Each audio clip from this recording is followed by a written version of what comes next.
Welcome everyone to day 94 of Iran Revolution Live with your wonderful and amazing host, Armen Nabi. And your wonderful and amazing hosts, Goldie Ghamari and Mahyar Tousi. We have a special guest. Hey, Mahyar, how's it going? Ceasefire now. Ceasefire now. Winning. Armen, were you watching Tousi? Did you see what he did to me? No, what did he do? Hey, Dad, tell him about your dad. My dad, Armen, my dad just called me. He's like, Tousi dash raje be shoma chi migoft? Chi shode? And I'm like, oh my God, Baba. Oh God. Everyone took you seriously. Yeah, he got me good. What did he do? He got me good. What did he do? What did he do? Tell us. Oh my gosh. How do we show the video? Sure. Let's do that. Yeah. Go back on the live stream. Yeah. Oh my gosh. you got her So good. bad. I didn't start this war. I had to finish it. Yes. He did not start it. It was I me. still got people saying happy birthday to me. I don't know where that's coming from. Is it your birthday? I thought that was you. I No. thought you sent them. Somebody started this weird happy birthday thing out of nowhere, and they said you launched it. So that's why I had to hit back. No, the happy birthday thing was definitely not me. All right, Armen, here you go. This was wild. Yeah. It's after like 25 minutes or something. Hello, ladies and gentlemen, welcome to 2C TV. This is your global news channel. I'm Mahyar Tousi, and the European leadership have now moved made a direct move against the United States of America as well as their Israeli allies. Meanwhile, the Arabs, at least a handful of Israelis, we're going to show you the latest videos over the last few hours coming from the conflict in Iran, and also a major announcement in regard to a former elected politician in Canada named Goldie Ghamari. We will be discussing all this during... Anyways, so let's go to... It's towards 30th minute, 20, after 20, no, more, 25 to 30. Okay. Yeah. Was it Yeah, right I'm after serious this? when you say it. Oh, Yeah, it was after this. Yeah, after this, yeah. There we go. Okay. Oh my gosh. I love how your dad texted. Well, Familiar has a huge situation. Godspeed. There's a big update in terms of the IRGC's latest official statement and the situation with Goldie Ghamari of Canada. Now, Goldie, for those who are familiar, has a YouTube channel as well. Until now, obviously, she's been pretty proactive with the support for the Iranian people against the Islamic occupation. You might be wondering why you haven't seen her or heard from her over the last 14 hours or so. We can now confirm that. Let's go to the actual announcement by the IRGC and you'll find out more. Oh my God. بسم الله قاسم الجبارین. با توجه به شرارت‌ها و اقدامات تروریستی دشمنان آمریکایی صهیونیستی و هدف قرار دادن منازل مسکونی مردم ایران در شهرهای مختلف، نیروهای مسلح جمهوری اسلامی ایران در اقدامی تلافی جویانه محل سکونت فرماندهان و مسئولان سیاسی آمریکا و رژیم صهیونیستی در منطقه و سرزمین‌های اشغالی را هدف قرار خواهند داد و من نصر الا من عند الله العزیز الحکیم.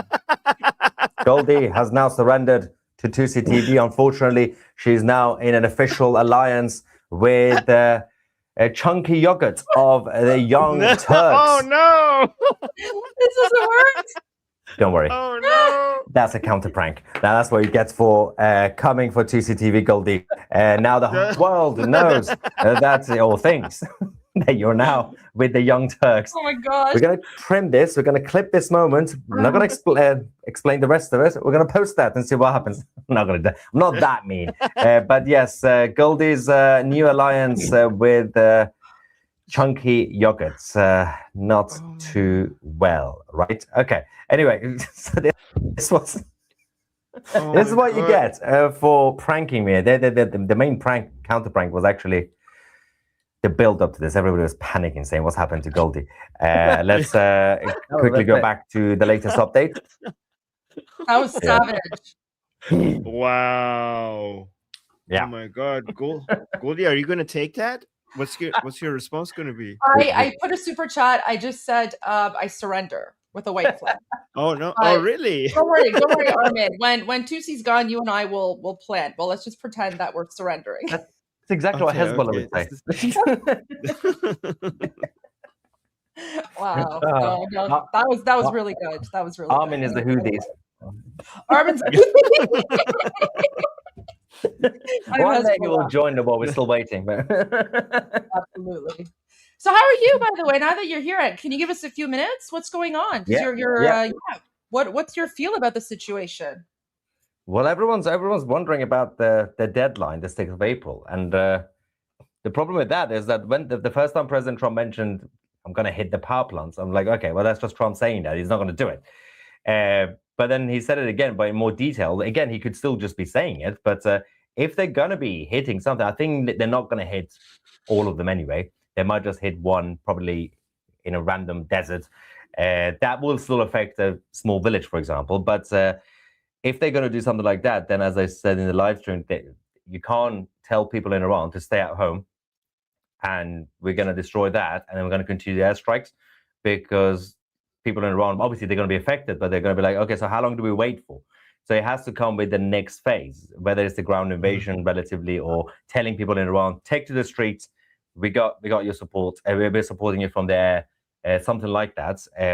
But I'm not really sure what the plan is. You can never read President Trump, that's the thing.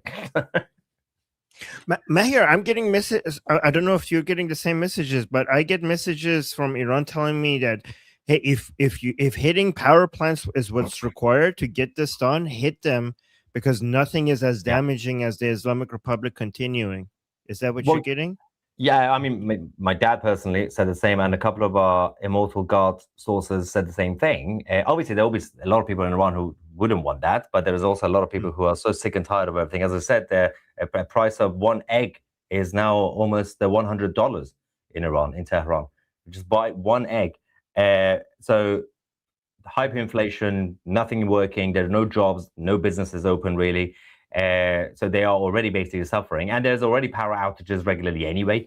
So they know what's going on, and they said the same thing when the Israelis in the first week when they hit the oil sites. Remember that there were massive explosions. They said this is the end of the world. All the Iranian people are going to die now. They didn't die. But if it's going to be leading to the next phase quickly, then at this point, just do it. You know what my sense is, Mahyar, with all of this is, I mean, I feel like Trump is pitting all these Islamic regime people, different factions against one another. And it's very interesting that there was this leaked news that the person he's potentially speaking with is Ghalibaf. We don't know if that's true or not. It could very well be. But it almost seems like, and I said this in an interview last night on One America News, I said, it seems to me as if President Trump is trying to find someone who can legitimately surrender and then hand over the keys to the transitional government, right? So that's what, to me, it looks like he's looking for. Because the only negotiation that he's interested in is, unconditional surrender or they get bombed. And he's been very clear about that. Yeah, so best case scenario is if hypothetically we're talking about Ghalibaf, who since he was there was an attempted assassination on him a few days ago. They said he's alive. He's been releasing tweets and statements, but we haven't seen his face. I'm not claiming he's dead, but he's clearly hiding. Talking to him or saying that he's the one we're talking to, even just saying it, it could be the first scenario, which is he's one of the top guys now, and he's not part of the reformists. So if President Trump claims he's talking to him, the IRGC will kill him. Or, as Goldie said, it could be that they need someone high up to basically essentially surrender. But you also at the same time need somebody from the regular army high up to take the keys. So President Trump keeps saying, and also it's not just President, because when President Trump says something, I always say, don't take him literally, take him seriously.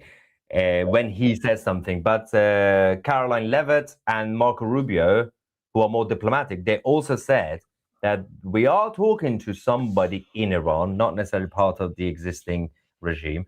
So, you know, wishful thinking, optimistically, it could be somebody from the military. But you're going to have somebody from high up to basically say that it's over, in a way.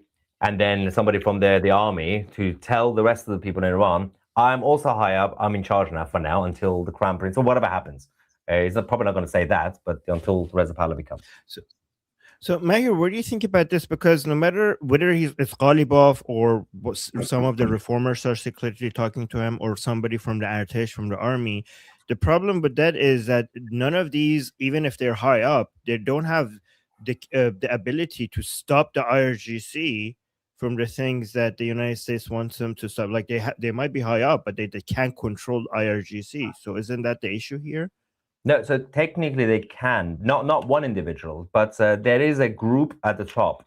So I think it's about 6 of them left. They are credible for the rest of the IRGC, which means that once you've taken them out or forced them to flee or surrender, the rest of the IRGC, you're right that they're a bunch of terrorists anyway. And they're not going to give up in terms of actually give up and pack up the bags and say, okay, we've lost. They're never going to do that. It's like the Taliban. You defeated them in 2001, but they went somewhere else and regrouped. But they will not continue in a organized way to continue to hit. Right now, nobody's giving them orders. So technically, as you said, even right now, it doesn't matter who's at the top because it's operating in a decentralized way. So local commanders are just launching missiles. Nobody's telling them what to do. They're just launching random missiles. But if the commanders know that there is literally nobody in Tehran, then it's not like they're gonna be nice and be like, oh, we lost, oopsie. No, they're just gonna freak out and run away. They're low ranking ones, they're all gonna run away. They're probably gonna go to Afghanistan. So, but then, yeah, they're not gonna give up in that sense. They're always gonna be hateful. But if you take out the structure at the top. So, some people were saying, oh, if you kill Khamenei, it's over. No, that wasn't the case. Even Larijani. It's not the individuals, it's a group, it's a collective at the top, the structure. If that's basically seen as it's collapsed, the rest of them will just, the mid-ranking ones will have to basically run away. And the minions who come out on the streets in Tehran to protest with the Islamic Republic flags, they're still going to do that. But they're harmless, essentially. They're just a bunch of weirdos who just come out on the streets and protest. They talk a lot. Is that the swimming pool? Yeah, this is the swimming pool photo. Wait, let me bring up the It does look like inside the swimming pool. It is. Well, I mean, I don't know. Like, I can't tell. Let me save this other image and pull it up. Yeah, because I can't tell if that's AI or not. The second one, it's so legit. It looks so legit. I can't tell if it's fake or not. But the first one for sure is real. Yeah. I mean, I think this is probably It looks so good. It looks so good. this one is AI for sure because they don't have a swimming pool like this, so the AI just yeah, like you don't have like curtains or cloth on the sides of a swimming pool. It looks so good though. It is. It's really funny. But like, what's really interesting is I'm looking at this photo and I'm like, I don't even know most of the people here. Like none of these people are like random ministers. Yeah, they're just they're like the cabinet members. Yeah, that's it. Yeah, I think that's the speaker of the foreign minister. Maybe. Oh yeah, the one on the left. I mean. Yeah. Yeah, none of them matter. Although these people are not influential. Go equality. There's one female minister. There you go. And then, but you know what's really interesting? When you look at the tables, let me just move the chat for a second. When you look at the tables, it doesn't look like tables. It kind of looks like cardboard boxes. Because it's not real. It's not a real meeting room. Obviously, it's makeshift. But where they are, like that's the interesting thing to know. Like, they're not really a target right now. By the Americans and the Israelis, the governments, because they don't matter. But but they're still terrified. So they're like, we have to hide. I don't think you need to hide for now. Nobody cares about the ministers for now. I think if it gets desperate, yeah, the Israelis and the Americans will probably take them out, but not now. Nobody cares about them. Yeah. I mean, maybe they're the ones being kept alive so that Pezeshkian can be the one to surrender. I mean, who knows? I don't know. But you made an interesting comment about Ghalibaf not being seen.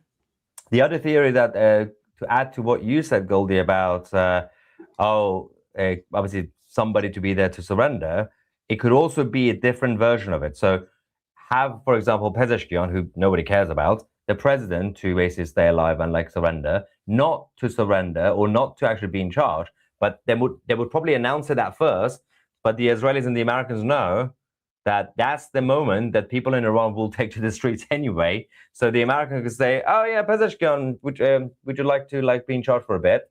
And then when the people in Iran take over, President Trump would say, "Oh well, the will of the people, the Iranian people don't want this guy." So, and that way, Trump is not accused of installing a regime.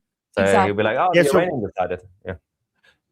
To confirm that, actually, you're so right, because I follow a lot of like hardliner accounts on Telegram and YouTube and everywhere else, and they are a lot of them are 100% sure that Pezeshkian is a Zionist spy. So if he comes and surrender, like they're gonna like, yeah, we like this is obviously you're trying to make us give in to Israel. Yeah, and Rouhani as well. Yeah. Rouhani, yeah, definitely Rouhani, yeah. I mean, they've been bought. Yeah. Wow. Well, thank you so much for joining us. You're welcome to stay with us as long as you like, but I know you're super busy. You have a lot of things to do, but I've got to eat dinner. Gotta have dinner. Well, thank you for joining us impromptu, and that prank was fantastic. I think it was very realistic because a lot of people now are convinced that I'm like with chunky yolk. Really well. Thank you guys, and have fun. Oh my gosh, so we could strategize our move now. We're gonna have to figure out how to respond. Yeah. Wait, let me read a few of the super chats to see before you go really quick, just from our viewers here. So happy birthday, Mahyar. It's not his birthday. I don't know where the rumor came from. No, it is. No, it is. That's part of our move, Goldie. It's his birthday. Happy birthday, Mahyar. Armen is a proxy. Armen is a proxy. Oh, I'm the proxy. Love to see Mahyar supporting small channels. My favorite trio. We love you guys so much. Cheng has me convinced the Ayatollahs declared pork as haram to prevent cannibalism. Oh, we now understand Mr. Tousi's in league with Doug Ford, and we know how Goldie feels about, oh my gosh, shots fired. Javid Shah, my three favorite Mossad agents gathered. Iranian-born Jews here who live in the UK and hate Islamic Republic. Keep strong, Iranian people. We know your pain. We will always support you because we're Iranian too. Payan de Iran. Amazing. Thank you so much. Thank you for joining us. No worries. See you guys next time. Until the next prank. Bye. It was great seeing you. Bye. Bye. I'm gonna bomb it straight soon. Oh my gosh, Armen. I actually filmed my reaction when I was watching that, and it was basically just me like screaming at the TV. I'm like, "What is that?" So, I'll share that reaction sometime later, maybe. But we should probably get to a little bit of the news. So we did have a press conference from Pete Hegseth this morning. I'm gonna, probably play the full thing. Did you want to go through the entire thing now, or did you just want to share clips and then I'll play the entire thing when you're gone? It's up to you how you want to do it. I do want to see the entire thing. Okay, so let's watch it. Yeah. All right, let's go ahead and do that then. Okay. Do you have the link, or do you want me to? Yep, I have it here. I'm going to pull it up right now. And just bring it up on my screen. Okay. Oh, there we go. Yeah.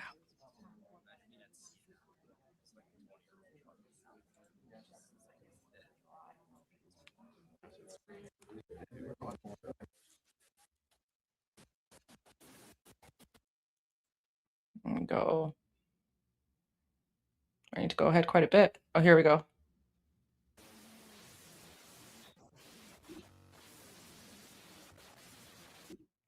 Okay, there we go.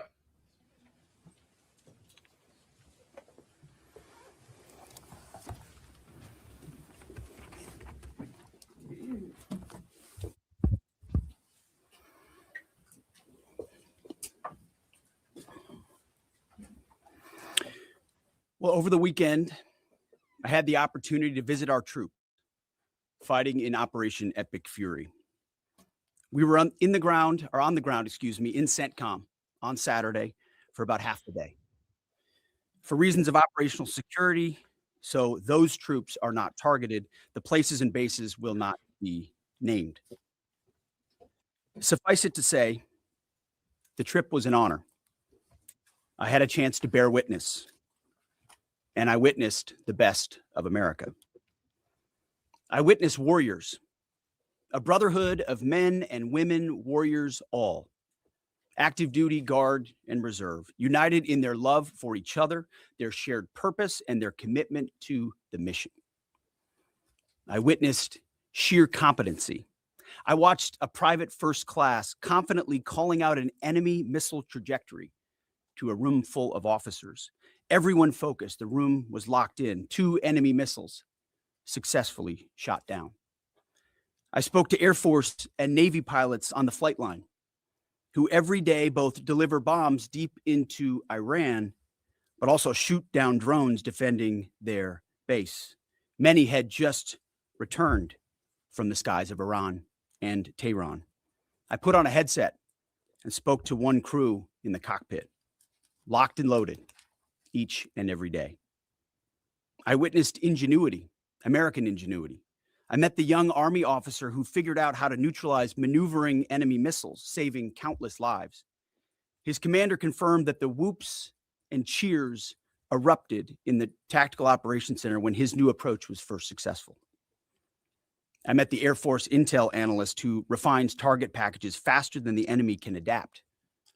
I actually gave him my card and told him to keep me posted on the ground truth.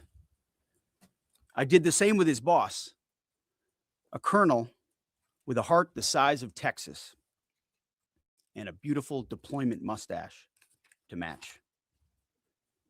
I witnessed lethality.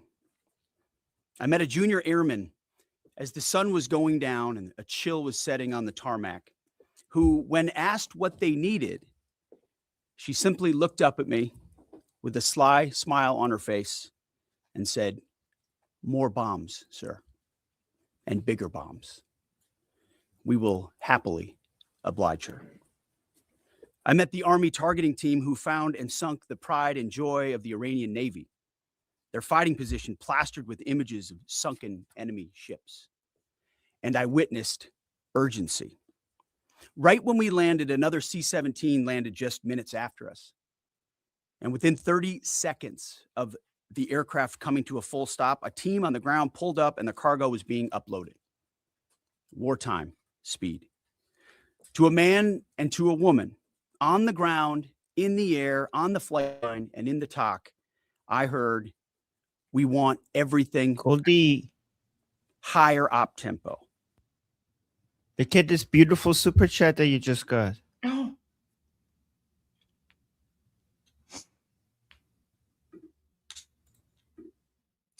Oh, wow. Okay, so Senior Chief Actual writes, "This is my last day in uniform in the military. I'm retired at midnight after 24 years.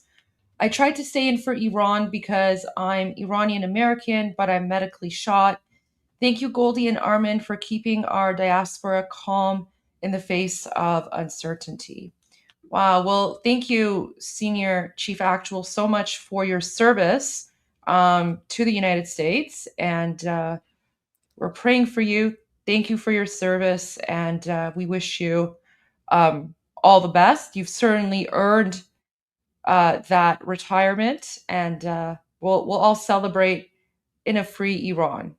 And your contribution to the country does not go unnoticed. So thank you so much for that, and happy retirement.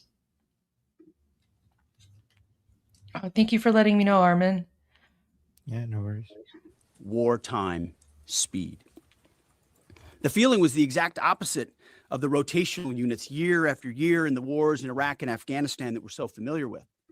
In those wars, it was always about the next rotation, never knowing when the mission would end or exactly what the mission was, year after year. Not with Epic Fury. I witnessed urgency to finish the job, urgency to achieve mission success, not looking at the next rotation, only moving as fast as possible to win. I got a chance to troop the line, to witness firsthand what we already know is true. Spoke to all ranks and all services, none of whom knew we were coming. It was not rehearsed or scripted. Sometimes we just wandered. What I witnessed was motivation. It was sheer mission focus. It was the American warrior unleashed. It was the kind of warfighting American spirit that comes with a clear mission against a determined enemy. A crew chief we flew with summed it up nicely. He said, "It's been a busy few weeks, sir. Tough stuff. But I'm so honored to be called up. This fight is long overdue. We need to address it for our kids.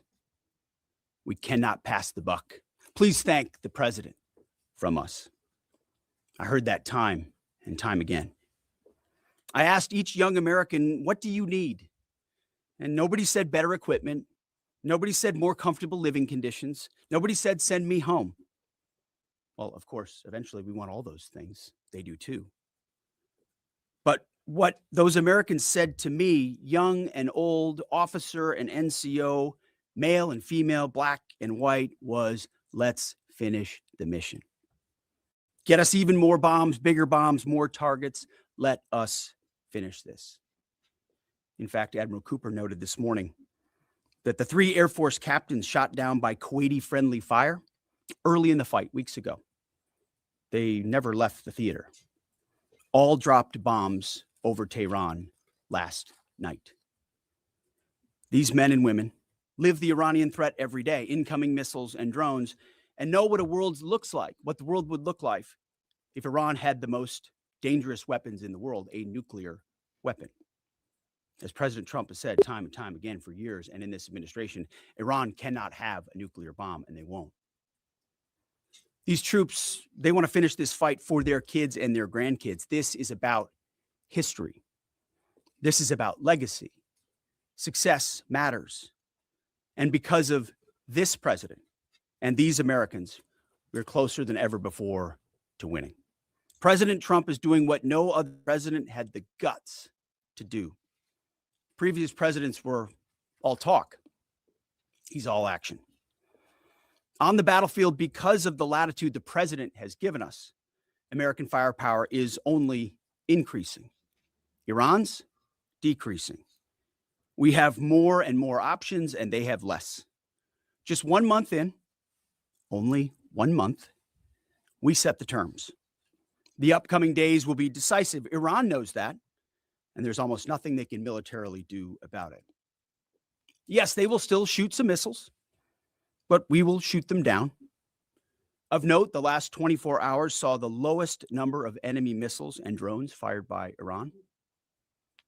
They will go underground, but we will find them. We recently destroyed another one of their command bunkers. Leaders forced to flee, no water, no power, no oxygen, no command and control. Their faith in their caves diminishing. The latest intel is clear out of CENTCOM. Our strikes are damaging the morale of the Iranian military, leading to widespread desertions, key personnel shortages, and causing frustrations amongst senior leaders.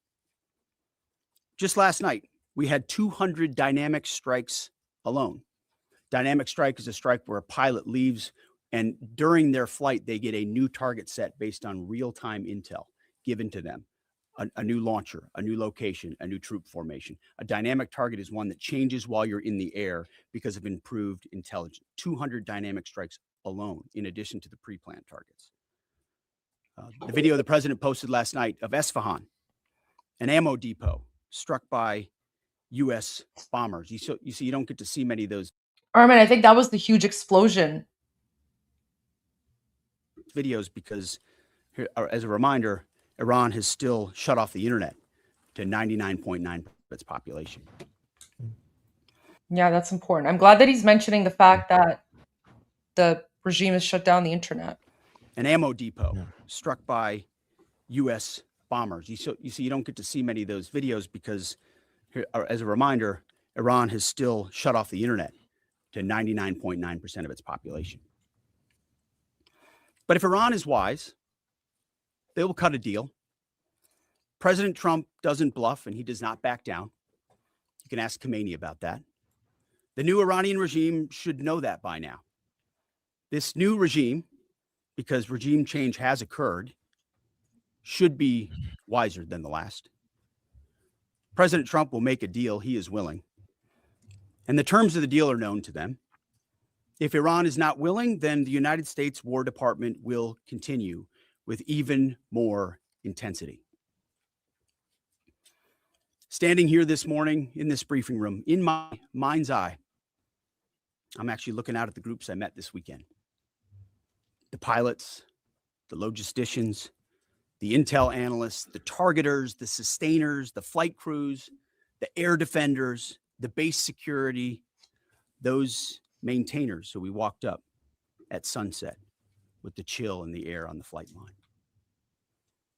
May God watch over all of them each day and each night. May his almighty and eternal arms of providence stretch over them and protect them and bring them peace. In the name of Jesus Christ. And amen. Mr. Chairman, over to you. Thank you, Mr. Secretary, and good morning, everyone. And thank you again for being here. As operations continue, I remain deeply grateful for the service and determination of 2.8 million members of our joint force, each of whom are serving something greater than themselves. Every day, those deployed, and in many cases, those at home, who are deploying forward and bomber pulses and others put themselves in harm's way, and we owe them a deep debt of gratitude. I remain especially grateful for our fallen who gave the ultimate sacrifice. We'll never forget their valor and their determination to do something greater than themselves. And each day we continue to earn what they've given to us. This morning, I want to share that yesterday, the Joint Force had the honor of participating in the burial of Colonel Clarence Emil Bud Anderson, who passed away in May of 2024 at the ripe old age of 102.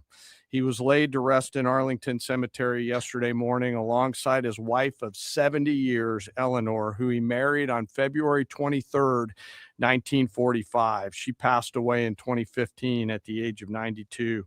Bud, yesterday, a legend to our Air Force and fighter pilots everywhere, was honored with a combination flyby of F-35s and a four-ship of P-51 Mustangs. He was one of the most prolific flying aces of World War II and the highest scoring P-51 ace with 16 and a quarter kills in his squadron and in his group. And he served from 1942 to 1972. And his last combat tour was flying F-104 Thunder Chiefs over North Vietnam. For anyone that had the chance to meet Colonel Anderson, you knew what an incredibly special man he was. And that's true for each and every one of our World War II vets who become fewer and fewer with each passing day. They are the greatest generation and give us the gift of an incredible example as we execute Operation Epic Fury today. And Colonel Anderson, we mourn for your loss and remember that smile on the right side as you went out to do our nation's business. I'd like to now share an operational update. Our joint force continues to focus on our military objectives as we systematically continue to degrade and destroy Iran's ability to project power and threaten stability beyond its borders. First, the joint force continues to destroy Iran's ballistic missile and UAS capabilities. We remain focused on interdicting and destroying the logistical and supply chains that feed these programs.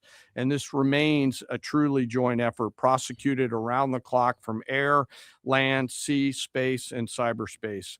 Long-range bombers from U.S. Strategic Command are coordinating with tactical fighter aircraft from our joint force launched from bases around the region and the continental United States, while simultaneously Navy fighters from the sea and sailors continue to project power from the sea, while Army and Marine artillery units continue to execute long-range precision fires deep into enemy territory against high-value targets. Meanwhile, on the defense side, our Army and air defenders and aviators, as the Secretary talked about, remain vigilant, forming a shield to protect our forces and our partners intercepting missiles and drones. Together, we continue to deliver precision strikes against key manufacturing nodes, component storage sites, research facilities deep within Iranian territory. And over the past 30 days, we've struck more than 11,000 targets. Given the increase in air superiority, we've successfully started to conduct the first overland B-52 missions, which allow us, as we've said before, to continue to get on top of the enemy. And as the Secretary talked about, switch towards more and more dynamic targets, servicing mobile targets around the battle space. We've continued to do the work against Iran's missile, drone, and naval production facilities, and we continue the multi-domain pressure that we've talked about. Second, on the Navy front, we continue to assert dominance over the Iranian Navy. We remain focused on targeting their mine laying capability, their naval assets. We've now, as I mentioned briefly last time, started to work attack helicopters and other close air support assets into the naval domain. CENTCOM continues to identify and work against naval depots and storage areas. And we've taken out, again, more than 150 ships, including all Jamaran-class frigates inside their Navy. Third, we continue to prosecute our campaign against our defense industrial base at scale. This includes factories, warehouses, nuclear weapons research and development labs, and the associated infrastructure required for Iran to reconstitute its combat capability. I'd like to continue my theme of highlighting the incredible contributions of Americans to our joint force. Today, I want to talk a little bit about a different front line, a line that doesn't have bunkers or guard posts, but is just as critical to our nation's security, our National Assembly lines. Today, I want to recognize a group of Americans who live at the beginning of our nation's combat power, the Americans who actually make our weapons, both inside our defense industrial base, but even more broadly inside our national industrial base. In every military option, we could not and cannot do our jobs without the men and women across our country who show up every day around the clock to a factory floor, a workshop, a laboratory, who build the weapons and capabilities we need to project American combat power at the time and place of our choosing. These great Americans, and I've had a chance to spend some time with them when I was in the private sector, are the core of American combat power. They're the machinists running high-tech CNC machines, cutting raw blocks of metal into incredibly precise parts. They're the assembly workers painstakingly taking a kit of parts and turning that into a complex guidance system or precision munition or a rocket motor or building a jet or submarine.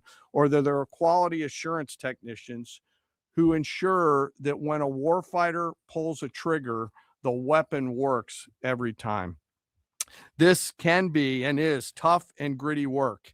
It's not a quiet office and a desk with paper, and there's nothing wrong with that, but this is exactly the way this group of Americans likes it. I know this. I've seen it myself, and I remain deeply honored by that gift. It's often loud and dangerous work, demanding, requires absolute focus for hours at a time with deep commitment to get it right every single time.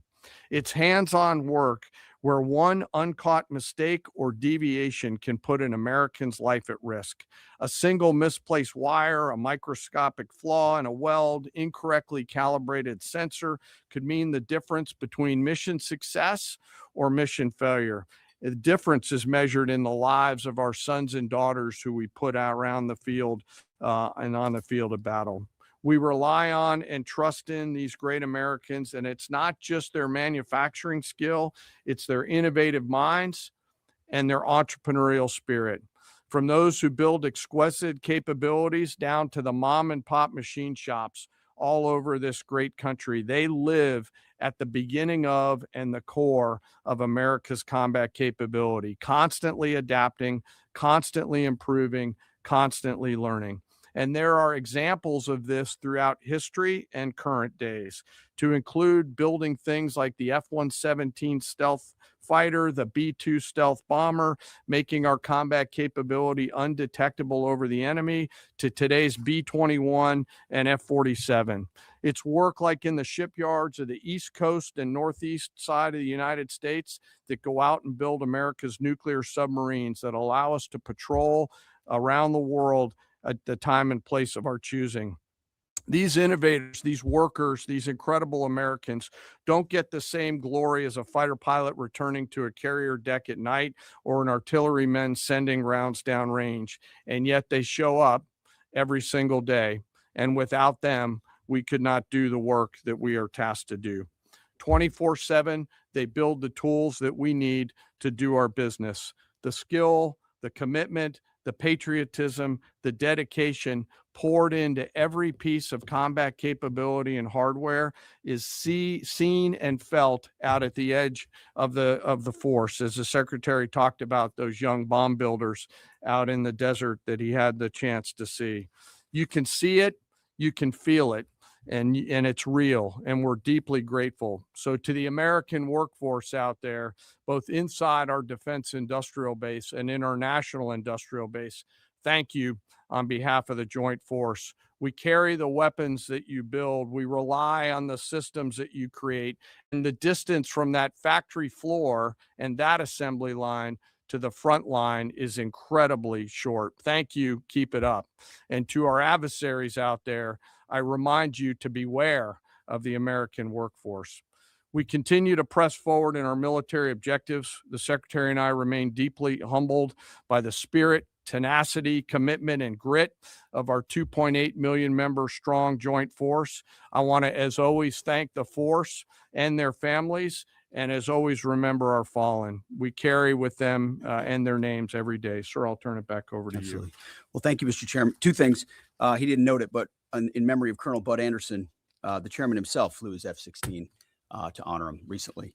And thank you for highlighting the defense industrial base, the arsenal of freedom. It's worth noting no one has rebuilt that defense industrial base faster and with more purpose than President Trump in his first term. And now we're rebuilding the arsenal of freedom. Our defense industrial base is more vibrant today than it's been since World War II and growing rapidly. Contrast that with Iran, whose defense industrial base is nearly completely destroyed.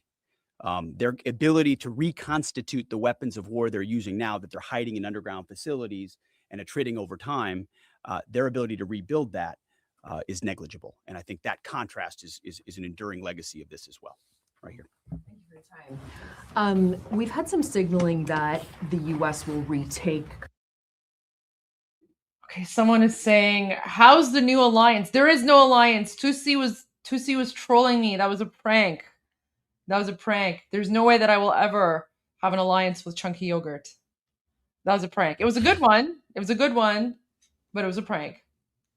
He got me back for rickrolling him. Control of the Strait of Hormuz. At that point, what military posture will be imposed to guarantee safe passage for our allies, deter our enemies, and demonstrate U.S. dominance in the region? And also, can you speak to how much America's adversaries, Russia, China, North Korea, how much they're supporting Iran's war machine at this point with arms and intelligence, and what we are militarily doing to punish the enemy coalition? Appreciate both questions. On the Strait of Hormuz, there are many more vessels flowing through today than there were, as the president has arranged. The president's been clear to Iran, open it for business, or we have options, and we certainly do. And when you look at what the chairman laid out with the Navy industrial base, with coastal cruise missiles, with UAVs, with counter mine capabilities, we've been focused from the beginning on attriting and defeating those capabilities and limiting their options. There's lots we're doing as well, some of which is known, some of which is not known, to set the conditions. And I think the president was clear this morning in his truth that there are countries around the world who ought to be prepared to step up on this critical waterway as well. It's not just the United States Navy. Last time I checked, there was supposed to be a big bad Royal Navy that could be prepared to do things like that as well. So he's pointing out this is an international waterway that we use less than most, in fact, dramatically less than most. So the world ought to pay attention and be prepared to stand up. President Trump's been willing to do the heavy lifting on behalf of the free world to address this threat of Iran. It's not just our problem set going forward, even though we have done the lion's share of preparation to ensure that that strait will be open, which is an outcome the president's been very clear on. As far as Russia and China, we know exactly what they're doing, what they are or are not doing. We don't have to air publicly what all of that is, but where necessary, we're addressing it, we're mitigating it, or we're confronting it head on. I don't know if you have anything you want to add. No, sir. I think you covered it. Do you have any timeline for operability in the Strait? Or? Thank you, Mr. Secretary. David Zier, Real America's Voice. And I witnessed that enthusiasm on the lines and our submarine builders and the ironworks. It's unbelievable. But I just wanted to ask you, what's the status of the delivery of any hardened bunkers for additional protection for troops? And without getting too specific, what kind of measures are we taking to protect some of the larger, more strategic aircraft like the Sentry and other? Well, it's great question. I'll say what I witnessed where I went was a completely locked in discipline of bunker use and bunker improvement. So from the beginning, as we stated very clearly, the first thing we did was set up a defense and make sure our defensive capabilities were maxed out before any of this even started. That included fortifications as much as possible, but it also included disbursement.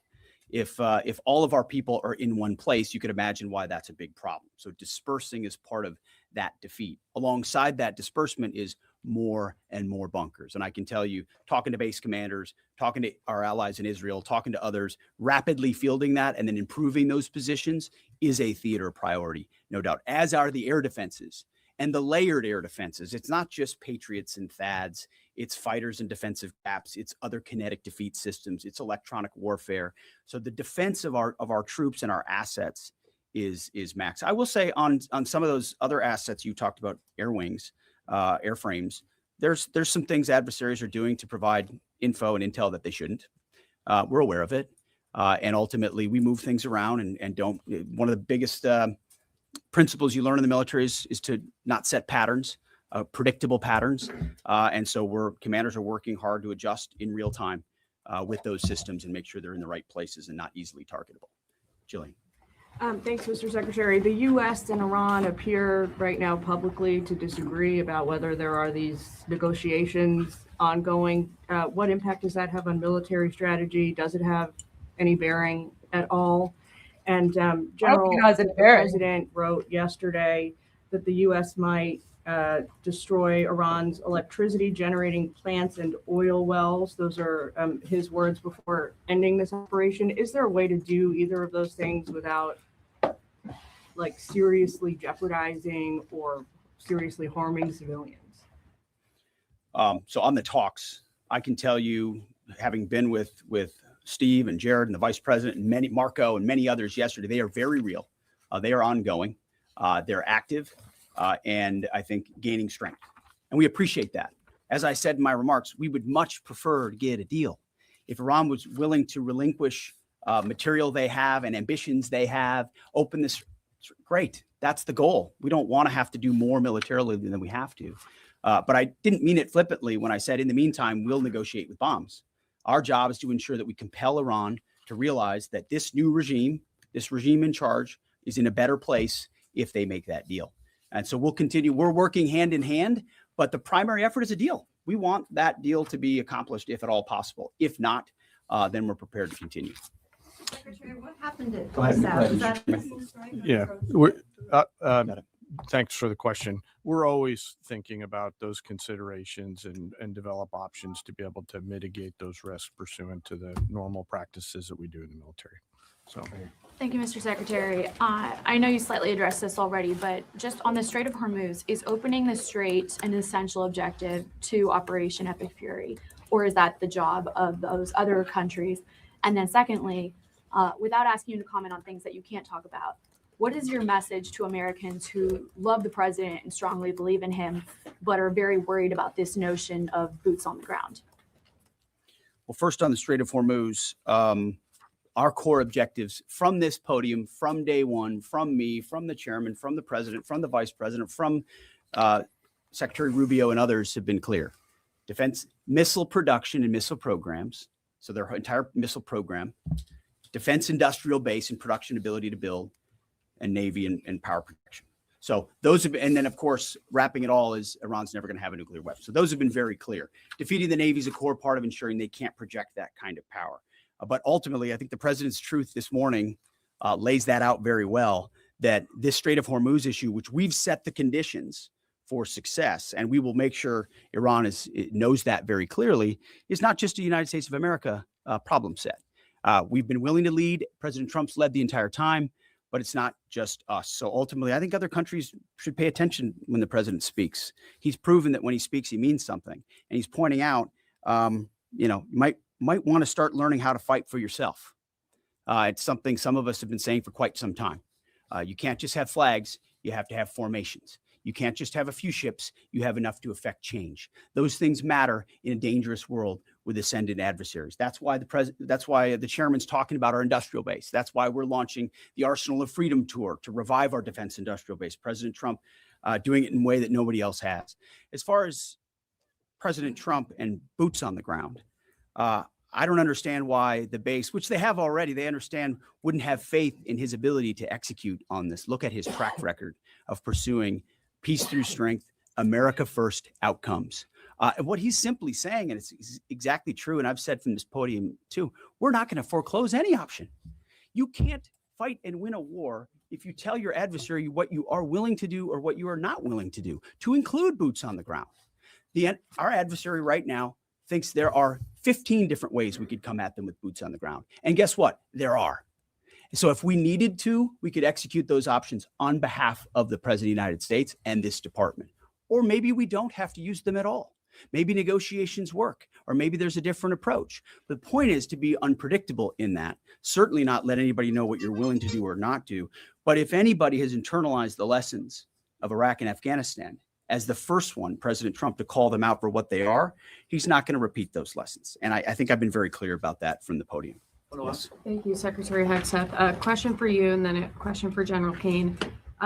You said we're a month into the Operation Epic Fury. How long until the objectives are achieved? And is there a scenario where a deal is struck before the objectives have been achieved? And then for General Kane, there's been lots of media coverage that suggested a ground invasion is imminent. What other purposes might the soldiers and the Marines who have been deployed over to the Middle East serve in this conflict? Well, just like the previous question, it's sort of military 101. Don't tell your enemy what you're willing to do or not do. And don't tell your enemy when you're willing to stop, especially an enemy that likes to hide in bunkers and try to hoard their missiles and hope you'll wait you out.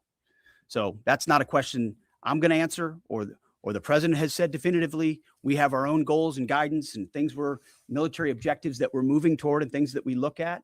As he's articulated, he's said 4 to 6 weeks, 6 to 8 weeks, 3. It could be any particular number, but we would never reveal precisely what it is, because our goal is to finish those objectives. And we're well on our way. And the chairman and I look at this every single day.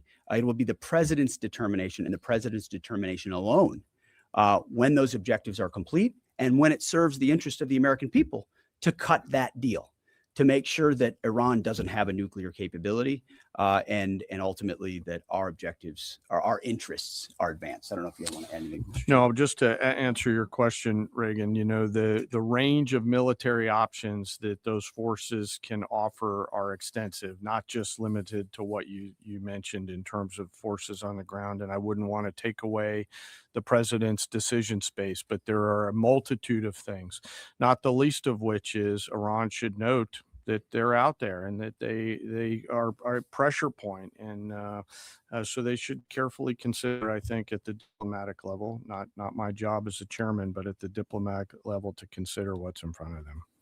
Jerry. Okay, Mr. Secretary, the U.S. government, I see, assessed for many years that Iran is protecting al-Qaeda senior leaders, including the current Emir Saif al-Idil. Does the U.S. assess that he's still in Iran? Has he fled to Afghanistan? Is he on a target list? And Mr. Chairman, based on CENTCOM figures and open source, Iranian daily missile barrages and drone launches have indeed dropped dramatically since the start of the war, but they're not at zero. And they seem to have maintained some level of low but stable numbers. Perhaps they've dropped a little bit more in recent days. How do we get that closer to zero? And what impact is Iran's degraded but still very real capability impacting current and future operations? So I won't speak to a particular target. I'll just say that Al-Qaeda remains our enemy, obviously.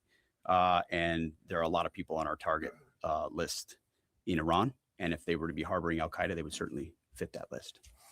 Just quickly, the mobile targets that they have that we continue to service, as the secretary talked about, the 200 hits that were done last night. That's one component of continuing to lower that.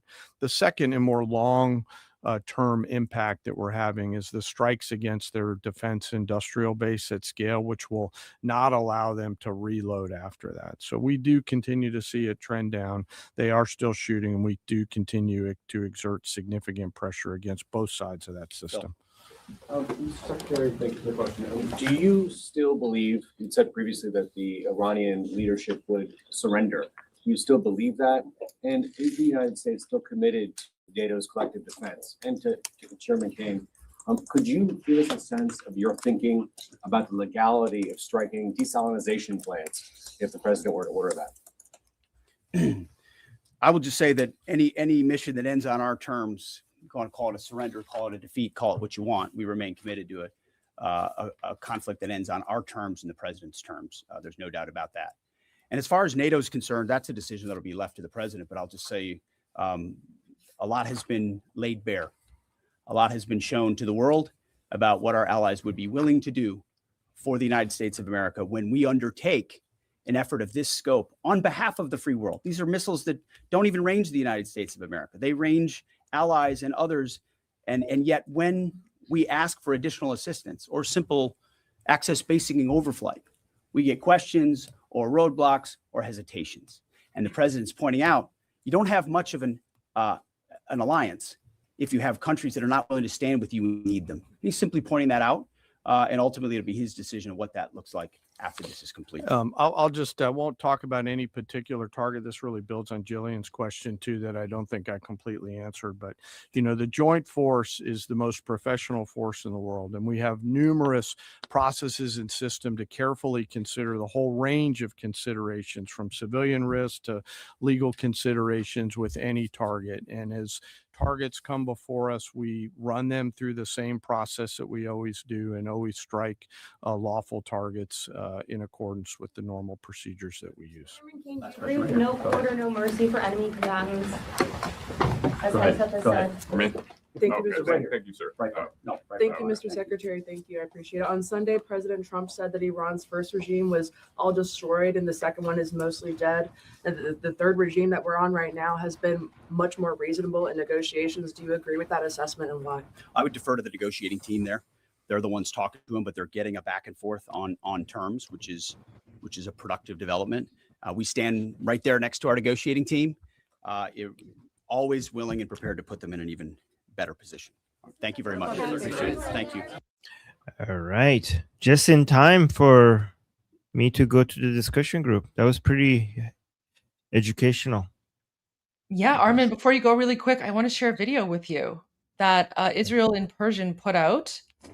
And if you look closely, you can see footage of after an attack. You see one of the IRGC people falling off the building.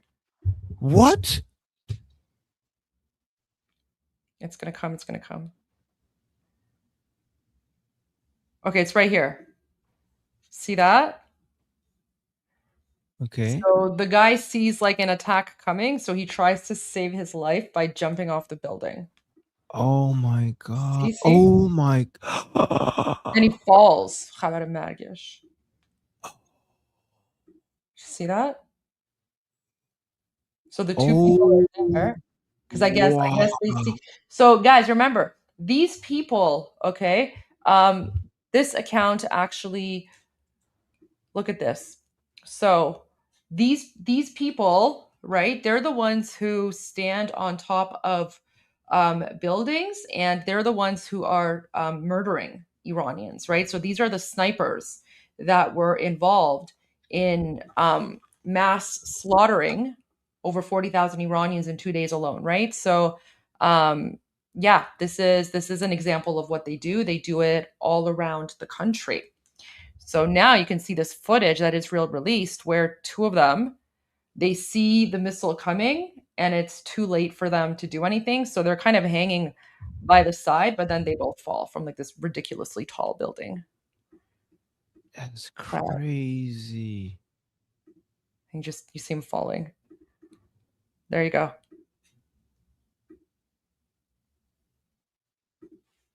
So I just want to share that with you. Amazing. So they're going after them all. Armen, they're going after them all. Yeah. All right. Okay. Your group discussion. All right, guys. I'm going to go to the discussion group. I'm going to leave a link to the discussion group in the chat. If you want to come and talk to me there, today is open for all. So just come there and talk to me and ask me questions. And the link is also pinned on the Atheist Republic channel, is pinned to the top. All right, Goldie, see you soon. See you in a couple of hours. All right. Okay, guys. So now let's go to the news.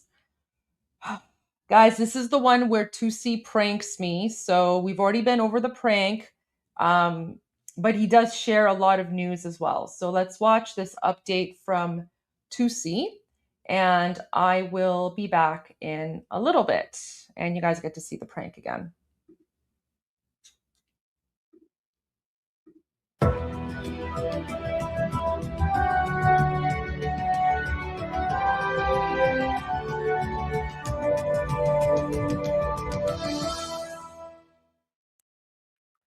Hello, ladies and gentlemen. Welcome to Tousi TV. This is your global news channel. I'm Mahyar Tousi, and the European leadership have now moved a direct, made a direct move against the United States of America as well as their Israeli allies.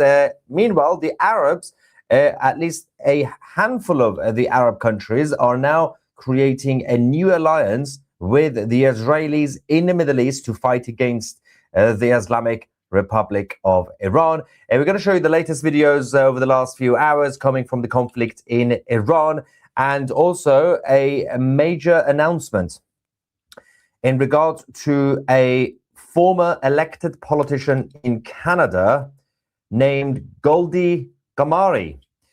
We will be discussing all this during this live stream, and we will get your reaction as well.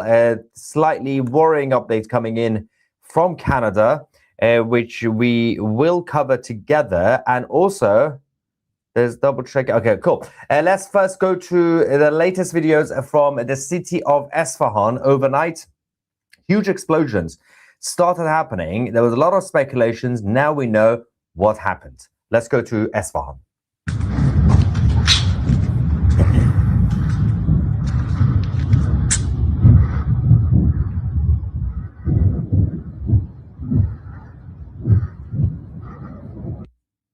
Yeah, so then we discovered that the largest missile factory facilities and other weapons depot were the main targets. We do have some more videos. This is absolutely insane what happened in Isfahan.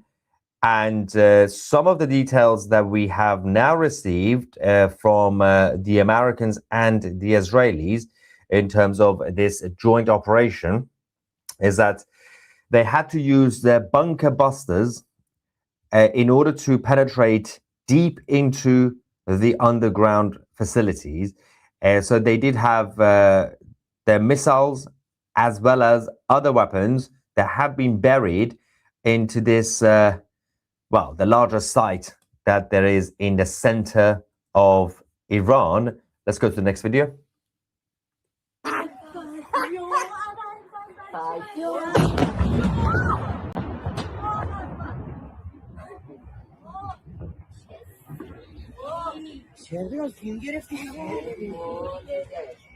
Quite close by as well.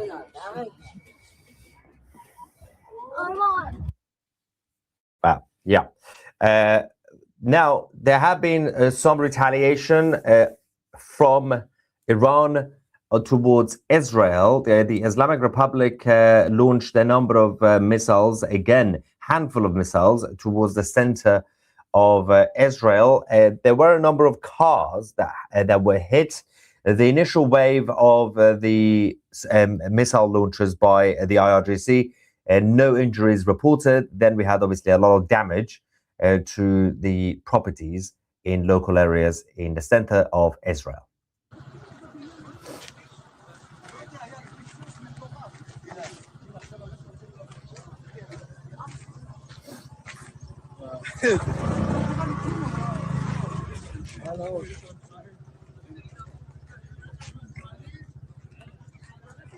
This car might explode.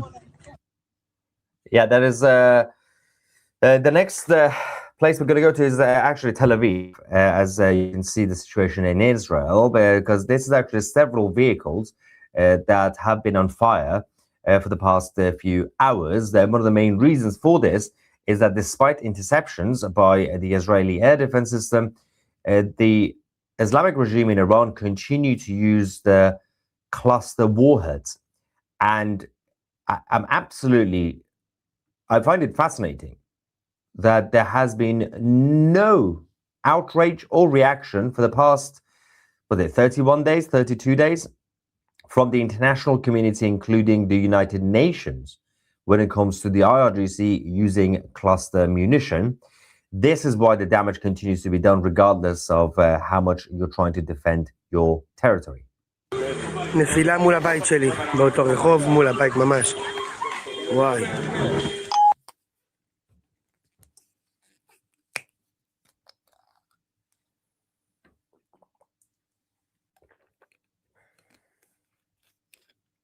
Now, there have been a number of major strikes, different rounds of strikes in the capital over the last few hours. I did manage to speak to my dad, who is in Tehran after a couple of days. He is absolutely fine, and he's enjoying the fireworks from inside his house. There was a 3-story building on Tawhid Street in Tehran Pass, in the eastern part of the capital. Local reports on the ground stated that the building was an IRGC building. As you guys know, the Islamic Republic use apartment blocks to house their own IRGC members and their relatives and members, everybody else, so that they could keep an eye on all those guys. 2 bodies have been recovered from the rubble, and the building itself was used by the Islamic Republic intelligence services. And now it's gone.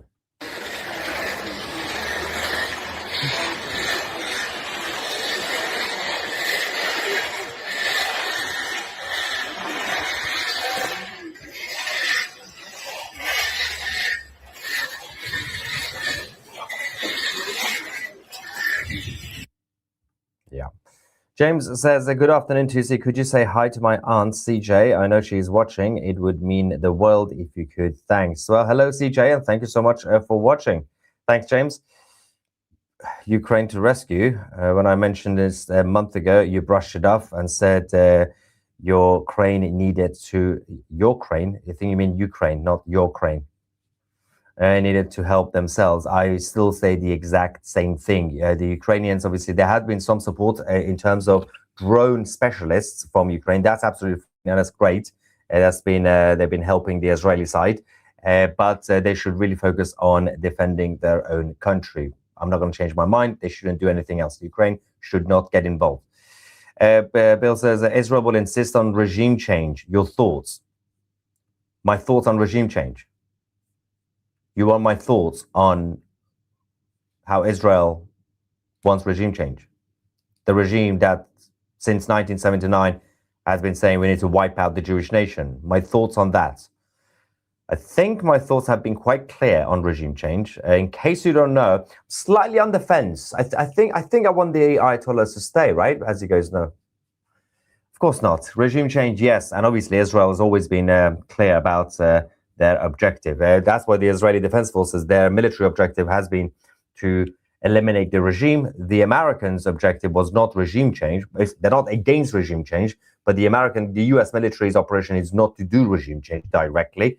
It's to eliminate the threat from the IRGC Yeah, of course, the Israelis have been quite clear from day one that their military objective is regime change, or at least what they call the collapse of the regime, which is fascinating because somehow there is this weird pressure on the United States and regime change.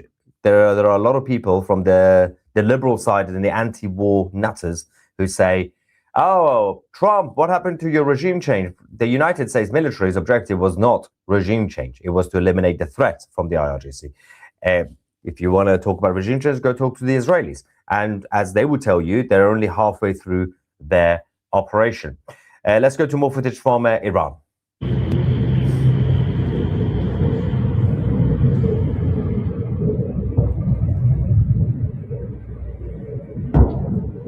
Then we're going to talk about the Europeans. But when we mean Europeans, we also include the United Kingdom. Looks like hell. This is in the center of Iran.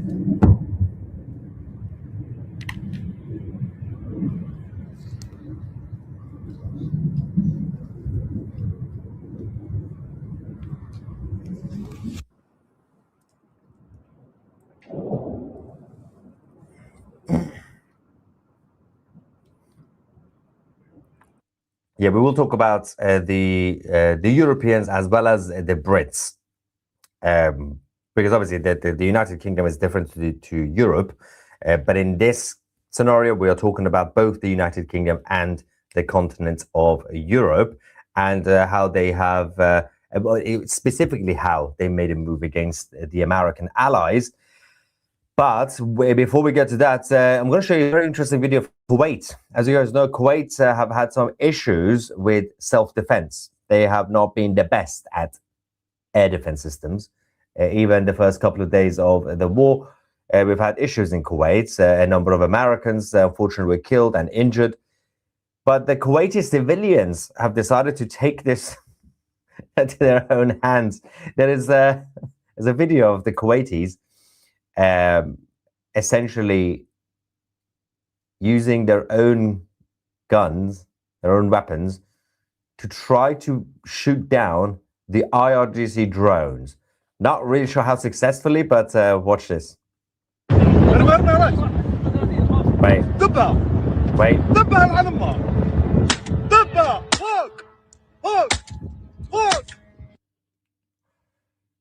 Well, that didn't go well, but we don't know what happened after the video. So maybe they got one drone, right?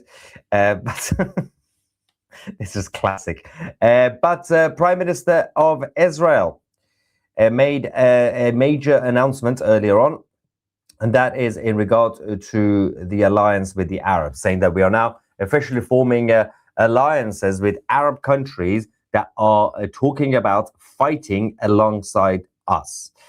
Bibi said, in the past, I have had secret conversations with Arab leaders.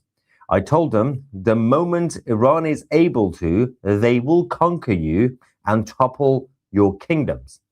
Back then, they didn't really internalize this. Today, they understand.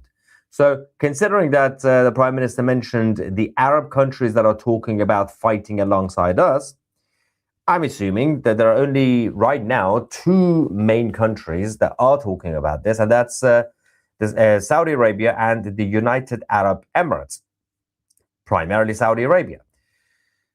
Now, I was going to say once it happens, but it's still a case of if that happens, because the Arabs have been talking about this for the last couple of weeks. If the actual military action, a military movement happens by the Arabs, then some others would probably join, but initially it's going to be Saudi Arabia and UAE. But this alliance to assemble the Arabs, some of the Arabs and the Jewish nation is huge, because this is publicly and directly endorsing the operation that is led by the Americans and the Israelis in Iran. Because I think, considering that a few days ago it was already revealed publicly that the Crown Prince in Saudi Arabia, MBS, essentially said, yeah, destroy the IRGC, keep going, don't stop the war. He's been pushing for it, even from the beginning. I think they realized, well, at this point, everybody knows our intention. People, the regime in Iran also knows our intention. So let's just go all out. So now we are seeing coordination and cooperation between Israel, Saudi Arabia, and UAE at least. We don't know about the other countries. Obviously, it's not going to include Qatar, but it could include Bahrain, for example. But for now, we're going to go with Saudi Arabia and UAE, which is major. Obviously, UAE are good friends with Israel already. And this is also going to be progressing the Abraham Accords after the war. Now, meanwhile, while the Arabs and the Jewish nation are creating alliances, on the other hand, the European leaders and the British leadership have decided to block any support against the IRGC. Meanwhile, in London today, the former jihadi rebel and now self-appointed president of Syria, Ahmad al-Shara or al-Julani, met with Keir Starmer in Downing Street. The same British government, by the way, that wants to arrest Prime Minister of Israel because of the ICC arrest warrant, because they say that the Prime Minister of Israel is a war criminal, but a former jihadi rebel and the current president of a country that continues to target Christians and Druze and anybody that is not in favor of Damascus. That's okay. The priorities are quite clear. The United Kingdom, despite the flip-flopping, we've had many U-turns over the last 3 to 4 weeks. 1 minute they said they're joining, the next minute they said they will later, the next minute they said, oh, we're not going to do anything, and then they said we're going to send support, and then they didn't, and then they eventually did, and then they said we're going to allow our Air Force bases to be used, then they said no, and now they're blocking everything. And now they're not even going to defend their own British interests and the British citizens. Americans and the Israelis are not asking the United Kingdom to join the war to help Israel or the US. There is a bit of a situation in the Persian Gulf and the Gulf of Oman. Between the two Gulfs, you have Strait of Hormuz. Now, the Strait of Hormuz being relatively closed is not affecting the Americans, but it is affecting the Europeans because their oil is stuck there. Their citizens are stuck there, but they don't want to do anything about their own British and European interests. So President Trump said earlier on, showing outrage, all of those countries that can't get jet fuel because of the Strait of Hormuz, like the United Kingdom, which refused to get involved, of course, in the decapitation of Iran, I have a suggestion for you. Number one, buy from the US. We have plenty. The US is fine. Number two, build up some delayed courage. Go to the Strait and just take it. You'll have to start learning how to fight for yourself. The USA won't be there to help you anymore, just like that you were not there for us. Iran has been essentially decimated. The hard part is done. Go get your own oil, President DJT. Now, then we had the French also kicking off, which was absolutely brilliant, because I don't know what side they're on at this point, because they're slightly confusing messaging, considering that the French were behind the creation of the Islamic Republic in 1979, and they've also recently declared Palestine a state without clarifying which border, which territory, which leadership. But the French have also now blocked the use. They've gone too far now, because there's one thing to get your troops to be sent to the Middle East. Fine. You don't want to do that? Fine. There's also the situation with the UK previously, which was to allow their bases to be used for American fighter jets to take off. That's all. Or, in this case, the French, who've decided to block their airspace, their own airspace, for what? Military troops? No. For transporting equipment for the military to Israel. Not even to Iran. Because they thought initially, if they don't really get involved, then they're not going to get the backlash, right? We're going to stay out of it. And if we stay out of it, then we're not going to get targeted. Well, the French and the Brits and the Europeans continue to get attacked by the IRGC on a daily basis in the Middle East. And now their oil is being held hostage. So, well done. That was a lovely diplomatic decision that you guys made. President Trump also hit back, saying that the country of France wouldn't let planes headed to Israel, loaded up with military supplies, fly over French territory. France has been very unhelpful with respect to the butcher of Iran, who has been successfully eliminated. The USA will remember President DJT. He's right. Especially if the next election in 2028, we get the Republicans winning again. Someone like Marco Rubio is going to be slightly problematic. Of course, the midterms are going to be difficult for the Republicans, but 2-3 years after that, 2 years after that, when it comes to the next presidential election, despite everything that's going on now, despite the controversies around this conflict, firstly, by that point, there will be a happy ending for the Republicans.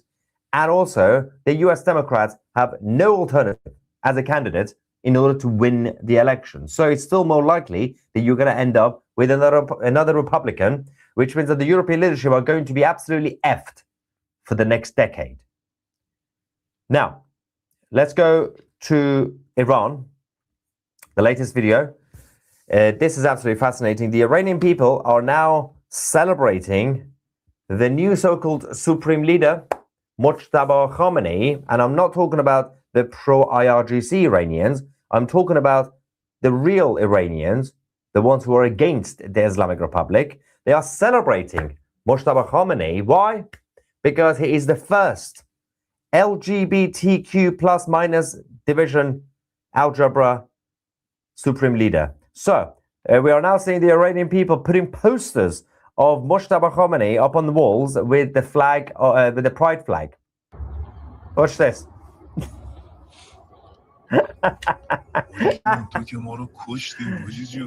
He's flirting with Mojtaba in the video.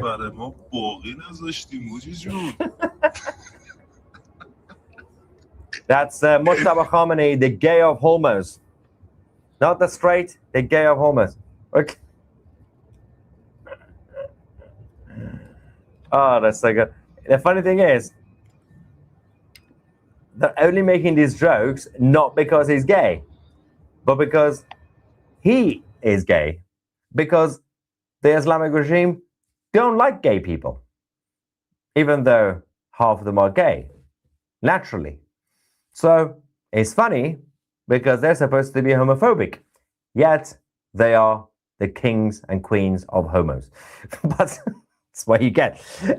So there is also a situation in Tabriz, northwestern parts of Iran, in the Azari areas, a region of the country. This is the aftermath of the Ashra division of the Islamic Revolutionary Guard Corps. The whole building destroyed.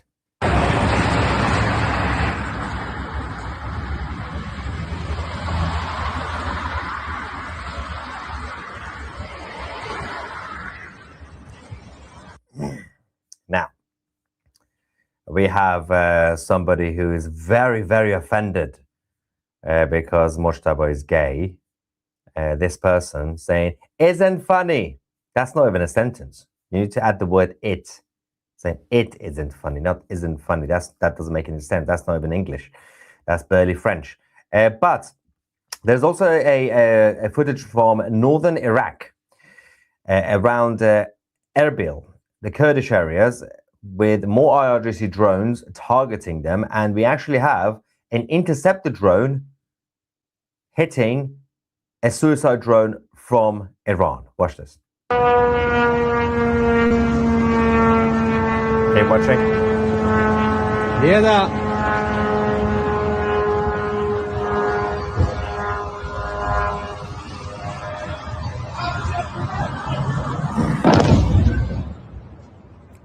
Here we go. Good hit. Good hit. 10 points to Gryffindor. Let's quickly go to a major announcement by Admiral Cooper of CENTCOM, the US Central Command, and then we're going to talk about the emergency situation with former elected politician in Canada, Goldie Ghamari. Let's go to Admiral Cooper. Hi, I'm Admiral Brad Cooper, Commander of U.S. Central Command, here in the Middle East with our 50,000 service members to provide my 6th update on Operation Epic Fury. Now in our 5th week of the campaign, it is my operational assessment that we are making undeniable progress in eliminating Iran's ability to project power in meaningful ways outside its borders. We don't see their Navy sailing, we don't see their aircraft flying, and their air defense and missile defense systems have largely been destroyed. Despite our clear dominance, our forces remain vigilant. It's long been my belief that every success we have begins and ends with our people, and our warfighters deployed forward are doing outstanding work. During this trip, I've had the privilege to recognize and award our troops for their courage, resilience, and tenacity as they continue to go above and beyond. Yeah. Pretty fun work. Great job. Great job. You enjoy it, huh? Thank you, sir. How long have you been in? 12 years, sir. Fantastic. How you doing? Pretty good, sir. I'm from Ohio. Okay, what part? Toledo, sir. Okay, great. Fantastic. Fantastic. Thanks for what you're doing. Much appreciated. Yes, sir. What's your job? I'm a wizard for the Strike Eagle. Okay, and how many missions have you flown? Probably a couple dozen at this point. And how long have you personally been out here? Been out here only since February, sir. Yeah, fantastic. Well, thanks for keep up the great work. Thanks so much. In the meantime, wishing you all the best. I think of you every day and with a lot of pride. So thanks for what you're doing. I really appreciate it and couldn't be prouder. I met with our service members who are operating the most sophisticated and largest active air defense umbrella in the world, right here in the Middle East, to defend against Iran's indiscriminate missile and drone attacks. Since day one, our warfighters have also shown unmatched reach and lethality in systematically dismantling Iran's drone, missile, and naval capabilities by delivering a massive amount of firepower. Every branch of the military is achieving unprecedented success. Our naval forces have launched waves upon waves of cruise missiles and fighter aircraft from the sea. U.S. Air Forces have extended our reach with refueling tankers while executing a high volume of airstrikes into Iran with fighters and bombers. Our soldiers and Marines have delivered long-range strikes from land and mounted a robust air defense to not only protect Americans, but our partners as well. And our Space Force has given us the ultimate high ground, delivering space superiority, which has been a critical enabler to this fight. After witnessing the absolute professionalism, discipline, and dedication of our men and women in uniform supporting Operation Epic Fury, I just could not be prouder. And I know that their families, friends, and loved ones back home share this pride. So to all the moms, dads, husbands, wives, friends, and loved ones back home, thank you for everything that you're doing to support our outstanding warriors. There is no adversary too determined, no mission too difficult, and no task too great for our soldiers, sailors, airmen, Marines, Guardian, and Coast Guardsmen that make up the most powerful military the world has ever seen. To all our warfighters, keep up the great work and Godspeed. Thanks so much. Right. Now, the big update in terms of the IRGC's latest official statement and the situation with Goldie Ghamari of Canada. Now, Goldie, for those who are familiar, has a YouTube channel as well. Until now, obviously, she's been pretty proactive with. Okay, guys, this is the prank. This is where Tousi gets me back for me rickrolling him. The support for the Iranian people against the Islamic occupation. You might be wondering why you haven't seen her or heard from her over the last 14 hours or so. We can now confirm that. Let's go to the actual announcement by the IRGC and you'll find out more. بسم الله قاسم الجبارین با توجه به شرارت‌ها و اقدامات تروریستی دشمنان آمریکایی صهیونیستی و هدف قرار دادن منازل مسکونی مردم ایران در شهرهای مختلف، نیروهای مسلح جمهوری اسلامی ایران در اقدامی تلافی جویانه محل سکونت فرماندهان و مسئولان سیاسی آمریکا و رژیم صهیونیستی در منطقه و سرزمین‌های اشغالی را هدف قرار خواهند داد و من نصر، إلا من عند الله العزيز الحكيم. Goldie has now surrendered to Tusi TV. Unfortunately, she's now in an official alliance with a chunky yogurt of the young Turks. Don't worry. That's a counter prank. Now that's what you get for coming for Tusi TV, Goldie. Now the whole world knows that, or thinks that you're now with the young Turks. We're going to trim this. We're going to clip this moment. I'm not going to explain the rest of it. We're going to post that and see what happens. I'm not that mean. But yes, Goldie's new alliance with chunky yogurts. Not too well, right? Okay. Anyway, so this is what you get for pranking me. The main counter prank was actually the build up to this. Everybody was panicking, saying, what's happened to Goldie? Let's quickly go back to the latest updates and away from Cenk's big face and Goldie's beautiful face. Lebanon made a major announcement following the recent policy change that the IRGC have been banned. They have now also officially banned Hezbollah. So they have sent an official warning to the United Nations, the Lebanese government, saying that, dear UN, we now classify Hezbollah as illegal. So essentially, the United Nations, UNIFIL idiots who have been responsible in Lebanon, their job was to basically tame Hezbollah terrorists, and for years and years they haven't been able to do that. In fact, they supported Hezbollah. The Lebanese government, with the backing of Israel, have now told the UN, we're going to do your job. It's illegal. Get rid of them, especially their security operations in the south. So this is a major update. Of course, we have to now wait for actual military to do something about this. Let's quickly go to, speaking of obviously these weirdos, the Israeli Defense Forces earlier on hit Dahia, a massive base, huge. Watch this.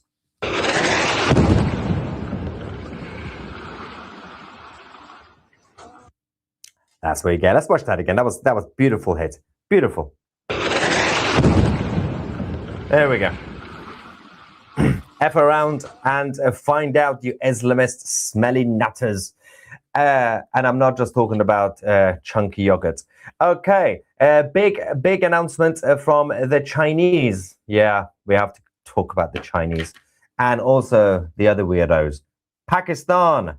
At least China is a real country. Let's talk about this because one of the biggest problems that we are currently facing is Pakistan and China trying to meddle and intervene. We have a live feed from Beirut. This is China and Pakistan proposing a joint 5-point plan. Ooh, they can count up to 5 for an immediate ceasefire between the US US, Israel, and Iran.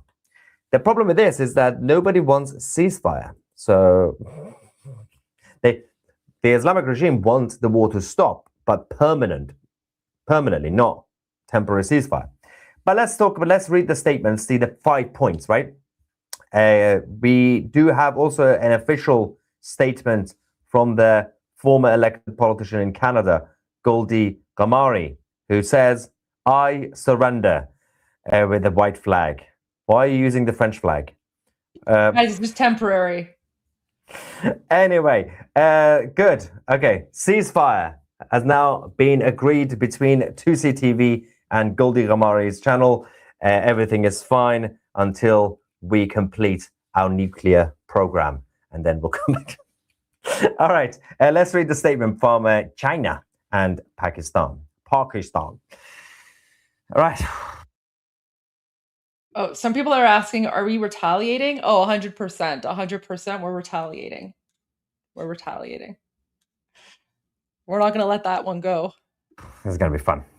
Member of the Political Bureau of the CPC, the Central Committee, and the Minister of Foreign Affairs of the People's Republic of China, It has nothing to do with people. All right, you know what I want to do, guys? The thing is, I don't know how to make AI videos, but I'll tell you like what I want to do.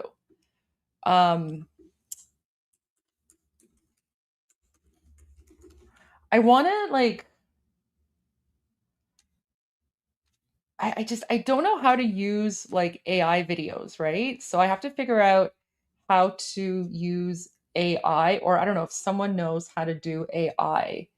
But what I want is for like, I kind of want to take this video and I want to like replace it with, yeah, I have to whisper so Tusi can't hear. So I want to take this video here of like the Khatam al-Anbiya guy, and I want to like replace his face with Tusi's face, and then have it be like, you know, Tusi speaking or something.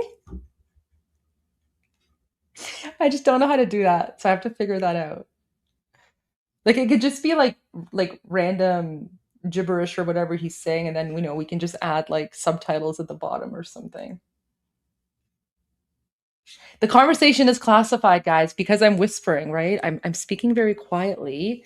I'm whispering, so you know he can't hear me. He can't hear me right now. But I don't know. I kind of want to do that. I just want to do that.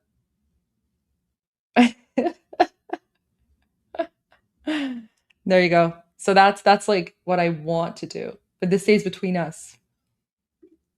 All right, let's go back to Tusi's update. Mr. Wang Yi, and Deputy Prime Minister and Foreign Minister of the Islamic Republic of Pakistan, Mohammed Ishgal Dor. Yeah, he can multitask. His deputy and also Foreign Minister. It's lovely. I wonder what his pension is going to be like. They met today on the 31st of March, and this is the statement, the 5 bullet points for ceasefire. Immediate ceasefire. China and Pakistan call for this to stop the hostilities and efforts to prevent the conflict from spreading. Humanitarian assistance must be allowed to all war-affected areas. Well, the first bullet point is nonsense, because that's just the main objective, you idiots. You don't have to put in a bullet point. That's the headline. Anyway, bullet point number 2. Start of peace talks as soon as possible. Sovereignty, territorial integrity, national independence, and security of Iran and the Persian Gulf states should be safeguarded. Dialogue and diplomacy is the only viable option to resolve conflicts. China and Pakistan support the relevant parties in initiating talks, with all parties committing to peaceful resolution of disputes. If I were President Trump and Prime Minister Netanyahu, I would say, okay, we will talk, at least talk. If China writes down publicly, sign it, and Winnie the Pooh in Beijing, the president, says publicly, dialogue and diplomacy are the only viable options when it comes to Taiwan. I dare you. And also to the barbaric, backwards weirdos of a Pakistani government, you should do the same thing when it comes to Kashmir, when it comes to Balochistan. Yeah, I dare you. Do it. None of you care about diplomacy. None of you care about a dialogue. Bullet point number 3. Security of non-military targets. The principle of protecting civilians in military conflict should be observed. This makes no sense, because the first 2 bullet points was about stopping the war. Now, why are you talking about civilians being protected, which are being protected by Americans and the Israelis? China and Pakistan call on parties to the conflict to immediately stop attacks on civilian targets. That's mostly IRGC. And follow international law.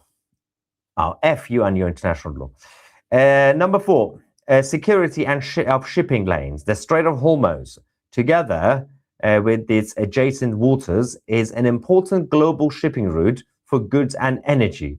China and Pakistan call on the parties to protect the security of ships and crew members. You don't have to say it to both sides. You just have to send a message to the IRGC to stop shooting people. That would be nice.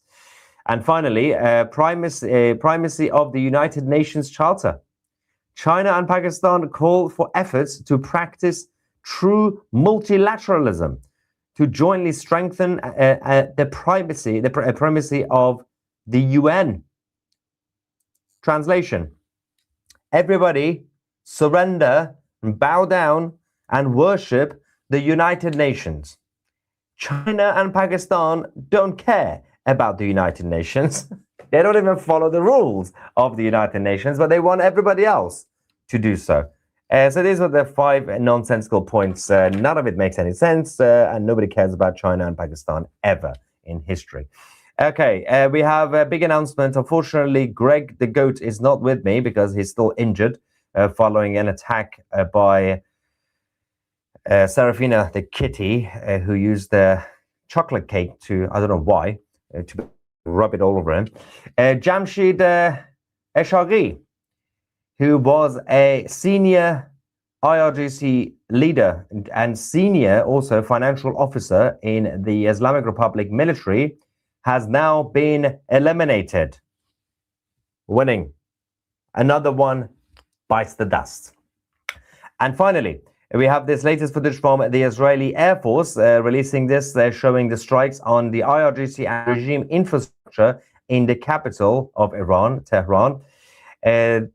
The Israeli Air Force have now conducted more than 230 strikes on the regime in the past 24 hours alone. 230 strikes. Look at that hit. Look at that beautiful hit. Oh, gone. Another one gone. So great work by the Israeli Air Force as usual. Okay, so going back to the rest of the reactions.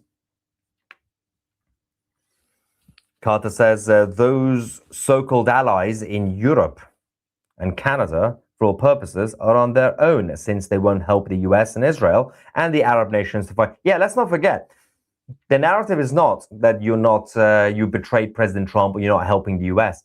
You're also betraying the rest of your allies. You are refusing to help the Arabs. You're refusing to help Israel, and you're also refusing to help your own British citizens and business people in the Middle East who have British interests. But the European leadership don't care. That's why they continue. Did the EU vote to start deportations as reported on another channel? The European Parliament debate, slight difference between the EU and the European Parliament. So the EU is the overall project, right? The overall entity. And the EU has 3 branches. The European Commission, which is the dictatorship, that's the executive branch. So the president of the European Commission is a dictator. She's not elected. That's Ursula von der Leyen. Then you got the European Council, and then you have which is the foreign ministers of the European countries. And then you have the European Parliament, which is a fake plastic parliament. They're not even allowed to propose their own legislations or laws. They can't. It's not their job. But they can vote on things. They can have debates. It's nice, right? But yeah, they did that, not the rest of the EU. It's up to the European Commission to decide. How can the Iranians take back their countries? You are witnessing it. We've just started. This is phase 1, the military operation. Phase 2, for them to take to the streets and win. The Iranian people are very kind. I hope Iran will become free again. I am from the UAE. God bless the Emiratis. What is the likelihood, in your opinion, of the US leaving NATO? As a US citizen, I'm seeing sentiments for leaving is growing. Yeah, but it's not going to happen. Firstly, if the US leaves NATO, NATO won't exist anymore, right? So you can't call it NATO. Then NATO is the US and the US is NATO, right? And the reason for that is because President Trump, by staying in NATO, can actually use NATO as leverage against their allies. You see the issue? If you leave it, then you can't do anything. So, and the White House want to ensure that they have control over Europeans. And by staying in NATO and not helping the Europeans anymore, that's the best way to do it. So that's the reality. The NATO at this point is meaningless anyway. It doesn't do anything. It literally at this point you can see if one or 2 NATO members are getting attacked, the rest of them are not helping. So the whole concept has collapsed already. But politically staying in it and making problems for the rest of the membership, smart. That's what the White House are doing. Also, because if you get a U.S. Democrat becoming president, they're going to rejoin anyway. So what's the point? And that's one of the biggest issues that we are currently facing. What is the most likely reason the remaining missile launchers haven't been destroyed? Because Iran is a huge land, mountainous as well. So there's a lot of underground sites, there's a lot of caves, there's a lot of bunkers, and there's a lot of places to hide the missile launchers. And they are mobile, so they can move them around all the time. So they launch from one location, then they take it somewhere else, hide it, they go somewhere else, launch it. That's one of the main reasons. It's the whack-a-mole game that I've been talking about. But to be fair, huge chunk of them have already been destroyed. That's why you only get a handful of drones and a handful of missiles being launched every day. Same can be said about the drones.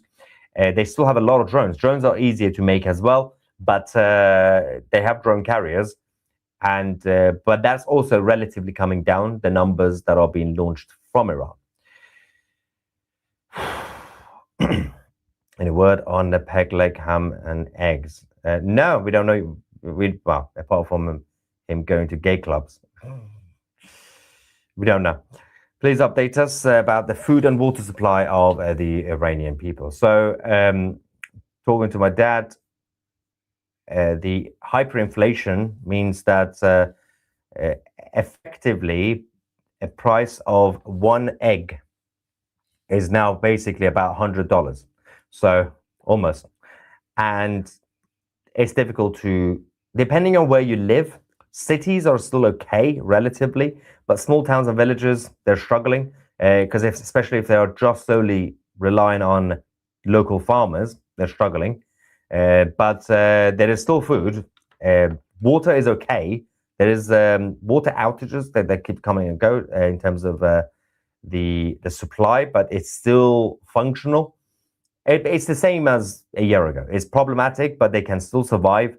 But obviously, if the infrastructure, power plants, and everything else gets hit, then it's going to be a crazy time. So if there is going to be a decision to hit the deep infrastructure, including energy sites, electricity, and water, and everything else, then that, in my opinion, that has to go hand in hand with the next phase of the war, which basically that's chaos, which is affecting not just the regime but also the Iranian people, which should mean, theoretically speaking, the Israelis and the Americans telling people in Iran, now it's anarchy, take to the streets, we have fighter jets and drones providing you with air support. Again, that's easy to say, this is just theoretical academic sort of conversation about it. It's not as straightforward as that. But if you're going to hit the power plants to paralyze the regime, obviously it's going to affect the Iranian people. So you can't really just tell them, do you just continue to stay at home and everything's going to get hit? Because they can stay at home, but they can't do anything else. There's no gas, there's no electricity. So that can come. If there's going to be, on the 6th of April, that's the deadline, right? That's the deadline that President Trump said. If he actually decides to go for the infrastructure, it has to come immediately with the next phase, whether it's going to be some level of ground invasion and also air support for the Iranian people. Don't just hit infrastructure and then just continue as normal with the airstrikes, because that's going to be problematic. Everybody will suffer, but then they're just going to have to wait. Wait for what? They don't know. Okay, so, Major, I sent you a text. If you are available, would be great to have you join us so that we could finish the conversation that we tried to start last time, but we weren't able to get around to it because it was a busy news day with President Trump's announcements and speeches. So if you are able, would be great to have you join us for a little bit.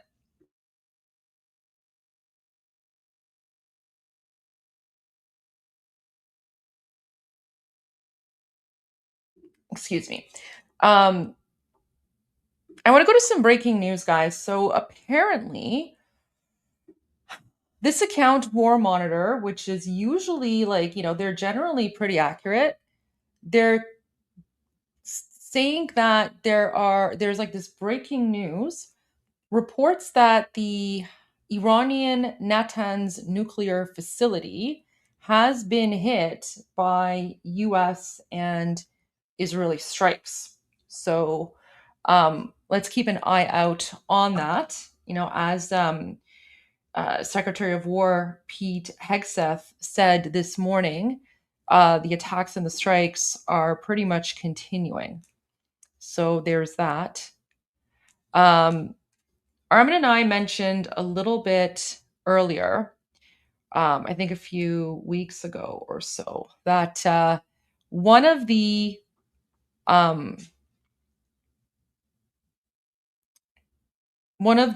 top IRGC commanders has sort of been missing in action, and he was getting a lot of flack from other people. So apparently, the state TV of the Islamic regime released footage supposedly showing him. This is Majid Musavi, the commander of the Aerospace Force of the Islamic Revolutionary Guard Corps, visiting underground missile bases and launch operators. Days after Iran International reported he had come under criticism from senior IRGC officials for being absent during ongoing clashes and leaving his forces without leadership. So برای عرض خداقوت به افسران موشکی و پهپادی به اینجا میآید.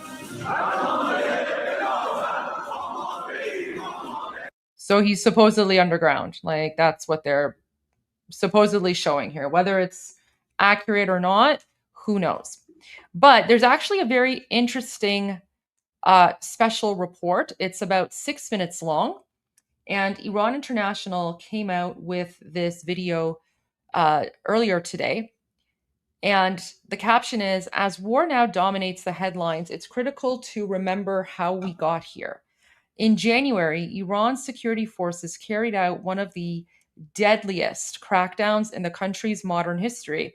And at the same time, a parallel war was unfolding online. This special report reveals, oh, okay, great. We will get to this special report when Armen returns, but right now we have the Major. Welcome. Hey, everybody. How are you? I'm doing pretty good. I think I'm getting past the panhandle crud finally. It's been a chore. This year I got the stomach bug. Last year I got the sinus bug. So I'm so sorry. I'm sorry to hear that.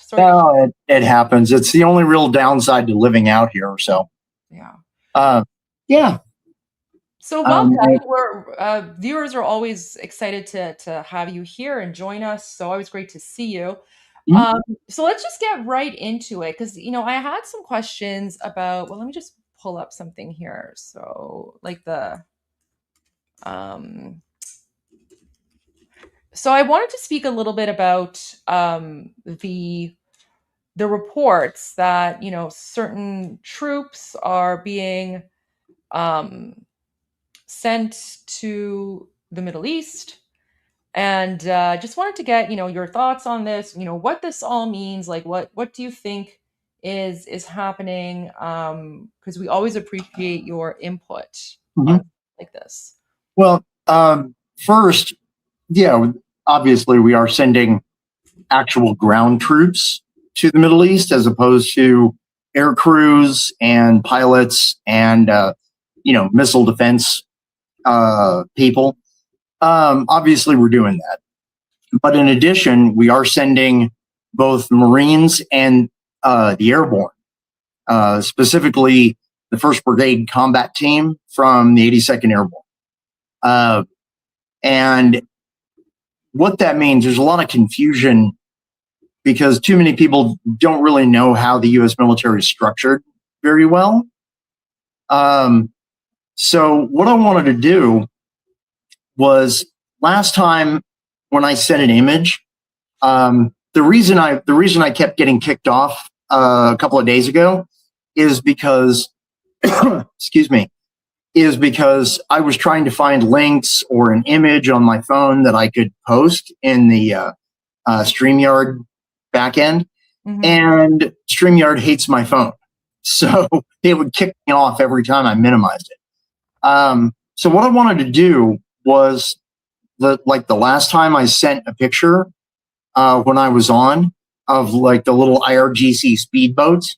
I wanted to just go ahead and send that to you via Instagram, because that seems to work. Instagram works? Yeah, that seemed to work the last time. Okay. And because it's a lot easier when I have a visual to explain this. So I just sent you a DM of a little chart. Yeah, I see it. Okay. If you want to pull that up, the reason I need to do this is that trying to do a word picture on something like this is actually kind of hard.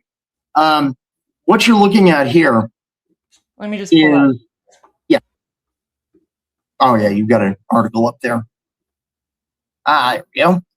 Okay, so what you're looking at here is what's called the MAGTF. It stands for Marine Air Ground Task Force. This is how the operational side of the Marine Corps is set up.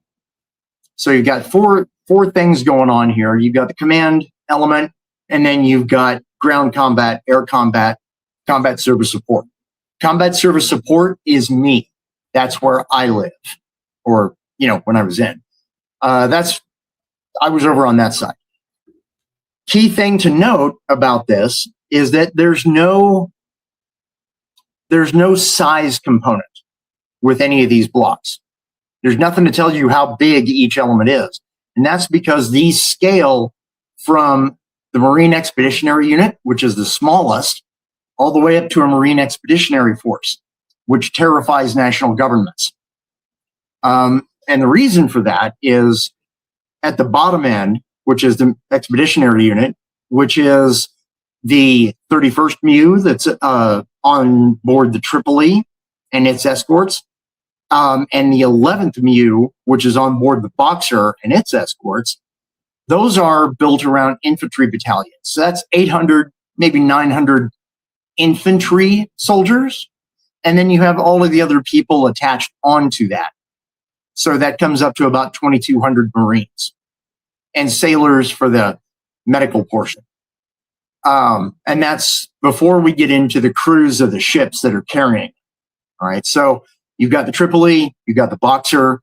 Together, you've got about 4,500 Marines on the way, either at the Persian Gulf or on the way there. All right. And we're not doing this, I want to underline this, we're not sending a Marine Expeditionary Force. That is a reinforced division of like 40,000 people. We're not doing that. That was Desert Storm. We're not doing that here. It's only 2 expeditionary units on the Marine Corps side. And on the Army side, I'm going to, that's a little busy. So let me do something else. This, copy that. I'm going to send you another image here. On the Army side, that image that I just sent you, that's that plus a couple of other little support units are what the Army is sending at this point. That is the 82nd Airborne Division's 1st Brigade Combat Team. Marine units and Army Airborne share a lot of similarities in capability and what they can do. They just tend to get there in a very different way. And Marine units generally have more firepower to support them than the Army does, generally. Now, I'm kind of weird because I fall into the category of one of 12. Back in the mid 80s, I was one of 12 supply chiefs in the Marine Corps that actually handled airborne operations at any level. And so I know both the amphibious side and I know the airborne side. So I have a pretty good idea of what they would be using this mixed force for. an airborne brigade and a couple of expeditionary units. I've got a good idea of what they would use it for, but I don't want to talk about that. I've been wargaming this for like 2 weeks now. Ever since I heard that all of these units were in motion. I don't want to talk about what I think the reality is that they're probably going to be used for, because OPSEC. I'm not being overly dramatic. That's just the way it is. And that's based on the fact that in the military sphere, professionals are predictable, but the world is full of amateurs. So what they can do, you've got for an expeditionary unit, they can operate easily within 20 miles of a landing zone, and they can hold that area. It doesn't really matter if it's an island or a defended beach, or if they're trying to isolate a city. They can do that pretty easily by themselves. So can the airborne, but they would generally not jump close to a coastline. They're more for going into a deeper area. The caveat, though, is that the Marine Corps can evacuate if it runs into trouble, or it can get a lot more support quickly. If the Army goes in deep, 100 miles, 200 miles in, getting them back out is going to be a major problem. So, to my mind, what they're planning on is something involving using both groups. Having the Marine Corps secure a beachhead, and then having the Army at the same time parachuting in a little bit deeper inland to control road systems and to help, cut off reinforcements until the Marines can get up to them. Cut off reinforcements to the enemy, which is the regime, until the Marine Corps can get to them. And that's what both of these units are optimized for, is going in, grabbing a piece of territory, and holding that until they get relieved. So I was not surprised in the slightest when I saw the news start to come out that, yes, we are sending ground troops. We are not sending an invasion. This is not Desert Storm. Because when people in America hear ground troops, right, quote unquote, ground troops, what they're hearing is the massive armored demolition machine from, Desert Storm. 5,000 whatever tanks, 250,000 troops, everybody going, over the border. That's not what's happening here. They did mention in the Pentagon briefing that we have something like 250,000 or no, 50,000 troops in the area right now. That's mostly the Air Force and defensive missile batteries. That's not quote unquote fighting forces. And you're excuse me, when you're sending in a small force like this, which combined 2 MEUs and an airborne brigade, and you're looking at somewhere around maybe 10,000 ground troops, that's not enough to invade Iran. That's ridiculous.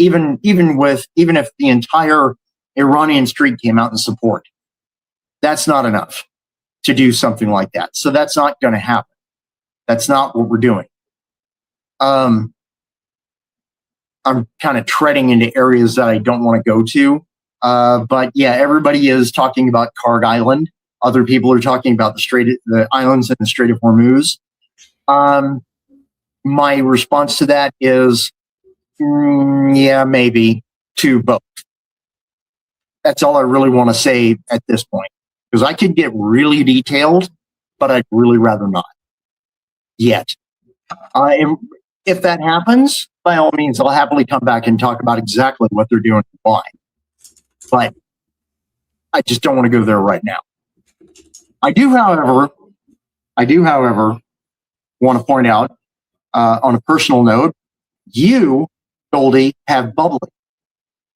I have Arizona. Let me get that in camera. I have Arizona watermelon. Oh, wow. Okay, now Yeah. you know what? I need to go get a bubbly now. Wait, I'll be right back. Go get a bubbly. So yeah, everybody. Yes, I appreciate all the kind thoughts. I have been under the weather for like the better part of a month now, and I'm still hacking and coughing. But yes, I'm doing a lot better. And hi, Navajo. Shout out to you. So there we go. There we go. See, fuel. I do have a lot of questions about this, but I just don't know, like, I don't want to get into OPSEC or anything like that. So I'll ask questions, and then guys, everyone in the chat, please ask questions as well if you have any questions for Major, and he'll just try to answer whichever ones he can. So I'll ask questions, but obviously if you can't answer, if it's too like into OPSEC or something, If it gets too close, I'll let you know. yeah. But wait, before we begin, guys, I made this like test video where I'm pranking Tousi. What do you guys think of this? It's not the greatest quality because it's just like a free face swap thing. So the lips aren't moving that well. But guys, what do you think of this? الله الرحمن الرحيم إلى إخواتنا المسلمين في المنطقة وإلى أحبائنا في أرض فلسطين وإلى غزة صابرة خاصة. I took Tusi's face and I put it on like the Durka guy. Nice. I don't know. We'll see. I'm still working on that. I'll be like, I'll share this tomorrow, and I'll be like, oh guys, look, Tusi's reporting from inside of Iran, inside of occupied Iran. So, okay. So I never get to educate politicians. This is kind of a unique thing for me. Oh, wow. Politicians usually don't like to listen to me because I don't work for defense contractors. Really? Yeah. Oh, yeah.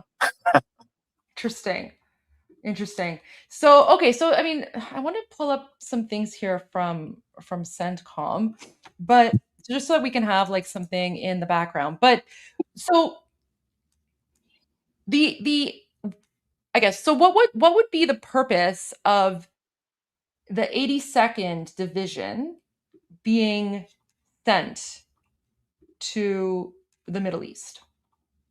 Well, specifically in the context of Iran, like I was saying, the Marine Corps can get ashore. All right. The Marine Corps can land on the beach. The Army doesn't have to land on the beach.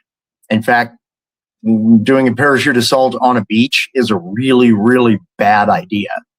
I have stories. It's a very bad idea to do that close to a beach. So the Army would go generally on targets more than 20 miles inland, unless they're doing something like a major assault on a city, like a port city, Bandar Abbas or something like that. The Army is generally not going to jump too close to the water. The last time that happened, what was the last time we did that? Grenada?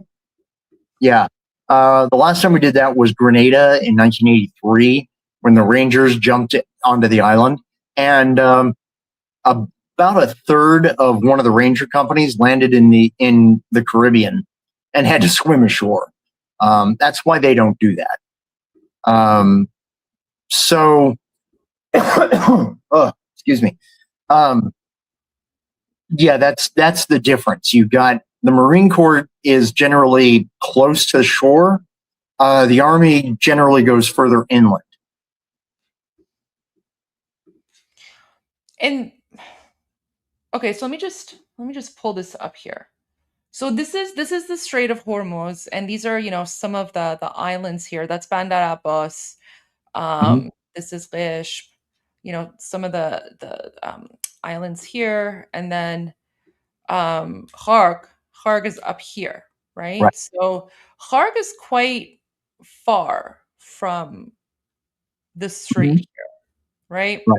But there has been a lot of attacks, so one of the places that there have been a lot of attacks against IRGC facilities is Bushehr. So they're going after like Bushehr, which is really close to Kharg Island. And then, of course, in Bandar Abbas as well, which is like the main area here. So, President Trump has said, there's not going to be like, boots on the ground, in the sense of maybe fighting a war, because a lot of the footage that we've seen, it's you don't really see like an actual military on the streets. Like what we're seeing are the Basij paramilitary forces, whose role and purpose is really to suppress and oppress the Iranian people, and to murder Iranians who come out. And because I think Pete Hegseth said today they've targeted and destroyed over 11,000 IRGC assets. So there really is no army left. There's no Navy, there's no Air Force, there's no military. He also confirmed what we have been saying, Armen and I have been saying for a while, which is that a lot of the people who are within either the army or even the IRGC have defected. And, this is one of those situations where Iranian people do see this as a liberation, right? So, if anything, seeing, someone from the United States or Israel show up, the Iranian people won't be hostile towards them, because this is what Iranian people have been asking for. They've been, asking for that. So how does that factor into the strategy, or, what they plan on doing, as much as you can say?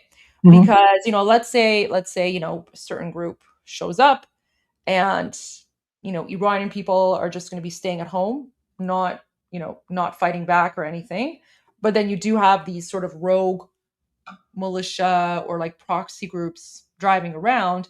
Now, I think you and I both know those proxy groups really, like they can't stand up to, the Marines, or, whoever decides to show up, whichever, I guess, is battalion the proper word.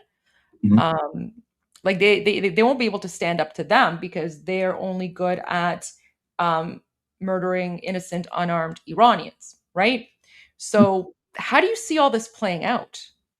Like what would be the purpose for them to even go? Well, the first thing to understand is that when anybody, at least in the United States, when people say boots on the ground, they're talking in terms of the Iraq occupation or the Afghanistan occupation.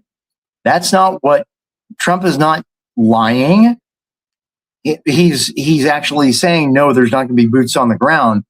It's just the part that he's leaving off is he's not saying there's not going to be boots on the ground in the context of Iraq or Afghanistan. We're not going to be in Iran for the next 10 years. That's not what's happening. We would put, and probably will put, boots on the ground with Marine Corps and the Airborne in a very limited way. What they would do with forces this small, and 2 battalions of Marines, 3 infantry battalions from the Airborne, that's a very small force in the grand scheme of the military sphere. It's a dangerous force, but it's very small. So it's going to be they're going to be very localized operations. And what they're going to try and do is, the Marine Corps might seize islands, for example, in the Strait of Hormuz.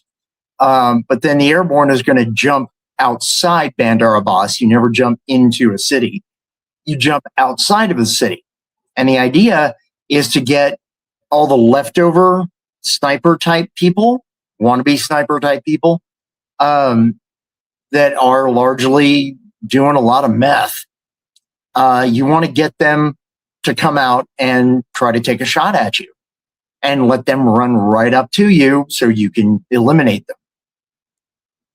That's the whole point. Draw them out and then hit them with a hammer so you don't harm the Iranian people. I know that a significant chunk, maybe even most of the Iranian population inside the country are okay with getting killed if it ends up liberating a country. On our side, we really don't want to do that. Yeah. We really want to avoid that. But if we can get the Basijis and the IRGC, whatever's left, to come out of the cities and come at us, that's great. That's the domain we operate in. And we want them to come out of the cities to come at us because we know we're going to crush them utterly.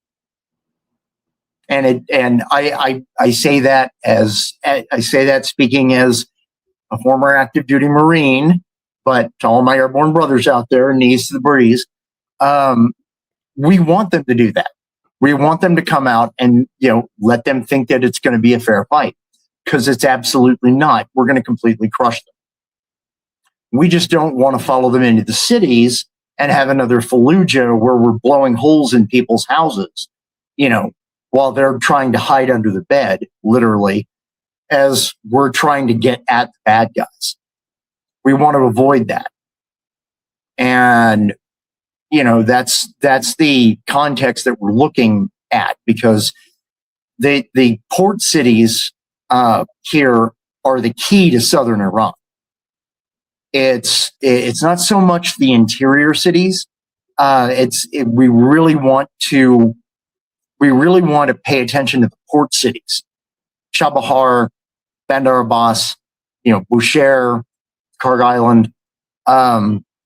We want to pay attention to those, and we want to try and preserve those, and not kill the people we're trying to come and liberate in the process. And I think Iranians understand what we're doing. Oh, yeah. What the left and the West is going to do and what they're going to say, I would like to say that I really don't care, but unfortunately, they can make a political stink. And the media loves, if there's anything that the media loves, it's images of dead children. They love that image better than they love flag-draped caskets.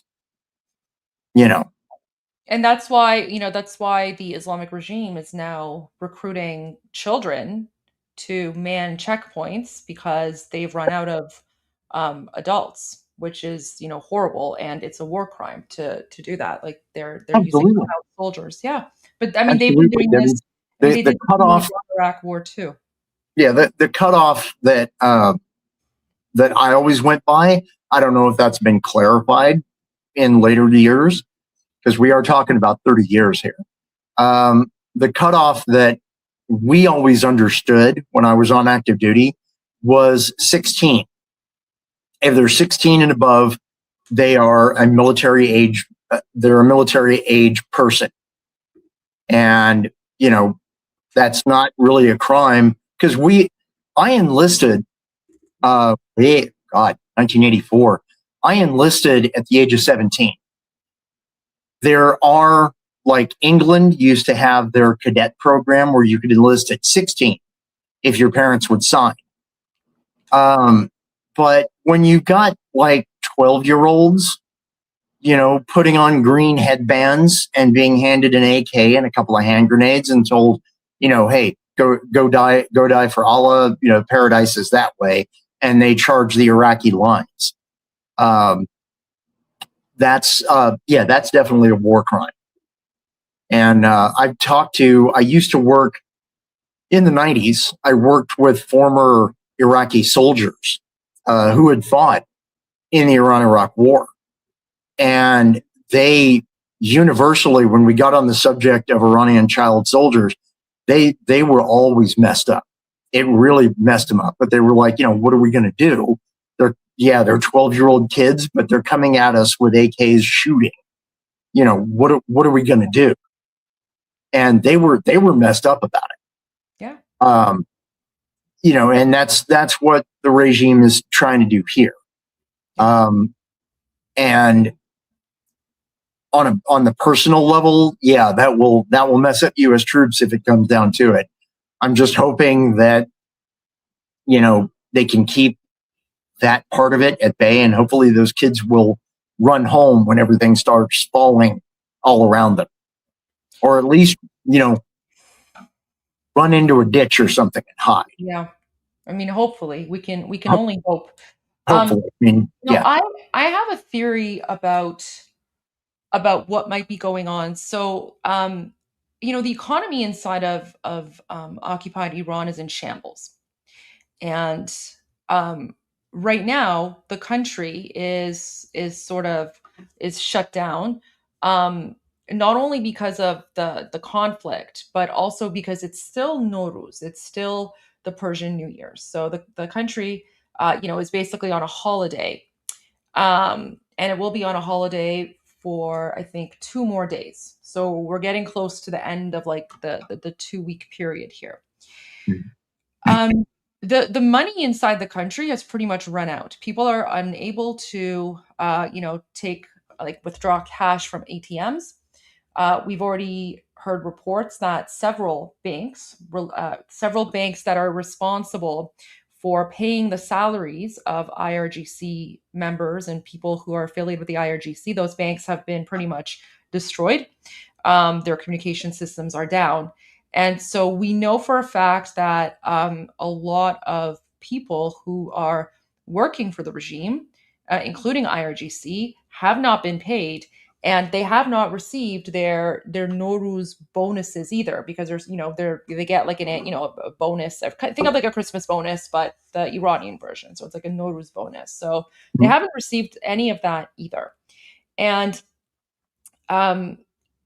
so there might be. I mean, I don't know what your thoughts are on this, but maybe one of the strategies here is to put the Islamic regime in a chokehold, and instead of having let's say the Marines or whoever go on land, they capture some of the islands, for example Harg Island, which would put an economic chokehold on the Islamic regime, and they just hold on to that island until the regime just ends up collapsing economically, which means a lot of people will just defect, and then that could possibly create the conditions for Iranians to go out and effect regime change and reclaim the country. That, I don't know, maybe that's a possibility in a way where they basically cut off the Islamic regime's resources. That is a part of it, because economic warfare is very much a part of all warfare, of all conflict. The thing about Karg Island is that, and just oil exports in general, at least coming by sea, that's not really working out. It's not really a factor anymore for the regime, because they can't get anything out of the country. And so they've cut off. The regime is cut off from its oil export income right now. The whole thing about preserving Karg Island is not as a negotiating tactic for the regime, but more of preserving it for what comes after the regime. That's from our side. And I say that because if we weren't doing that, if that wasn't a factor for us, we would not be. We would have already destroyed Karg. we clearly have the firepower to do it, but we haven't. And it's not because we're trying to, dangle bait in front of the regime. It's because, frankly, His Highness is going to need something to start refilling the coffers of Iran at short notice. And even if Karg Island's facilities are way old and cruddy and out of date, it still works. And you don't want to destroy that kind of a target if you can put it back into operation immediately. Because Karg Island doesn't actually produce oil. Economically, it's what's called throughput, because it takes oil from the mainland. And the advantage is that if you look at a satellite image of Karg Island and you drill down a bit, there's all kinds of docking booms all around the island. And it can, I think Karg can refuel or fuel up something like 12 tankers at a time, 12 or 13 tankers. And there's not a lot of ports in the world that can do that. That's why it's such an important economic target. But we're trying not to damage that. So if we were to go in on Karg Island, it would be to keep the regime from blowing that. As far as the regime's finances go, they're basically printing funny money at this point. Bringing in Iraqi Shia militias to try and keep the Iranian people down, that's going to work temporarily, right up until those guys start getting addressed by U.S. and Israeli air power. And then they're going to start talking about money, real money. And the regime doesn't have it. And they're going to be in exactly the same position they were when all these Iraqi militias started rolling into Iran. They're not going to be able to pay anybody, and they're going to need help. And they pretty much shot the magazine on them getting help now. So this is the whole Iraqi militia column. I have a different view on that than a lot of people do, because I see that as the last gasp of the regime, because that's their final reserve. They don't have anybody else. If that falls apart, they better have a clear way of getting into Helmand province in Afghanistan. Otherwise, they're going to get torn apart. Maybe they can run to Tajikistan or something. I don't know. However, what I will say is, if that happens, we might see a few highways of death, like what happened at the end of Desert Storm with the retreating Iraqis. This time, I don't think either Trump or Hegseth are going to. I don't think they're going to stop. I don't think they're going to call a halt. They want to destroy as much of that capability as they possibly can. And, that's kind of the end game that I see. One more question for me, and then we'll go to some questions from our viewers, because there was a few that I noticed there. So now we're getting news that the U.S. is deploying a third aircraft carrier to the Middle East, the USS George H.W. Bush, set to join the USS Abraham Lincoln and USS Gerald Ford, already operating in the region. Why do you think that is? Why would there be? I think that was always the plan. I think the Bush, or not the Bush. I think the Ford is standing off of Israel because of a time constraint, where they figured we need to get, we want to get the Ford and the Lincoln operating in the same ocean to mass their air wings. I think they realized we have to start this on the 28th, and the Bush is just not the Bush. I keep saying that. The Ford is not going to make it in time. So instead, we'll just park it off of Israel.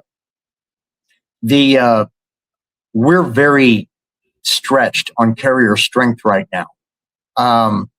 And they've been scrambling to get both the Bush and the Theodore Roosevelt back into operation.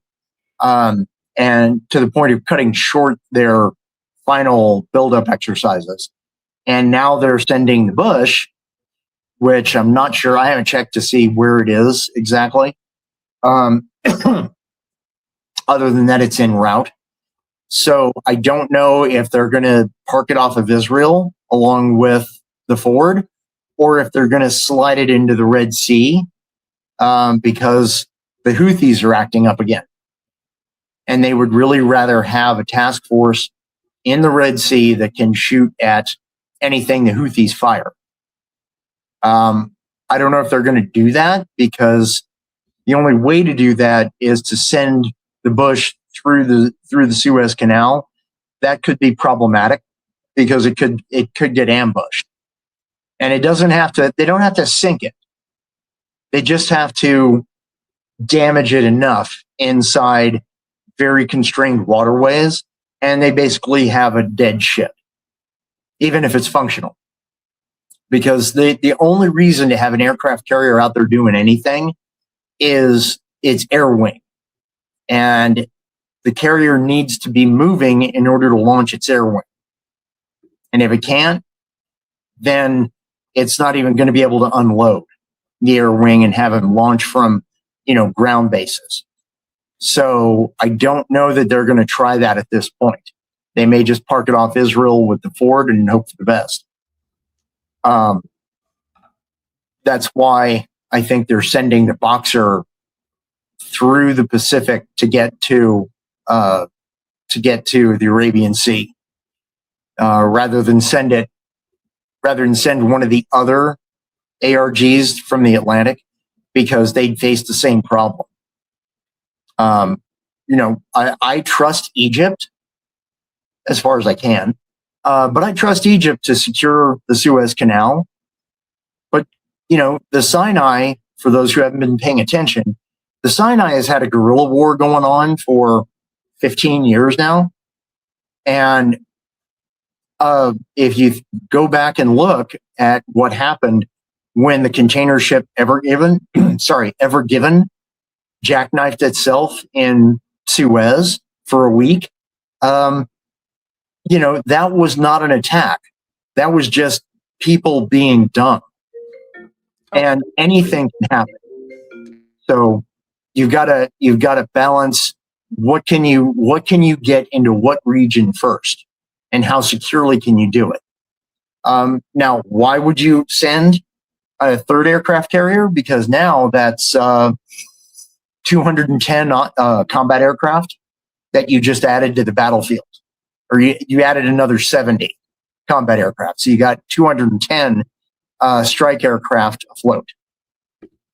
And those are, despite what the regime desperately thinks is true, those are very hard to hit with ballistic missiles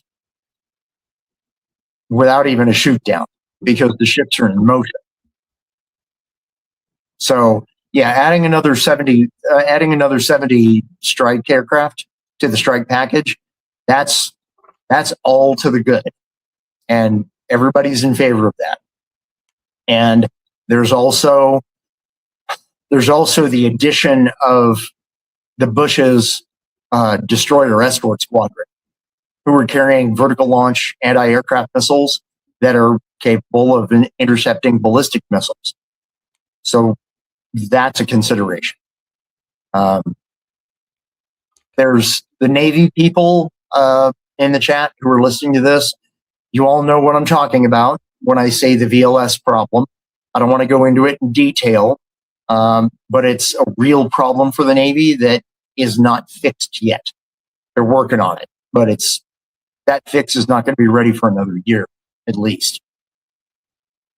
So that's the deal with sending the Bush. I've just been waiting for the Navy to get its act together, frankly, to get the Bush there.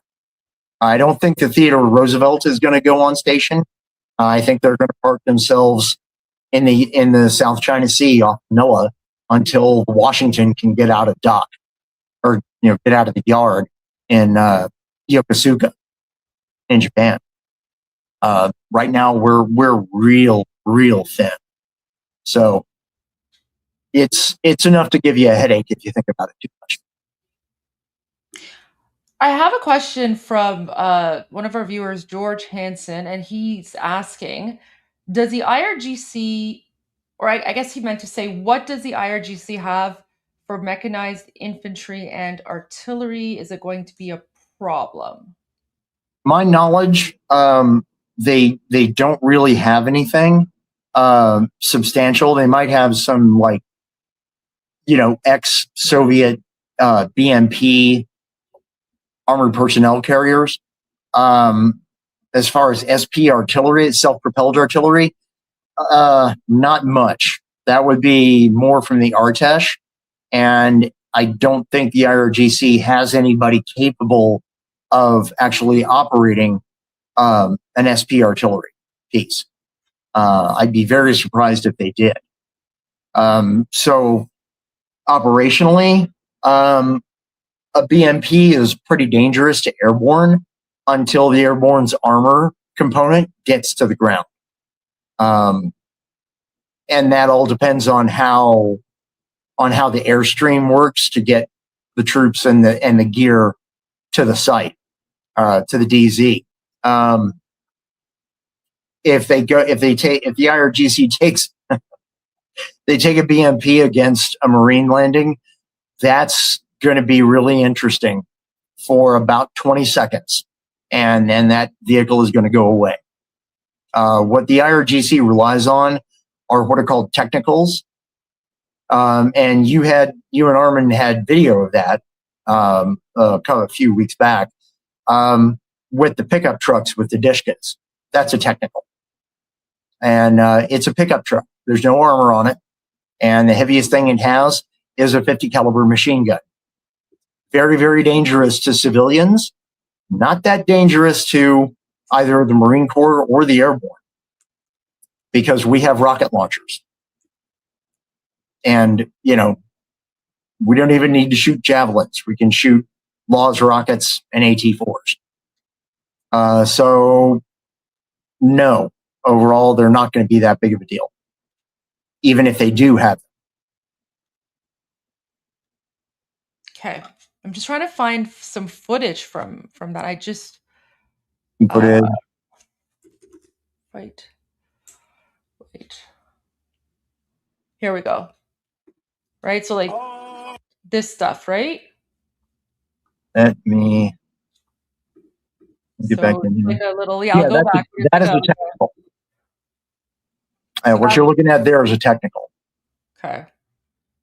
Because this is what the IRGC and the Best Siege, this is what they use to murder Iranians, but I can't see how this would this is compared to the US or Israeli technicals do have a use. They are very useful if you know what you're doing. These guys don't know what they're doing, because what they're using these vehicles for is, like you said, they're here to kill the Iranian civilian population. That's all they're using them for. Now, if they operated like the Chadian army, I know people are going to laugh, but the Chadian army are what codified the idea of technicals. And they did that by putting anti-tank missile launchers on the back of them. And then they became a very dangerous threat. These guys don't have that. At least I've never seen it. They might have missile launchers, but I don't see them. So I'm not overly concerned with the IRGC trying to make any kind of dramatic move on the battlefield. Frankly, I don't think they have the guts unless they're hopped up on drugs. So, and can you talk a little bit about the A10s? About the A10? Oh, okay. Sure. Because a lot of people are commenting on them. What are they? Why are they being deployed?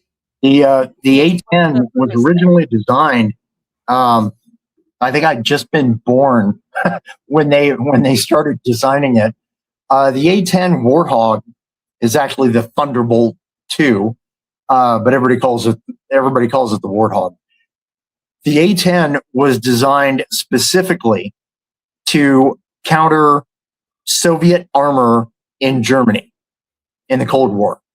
The whole idea was that you have this gigantic plane that's massively armored with a massive bomb load and massive guns, a massive gun. And its whole job was to destroy Soviet tanks. Because the understanding of World War III, back when I was in the Marine Corps even, was that if it started, it was going to start with an invasion of, 1 million Russians and more tanks than God. And we needed something to counter the tanks. This does a really good job of countering the tanks when you use them en masse. But we found that, hey, World War III didn't happen. Instead, we got Timu World War III in Iraq against Saddam. And they did a great job. They did exactly what they were designed to do. And the punishment that those things can take is legendary. I've seen videos of these planes coming in with one engine shot away and like the entire leading edge of one wing blown off to where you can see the internal structure. The main gun on an A-10 is literally the size of a Volkswagen. It's actually bigger than a Volkswagen Beetle. Oh, wow. And it fires a shell. You know what? Let me see if I can find an image of that.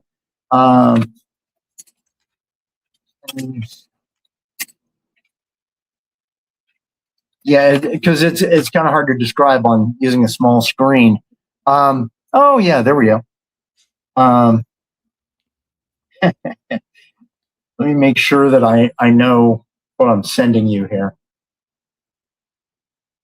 Yeah. I'm going to copy this. I'm going to send you an image here. The image I just sent you, the big shell is what comes out of the A-10's rotary cannon. The little bitty thing next to it is what comes out of an M16. And let me add that here.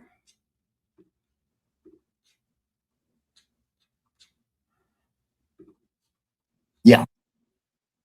Wow. Yeah. What an M16 fires is the itty bitty one next to it, and what comes out of the A-10's nose is the big shell. So yeah, those come in a lot of flavors, including depleted uranium and high explosive rounds. Yeah. And wow. they devastate. They will absolutely devastate an area. There's not a lot of ammo for the gun on the A-10, but if you live through it, you're never going to forget it. Now, I can see that. So we have a couple of comments, and then there's a question. So as Rayrl says, Major, don't forget there is more A-10s now for close air support to dismantle the technicals. That's true. That's very true. Excuse me. The fact that we've got A-10s moving inside Iran now is both to address the technicals directly, but also to tackle softer sites that are more spread out. Okay, what I mean by that is you've got like a school that the IRGC has taken over, and they're using it as a base, like a vehicle park.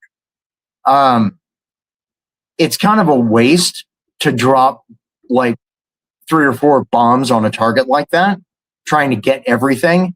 It's a lot easier if you fly an A-10 over it, and it just points its nose at the target and fires off a 2-second burst. And that will destroy everything above ground inside the compound, and they can just move on to the next target. So that's what the A-10s are doing right now.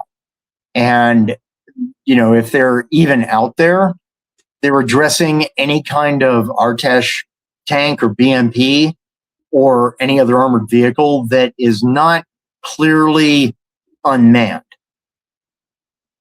Because again, like Karg Island, why destroy it? Why not just, leave the thing there in place? And when the regime falls, we can go back, recover those tanks, and Iran will have some kind of a tank park, at least temporarily, until we can get them better gear. It's better than relying on technicals for everything. Mm-hmm. And then Pasi Kuska says, isn't A-10 today slow?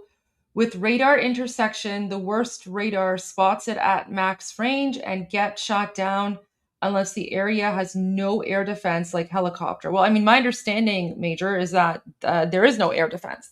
All of the Islamic regime's air defense and radars and everything have already been destroyed, which is why the United States and Israel have pretty much complete command of the skies. And that's what I think President Trump has said and what Pete Hegseth and others have said as well. There's multiple there's different flavors of air defense. Let me pull this for you. Actually, I want the one in the technical. No, I can use that picture. I can use that instead.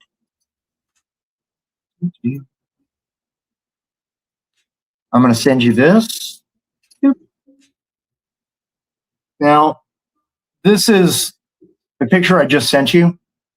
That is either a Russian or Ukrainian vehicle. I'm honestly not sure which. With the cannon on the back is called a ZSU-23, and it's specifically a 23-2 because it's a twin barrel. This is not really controlled by radar. It's designed to hit low-flying aircraft. This is actually a threat to an A-10, kind of, sort of. It would damage an A-10 to the point where once the A-10 gets back, they're going to take a day or two and fix it. Probably wouldn't shoot one down, though. But that would be a threat to an A-10 as air defense. That's what it's designed for. Cannons fire. They fire something almost as big as what the A-10 fires, but they fire it at functionally the same rate of fire as the A-10 because you got two cannons, and that is an air defense threat against the A-10. It's not an air defense threat against F-16s or F-15s or F-22s, F-35s, whatever's flying overhead doing the high altitude bombing, because they're so high up, these aren't going to hit them. So in the calculus, the A-10 squadrons, they're paying attention to where these things are. Nobody else is. The Marine Corps would pay attention because, these are a threat to helicopters, but the Air Force isn't using helicopters for anything but search and rescue, and they're not really doing that right now. So, yeah, there's air defenses that we have destroyed and completely wiped out, but those are all the missile defenses. And anytime if a surviving missile unit shows up, they're going to eat it. They're going to eat a bunch of missiles from the Air Force and the Navy from way high up in the air. So. Okay. And another question is, what about mortars hidden in mountain territory, drones, long-range missiles, etc., against a beachhead? Possible rocket artillery still hidden. That's where you get into. Excuse me. I'm sorry. That's where you get into. On the Marine Corps side, the Marine Corps can easily bring in Army Sea Rams A CRAM is the same thing that you'll see on a, it's the same gun system that the Navy uses against anti-ship missiles. But this basically has a different kind of round. I'm going to copy that. This is the CRAM mounted on a HEMTT trailer, which you can just drive around, park somewhere, and it draws power from the HEMTT's engines. And these things will, they're functionally the same gun as on the A-10. They fire several thousand rounds in a minute. And, if somebody's shooting drones at a beachhead, this is what's going to intercept them. Yeah. Oh, I'm sorry. Sorry. I just have to deal with this super chat. So someone's like, you were on the news tonight, 2C TV. Can't believe you would do such a thing. Never thought you would team up with Chunky Yogurt. I can't tell if you're being sarcastic or not. That was a prank that 2C pulled on me. And he even said that it's a prank and it's fake. So I hope you're not being serious. Everybody's trying to get their licks in. Everybody's trying to get their licks in. It's 15 minutes of fame. There you go. Well, actually, some people are taking it very seriously. I just got a call from my mom. Apparently, her phone is blowing up with messages from people who are like, "What's going on? Is like IRGC after Goldie?" Well, just because some people, because I do have like a bounty on my head. So unfortunately, some people didn't realize it was a prank. So yeah, there you go. But anyways, it was a prank. It was an April Fool's prank. Everything is okay. There you go. So I just wanted to share that. I mean, he didn't really get me. He got you guys, because I think you guys were more freaked out than anything else. Like I rickrolled Lucy. I trolled. Oh, it was a joke. Okay, all right. Thank God. Thank God. Yeah. You know what? He didn't punk me. 2C punked all of you guys. He punked all of you guys, because I was just watching and I was like, wait, what's going on? But because I was just like, wait, I'm fine. What's he talking about? But he was doing fine until he brought in Chunky Yogurt, because everybody knows you detest Chunky Yogurt. No, the Chunky Yogurt part was fine. It was the part where he was like, we haven't heard from her in 14 hours. That's the part that like freaked out the audience, because of the death threats against me. But it's all good. It's all good. I'm fine. I'm alive. Not a big deal. It was funny. And I think most of us saw it was coming. But for people who weren't aware or in on the prank, that's okay. But all good. So that was pretty funny. But yeah, guys, I'm okay. Yeah, but that was my mom calling me. She's like, "What's going on?" And I was like, "Mom, I'm fine. It was a prank." Okay, next question. Well, yeah, on the specifically on the drone defense, I just sent you two pictures. I just sent you two pictures of the CRAM. The one on just mounted on the trailer as they're dragging it around, and the other one in firing mode. That's not a laser, by the way. Let me just do this here really quickly, so I can bring them both up at the same time. Yeah. Okay. Image file. Let's go to desktop.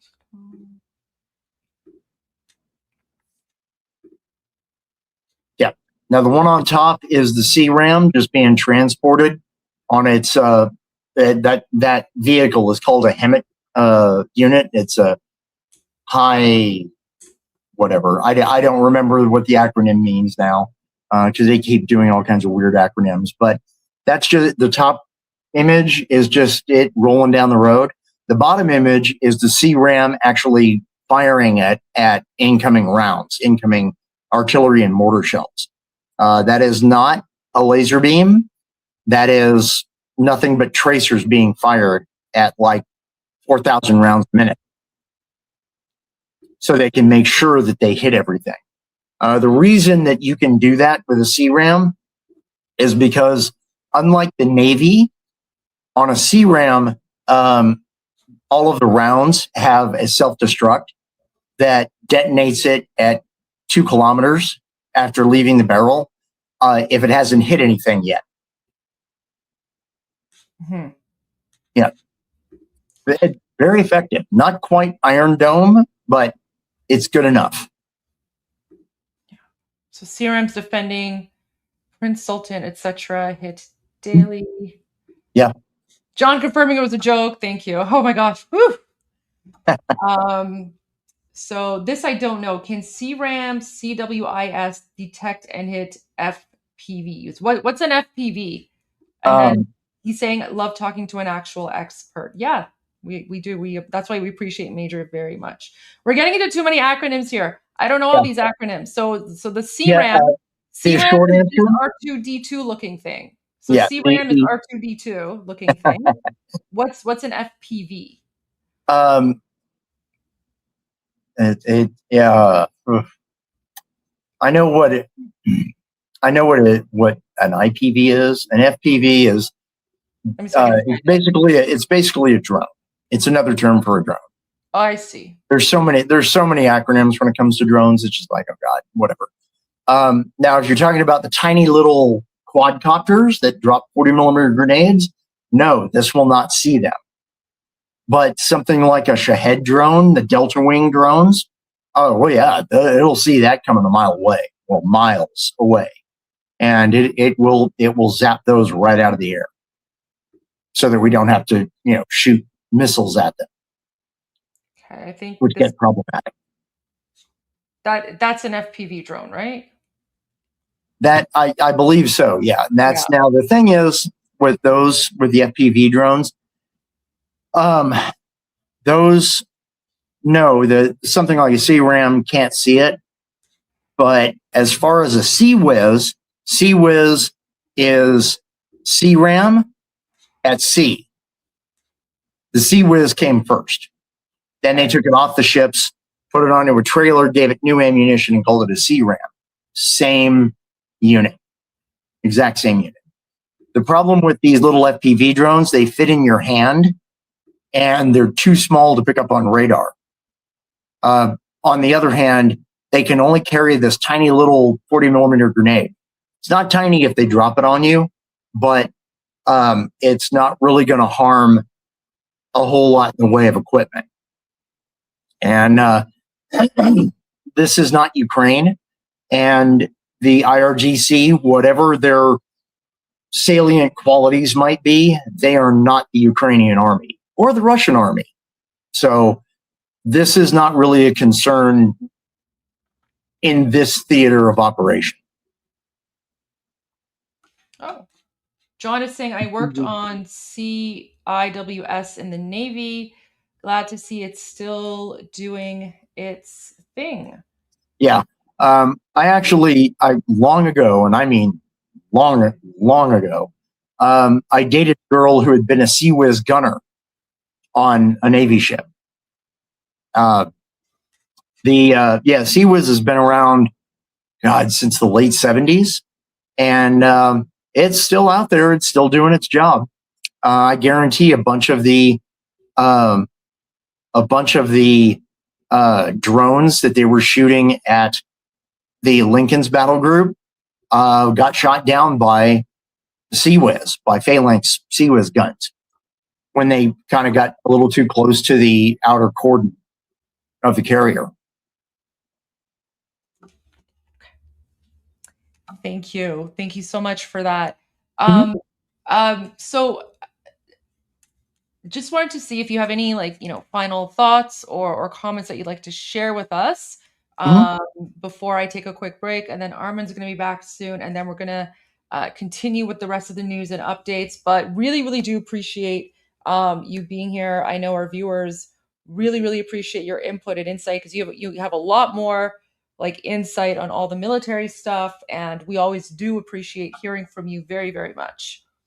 I appreciate that. The only thing that I would close with is trust the process. We are way ahead of schedule. Everything is going the way we want it to go. So just go ahead and trust that. And Donald Trump, well, however you might feel about Donald Trump, he is not George W. Bush. He is not Barack Obama. He definitely is not Joe Biden. We're going to win this. We're not going to win it tomorrow.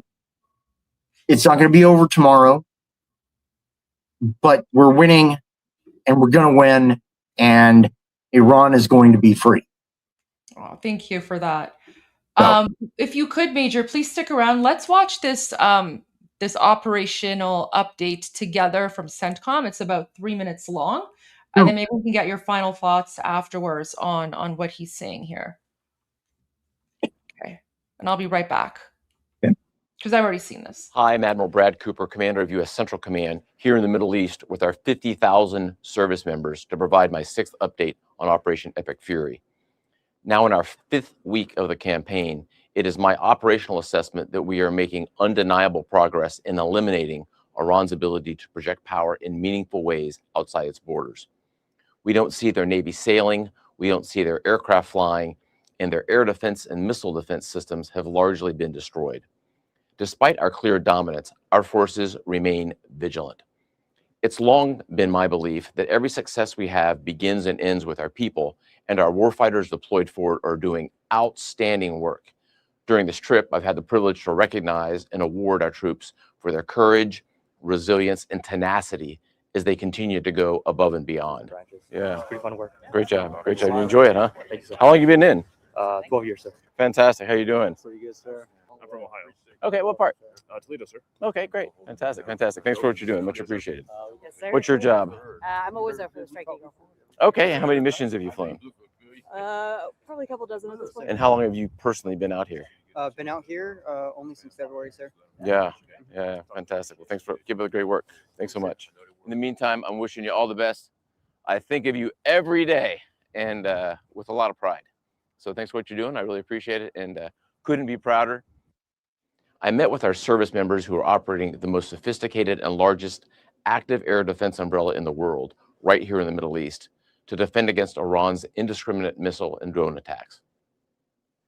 Since day one, our warfighters have also shown unmatched reach and lethality in systematically dismantling Iran's drone, missile, and naval capabilities by delivering a massive amount of firepower.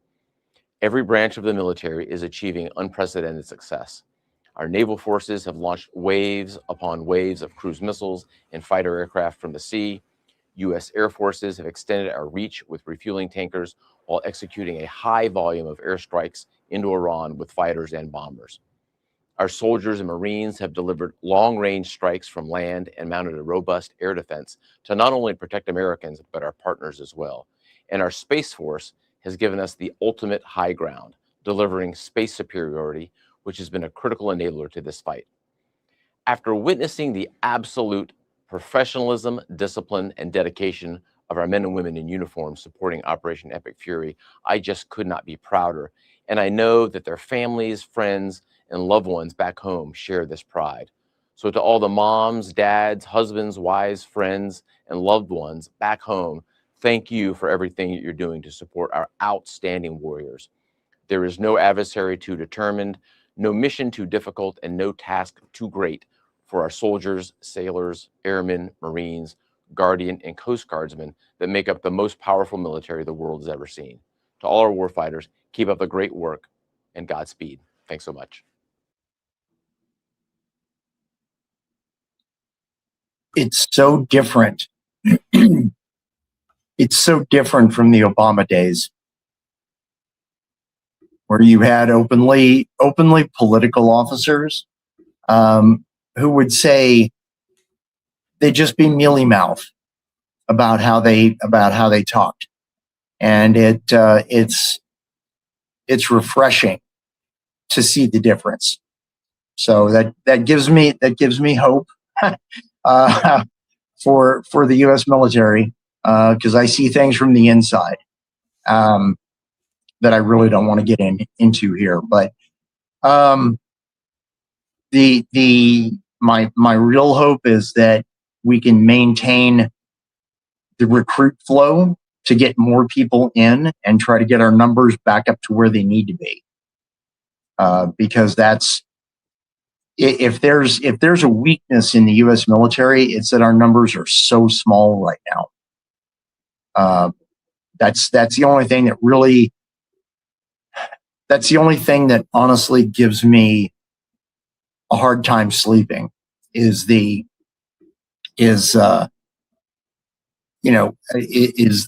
manning level, and how thinly we're spread. We can do what we're doing right now.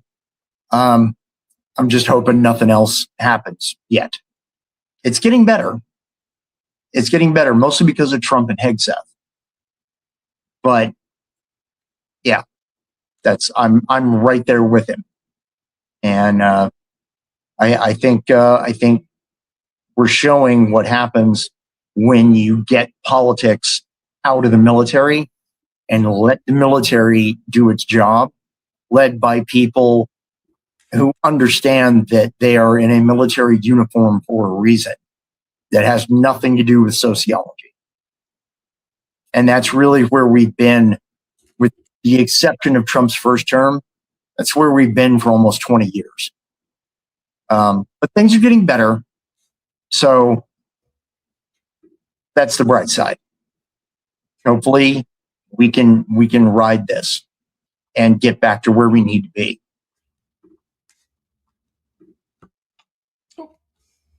Yes, absolutely. I agree. Thank you so much. Sorry. Yeah. I just noticed that the White House is about to go live. Well, I'll tell you what. Do you want me to stay for White House going live? No, that's fine. I think we'll be okay because Okay.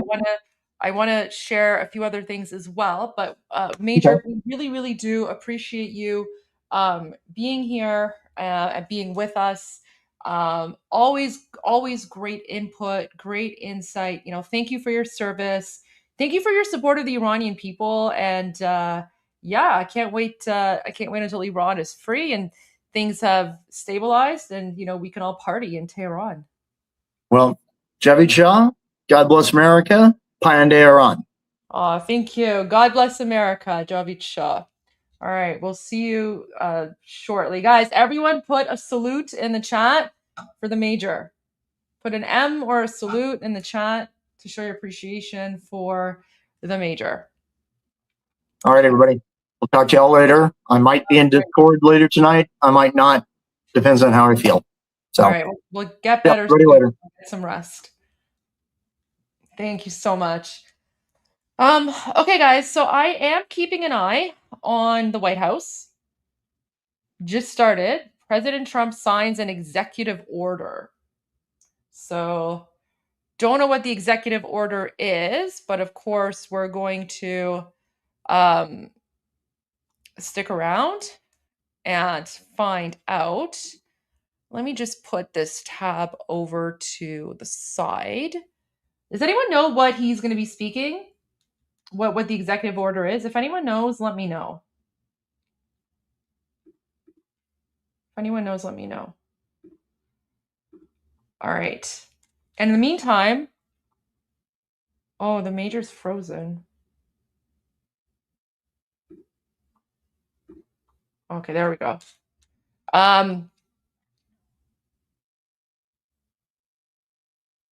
Yeah, I know he's signing an executive order, but we don't know what it's about.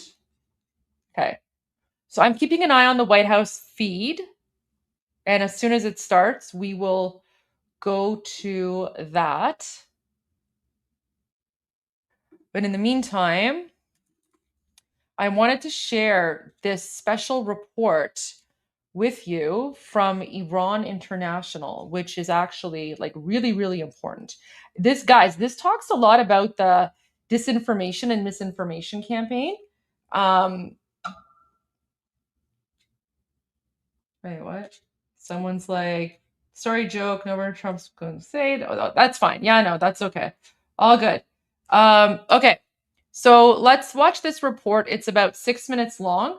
Guys, this is really important, this report, okay? Because this Iran International, along with the Free Press, they did a deep dive into the conspiracy theories around what actually happened on January 8 and 9, and how there were certain accounts, especially on social media, on X and other places, who were amplifying Islamic regime propaganda. So let's watch this together.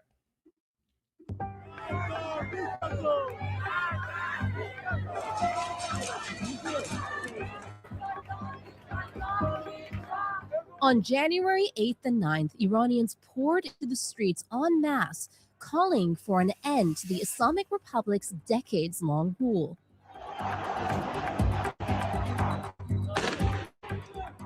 But they were met with bullets.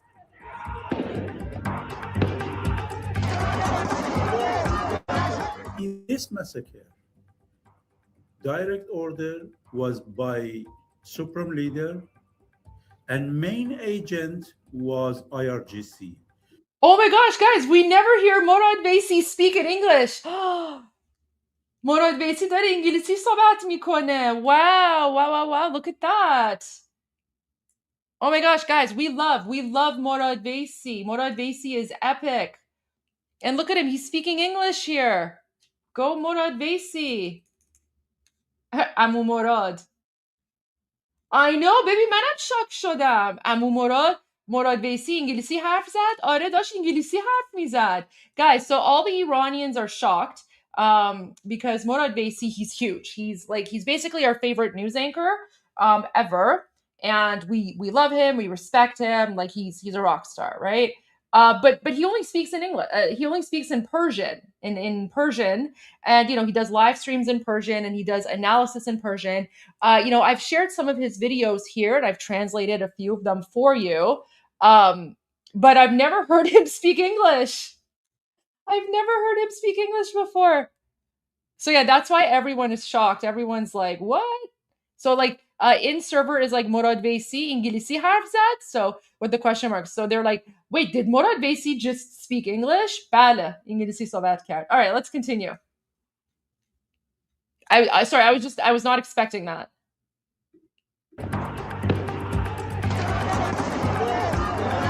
In this massacre, direct order was by Supreme Leader, and main agent was IRGC, and IRGC branches, including Basij, paramilitary, or special unit in the police.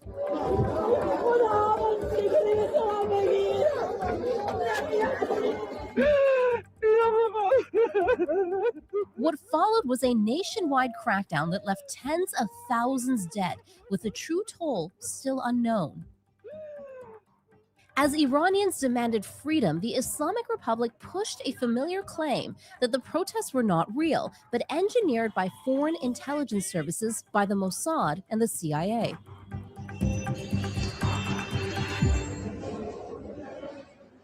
And another one is Foreign Ministry, and his deputy. What is their mission? Justification about massacre, and tell a wrong story about massacre to war. New analysis from the Network Contagion Research Institute, the NCRI, shows how this narrative was constructed, amplified, and circulated across online networks, transforming a domestic uprising into what appeared to be a foreign conspiracy. According to researchers, the foreign coup narrative did not emerge after the violence. It was present from the very beginning, seeded through regime-aligned media even before protests spread nationwide. What you're seeing here is not organic debate. It's a sequence. First, regime-linked sources frame protests as foreign sabotage. Second, online influencers across different political camps adopt that claim. Third, engagement surges, often surpassing official state media. And finally, Iranian officials cite that online discourse as validation. The narrative travels outward and then returns with legitimacy. Among the high engagement voices identified in NCRI's analysis were figures like Nick Fuentes, pro-Kremlin amplifier Megatron Ron, network node Atom Media, progressive commentator Omar Badar, gray zone journalists, including Aaron Mate and Max Blumenthal, alongside Iranian regime-aligned commentator Mohammad Marandi. Many of these voices disagree on nearly everything else politically, yet arrived at the same conclusion about Iran: different politics, one narrative. Researchers describe it as a convergence, a system where decentralized actors amplify the same narrative because it fits existing political grievances. I wrote an essay about a year and a half ago.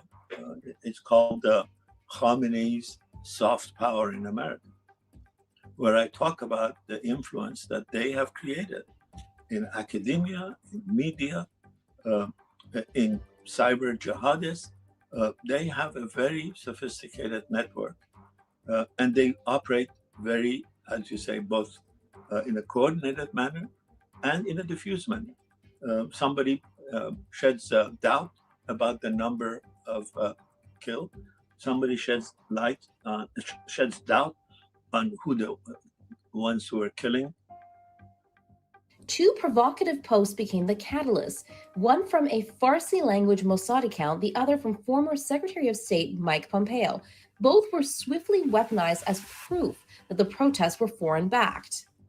The largest engagement surge occurred after January 8th, precisely as protests expanded and the crackdown intensified.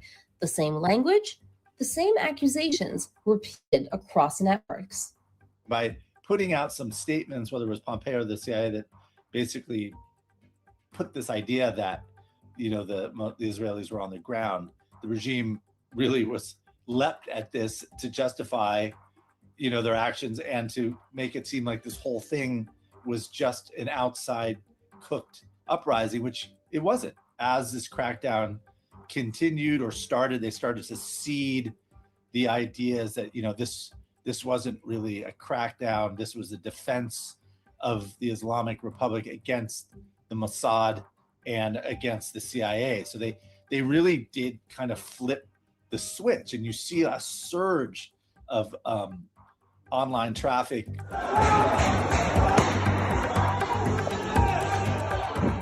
As violence unfolded inside Iran, a second operation took shape online, one that shifted blame away from events on the ground. The result was doubt, debate, and delay.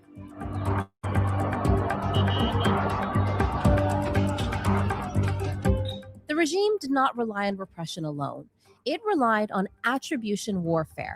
By shifting responsibility outward, a domestic uprising was reframed as foreign aggression, blurring moral clarity and weakening international response.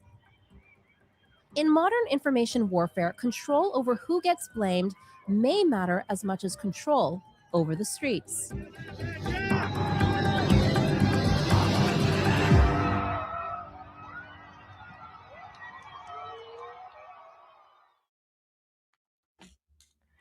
There you go. So, very important, very informative report. It's pinned to Iran International's X account. I'm sure you can also find it on their YouTube page. But here, let me just share the link with all of you. So I just put that in YouTube. Let me add that to Rumble and X. So there you go, guys. So now you have that on the various social media accounts. You know what? Let me play that one more time because, like, guys, this is really informative, and like this does not get as much attention as it should. So I'm gonna play this one more time while we're waiting for President Trump to go live.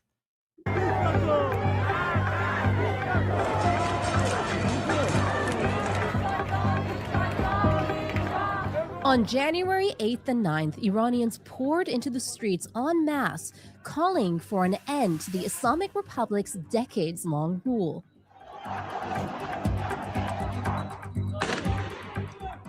But they were met with bullets.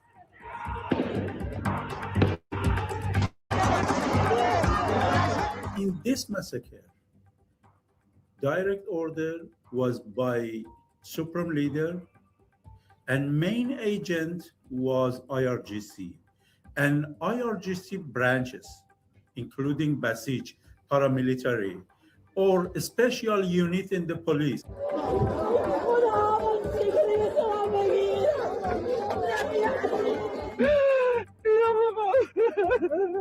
What followed was a nationwide crackdown that left tens of thousands dead, with the true toll still unknown.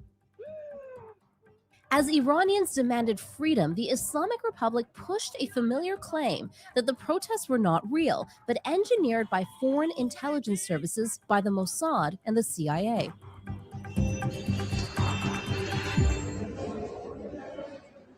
And another one is Foreign Ministry, Araqchi, and his deputy. What is their justification about massacre, and tell a wrong story about massacre to war? New analysis from the Network Contagion Research Institute, the NCRI, shows how this narrative was constructed, amplified, and circulated across online networks, transforming a domestic uprising into what appeared to be a foreign conspiracy. According to researchers, the foreign coup narrative did not emerge after the violence. It was present from the very beginning, seeded through regime-aligned media even before protests spread nationwide. What you're seeing here is not organic debate, it's a sequence. First, regime-linked sources frame protests as foreign sabotage. Second, online influencers across different political camps adopt that claim. You know something? This is wild. The fact that this began on December 20th, this is wild because the protests didn't start until December 28th. So it's almost as if like the Islamic regime knew that Iranians are feeling frustrated and that Iranian people are going to start rising up.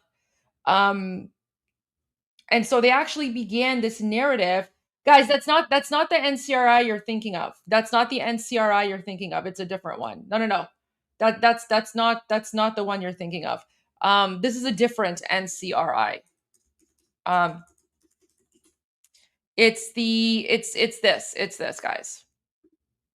It's the Network Contagion something Institute. Network Contagion Research Institute. This is what it is. So it's this organization that detects and responds to emerging threats in the information ecosystem. It reveals how foreign and domestic actors engage in malicious narratives and inauthentic conduct to destabilize institutions and divide communities. So that's what this is. Okay. Oh, wait, is Tousi on?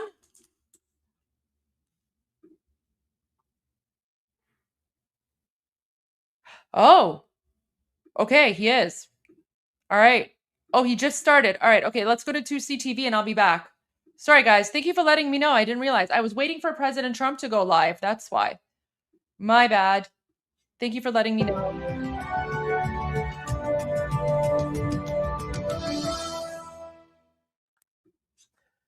Welcome to 2C TV. I'm Mahyar Tousi, and this is your global news channel. We come to you guys with some breaking news coming from the conflict in the Middle East. The Islamic Revolutionary Guard Corps have kidnapped an American journalist.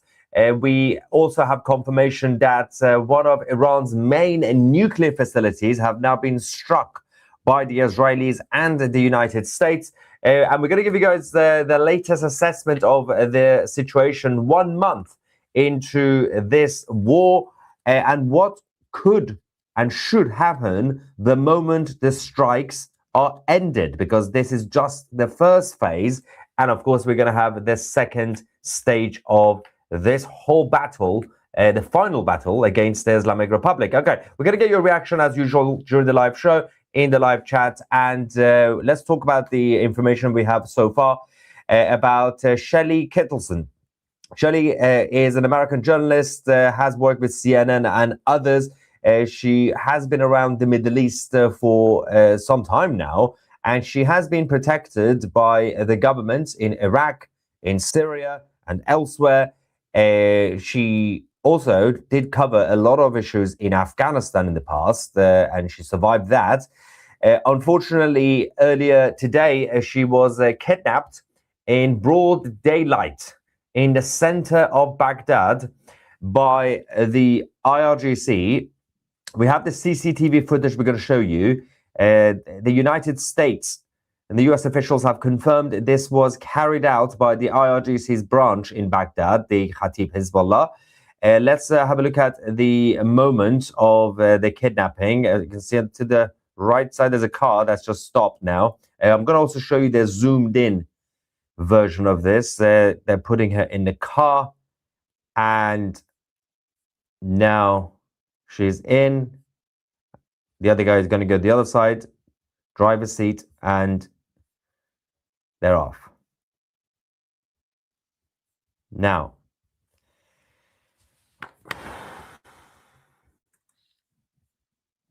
one big problem that we're currently facing, I'm going to show you the, as I said, the zoomed in version in a second.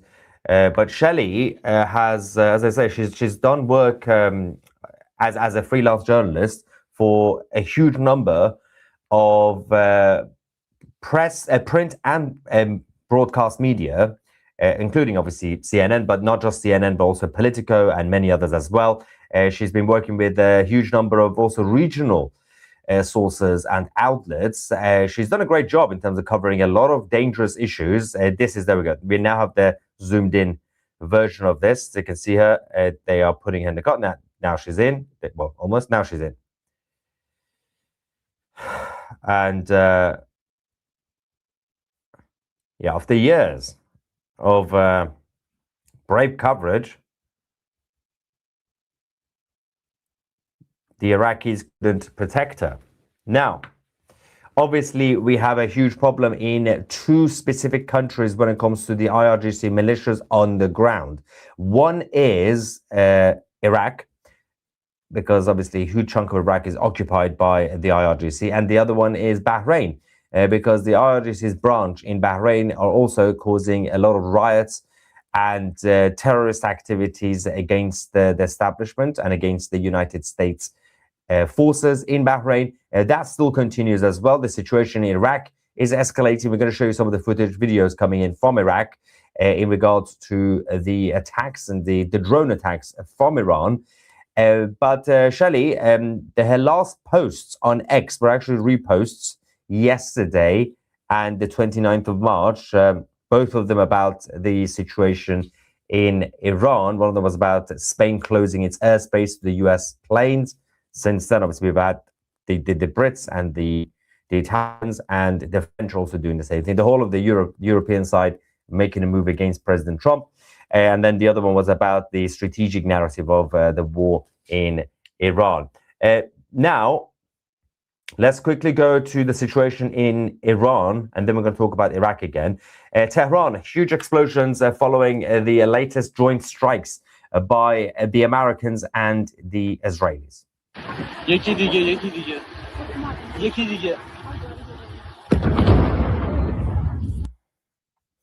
Someone said, what are journalists doing there? Silly indeed. Journalists, they're doing their job as journalists. If we don't have them on the ground, including the two CTV agents and other friendly journalists who help us on the ground, both in Iraq and in Iran, we would not know what is going on in the Middle East. There are brave people who are in the region right now, and they are risking their own lives to ensure that the truth comes out. The Islamic Revolutionary Guard Corps operatives were targeted. Earlier on, we showed you a video of the Israelis hitting a huge number of buildings belonging to the IRGC.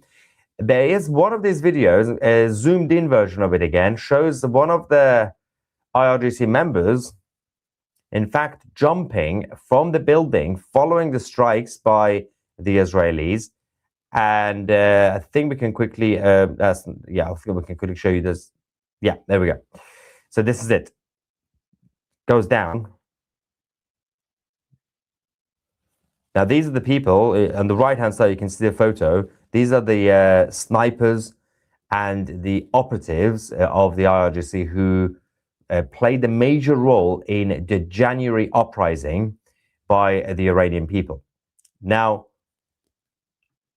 they were the ones taking out Iranian civilians, allegedly over 30,000 of them.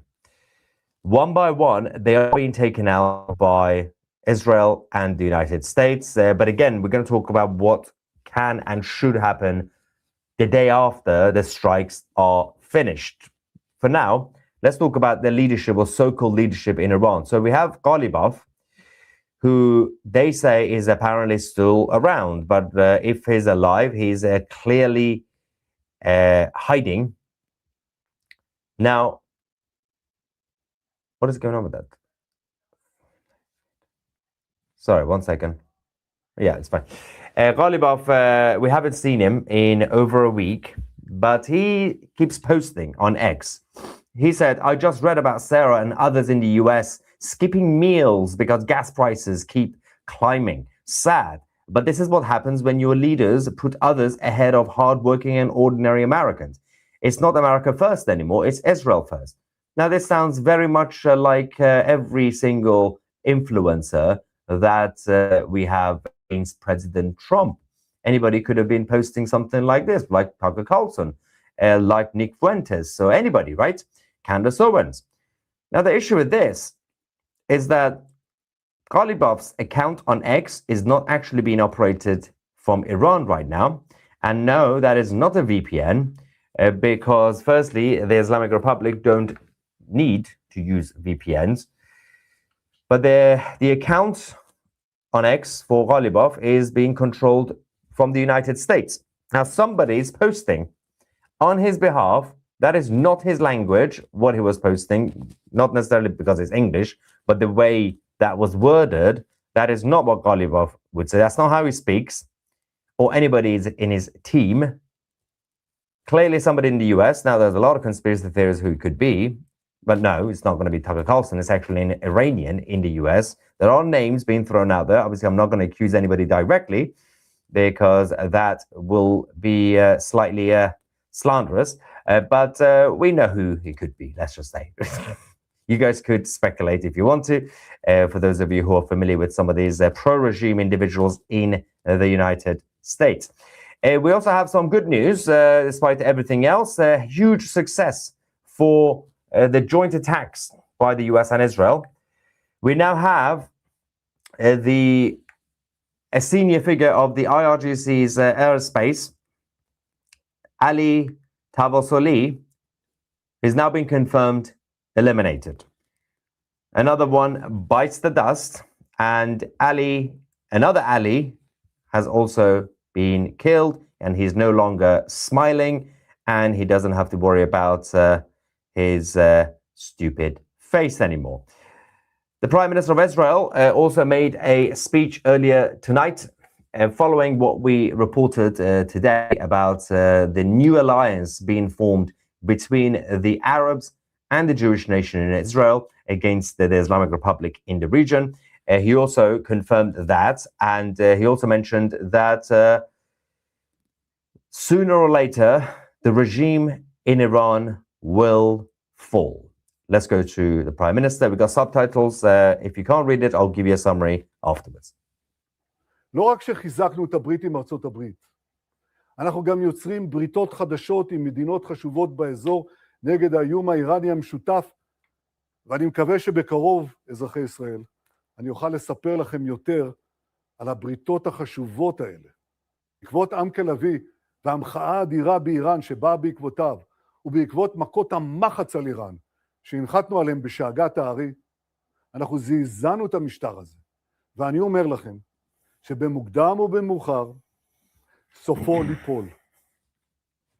Major announcement, of course, he said the conversations are happening, and I will soon give you guys more information about the cooperation between the Arab nations and Israel. He's again primarily talking about countries such as Saudi Arabia and the United Arab Emirates.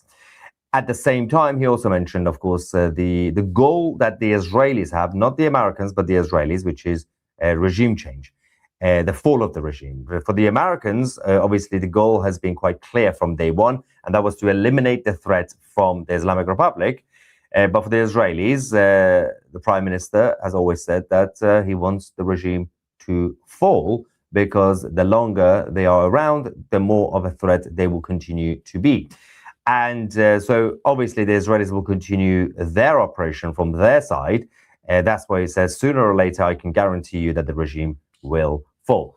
Speaking of the regime falling, the whole system is falling apart for now, including Natanz nuclear facility that has now been hit by the Americans and the Israelis. Now, this is major. Natanz was hit during the 12-day war alongside the other nuclear sites. And Rich says, what is the IRGC doing in Baghdad? So the question is, what is the Shia empire in the region that we say they have tentacles everywhere, right? The octopus. The regime that wants to expand not just across the Middle East, but the whole world. Why they have IRGC in Iraq? Same reason that we have IRGC in Lebanon. We had until recently in Syria. We have in Yemen and across, I mean, even in Qatar, although the Qataris are kicking them out, allegedly. And we also have IRGC in London. We have the IRGC in Canada. We have IRGC in Paris, France. They are everywhere. Their operatives work everywhere because they want to have a global Shia caliphate. That's why they are everywhere. And from their perspective, it makes sense, considering that their enemy, including the United States, the US, also has operatives across the world. We have CIA operatives in Iran. We have CIA operatives in everywhere, in Qatar and elsewhere. You do live in a globalized world, whether we like it or not. So obviously, we're going to have these things. Also, when it comes to Iraq, the IRGC, or the Islamic Republic of Iran, continues to occupy a chunk of Iraq. They are literally occupying the country of Iraq. So that's why they are there, because they have to protect the territory that they have basically seized from the Iraqi government. That's why the IRGC are in Iraq. Also, speaking of the Islamic Revolutionary Guard Corps, they have now sent another warning to the Americans. They talk a lot about warnings rather than actually doing things, but they've now said that they will be targeting several major American firms in the region. So we have a list of companies that the Islamic Republic have now named, a few of them. Obviously, we got Apple, Boeing, Dell, General Electric, Google, HP, IBM, Intel, JP Morgan, Meta, Microsoft, Nvidia, and Oracle, Tesla, Spire Solutions, and all the usual. So they've now said that we're going to be targeting. The Americans have said we're not worried about this because we now have extra resources for defending at least the Americans in the Middle East. So not just obviously the US bases, but also the companies. Obviously, they kind of do to get more help from, for example, the Emiratis to help with the air defense, and they are doing a good job compared to sometimes Kuwait. Kuwait have had some issues since day one. They are still continuing to intercept most of the drones and missiles from Iran, but every now and then the interceptors don't work properly in Kuwait. But we've had a lot of discussions about Kuwait. Unfortunately, a number of American soldiers lost their lives in Kuwait because of the mishandling of the defense system by Kuwaitis. Now, the IRGC, as you guys know, recently, because they are winning so much, they've had to not just get help from the Iraqis to invade Iran to help them, but also get child soldiers to come out. We have a video from tonight showing a kid, obviously as part of the Islamic Republic side, holding a rifle, I think, a weapon, as they are continuing their parades across the streets. Watch this.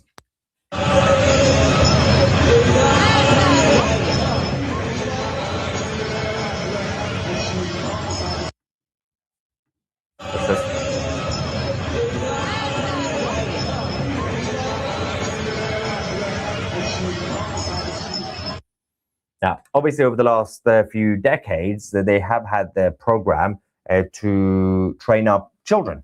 But over the last few days or a couple of weeks, they have accelerated the training program to ensure that it's not just symbolic, but these kids, anybody age 12 or older, would be able to actually fight. Now, obviously, these kids will not be able to fight against experienced, skillful adults. But the only problem with this is that obviously they are now being used. So it's a child abuse. Every time the Americans or the Israelis hit these bases, kids are going to be in there. And the Islamic Republic will just cry and say, oh, look, innocent children are dying. But that's exactly what they're doing this. We've had at least one that was confirmed yesterday, I think, which we reported on this channel, the kid who was killed at one of the Basij checkpoints in Iran. And so that's what happens.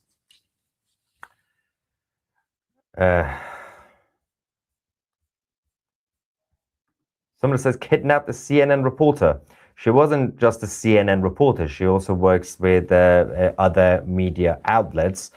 She's not, she's an overall journalist working with left-leaning, right-leaning, and non-leaning media outlets in general.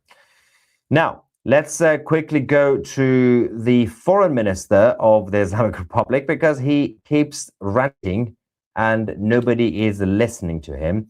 He came out earlier tonight, actually, out in on the streets of Tehran, because nobody cares about him. Nobody wants to kill him because he's not that important.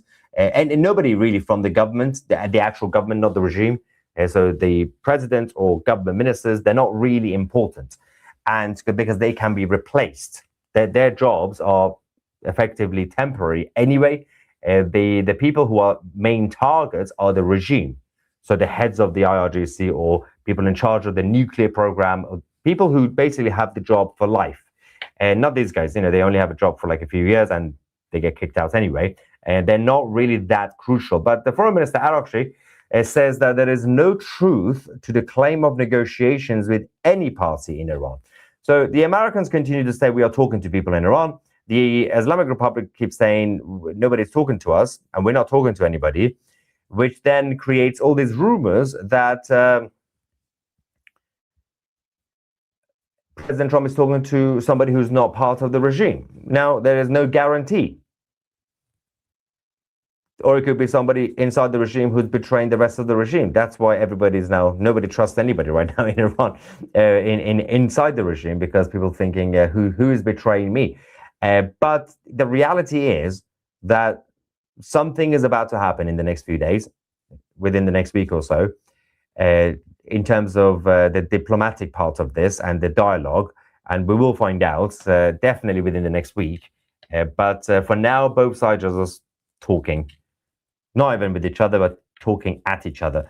Now, the problem with the Europeans, the European leadership continues to be an issue for the global security. We've had the British government, the Spanish government, the French, and others who, obviously, until now, they didn't want to get involved, even though their governments made some U-turns, there was some flip-flopping. The French sent an aircraft carrier. The Brits were going to send, then they didn't, then they sent it. It went towards Cyprus, but then they said, we're not going to do anything, we're just there for show. All that aside, the Europeans have taken it to a new level, which is a direct intervention to help the Islamic Republic against the Americans and against the Israelis. And that's what we were talking about earlier today. The French, one of them, and the British government as well, helping the Islamic Republic by literally preventing the transport of equipment from the American side to the Israeli side. Nothing directly going to Iran, nothing directly departing to hit Iran. This is simply transport. And so the Israelis are hitting back at France, saying that we will now reduce the military imports from France to zero in retaliation to the French policy to help the Islamic Republic of Iran. Baram, who is the Director General of the Ministry of Defense in Israel, has decided to reduce the defense procurement from France to zero. And they are saying that we will always remember, we will never forget who decided to help the enemy. Same goes towards the British government. Of course, President Trump already earlier on made a huge statement, a very angry statement against both the UK and the Fifth Republic of France. But we will see how much of that is now going to be affecting the overall NATO alliance. Because again, as I mentioned earlier, without the United States, NATO will not exist. It's just going to be a bunch of European governments with little power, no power, to actually even defend their own continent. Now, going back to Iraq, the situation in Erbil, the US bases continue to be under attack. We've had a number of a handful of IRGC drones that were launched tonight, and the CRAM system have been activated and intercepted.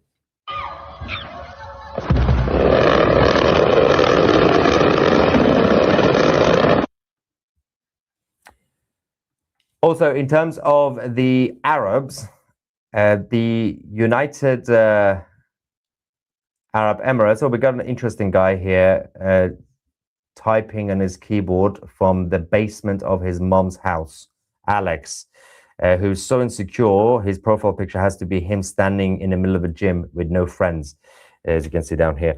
Alex says, this guy, Chat S. If another country attacks my country, I will make sure my children can fight against evil, because this evil is the Epstein class, snakes in the grass. That's how he speaks, by the way, because, you know, he's in a gym, being quite homoerotic. Alex is a child abuser because he believes that instead of protecting his children, he says he's going to be making his children fight in a war. I hope Alex is not a father, and I hope Alex never becomes a father. You should always protect children, never make them fight. It's not the job of children to do that. It's the job of adults to keep the kids safe. You remember England during the Second World War? Everybody from the south, especially from cities like London, was sent up north towards Yorkshire, towards Scotland, to be in safety, while the National Socialists from Deutschland were dropping bombs on the capital.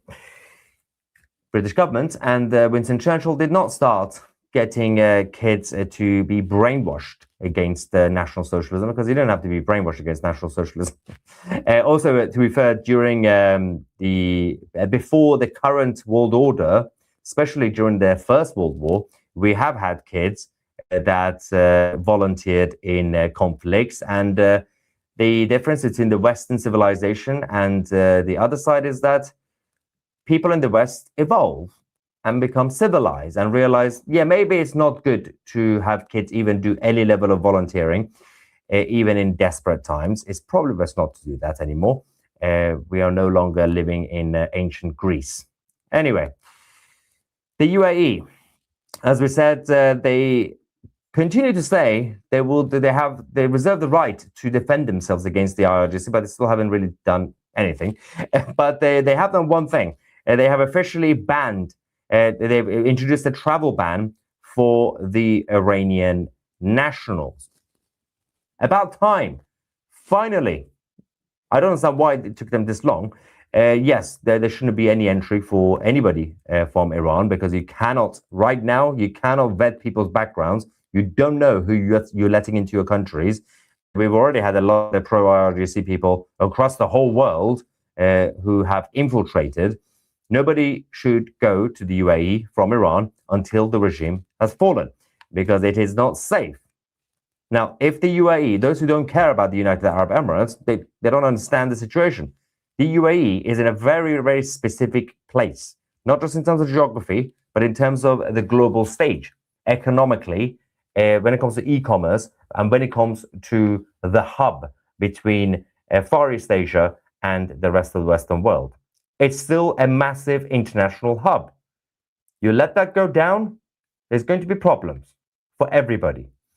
Anyway, There are some unconfirmed reports, which again, we can translate it into rumors. So just a quick heads up, there's a lot of things on social media that's going around saying this idiot is dead. We've heard this before. This is Hossein Ejei. He's one of the most evil individuals in Iran right now. Well, one of the most evil people that are still alive. Ejei is the head of the justice system, the judiciary, and his job is to execute people, basically. All the Iranians who have been kidnapped and arrested by the IRGC, especially since January, but also before that. His job is to do 5-minute kangaroo court trials, no jury, no defense. You just stand there for 5 minutes. They read out the charges against you. Then he says you're guilty, and then they kill you. So he's got more blood on his hands than a lot of other people. There is now, again, all this stuff being spread around on social media that he's dead, just because we haven't seen him or heard from him. Now, obviously, he could be dead, right? But we would get the indication first. Usually, you don't get the confirmation. It will take a few days. But you will get the indication when the Israelis or the Americans have intel. We always get it. So far, nothing. Now, obviously, technically, we could wake up in the morning and they say he's dead. But there's no guarantee, there's no indication so far that he is dead. Let's quickly go to the Secretary of State, Marco Rubio. He's just released his latest statements about the situation. Many Americans are asking, why did the United States have to attack Iran now? Well, let me explain. Iran wants to have nuclear weapons. Of that, there is zero doubt. If what they truly wanted, which is what they claim, is nuclear energy, well, they could have nuclear energy like all the other countries in the world have it. And that is you import the fuel and you build reactors above ground. That's not what Iran has done. They build their reactors and their facilities deep in mountains, away from the public glare. And they want to enrich that material. The same equipment that they could use to enrich material for energy, they could use to quickly enrich it to weapons grade. So it is clear that they've been offered every opportunity to have a nuclear program that allows them to have energy, not weapons. And every single time they have turned it down. But why the attack now? Well, what was Iran trying to do? Iran was trying to build a conventional shield, in essence, have so many missiles, have so many drones that no one could attack them. And they were well on their way. We were on the verge of an Iran that had so many missiles and so many drones that no one could do anything about their nuclear weapons program in the future. That was an intolerable risk. Under no circumstances can a country run by radical Shia clerics with an apocalyptic vision of the future ever possess nuclear weapons. And under no circumstances can they be allowed to hide and protect that program and their ambitions behind a shield of missiles and drones that no one can do anything about. This was our last best chance to eliminate that conventional threat, that conventional shield that they were trying to build. And the president made the right decision to wipe it out now. That is the goal of this operation, to destroy their conventional missiles and their drone program so they can't hide behind it and finally have to deal with the world seriously about never, ever having nuclear weapons. We're just going to quickly take you to the White House. We have the live footage from the president who is currently speaking, just in case he speaks about the situation with Iran. Let's go. You know, we have smart governors, and one way to tell whether or not they're smart is how well they do. FEMA is a very expensive way of trying to put out a problem. But what I'd rather do is let the states do it and help them financially, but let the states do it. In other words, you'll have a hurricane in Florida, and people who come from Alaska, they haven't been to Florida. By the time they get used to it, you know, problem can be solved. So I've never been a big fan of FEMA. I like to keep it local. I like to see governors and neighboring states help each other as opposed to FEMA. FEMA is very expensive, and it really doesn't get the job done. You know, North Carolina, they did a terrible job until I became elected a second time, and I went, and, you know, we had that tremendous water flood. There was a water hurricane, the likes of which nobody has seen. Land areas that never had lakes all of a sudden had lakes that you couldn't even get to it. And actually, we were helped by Elon Musk with the communication, with his great communication system that worked very well. we're very lucky, saved a lot of lives. But no, we got to do things right. And if you don't do them right, we shouldn't do them at all. Yeah, please. Thank you, President Trump. After you said today that Iran were even Iran, there we go. Question about Iran. Do you have thoughts on that? And also, a judge just ordered you to stop construction of the ballroom. Or are you planning to stop? Well, we'll appeal that, but it's not, I don't know, it's basically, I mean, I wrote a part of his opinion, but basically he's saying I need congressional approval. And he's so wrong. This is being financed privately. It's a donation that's being given by companies, very rich people, so that for 150 years they've wanted a ballroom here. We're going to have the finest ballroom, I believe, anywhere in the world.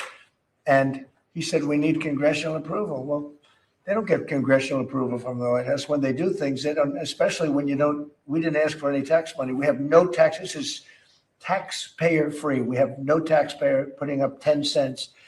And I see right here, I just wrote it out. He said, we need congressional approval. Well, we built many things at the White House over the years. They don't get congressional approval when they build in the White House. It's totally separate. And especially when it's a donation. I mean, the ballroom is a donation. It's gotten great reviews. People love it. And presidents for 150 years have wanted this ballroom to be built, because when we have President Xi, other presidents or prime ministers coming, we don't have a big room. We have the East Room, which is very small. And he said we need congressional approval. He also said, but this is positive for us, I'm allowed, that meaning we are allowed to continue building as necessary to, let's see, what is that? To cover the safety and security of the White House and its grounds. So it says here very carefully, the safety and security have to be protected of the White House grounds. Well, that's what we're doing, because everything's bulletproof glass, et cetera, including the ballroom. And then it goes construction and all of the things necessary. It says personal safety of the president and his staff are a part of that. So it talks about that we're allowed to continue building. In other words, he put an order on, and even that he gave 14 days. We don't need it, because that's what we're doing. He's allowed to continue building as necessary.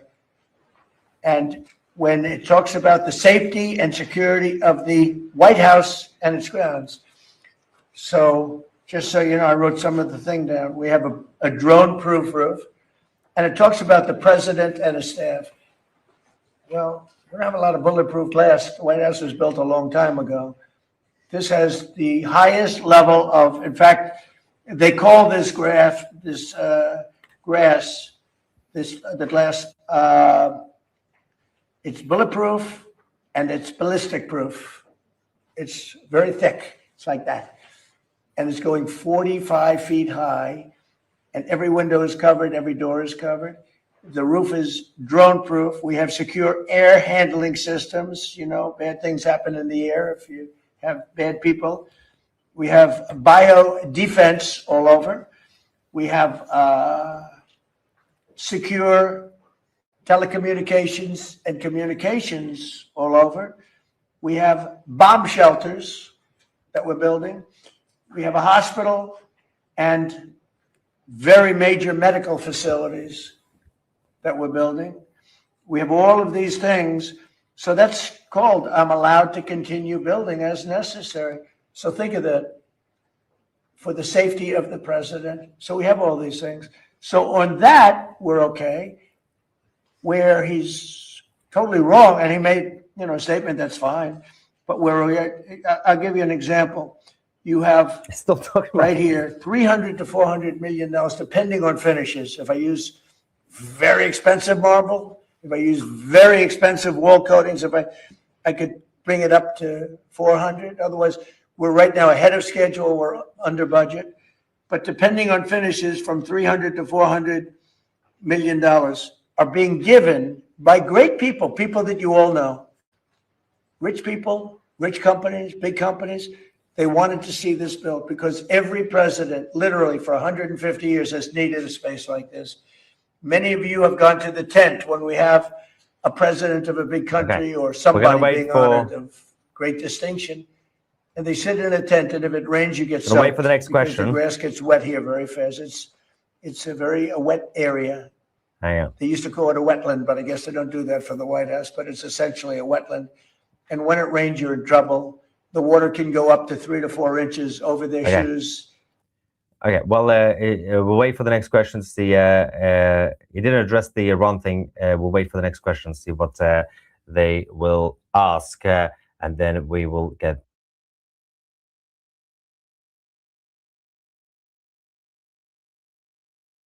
Armen, welcome back. Armen! There you Hi, are. Hey. How was your group Hey. discussion? It was really good. It was really good. We were discussing the analysis of the people who disagree with us on how the military operations are going, to see what our responses to them would be. Like all the people who come up with the points against why us. So we were going over that. Listen, Tousi's in his live stream right now, so I found a way that I'm going to troll him tomorrow. I look at this video that I made. Tell me what you think about it. الله الرحمن الرحيم إلى إخواتنا المسلمين في المنطقة وإلى أحبائنا في أرض فلسطين وإلى غزة سابرة خاصة نخاطبكم اليوم من الجمهورية الإسلامية في إيران بكلمة صادقة نابعة من القلب، كلمة وفاء ومحبة وأخوة. لقد ظلت الله الرحمن. So I mean, it's basically I put Tousi's face. I mean, Oh my god! Wait, how did you do that? I didn't even know. Oh my god, that's Tousi. How did you do that? I used like some okay, so this is what I used. I used like some AI face swap, like free thing, but it's not like the greatest, right? So his mouth isn't moving properly. Yeah, okay. But I just I was waiting for all of a sudden his picture to come up at the right side or something, so I wasn't looking at his face. That's him. So I'm thinking, and then I added like 2C TV at the top. So I'm thinking like tomorrow I'm gonna troll him somehow with this, and then I added just like random stuff at the bottom. So I want to be like, breaking 2C TV is. Can you give it 2C voice, guys? I'm so new at AI. The new speaker of Khatam al-Anbiya. Oh yeah, I could be like, oh, Mahyar Tousi is the new speaker of Khatam al-Anbiya. Yeah, no, you should start like, guys, headline news: Khatam al-Anbiya speaker was taken out by the Israelis, and then now they have a new one. Like, he was killed. Khatam al-Anbiya speaker is killed, but they're taken out by the drones, and now they have a new speaker. So there you go. That's good. And you know, like the fact that it's terrible, right? Like you can obviously tell that like the mouth isn't moving properly. It's okay, guys. It's okay. I'm not giving away the battle plan because Tousi's live streaming right now, so he's not watching. He doesn't know. Don't tell him. So I have to get him back because Armen, I got like an angry call from my, like not angry, but I got like a worried call from my father. And then I got a worried call from my mother. So apparently a lot of Iranians, especially in Canada, didn't realize that he was pranking me. So the way that he started the prank, and he's like, you know, we haven't heard from Goldie in 14 hours. And now we have an update from the IRGC. People were freaking out because I have a death threat, right? Like there's a bounty on my head. Oh so, no! Yeah, oh no! Yeah. So my mom was at work, and then she called me a couple hours ago, and she's like, "Njayana Tousi Chia," and I'm like, "Mama, no, it was just an April Fool's prank." And she's like, and then she was not impressed. She was like, "My phone has been blowing up with messages from people wondering if Goldie's okay, if she's safe." And I'm like, "Oh, geez." So, anyway, so I have to get Tousi back now. I have to get Tousi back for that. But, oh my god! I think the Khatam al-Anbiya thing is good. Yeah, that's a good one. That's a good one. I mean, that's worse than going with Cenk. That's bad, but like being the speaker of Khatam al-Anbiya is like the worst. Yeah. Yeah. So you know what? I actually do want to go to President Trump's update. But before I do that, have you seen this video from Iran International? The one where they're talking about it's like a 7-minute video, and it's all about how like influencers were sort of feeding into the January 8 and 9 thing is like Mossad or whatever. Oh, to spread Yeah. that propaganda. Okay. Yeah. And then after this, President Trump is speaking live about Iran, but I was waiting for you to come back so that we could watch it from the beginning together. Okay. Thank you. Okay. So let's watch this really quickly and then we'll go to President Trump.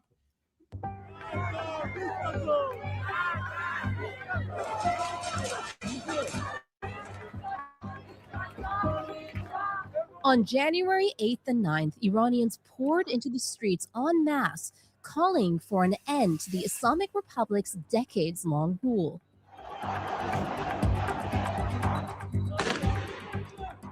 But they were met with bullets.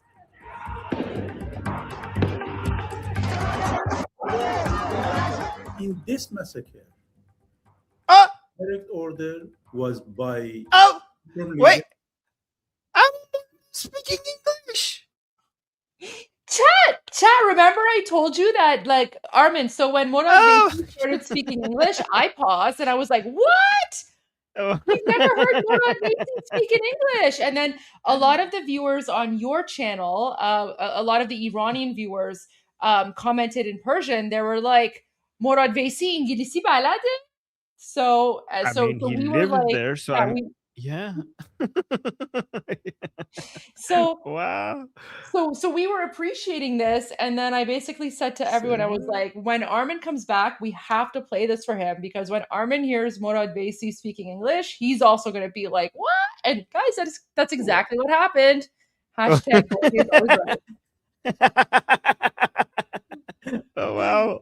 I'm not used to this. Okay. I know none of us are. None of the Iranians are, right? So all right, let's go back. His English is so cute. I've never heard him speak English. Decades-long rule.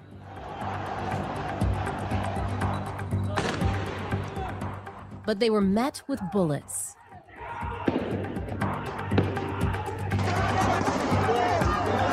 In this massacre, direct order was by Supreme Leader, and main agent was IRGC, and IRGC branches, including Basij, paramilitary, or special unit in the police.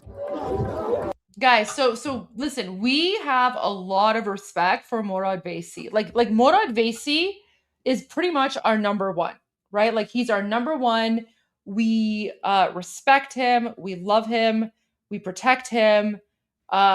He's just such an amazing voice for Iranians.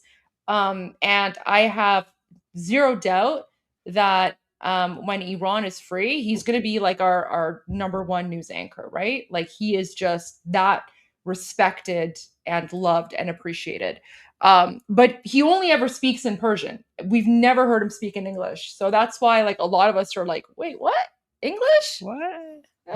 That's why Armen's laughing. It's not because we're making fun of him. It's because it's sweet. It's like, oh, look at this. Like, this is so nice that he's speaking English. It's just like a nice surprise because we haven't heard this. I don't know if I can get him on the show. I mean, I don't know, because his English, like, again, like he's more comfortable speaking in Persian. But I mean, if you want, like, Armen could definitely translate some of his live streams for you guys, because his live streams are excellent. But I have to say that his live streams, because Armen, I watch his shows like every day after we're done Iran Revolution Live, and everything that you and I talk about, it's the exact same thing that he's talking about in Persian as well, especially when it comes to like translating President Trump, right? Like, guys, he is also an expert at translating what President Trump says from English to from politics to English, basically. But he does it in Persian. In this massacre, direct order was by Supreme Leader, and main agent was IRGC, and IRGC branches, including Basij, paramilitary, or special unit in the police.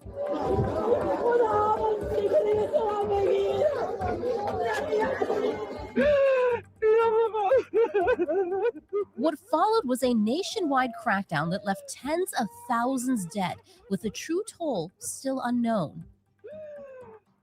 As Iranians demanded freedom, the Islamic Republic pushed a familiar claim that the protests were not real, but engineered by foreign intelligence services by the Mossad and the CIA.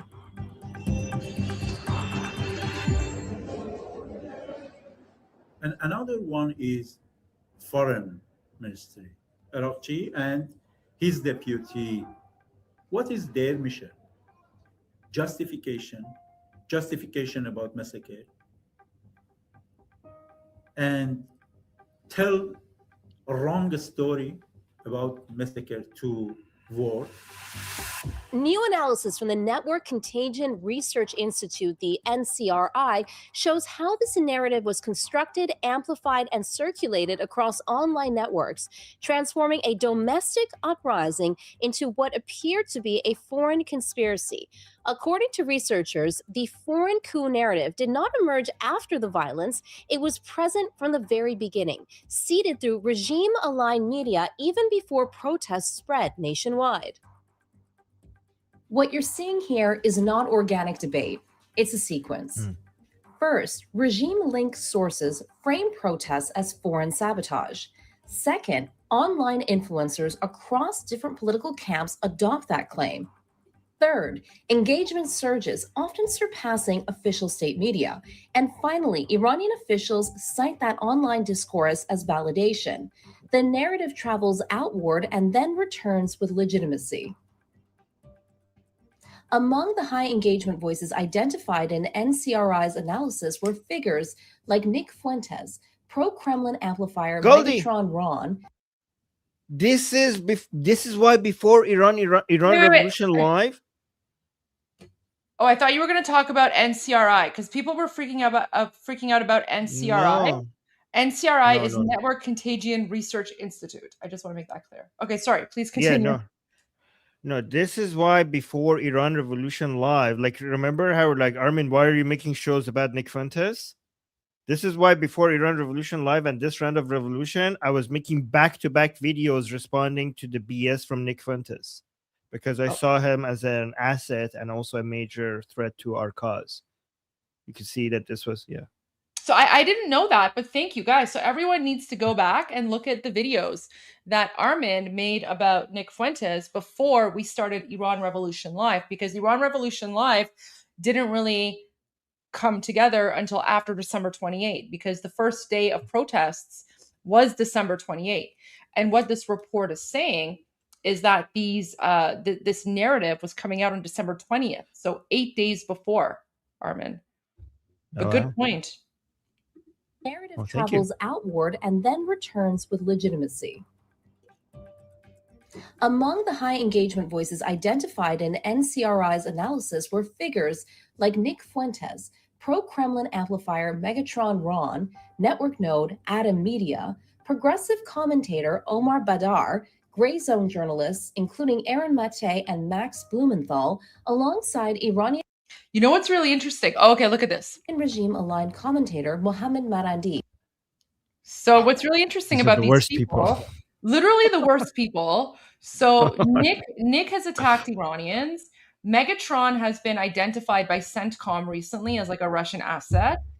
This account has like attacked me and blocked me. This account has attacked me and blocked me. I have no idea who this person is. I'm going to block them. This account, Max Blumenthal, has attacked me and I've blocked them. So like most of these I've blocked on X. And then of course, this is the, tip of your finger, right? This is the guy that I was like, when we catch you, the biggest piece of your body left will be the tip of your finger, right? So these are like terrorists. And these are the biggest amplifiers of Islamic regime narrative. Not even because someone is saying this is a wall of shame. Not even the wall of shame. This is the wall of jihad and terrorism. Jihad and terrorism. That's what this is. And Goldie, look at their followers. Nick Fuentes is the most biggest one. This is why he should be our target. Look at that. He's the most influential one among all of them. I mean, but Armen, here's the thing. Like, he's not influential amongst American policymakers. And I don't know if you were here yesterday when we played Mark Levin, because Mark Levin was speaking about all these like podcasters who have a lot of followers, but they're completely inconsequential, and President Trump doesn't actually pay attention to them in any way, shape, or form. And these people think that just because they have a big following that they're qualified to speak on these topics. I think you were in your group discussion when we spoke about that.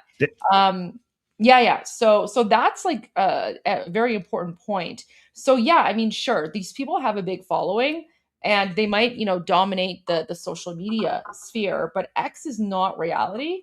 And President Trump has made it very clear that these people, like, they have no influence on what he says or does. But this is very dangerous because this radicalizes people. That is true. What you're saying is completely true for now. Because they have people like Nick Fuentes, they have a huge influence on Gen Z, for example. And if we don't respond to them, like what you're saying, which is true, in the near future, once the people who follow him grow up, they're going to be their own voting bloc. And if we don't, fight back against them, they might, at some point, they might become much, much more influential than they are right now. Yeah, in the future. I agree. Yeah. I agree. Aligned commentator Mohammed Marandi. Many of these voices disagree on nearly everything else politically, yet arrived at the same conclusion about Iran. Different politics, one narrative. Researchers describe it as a convergence, a system where decentralized actors amplify the same narrative because it fits existing political grievances. I wrote an essay about a year and a half ago. It's called Khamenei's Soft Power in America, where I talk about the influence that they have created in academia, in media, in cyber jihadists. They have a very sophisticated network, and they operate very, as you say, both in a coordinated manner and in a diffuse manner. Somebody sheds doubt about the number of killed.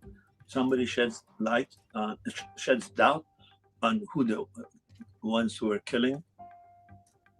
Two provocative posts became the catalyst, one from a Farsi language Mossad account, the other from former Secretary of State Mike Pompeo. Both were swiftly weaponized as proof that the protests were foreign-backed. The largest engagement surge occurred after January 8th, precisely as protests expanded and the crackdown intensified. The same language, the same accusations repeated across networks.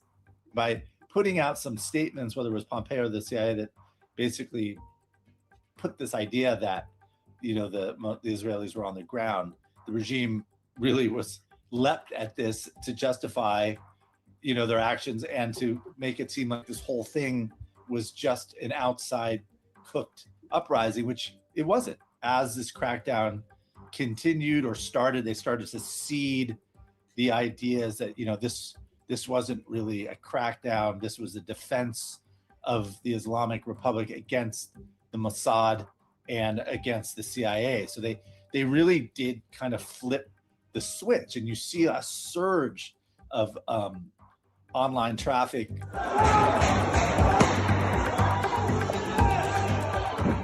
As violence unfolded inside Iran, a second operation took shape online, one that shifted blame away from events on the ground. The result was doubt, debate, and delay.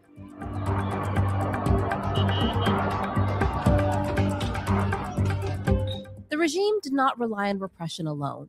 It relied on attribution warfare. By shifting responsibility outward, a domestic uprising was reframed as foreign aggression, blurring moral clarity and weakening international response. In modern information warfare, control over who gets blamed may matter as much as control over the streets.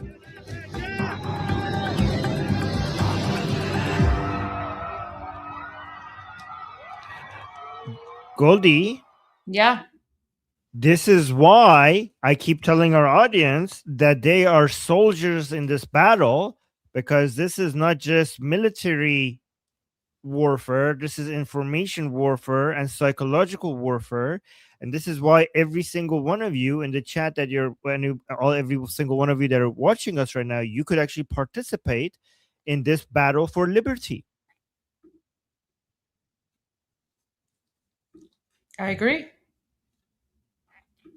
Okay, Armen, I'm going to send you the link to President Trump's executive order so that you can stream it on your screen. Okay. And I think you might have to I haven't watched it, but I think you might have to skip through a few parts in the beginning. Okay. But I think the volume might be a little bit low. So I know that you have like the volume boost thing. So if people need like the volume to be higher, you're able to do that because I can't. Okay, let me just prepare my screens for that then.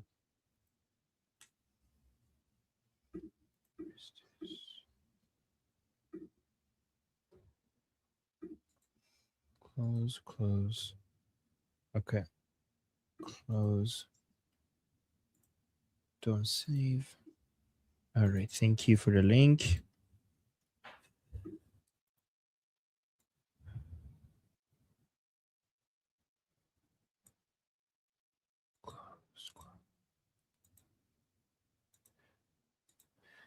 Okay. So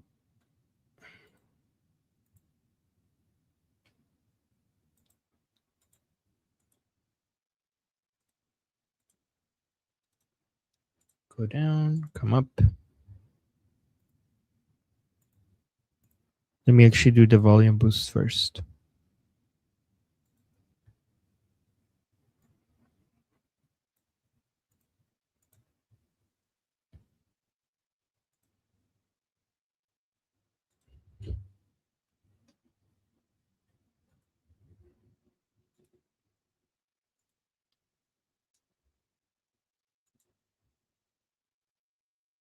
Wait, is this muted or something?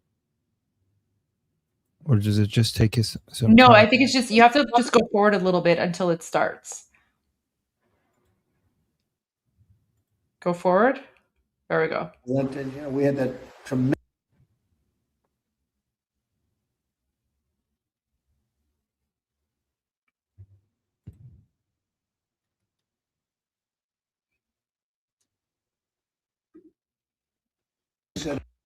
Up very proudly by us, having to do with voter integrity. And you might have to skip forward a little bit because he does speak about Iran, but I think his executive order is about like voting and mail-in ballots and stuff.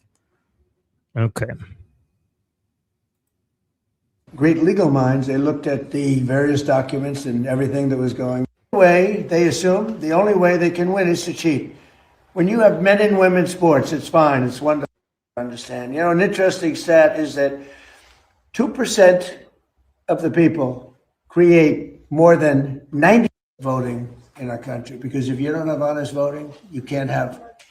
We were helped by Elon Musk with the communication with his, put it out. He said, we need congressional approval. Well, we built many things at the White House, a drone-proof roof, and it talks about the president and his staff. So think of that, for the safety of the president. So we have all these things. So which is King Charles, who's a great guy. We don't want him to sit in a pool of water. And they've been wanting. So we feel, and we don't feel, we know that congressional approval is not necessary to put up a borough. And many things have been built on the site they've never gotten. When the stock market broke all records just a few weeks ago, when it hit 50,000 on the Dow, 7,000 on the S&P, I said to the American people, it's time that we have to make a little detour because we have a madman that wants a nuclear weapon. And if we didn't knock him. Oh, there we go. We're here. So should I go back a little bit or it'll just play from here? I think it should just play from here. Up to you. I mean, you can use the arrows to go back. The arrows are more, I think, precise. Yeah. Questions for you on Iran, but first one that affects Americans here at home, gas prices. Today they hit $4. We have $4, yeah, and we have a country that's not going to be throwing a nuclear weapon at us in Of 6 course, months. but Americans are feeling the effects in the interim of this And they're also operation. feeling a lot safer. What is the plan to bring them back down? All I have to do is leave Iran, and we'll be doing that very soon. And they'll become tumbling down.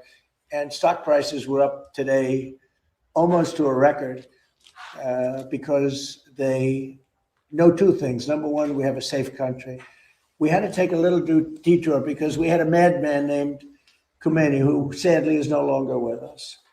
And we had regime change already. We've knocked out one regime, then we knocked out the second regime. Now we have a group of people that are very different. They're much more reasonable. I think much less radicalized. We have had regime change.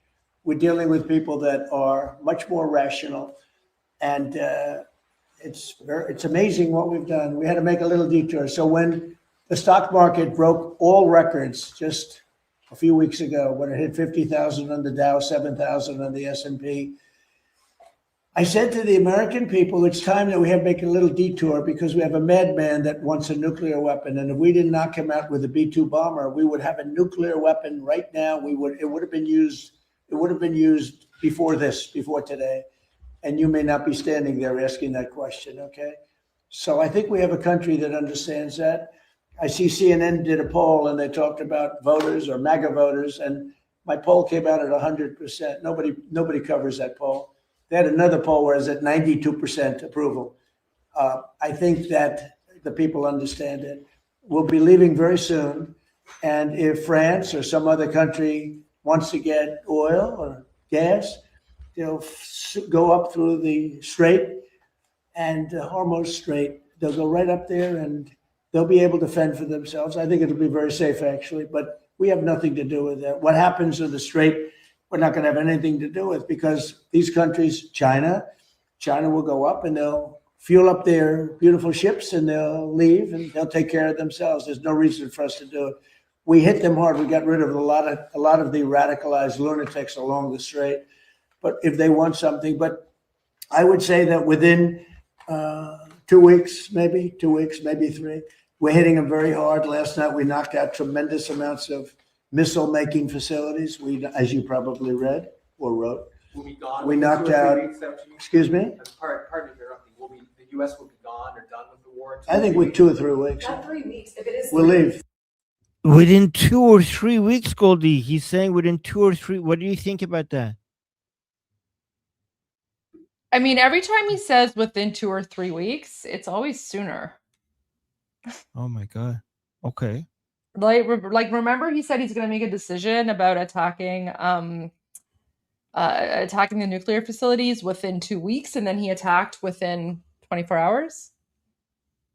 So you think with in less than 3 weeks, all of this will be over and the Islamic regime will fall? Yep. Okay. Wow. Okay. That's how I see it. I mean, based off of the way that President Trump has been sending messages and signals for the last, basically since December 28, it's following the same pattern. Like at this point, it's pretty much pattern recognition. Okay. Interesting. All right, let's continue then. Because there's no reason for us to do this. Look, problem with the Strait, a guy can take a mine, drop it in the water, and say, oh, it's unsafe. It's not like you're taking out an army or you're taking out a country, or they can drop it. Or you can take a machine gun from the shore and shoot a few bullets at a ship, or maybe an over-the-shoulder missile, small missiles. That's not for us. That'll be for France. That'll be for whoever's using the Strait. But I think when we leave, probably that's all cleared up. Today, I heard tremendous numbers of ships were sailing through. We're negotiating with them right now. We have had regime change. Now, regime change was not one of the things I had as a goal. I had one goal. They will have no nuclear weapon. And that goal has been attained. They will not have nuclear weapons. But we're finishing the job. And I think within maybe 2 weeks, maybe a couple of days longer to do the job. But we want to knock out every single thing they have. Now, it's possible that we'll make a deal before that, because we'll hit bridges. And we've hit some. We'll hit some bridges. Got a couple of nice bridges in mind. But if they come to the table, that'll be good. But it doesn't matter whether they come or not. We've set them back it'll take 15 to 20 years for them to rebuild what we've done to them. They have no Navy. They have no military. They have no Air Force. They have no telecommunications. They have no anti-aircraft systems. They have no leaders. You know, their leaders are all gone. That's why we have regime change. We have nice new leaders. Peter? Thank you, President Trump. You talked about how the ballroom needs to have a drone-proof roof. Right. Roof with other things in it. If you need, you can, Country just scoping out. Things all over the place. Really, we're able to take them out. Just there was a viral video this week. I don't know if you saw it, of Army helicopters hovering near Kid Rock's house in Nashville. Did you see that video? I didn't see it, no, but I'm sure they had a good time. Well, so the Army just said the crews of these helicopters have been suspended. What do you think of that? Well, it depends. Are they? Well, they probably shouldn't have been doing it. When we feel that they are, for a long period of time, put into the Stone Ages, and they won't be able to come up with a much more accessible. They are right. You know, they said, we have a present for you, Mr. President, out of respect. All right, let's go back. Make a deal for the U.S. to end its operation. There we go. Look at it. They like Kid Rock. I like Kid Rock. Maybe they were trying to defend him. I don't know. Does Iran have to make a deal? Does Iran have to make a deal for the U.S. to end its operation in Iran? And No, have you spoken? no. And Iran have you doesn't spoken have to- directly? Iran with anyone doesn't in have to Iran? make a deal. No. Yeah, I've spoken to a lot of people. It's a new regime. They are much more accessible. They are right. You know, they said, we have a present for you, Mr. President, out of respect. And they said, wait a minute, you want me to answer the question? You're a fresh person. You know, we've had a lot of problems with you, haven't we? No, they don't. You asked me a question. No, they don't have to make a deal with me. When we feel that they are, for a long period of time, put into the Stone Ages, and they won't be able to come up with a nuclear weapon, then we'll leave. Whether we have a deal or not, it's irrelevant. Now, it's possible that we'll have a deal because they want to make a deal. They want to make a deal more than I want to make a deal. But in a fairly short period of time, we'll be finished. They will not be able to do a nuclear weapon for years. And when they are ready, maybe in a long time from now, able to do a nuclear weapon, you'll have a president that will be like me and that he will go there and he'll knock the hell out of them again because they cannot have a nuclear weapon. They are very radicalized people. They're very sick leaderships. And I will say, though, that the leadership we're dealing with now, the new regime, because we have a new regime, and the new regime is much better than the past. Yeah. Mr. President, the Iranian government threatened a bunch of U.S. companies today in the region, including Google, Apple. With what? What did they threaten them with? PB guns? Or? Well, that's a They don't good have much question. left to threaten. My question for you is: is I the don't U.S. know. I mean, talking what to did those they? companies? You made a statement. What did they threaten them with? I don't know.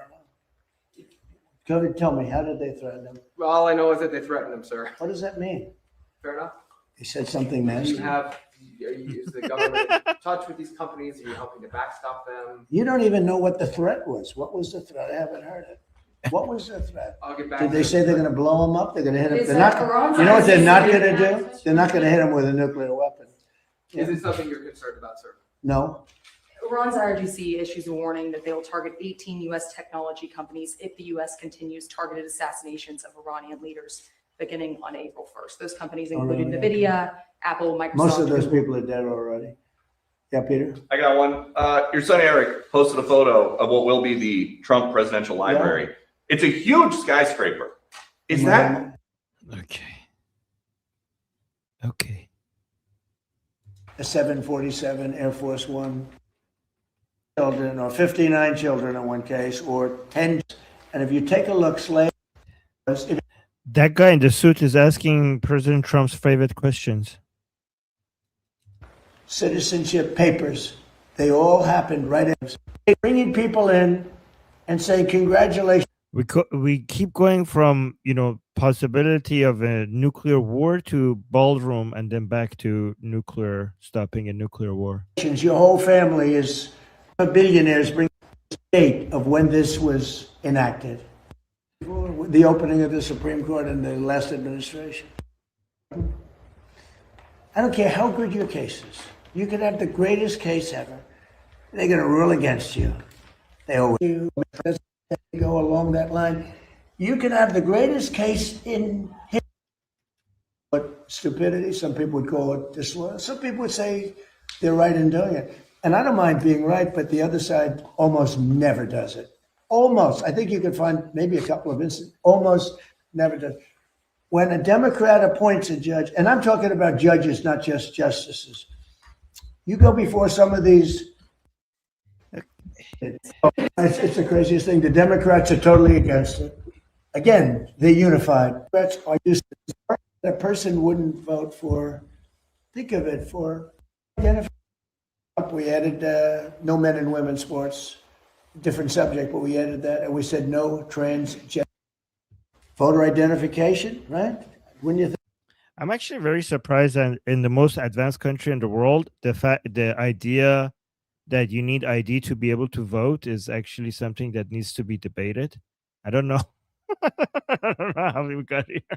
Honestly, it's so weird because like in Canada, like you have to have ID to vote. So I don't know what the issue is in the United States. Like with the Democrats, it's very bizarre. Yeah, I don't know. understand it. I don't understand. I don't understand how that's even a debate. Yeah. everything, it had their picture, and if you didn't have that card, they threw you away. In New York City recently, with a big snowstorm, Mayor Nabi he called out for people to shovel snow, but you had to give identification with picture. If you didn't have, and it wasn't one identification, you had to have two. So to shovel snow in New York City, you need identification, double with picture. But to vote, which is maybe our most cherished thing, you don't need. They don't want voter ID, the Democrats, because they want to cheat. The problem is we need their votes. In order to get it, you need their votes. And look, they know their policy is so bad. They know that if they gave those votes, they might never win another election. So they're fighting like hell. They're actually fighting for their survival because their policy, the Republicans have great policy, smart policy, strong borders, low interest rates, low taxes. We just gave you the largest tax cut in history. All these great policies, you know, we want a strong military. Look at our military. We have the strongest military. Look what happened in Venezuela. It was so incredible. People said the greatest military maneuver they've ever seen. Look what's happening in Iran. We're totally unchecked. Everything's been bombed out. They have no anti-aircraft protection. They have no nothing. They don't have anything. Look at our military. The Democrats don't want that. And when I read the fake New York Times, you take a look at it, it's like, oh, they're putting up a good fight. They're not putting up a fight. They're not even shooting at us, okay? We have planes are just ruling the sky. We have airplanes. Those two. Those two. We have airplanes. Nice, right? Lincoln with a little modern touch. The great Benjamin Franklin with a little modern touch. But think of it. They are roaming the skies over Tehran. They're not even being shot at because their equipment's been totally decimated. They have nothing to shoot. They have no Navy. They have no anything. And just think about this. They have no Navy.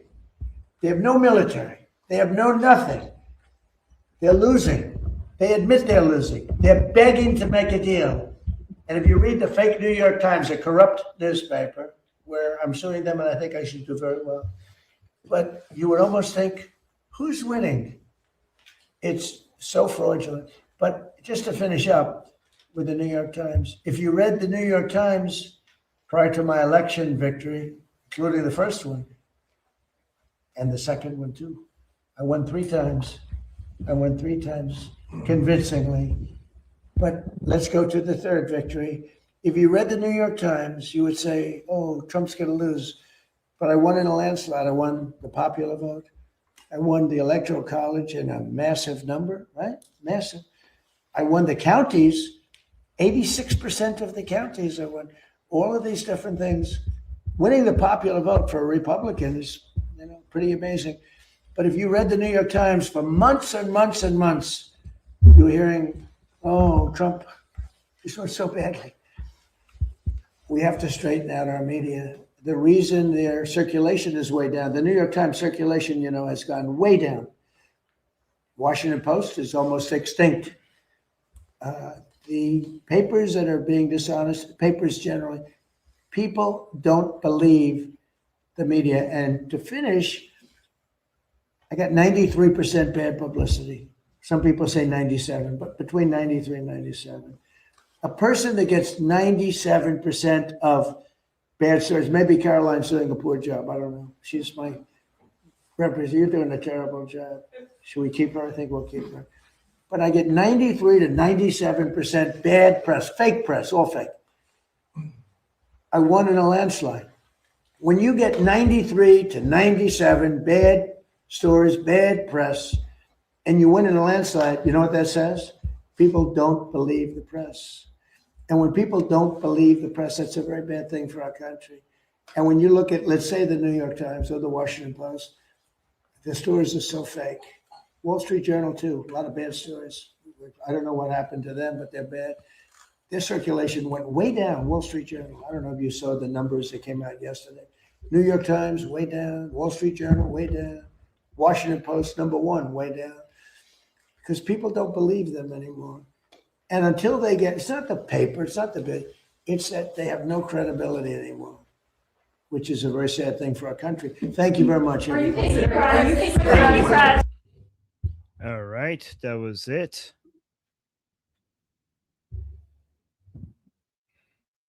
Interesting. What do you think? You know what? He seems very calm. He seems very calm. He seems very confident. He's giving me the same vibes that he was giving me prior to initiating the attack on February 28th. So, I mean, it's very obvious that President Trump knows that something is up. Of course, he's not going to share what that information is because, he's not going to give away whatever's happening. But President Trump is very calm. Meanwhile, the Islamic regime, they are freaking out. And to the people in the chat who are like, so someone is like, I don't like it when he said new regime. He should have said new government backed by the people of Iran. We don't have a new government yet. We don't have a new government yet because the remnants of the Islamic regime are still in power. But I think it's really important that we have to remember what President Trump said on February 28th. So, and that should be like the guide, right? That should be the guide, Armen, because on February 28th, when President Trump announced that he is going after the Islamic regime, he made it very clear that when he is done with the military strike and the military actions, Iran will be there, and that will be the opportunity for the Iranian people to reclaim their country and get rid of the Islamic regime. Because ultimately, it's not the responsibility of the United States or Israel to affect regime change. The responsibility of Israel and the United States is to keep their citizens and their country safe. However, what people seem to forget here is that right now, the interests of Americans, Israelis, and Iranians are aligned, right? So when our interests are aligned, we're in an amazing place where we're all naturally working together, right? So the United States and Israel understand that when they have sufficiently weakened the Islamic regime, the Iranian people will have an opportunity to rise up and the Iranian people will reclaim the country. And because the Iranian people have already said that they only support His Royal Highness King Reza Pahlavi to lead the transition, this has given a lot of faith to President Trump and, of course, Prime Minister Netanyahu. They're not going to come out and say this publicly. There's no way that they're going to say this publicly.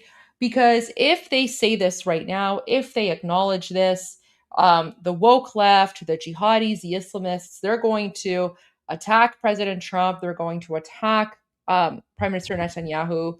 They're going to attack the Iranian people. And they're going to try and delegitimize our right as Iranians to self-determination. So that's why President Trump is saying what he's saying in the way that he's saying it, because it's meant to confuse the Islamic regime. It's meant to confuse the media. It's meant to keep everyone guessing and in the dark. However, everything that he's saying and the way that we have explained it and translated it for you guys, that's how it's happening. یکی داره میگه چرا میگه رژیم عوض شد، این رو من ببین فقط منظورش اینه که مثلا چی میدونم خامنه ای مرده، the Guardians whatever اونا مردن، این فقط همینجوری داره حرف میزنه که رژیمو what's the word, like they want to confuse them. Armen, how do you say that in Persian? میخواد سردرگمشون کنه. آره میخواد سردرگمشون بکنه.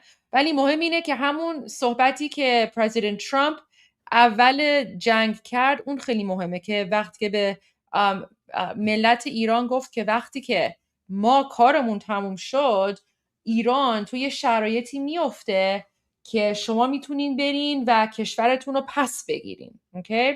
یعنی همون صحبت‌های شاهزاده که شاهزاده هم میگه ما ایران رو پس میگیریم، پرزیدنت ترامپ هم همون شب گفت ما میخوایم یه شرایطی درست بکنیم که شما بیان کشورتون رو پس بگیرین. همین. و حالا که پرزیدنت ترامپ اینجوری داره میگه مثلا رژیم چینج، این به خاطر رسانه‌های چپگره، این به خاطر خود رژیم، این به خاطر خب چپولای و مجاهدین که خودمون داریم باشون مبارزه میکنیم که میخوان حالا بیان و بگن که مثلا like this is not legitimate. I don't know. Does that make sense, Armen? That's how I interpret it anyway. So just so that we could respond to, you know, the countering viewpoint, what would you say to somebody who says that what it sounds like to them, okay, is that President Trump is saying that regime change has already happened because he's trying to find a way to get out of this. So by saying the regime change has already happened, he's just basically saying, well, mission accomplished, we're done here, is because he underestimated how easy it is for the Islamic Republic to continue closing the Strait of Hormuz, so they don't want to deal with this mess anymore. So he's saying, well, we already did regime change, so that's why we're out of here. So how would you respond to that? I would say he's basically just trolling the Islamic regime and you know, pitting them against one another, because if President Trump is saying regime change has already happened, the people within the Islamic regime, they're going to start looking at one another and pointing fingers and going, okay, wait, who agreed to what? Especially since the IRGC has become very vicious and they're going insane. So he's doing like a classic psychological warfare. That's how I see it. It's also very similar to what he was saying back in January when people were asking him about the massacre that happened on January 8 and 9. And he didn't want to give away how much information he knew. So he would just say, well, you know, we've heard that some of the deaths were caused by a stampede, but, you know, we're monitoring the situation and we're just going to keep track of it. And everyone was like, what are you talking about? What stampede? The video, the footage is right there. So I think this is just a way for President Trump to just, it's psychological warfare. It's keeping the Islamic regime guessing. Yeah, That's it might be the interpretation of the Islamic, like, so the most optimistic way of looking at this is that if some people are thinking that, the Islamic Republic might also be thinking that. So as the troops, as American troops are gathering for a ground operation, the Islamic Republic, because of the kind of wording that is coming from President Trump, some of them might think like, well, maybe he's not going to attack. So this is one way to keep to catch them off guard, like he did the last two times. Yeah, absolutely. That's kind of how I see it. Yeah. So that's what some people are saying. So these are the two sides of guys looking at it. So now you've seen both sides of it. Yep. I mean, the troop activity does suggest that there might be a ground attack, not invasion, just ground operations. But, you know, the White House also mentions that Oh, they are there just to increase President Trump's options. So we'll see. I agree. Anyways, that's what I want to share with you. I'm not sure if you have like more footage or videos, but there is like a lot of interesting news coming out. I don't know what you've seen or what you want to share, but I've noticed that the Islamic regime is now sharing footage of Arakchi apparently coming out. They've shared Oh, with footage. the hoodie. Yeah, with the hoodie. And then they've also shared footage of Mustavi as well. Have you seen that one? No. Like, you know, the Show. missing aerospace commander. So why don't you share Arakchi and explain that one, and then I'll find the other one because that's very interesting. Let me bring all. And then you heard about the journalist that was kidnapped in Iraq, right? No. Oh my gosh. Show me that one. Okay, yeah, I will. I'll send you the link so you can share them after you share Arakchi. Oh, I'm on the wrong account. Let me switch my account. And now,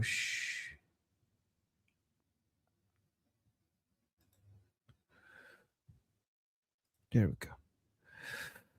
All right, let's look at all the stuff that I've liked. So,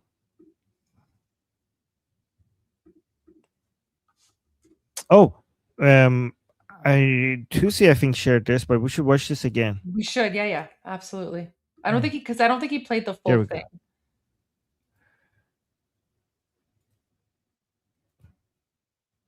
All right, let's watch this one first. Guys, look at this. He knows he's not the target, so he comes out with a hoodie to show that they're very brave. So Iran International is saying a video released by Iranian state media shows Foreign Minister Abbas Araghchi attending a nighttime rally of Islamic Republic supporters wearing a hoodie. By the way, he's in the middle of civilians, so he also knows that he's going to be safe here because Israelis don't What a bomb. coward. Yeah. Wait, is there no audio? There's no audio. Ew, he's so gross. What a coward. Yeah, human shield and all. But this is their way to demonstrate that they're being brave and everything is okay from their end. You know what's really crazy about this? Let me just share this really quickly because there's another like update from Iran International about like Abbas Araghchi. Look at this. So apparently he said Iran has not responded to the 15-point US proposal and no decision has been made on entering negotiations. Foreign Minister Abbas Araghchi told Al Jazeera, downplaying ongoing contacts as message exchanges rather than formal talks. So even now, like they're still acting like they're these like strong, bullies or, whatever, which is crazy because like they're literally hiding in tunnels. This guy is so afraid he comes out with like a hoodie covering his face, but like, he makes these statements to the media and then the low IQ like jihadis are like, oh, durka durka, right? And every time he speaks. It's just so messed up. Yeah, this is for internal consumption. They're trying to have it both ways. Privately signal to Trump that they're willing to negotiate, but for internal consumption to their own followers, they want to make sure that they don't look weak. So they are publicly announced that we're not actually talking to them. President Trump is lying. We're actually very comfortable and we don't need to negotiate with the Americans. And we could keep doing this forever. Yeah. Yeah. There you go. Yeah. Okay. Let me play this and I'll while I'm playing this, I'll just go off screen for just a little bit. I'll be right back. But I'm listening. Many Americans are asking, why did the United States have to attack Iran now? Well, let me explain. Iran wants to have nuclear weapons. Of that, there is zero doubt. If what they truly wanted, which is what they claim, is nuclear energy, well, they could have nuclear energy like all the other countries in the world have it. And that is you import the fuel and you build reactors above ground. That's not what Iran has done. They build their reactors and their facilities deep in mountains, away from the public glare, and they want to enrich that material. The same equipment that they could use to enrich material for energy, they could use to quickly enrich it to weapons grade. So it is clear that they've been offered every opportunity to have a nuclear program that allows them to have energy, not weapons, and every single time they have turned it down. But why the attack now? Well, what was Iran trying to do? Iran was trying to build a conventional shield, in essence, have so many missiles, have so many drones that no one could attack them, and they were well on their way. We were on the verge of an Iran that had so many missiles and so many drones that no one could do anything about their nuclear weapons program in the future. That was an intolerable risk. Under no circumstances can a country run by radical Shia clerics with an apocalyptic vision of the future ever possess nuclear weapons. And under no circumstances can they be allowed to hide and protect that program and their ambitions behind a shield of missiles and drones that no one can do anything about. This was our last best chance to eliminate that conventional threat, that conventional shield that they were trying to build. And the president made the right decision to wipe it out now. That is the goal of this operation, to destroy their conventional missiles and their drone program so they can't hide behind it and finally have to deal with the world seriously about never, ever having nuclear weapons. Can I, is it okay if I keep mentioning the points that other people who might disagree with us make? Yeah, so that 100%. Yeah, of course. You don't need to ask me. Yeah, of course. It's okay to mention anything. As long as you're So- not like push. But just remember, Okay. Armen, I still haven't seen your rant from the other day. So whenever you're okay. done, I'm going to be like playing your rants because I still haven't seen Okay, okay. Sounds good. So, again, I'm playing devil's advocate because if somebody listens to this and they might get concerned because they're not mentioning the enriched uranium, right? So somebody might be concerned like, okay, everybody is getting on the same page to just leave Iran because the way that Marco Rubio is speaking might sound like to them is he's giving the list of objectives that right now looks like they have achieved it. When it comes to the missiles and all the things that they needed to destroy the destroyed. So, for example, he didn't mention that we need to get the enriched uranium out.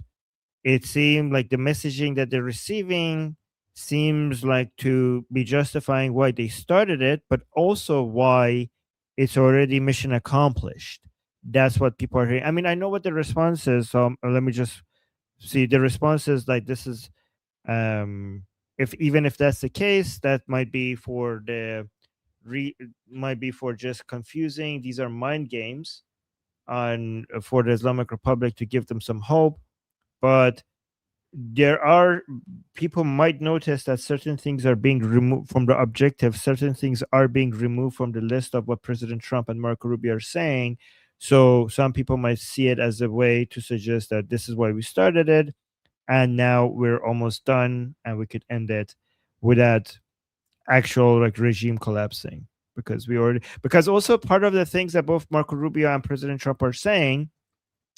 By the way, guys, I know in the chat a lot of you hates me for saying this. I just want to make sure that I play devil's advocate so that we don't have an echo chamber here, so that you also guys practice. We don't want to just repeat like when I practice responding to these devil. Let me know in the chat if you want me if you agree with me mentioning the devil's advocate as well, or do you want me to just say because I see some of you get angry that I mentioned these things, right? Because I know that other than the narratives, what we have to look at is the fact that the Marines and so many other forces are moving towards Iran. So I know that. I know the counters. But I also want to mention that, what other people might be talking about, because both President Trump and Marco Rubio are talking, might sound to some people as if they're talking as if mission is already done, and we don't need to. This is other people's problems. This is now France's problem, the UK's problem, other people's problems. We did what we wanted to. Also, because part of their language also includes their new languages that we set them 20 years. Like we delayed their ability to rebuild 20 years. So that might seem to some people a switch from we want to make it permanently not ever be able to do such a thing to the world, to instead we have delayed it for 20 years. Like we're good for the next 20 years, because delaying it for 20 years means that we're going to still have to deal with the Islamic Republic 20 years from now once they rebuild these things, which if the goal was to completely get rid of the regime, then there wouldn't be 20 years, it would be forever, it would be solved forever. Let me see if you guys are. And also another thing that other people might suggest is that the new calculation is that the Islamic Republic, even if you get rid of like most of their capabilities, even if they have just a little bit capability left, it's actually very easy to control the Strait of Hormuz with just a few drones and missiles and just a few little mines. So if you basically remove the Islamic Republic's ability just 95%, that remaining 5% is enough to be able to close not close it, just manage the Hormuz Strait and basically cause economic trouble for the rest of the world.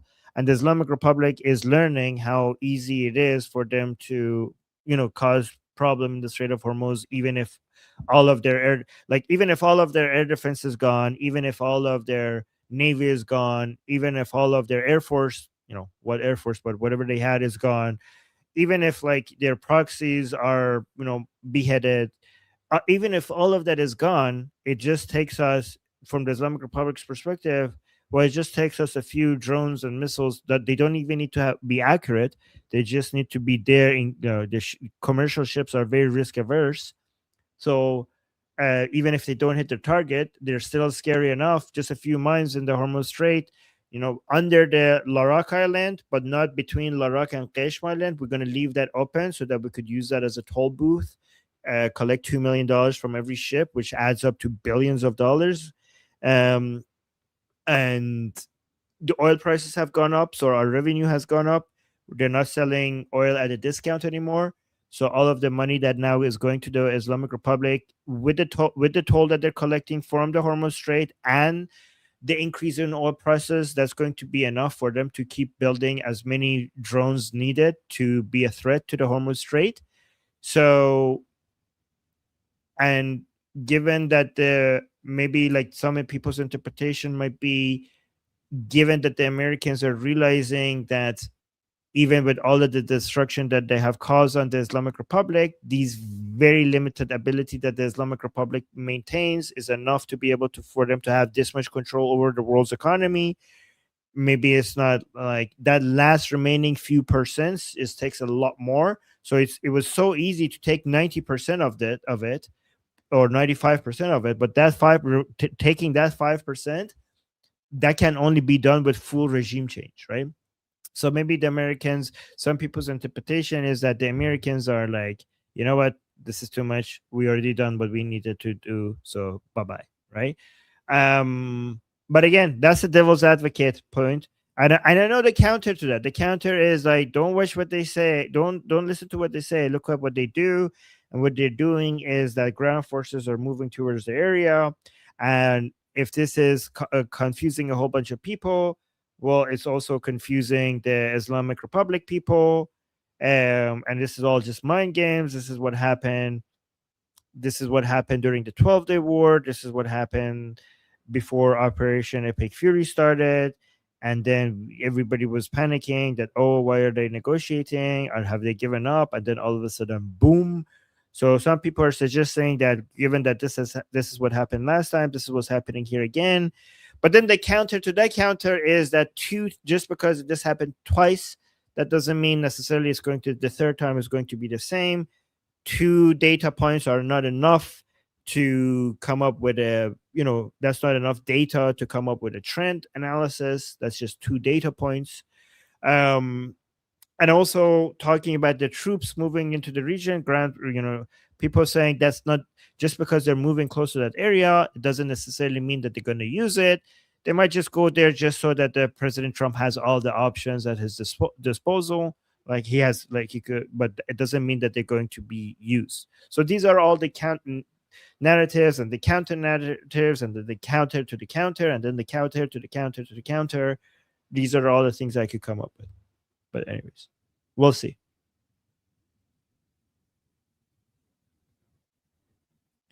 What do you guys think? Like, was that a good overview of all sides of this argument, or did I miss anything, or is it good that sometimes I do the devil's advocate here in the chat, or no? Because some people might be like, Armen, you're making us feel sad and lose hope, and you're supposed to give hope. Oh, yes, it was. Oh, thank you, Skish. Sketch art therapy. You should. By the way, Sketch, you should join our discussion group.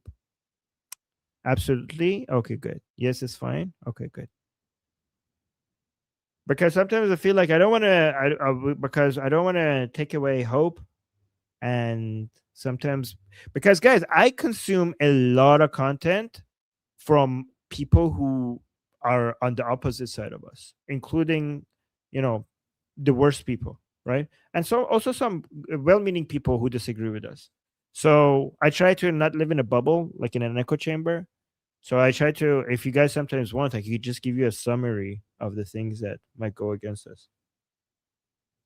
Oh, yeah, you're saying understanding other perspectives make us better prepared to disarm them. Oh, good. Thank you. Fantastic. So you guys appreciate that. All right, let's go. Let's go to this one. I have something to share here. Let's see what we have. So Iran's President Pezeshkian says the country is ready to end the war, but only if there are guarantees against future attack. What do you mean? That is... Oh, wait, let me see.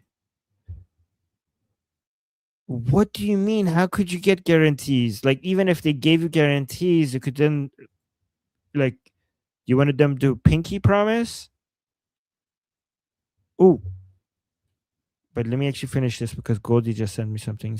He also said the U.S. does not believe in diplomacy and warned that the Strait of Hormuz has been closed to aggressors. He doesn't really hold power. He's an IRGC puppet. Yeah, he's irrelevant anyways. Anyways, let me look at this.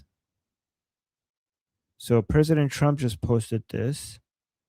Approve, disapprove President Donald Trump's decision to use military force in Iran to remove Ayatollah Ali Khamenei and his terrorist regime from power in order to stop their nuclear weapons and ballistic missile program.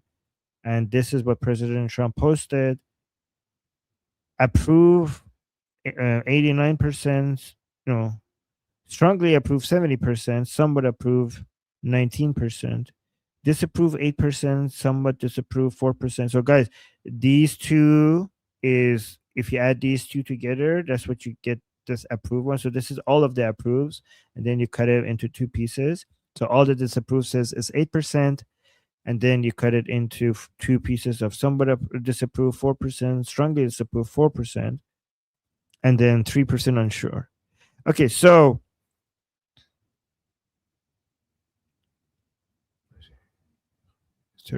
okay, so here's the thing. This looks very good. Again, if I put my devil's advocate hat on, the wording of the question is in a way that you will get more approves on. I'm just being devil's advocate. Let me know if you want me to stop, because look at the way that the question is framed. It says, and his terrorist regime from power in order to stop nuclear weapons. Like, it's not like the question is not posted in a neutral way. It's really hard to say no to that. Right? They're like, what? Are you for terrorism? You want terrorists to have nuclear weapons? Right? So,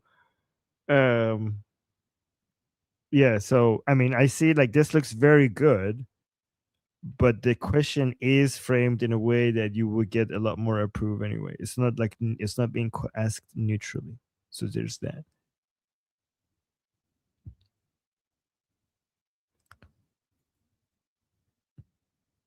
Let me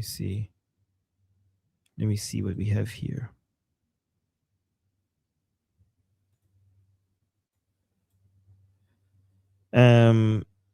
It says, By the way, this is a very clever strategy to put this at the beginning of your tweet. So instead of just saying what's happening, you start with like alarm, holy crap, exclamation mark. This gets you more retweets. I don't know if I should do that or not in my tweets.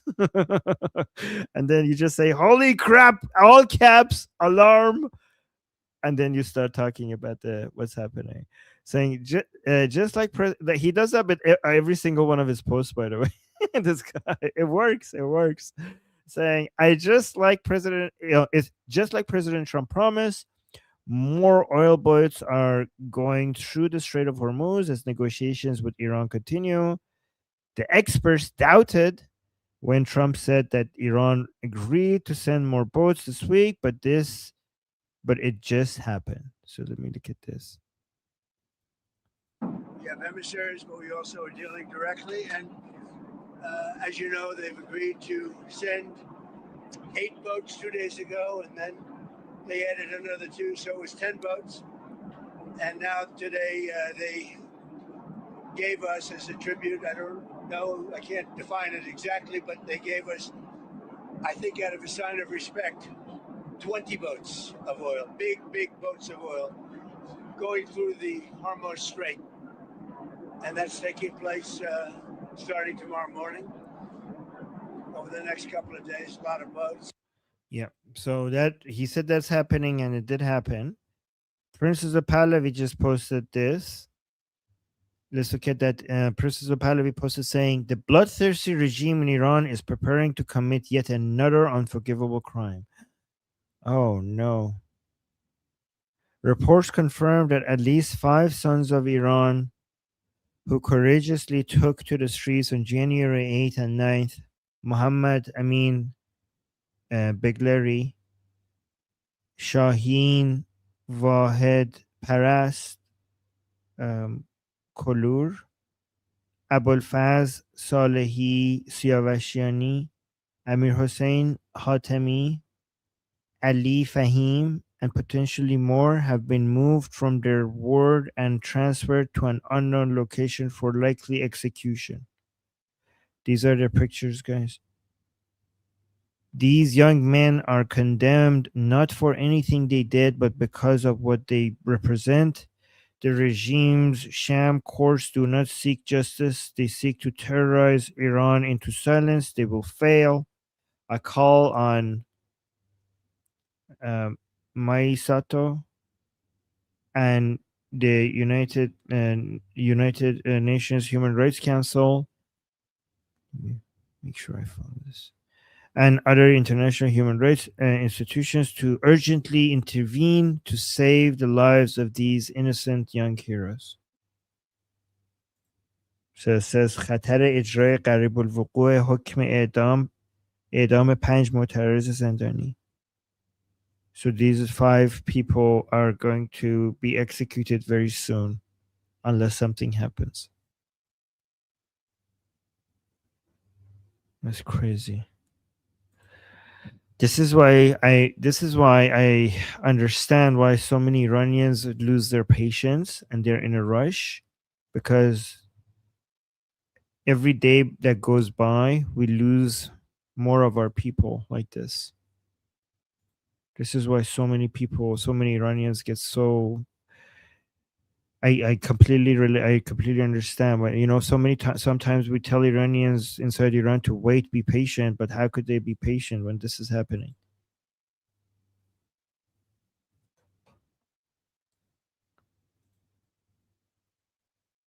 Oh, look at this. Ayatollah Javid Amoli, who not so long ago gave a fatwa, which is a religious decree, that shedding the blood of Trump. Armin, I'm like on the phone. I'm like on hold for something, but this is important. But I sent you a second link right after this. So this was him apparently on March 4th, where he was like threatening President Trump in the United States. So like share that and translate that, and then go to like this one that I sent you after, because this is crazy. Like these are the mullahs, right? These are the savages who've been murdering Iranians and threatening Americans.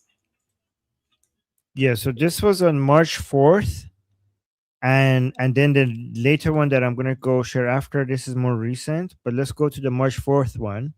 This is guys, this is a Grand Ayatollah. Okay, Grand Ayatollah, it means like I said, like a marja.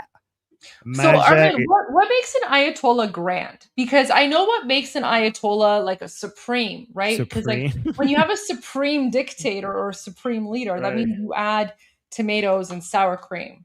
But what makes an Ayatollah a grand Ayatollah? The joke, you want the joke answer or the real answer? Both. Okay, the joke answer is extra toppings. That's good. That's good. That's good. Yeah, but the real answer is that enough recognition by other ayatollahs to the point that they recognize you as somebody who needs to be emulated and followed, and it's not somebody that just know like it. So this is the hierarchy, right? So Hujjatul Islam wal Muslimin, and then after that a mujtahid. Mujtahid is somebody that doesn't need to look at others to figure out what's Islamic or what's un-Islamic. He himself could be able to, he has enough credentials to decide that himself. And then Ayatollah is, you get to the point where you have done teaching of religious, of fiqh and other Islamic jurisprudence to the point where, and to other Ayatollahs recognize you as a major source. And you get a lot of recognition from other ayatollahs because of your high level Islamic teachings. And then a grand ayatollah, or to the point that you become a marja, is that your base of following and the other ayatollahs who recognize you has gotten to a point where now people could emulate you. Like basically you could have a huge base of following of people who, when you say to them, you issue fatwas and you could tell them that if something is haram or halal, and if your followers, by following you, even if they do something haram that you said is halal, there will be no sin upon them because they were following your marja, and also the other way around. So you will be forgiven by God even if you make a mistake, as long as you're following your marja. So that's the level of authority and influence you have on your base of following. The people have picked you as a marja. They could just follow your guidance, and even if it's wrong, God will forgive them.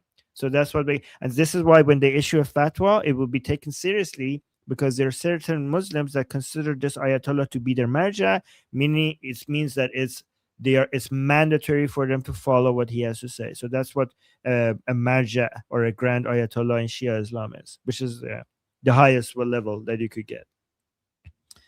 All right, so it's kind of like Hogwarts, guys, different levels. All right, so Iran's grand Ayatollah Abdullah Javadi Amoli issued Amoli in Persian. Amoli issued a jihad fatwa saying shedding the blood of Trump and the Zionists is obligatory. So, guys, this is above permissible. So this is a key. It's not saying it's permissible. This is one level higher. You're obligated to do it. You can't be like, that means that it can't be like, okay, maybe I'll do it, maybe I won't. No, you have to do it. That's what he said. By the way, for YouTube, that's not what I'm saying. I'm not saying that. This idiot, this terrorist is saying it. So, okay, we're anti-violence here. Let me play this.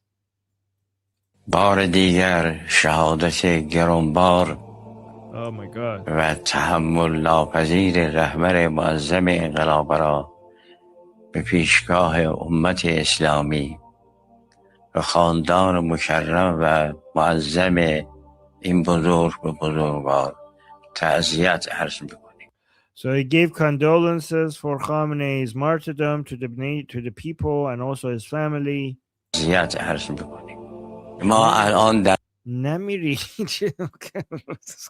الان در آستانه امتحان بزرگ هستیم. Okay, he's falling asleep. He's saying we're right now in the middle of a huge test. باید مواظب باشیم این وحدت را کاملا حفظ بکنیم. And we have to be careful to keep our unity. این اتحاد را کاملا حفظ بکنیم. اگر مختصر رنجی هست، گنج بیشماری در پیش هست. He's saying if we are going through a temporary pain right now, there's a treasure, there's a limitless treasure after this that we are going to be rewarded with after we go through this hardship. ما باید بدانیم بیگانه قصد این آب و خاک کرد. قصد So we have to know that there are these foreigners who are trying to take our land and our water. تجزیه کرد. And they're trying to do separatism. They're trying to basically challenge the border integrity of Iran. قصد تقطیع کرد. خاک ما، آب ما که آب They're trying to invade our land and our waters. روی ماست. Which is our land and our water is our reputation, so we're not going to let that go. خاک ما که جان ماست. Our land is our life. وقتی از امام صادق می What? I was just saying, like, yeah, okay, like, guys, like, these are the Muslim Nazis. These are the invaders. They have the audacity to take over our country, and now they're like, oh, this is our land. Our land is pure. Blech. Right? Like, this garbage needs to be eradicated. Like, this is the cancer that has terrorized and ruined our country of Iran for the last 47 years. They need to be eradicated. They need to be, like, removed from the face of the earth, because these people are pure evil. Pure evil. Yeah. And it's very interesting that everything he's saying about land and water goes into like he's acting like patriotic, which goes completely in contradiction with Khomeini's teaching. Yeah, they're pretending to be patriotic because they need the people right now. پرسند کسی قصد مال ما، سرزمین ما و خاک ما که هر چه کنیم فرمود فقط Like whoever comes and tries to take our property and our land, we have to respond. Is he falling? Why is his eyes closed? Is his eyes? He seems like he's half sleeping. صلح دمه علی خونش بهده من امام صادق خونش بریز. Oh, he's quoting Imam Sadiq, which is Imam number 6. Imam number 6 of Shia Muslims in the 12 Shia Islam. He's quoting them. Imam Sadiq, he's saying that Imam Sadiq said, whoever does this, you can shed their blood, and don't worry, if there's any sin with shedding their blood, it's on me. Just shed their blood. Guys, just remember something as well. Remember, all the imams, they're not Iranian. The imams are all Arab warlords. So, like, the imams have nothing to do with Iran or Iranian history or land or boundaries or culture or anything. Yes. And he's saying, shed their blood. Oh, look at this part. He's saying the blood of a Zionist.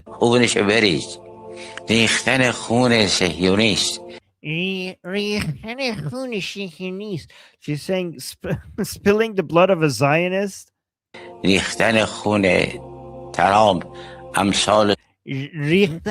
Trump. Spilling the blood of Trump. الان حرف امام زمان این است با صهیونیسم بجنگ خون. So then the Imam of our time, this is the words of the Imam of our time, which is basically Imam Mahdi, by the way. This is the words of the Imam of our time is this: shed their blood of the Zionists and Trump. Okay. This is actually Islamically questionable as well, because how do you know the words of the Mahdi? I thought only the Wali Faqih is in contact with the Mahdi. Are you in contact with the Mahdi as well? حرف امام زمان این است. حرف امام زمان این است. Wait, are you also talking to the Mahdi? How does that work? I thought only the Supreme Leader can do that.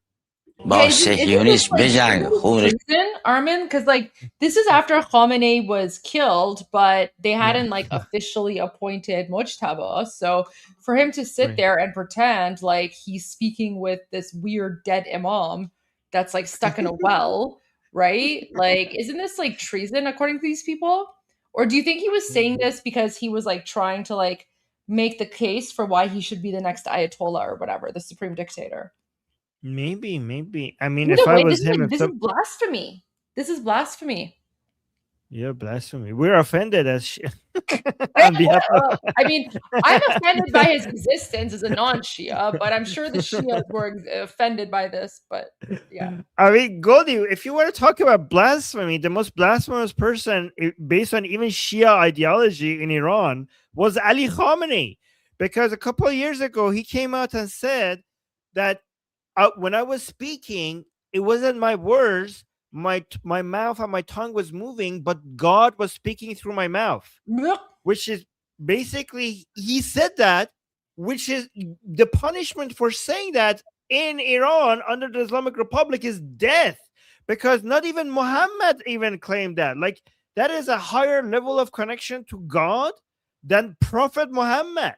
Like, even Muhammad had an intermediary, which is like Angel Gabriel. This is some Sufi stuff. Like, not even this is not Shia stuff. This is Sufi stuff, which is blasphemy. Yeah. Anyways.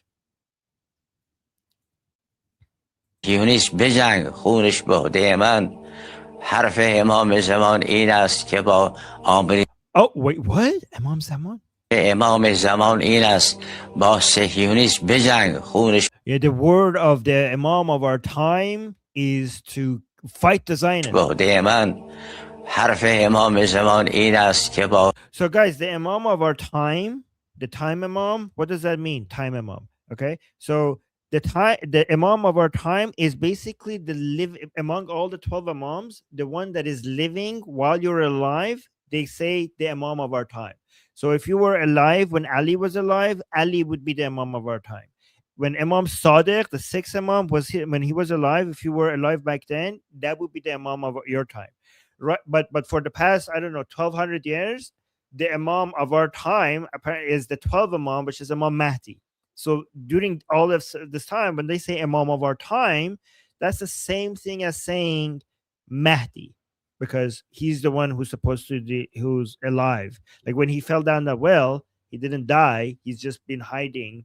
He's playing the longest game of hide and seek with us for 1200 years. And yeah, so that's what that means, Imam of our time. So he's saying just like Imam of our time, when Imam Sadiq was alive, the sixth Imam, when he said, shed their blood, let it be on me, I take your responsibility. When Imam Sadiq said that, so he's basically saying, he's basically coming to the conclusion that the current Imam of time, which is Imam 12 Imam Mahdi, he would be saying the same thing, to kill the Zionists, kill Trump, and the responsibility on their blood would be on him. Oh, fight the cruel Americans.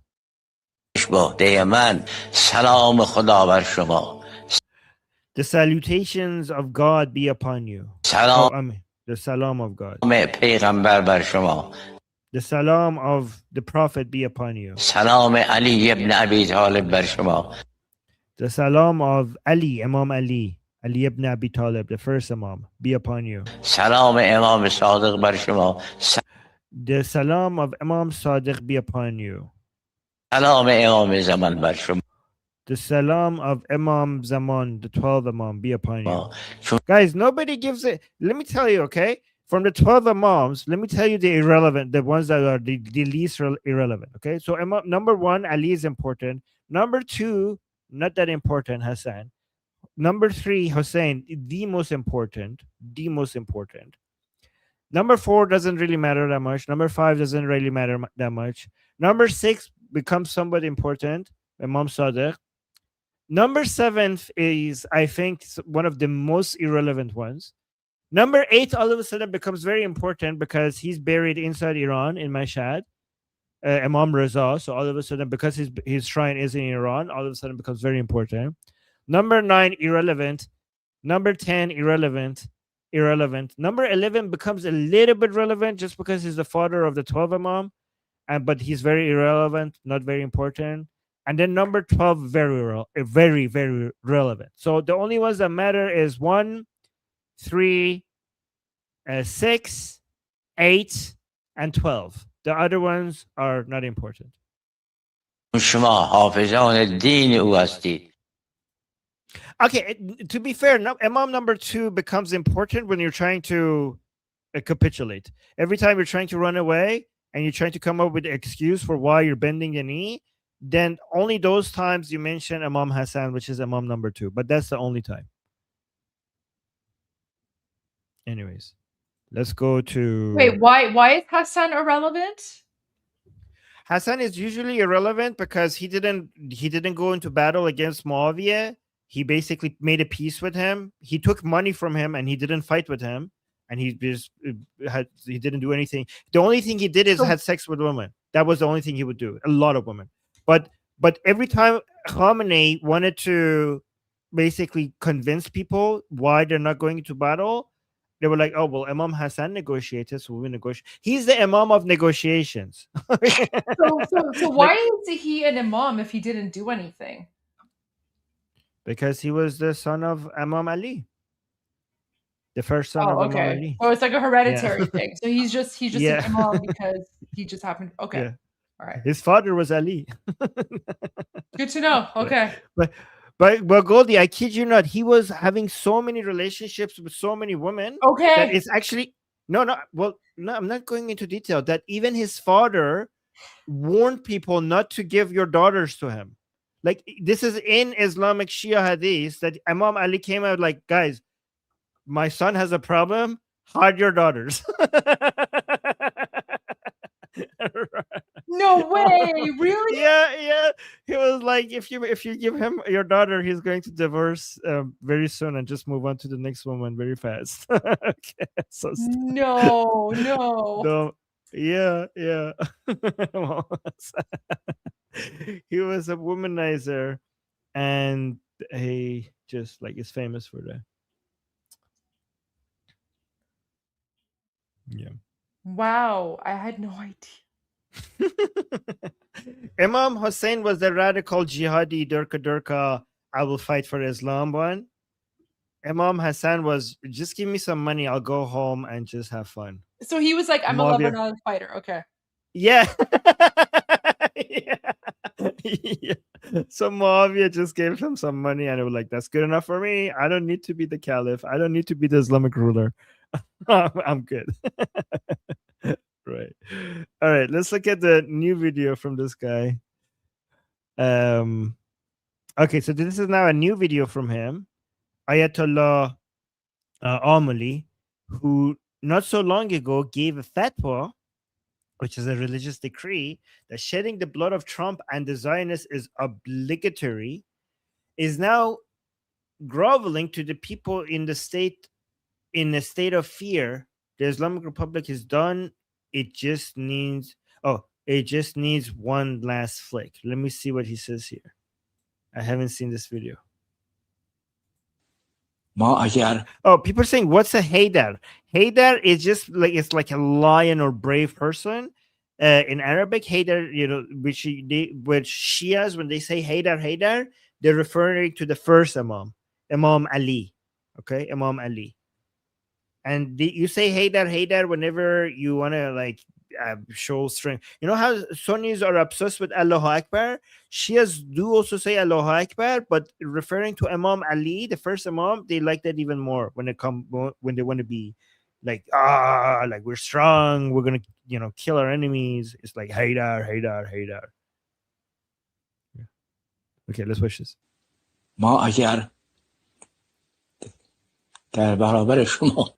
Oh my God, don't die. Are you going to be able to finish this?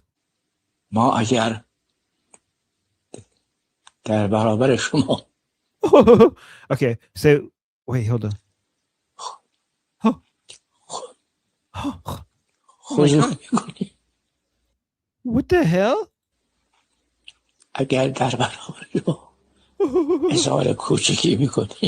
Oh my God. Oh, what's happening? من هر وقت این صحنه شبها رو میبینم واقعا احساس کوچیکی میکنم. اگر ما برای شما اظهار کوچیکی میکنیم بی خود نیست. چون خیلی بزرگید برای تقدیر نیست Oh my god. برای اظهار کوچکی است.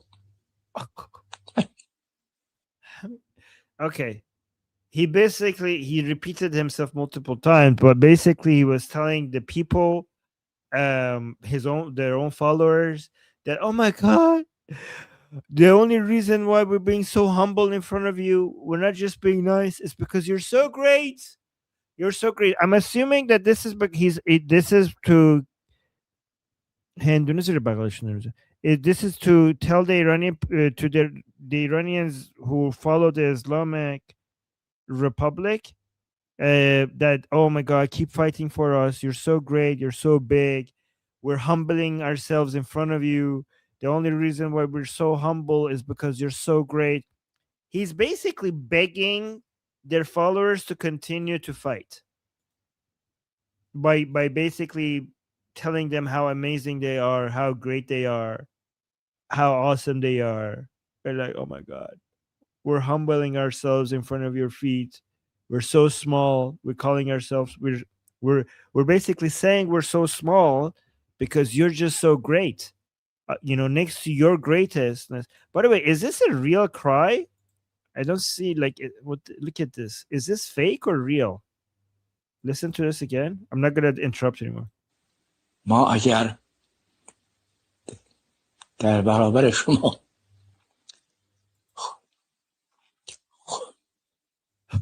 خضوع میکنیم، اگر در برابر شما اظهار کوچکی میکنیم، برای این است که شما خیلی بزرگید. من هر وقت این صحنه شبها رو میبینم واقعا احساس کوچکی میکنم. اگر ما در برای شما اظهار کوچکی میکنیم، بی خود نیست، چون خیلی بزرگید، برای تقدیر نیست، برای اظهار کوچکی است. He says, when I see the scenes from these nights, like basically the Iranian people, the regime supporters in the streets, he said, when I see the scenes coming out of the streets, I feel so small because you guys are so great. And he's basically saying, I'm so impressed. So I'm so impressed by what you're doing. Okay. Let's go. Oh my god, it sounded like he's going to poop himself in the middle of it. But here, let me go here. Here's another one video of him saying, senior Iranian cleric Ayatollah Abdullah Javadi Almoli openly calls for just Almoli is enough. Openly calls for this for the shedding of the blood of President Trump and Zionists in a religious ruling using radical Islamic rhetoric to legitimize murder. This is the true face of the Iranian regime. I think we already played this one. Oh no, this one comes with English subtitles. So let's play it. ریختن خون صهیونیست. ریختن خون صهیونیست. This is how it takes. ریختن خون صهیونیست. My God, I think he should ریختن خون صهیونیست، ریختن خون ترامپ، امثال ذالک. الان حرف امام زمان این است با صهیونیست بجنگ، خونش به عهده من.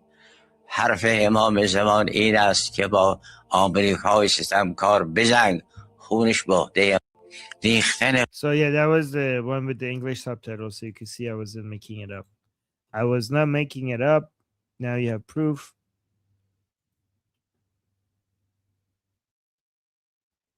Anyways, that's... Oh, wait, let me watch this one. I just saw something new. Let me bring this up. Whenever I see something from state TV, I want to see what's happening. The Islamic Republic of Iran is saying we will assist Iranian residents in the UAE to return them and save their assets. This is not help. We are happy in the UAE. We are not crazy to come back to the hell you created. Okay, that's not very important, so I'm not going to play that. Let me see if I have anything else. Anything important here? We already played that one.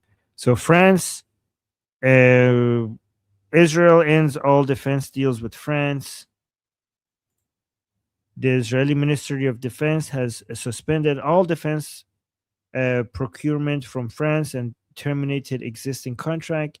This decision follows Paris's refusal to allow U.S. aircraft carrying military supplies for Israel to transit French airspace. Well, good. Okay, wait, let me see. What else do we have? I already played that. Okay, so this one was by Israel. Is this in English? Prime Minister Netanyahu. 80% of the Iranians want to throw out this regime. I hear they cheer your name outside their apartment windows at night. بیبی جون فدات بشم دیگه بی تو خستم بیبی جون بزن عمو بزن بیبی دایی دمتون گرم هم نتانیاهو. You can't fault them, and I don't, having faced machine gun against unarmed protesters who are saying we want freedom. We just want to be able to live a free life. I think this regime will collapse internally. Right now, what we're doing is just degrading their military capacity, degrading their missile capacity, degrading their nuclear capacity, and also weakening them from the inside. I think that Iran is coming out of this a lot weaker, and we're coming out of this a lot stronger. 80% of the Iranians. Do you guys want me to translate the parts that were Persian? Yeah, let me do the Persian part. Just want to throw out this regime. I hear they cheer your. By the way, guys, this was posted by the official account of Israel in Persian. Look at this. They see us. 80% of the Iranians want to throw out this regime. I hear they cheer your name outside their apartment windows at night. بیبی جون فدات بشم دیگه بی تو خستم بیبی جون. بیبی جون فدات بشم دیگه خستم بدون تو بیبی جون. So they're saying like Bibi June, I love you, or like my life, Bibi June, my life for you.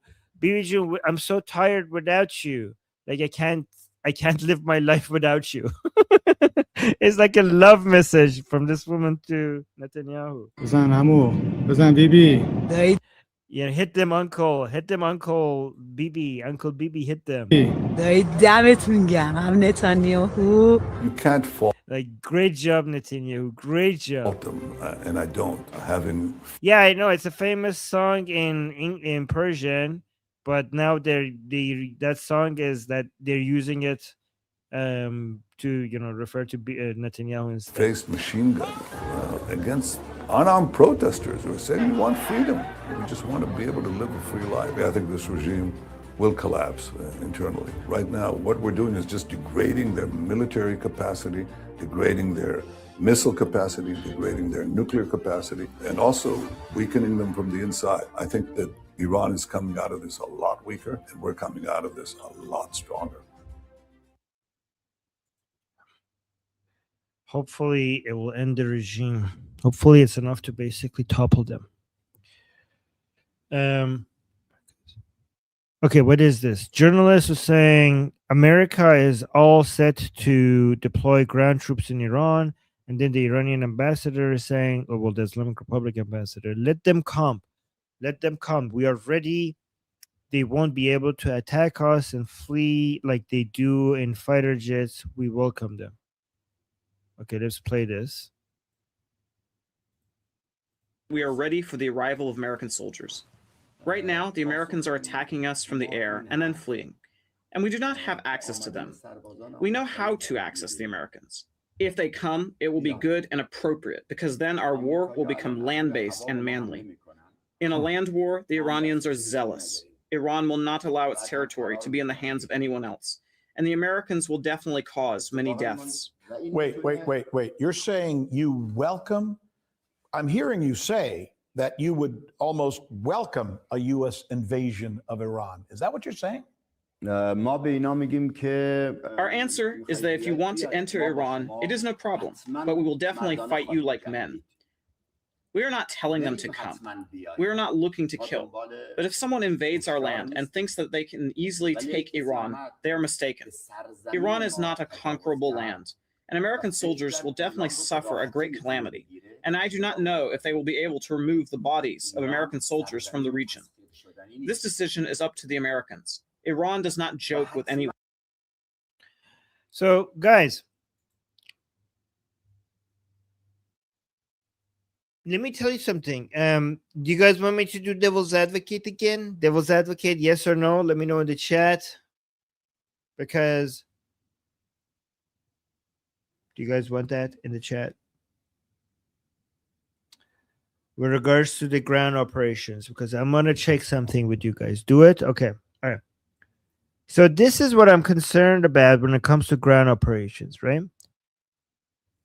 So obviously, American soldiers are very well trained, and they know what they're doing.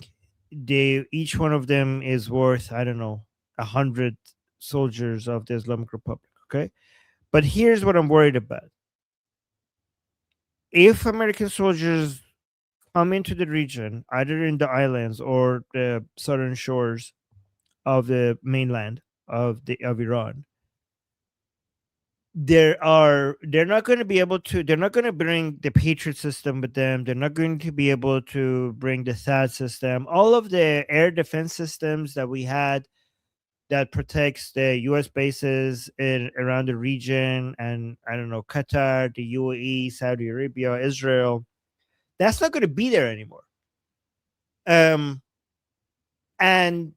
these drones could come out of everywhere, anywhere. Like, it's going to be very difficult. I mean, I don't know. Is it or is it not? I'm really concerned for the American soldiers' lives. That's what, let me just put it that way. Because none of those defense system is going to be there. I mean, guys, for example, you know how we lost so many American soldiers in the ground invasion in Iraq? Those were with IEDs. These are IEDs on the road, like roadside explosions that they just put there beforehand, and then the American soldiers will drive past them, and then they will explode when they get close to them.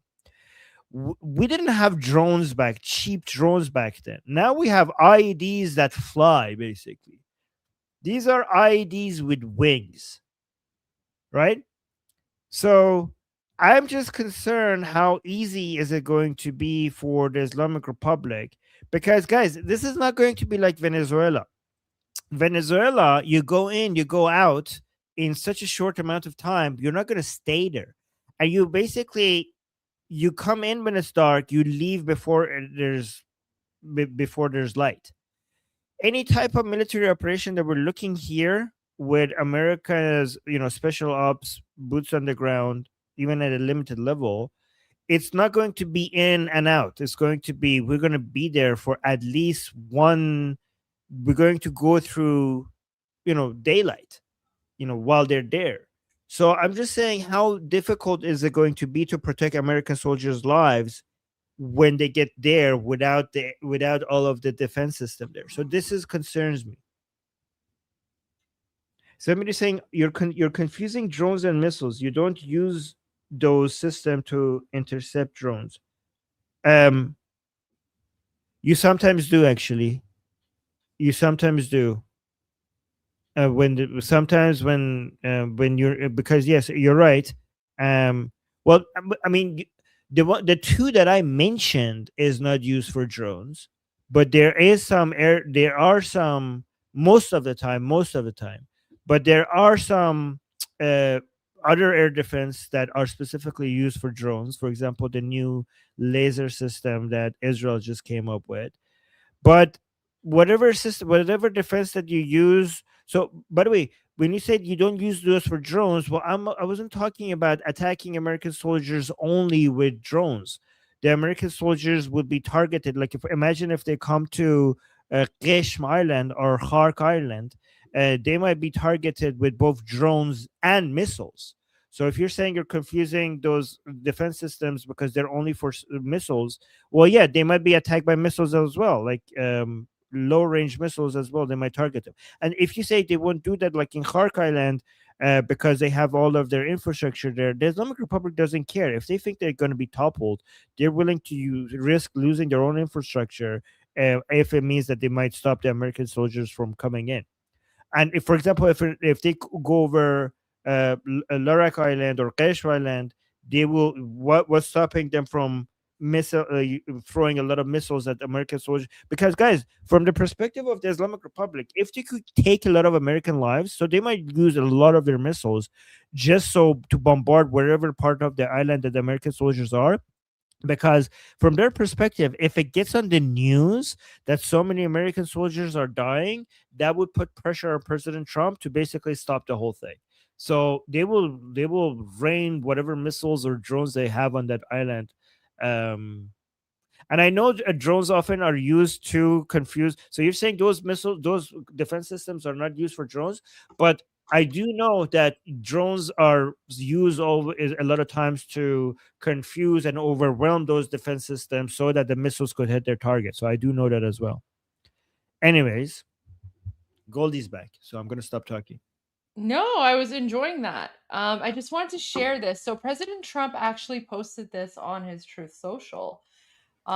It's a poll that's like an approve disapprove poll, and it shows so President Donald Trump's decision to use military force in Iran to remove Ayatollah Ali Khamenei and his terrorist regime from power in order to stop their nuclear weapons and ballistic missile programs. 89% strongly like approve. This is like a little weird because 89% is approve, 70% strongly, 19% is somewhat, 8% disapprove, 4% somewhat, 4% strongly, and then 3% unsure. Oh, you know what it is? Okay, I see what's happening here. So the 89% approve is broken down between 70% strong and 19% somewhat. Okay, now that makes sense. So look at this. It's like 89% approve, 8% disapprove, and 3% unsure. So I mean, this just goes to show all those people who are claiming that like President Trump, like his base is upset and they're fragmented or like whatever. Obviously it's not true, right? That's just like propaganda, and a lot of that is being promoted by the Islamic regime, right? So there's like a concerted social media campaign and effort and attack against His Royal Highness as well. Sorry, not against His Royal Highness, against President Trump, to make it seem as if like he's the enemy. So, Goldie, can I do a devil's advocate on this poll and see how you respond? Yeah, go for it. Yeah. So the way the question was framed, it makes the approve a lot more likely, because look how the question was framed is President Trump's decision to use military force in Iran to remove Ayatollah Ali Khamenei and his terrorist regime from power in order to stop their nuclear weapons. Like, that's not a neutral framing. Like when you do, like, because I studied polling and stats in university, that's not a neutral question. That's a question that is hunting for people answering approve. But So Armen, I mean, he posted this on his Truth Social. So I think, President Trump is making a very strong statement here, right? Like, so by him posting this poll on his Truth Social, he's basically calling out all of the podcasters and like the Tucker Carlsons, whoever, right? All the people that are attacking him. And I feel like he's making a statement to them, basically saying that you guys are irrelevant and no one cares what you have to think. That's just how I see it with what President Trump is doing by posting this on his Truth Social. Like he's basically showing that his base supports him, right? Because there are some people out there who are claiming that they're more MAGA than Trump, but the reality is that President Trump created the MAGA movement. So you can't be more MAGA than Trump because Trump is MAGA. Right. Yeah, I mean, if you disapprove of this war, you wouldn't be MAGA anymore. So that would be by definition, MAGA would be 100% supporting this military operation. Mm-hmm. Exactly. So, okay. Well, I know it's getting late and it's been a long day, but thank you so much, Armen, for being here. And as always, Yeah. your insights are invaluable, especially your translations. Everyone always appreciates your translations. So there you go. Yeah. Okay. All right, guys. I'm gonna. Are you gonna? Oh, you're gonna be doing that. Okay. I'm going to be watching your. Listen, everyone's been telling me to watch your rant. So Okay. that's what I'm going to be doing for the rest of the Okay. evening. Like I'm gonna be watching your rant to see what I missed. All right. So I Sounds don't know if good. you want to Sounds be good. here for that because I know you have things to No. get to. So Yeah, and that will, and you know what you said. There will be too many of me. Yeah, you know how you leave when you play. Yeah, Arminception. So I'm gonna Armenception. go. So So I'm gonna So go. yeah, everyone's been telling me to watch, and I literally have like 2 hours worth of Armen rants that I need to watch Wow. and catch up Okay. on. Yeah. Okay, sounds good. All right. And All right, guys. everyone's been insisting that I watch this. So Okay. I don't know what to Okay. expect. I don't know what to expect. Yeah, I'm gonna watch your reaction to my reaction later because I want to see. Okay, all right, guys, and I'm gonna leave you to it. I'm Israel Chai. Long live America. Javisha Payande Iran. See you guys tomorrow. See you tomorrow, Armen. Okay, guys. I don't know what to expect. I really don't know what to expect. And I'm feeling a little bit nervous right now. So, what do I do? What do I do? Okay, I'm going to start playing this and then I have to take care of something and I'll be back momentarily. Let me read the Persian. Oh, wait. I paused because I thought Armen was speaking. Okay.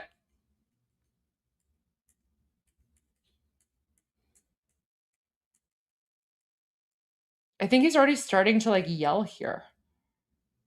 Where'd it go?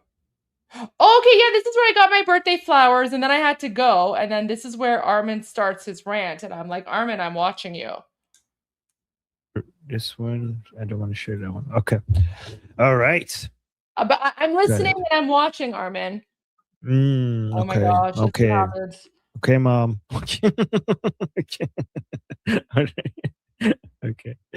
All right. So, I mean, we already saw this one, so let's move on. Ooh. Let's go through this one. Okay.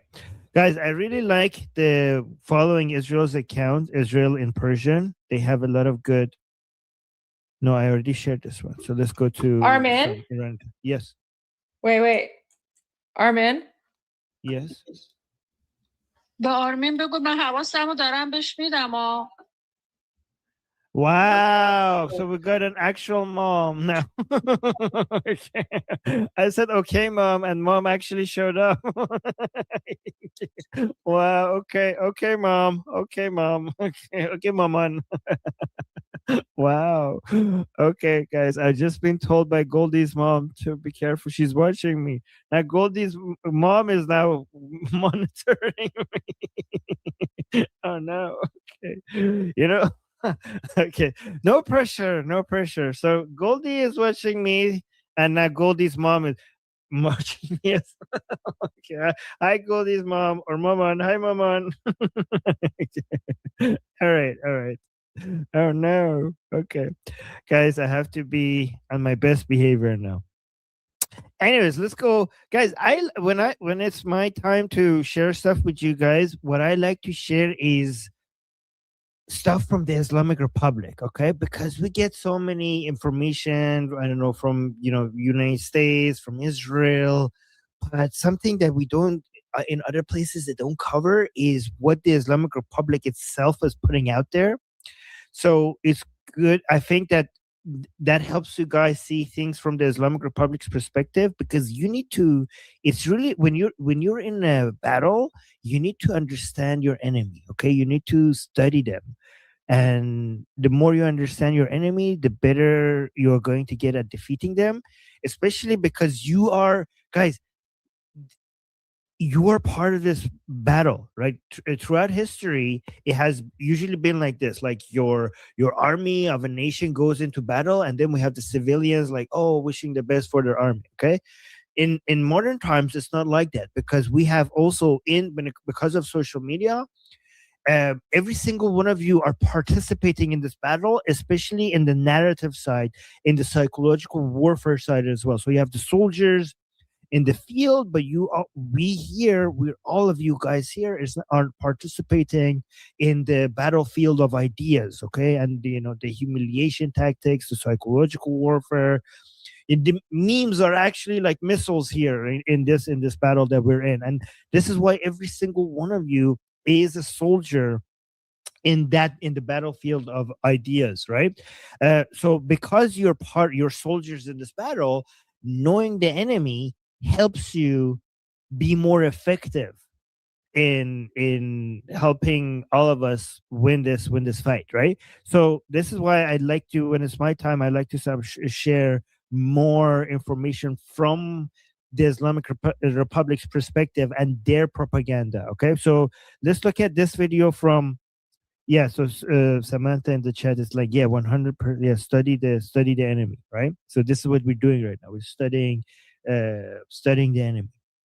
Okay, so Mohsen Zangane, the representative of, let me read the Persian, Torbat Heydariye, okay, in the parliament, stated at government rally regarding the attack on the office of the leader of the Islamic Republic that after Ali Khamenei's death, his son Mushtaba only sustained minor wounds in a few places on his body and was hospitalized only briefly. He added that Mushtaba Khamenei is leading the country's affairs. So let me play this and tell you why this is so important. So this is a member of parliament here is telling the crowd that Mushtaba is fine. Mushtaba Khamenei is fine. So let's listen to this. So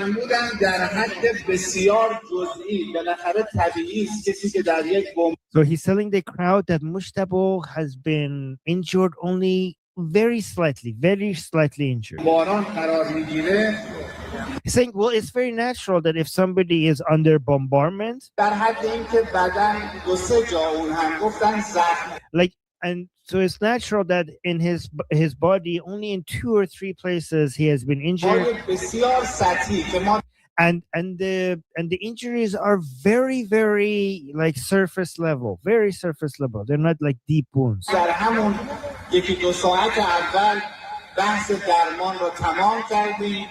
And he's saying even within the first 2 hours, he was healed, like he recovered from his wounds. And he told me, like Mushtaba apparently told him to tell these people from on his behalf.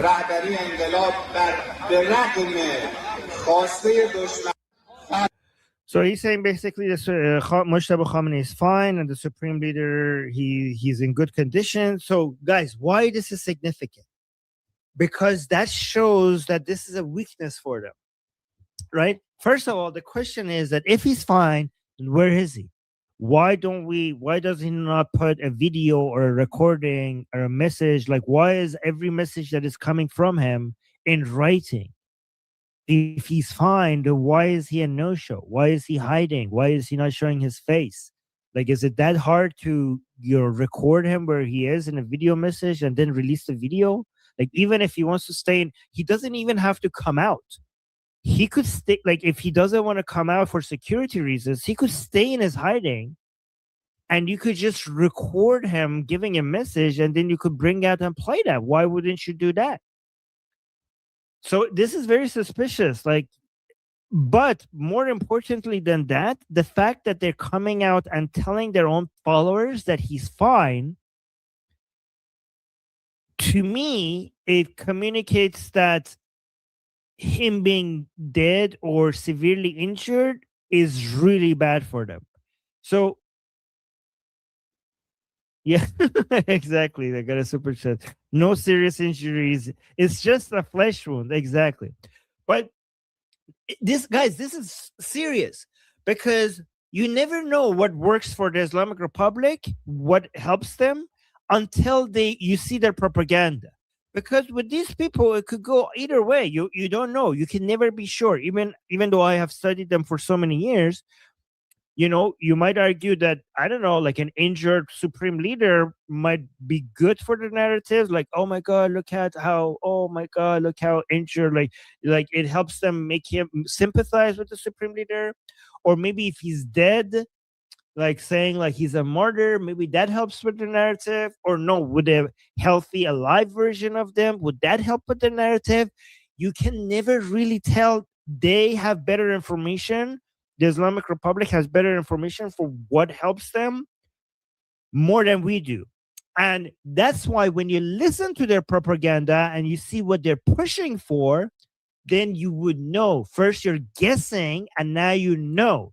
So given that they're insisting that he's alive and healthy, now we know that humiliating Mujtaba, like we used to guess, but now we know that humiliating him, saying, where is he? Where is he hiding? Is he dead? Is he injured? Is he paralyzed? Is he like, what is happening to him? Is he just cardboard? That is doing damage to them. Like if it wasn't doing damage, they wouldn't come out and try to insist that he's fine and healthy. Okay. This is why we listen to these videos, to understand what they are pushing for, so that we are prepared to do the exact opposite of what they're trying to do. Remember, humiliation is key. Humiliation is the way that you topple the Islamic. Humiliation is even more important than killing these people, right? So let's go to this other video from Islamic Republic State TV. And okay, so this is Pezeshkian out again. Okay, look at this. Watch this. So this is the president of the Islamic regime, Pezeshkian.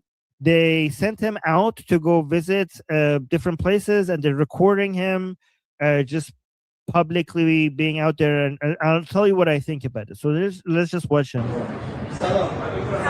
The message from this video is supposed to be like, look, he's not in a hole, he's not hiding, he's brave enough to go around and visit places and basically give away his location, showing some bravery. That's the point. But I'll tell you what the real message I'm getting from it is.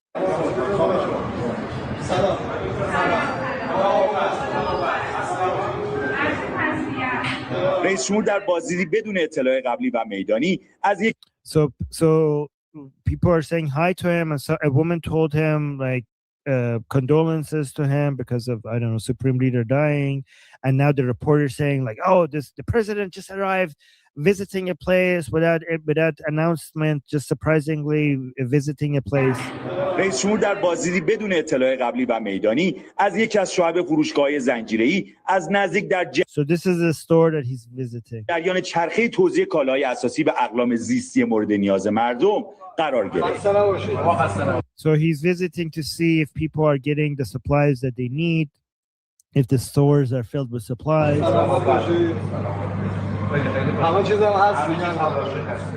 Like he's saying, do you have everything? He said like, well, we have everything. در این بازدید آقای پزشکیان رو استاندار تهران همراهی می‌کرد. Anyways, I don't want to go through the whole video. He's just basically, this is a PR video. Like, let me know if you guys want me to translate this whole video and their conversation. But first of all, to me, this communicates that he's not an important asset. Okay, so why is Ghalib? Think about this. Okay, Ghalibaf isn't hiding. Many of the IRGC commanders are in a hole hiding, but Pezeshkian is out about and he's like walking around publicly in places that he could easily be hit. Okay, to me, this suggests it could be a few things. First of all, they know how insignificant he is, and he's not even worth killing. Okay, nothing is going to change by killing Pezeshkian. Okay, he's so like, well, nobody was going to bother wasting a drone on him. Right, like, why would you waste, like, he's not right? So send him out there. Okay, that could be one interpretation. Or another interpretation is like the IRGC is forcing him out there to die. Like they're just like every time they want to. Well, okay, there's three interpretations. Number one is that he's not important, so nobody's going to kill him. Number two is he could be. We need somebody to put out there to act like the Islamic regime is brave, but we can't put important people out there. So let's put Pezeshkian out there.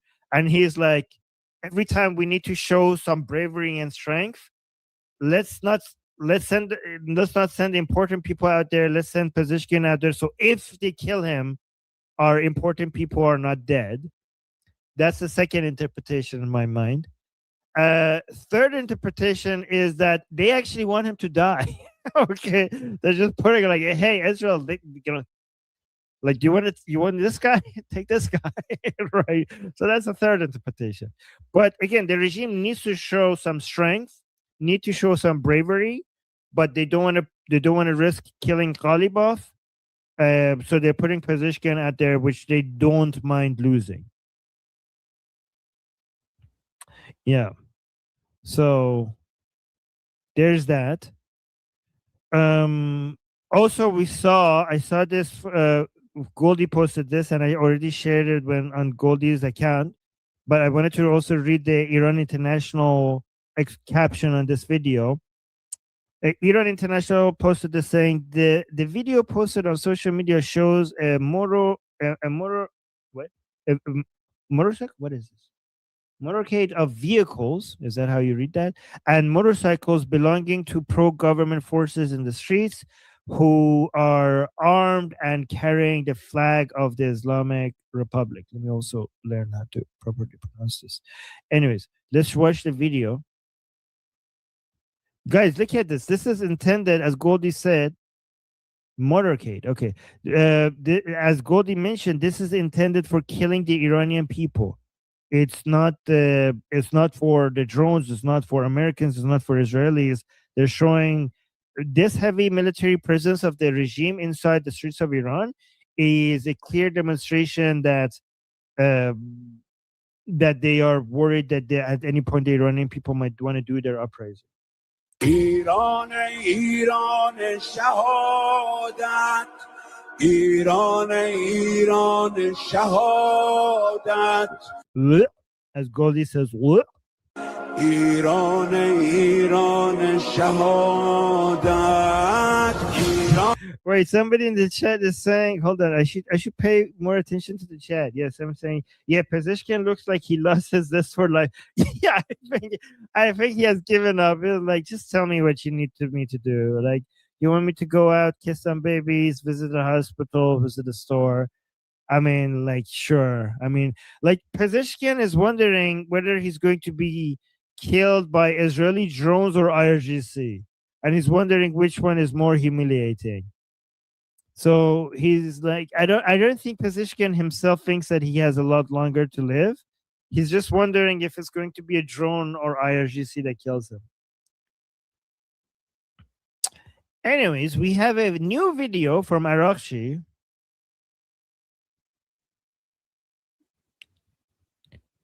Let's watch this video. Oh my God, this is 5 minutes. Wait, no, wait. Oh my God, hold on. Made a mistake. Hold on. Okay. Sorry about that. Let's go back. All right. So, yes. Here. Do we want to translate this? This is 5 minutes. Let me see. Yeah, hopefully it's in English. Distinguished delegates, dear. Oh my God, thank you so much. It's in English. I don't have to translate. Okay, so, this is the Islamic Republic Foreign Minister Abbas Araghchi's speech at the UN Human Rights Council session. By the way, guys, let me know in the chat if you're appreciating me showing so many perspectives from the Islamic regime, because I'm following a lot of other YouTube channels and analysis by other experts, and I'm seeing that they're not like, a lot of the analysis is based on what's happening in the US and what's happening in Israel, And I feel like there's a lacking of looking at the Islamic Republic narratives and propaganda and their side of things. And that's why when I get a chance, I want to cover that here, because I want you guys, like you guys in the chat, you guys are like our army. Like Goldie and I, we're raising an army here in this battlefield. And you guys are being, we're giving you ammunition to go into fight. And I want you guys to be more informed than other people regards to the nature of the Islamic Republic. And that's why when I get a chance, I want to basically share a lot of content from the Islamic Republic with you guys, right? So yeah, okay, you guys are saying, yeah, that's good in the chat. Well, thank you. Okay, great. Okay, good. Yes, you guys are. Somebody's saying, Armen, we are Garda Javidan. Yes, you guys are also Garda Javidan. You guys are also the immortal guards. You guys, yes. You don't have to be Iranian to be Garda Javidan. By the way, guys, all of you guys are participating in this battle to liberate Iran. So all of you are all Garda Javidan. You're the immortal guards. We're expanding it. We're expanding it to non-Iranians. Oh no! Don't make don't. Okay, somebody saying Supreme Leader Armen. No, please don't do that. Okay, don't do that to me. Why are you doing this to me? No. Okay. All right. No. I reject that. Oh, thank you. Somebody saying we love you, Armen. Okay. Wait. Why don't I have the side chat on? We should have the side chat on. Thank you. Yeah. Okay, guys. Sorry, I should have had the side chat on all this time. Anyways, let's watch what Arakchi has to say. And I haven't watched this, by the way. I'm watching it for you guys. So, guys, this is his speech at the UN.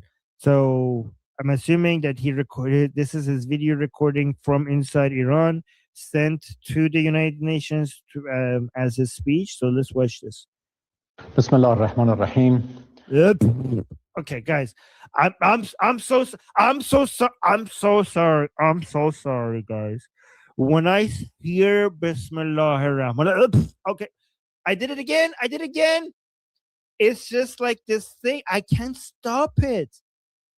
When I hear Sallallahu Alaihi, oh my, see, every time. Guys, I literally like leave, for like 10 minutes and I'm not even gone. Like I'm here. I'm just dealing with some personal things. And I leave for, a few minutes. And Armin's just like imitating me. He's like, oh my gosh, look at Armin. Wow. I think we're going to have an interesting night.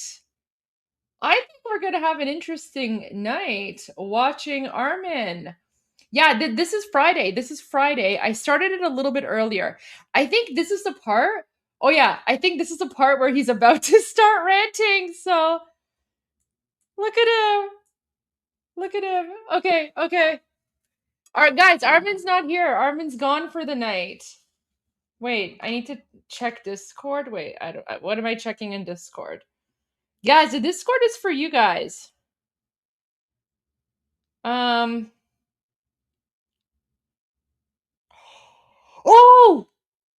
whoa, Navajo! Navajo! Oh my gosh! How did you do that?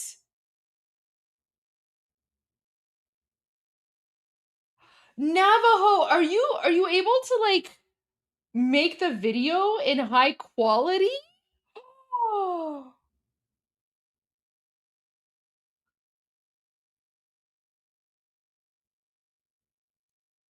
Oh, a teaser from what is to come from Project Vendetta. Oh, I see. Oh my gosh. You guys are amazing. Oh my gosh, honestly. You guys are the best. Okay, guys. This is why everyone needs to join my Discord server. But the Discord server is private because we were being attacked by Durka jihadis. So you have to like make a proper application. And I have some amazing mods and members who like keep an eye on these things. But oh, Project Vendetta.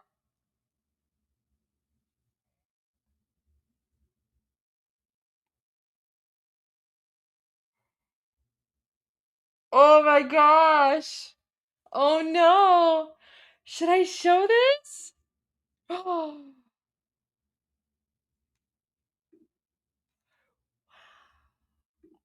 This is I just saw this. Gosh. Like this is way better than what I could have done, but you guys, oh my gosh. Oh my gosh, we are going. You guys are amazing. Yes, we're gonna troll Tousi so hard tomorrow. We're gonna troll him so hard.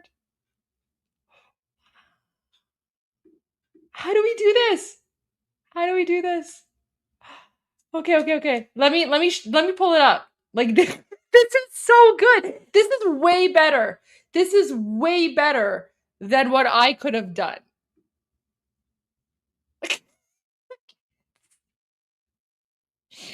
Oh no. Oh no. You guys are so amazing. This is gonna be so good. Oh no, guys. This is savage.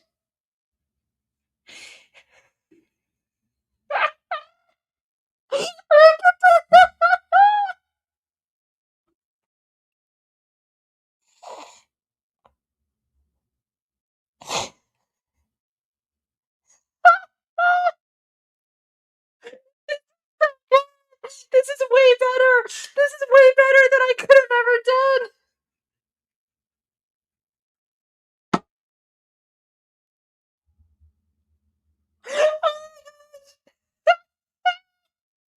Guys, we're gonna get him back so hard for what he did today.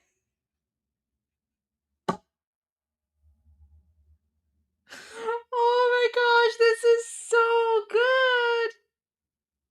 I don't know. So I don't know if his mouth is gonna move properly. So one of our amazing members, you know, here in the YouTube live stream and also on Discord.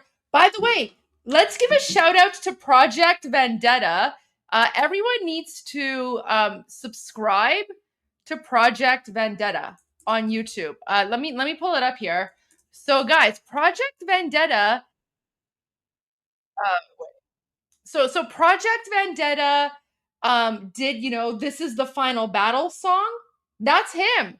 And then he also did the Chunky Yogurt song. So guys, the song that you guys all, you know, love, here, I'll play it for you because I haven't played it today.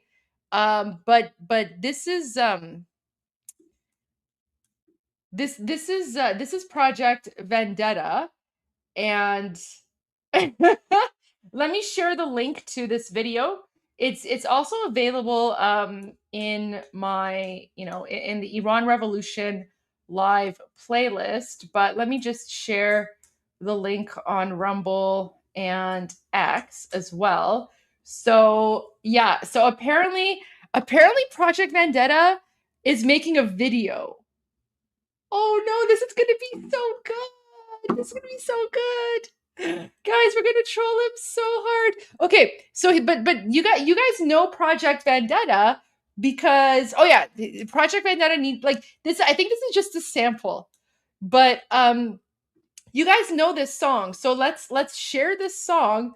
And then Project Vendetta also had like that amazing Chunky Yogurt song. So everyone, make sure that you subscribe to Project Vendetta because like they make the most amazing videos, and I'm going to share the one that you guys are already familiar with. So here you go. Oh my gosh, this is insane. So you know that the video is going to be good because Project Vendetta is really good at doing like AI videos and stuff. Oh my gosh. This is fantastic. Everyone go subscribe to Project Vendetta and support. Be right back.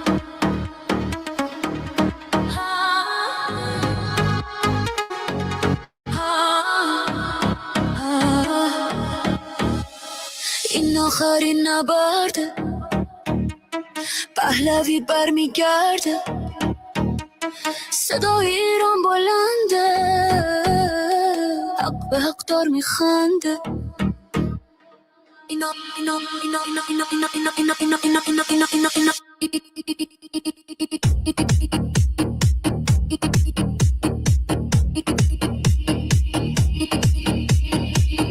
تو خیابون رگبار و شلیکه آینده اینجا نیها تاریکه فقط برای حقمون خواستیم داد بزنیم نمیذاریم این که شروع به فنا بدیم اینترنت و برق و آب رو قطع کردن توی دل تاریکی جنایت کردن چراغا رو خاموش کردن که خون بریزن مال دیگه از این خوندا گریزن ایران بی پادشاه بی قانونه دنیای ما از این درد و غرق خونه تا پادشاه برگرده این کشور بیماره ایران بی پهلی همیشه گرفتاره خامنه‌ای گم شو از این خاک ما حکومت اسلامی برو از پاک ما حکومتی که بیگانه و بدذاته توی خاک ما نیست وقت مجازات تا شاه پهلوی برگرده به ایران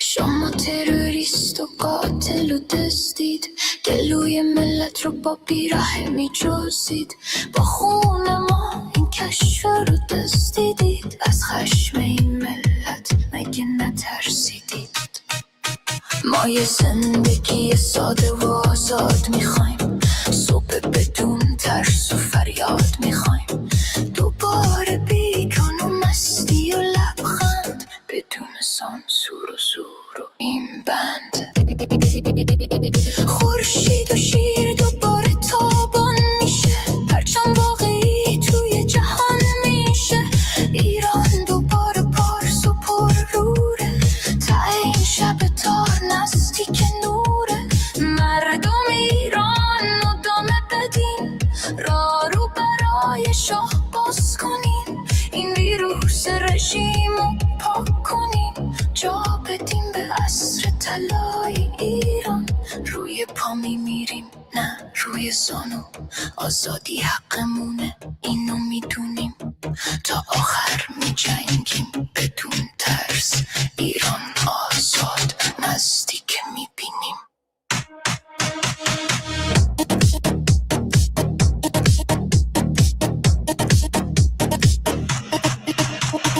این آخرین نبرده پهلوی برمیگرده صدای ایران بلنده پهلوی برمیگرده با بازگشت شاه ایران بهش میشه تقدیر ما از نو نوشته میشه عدالت و افتخار زنده میشه دشمن ایران شرمنده میشه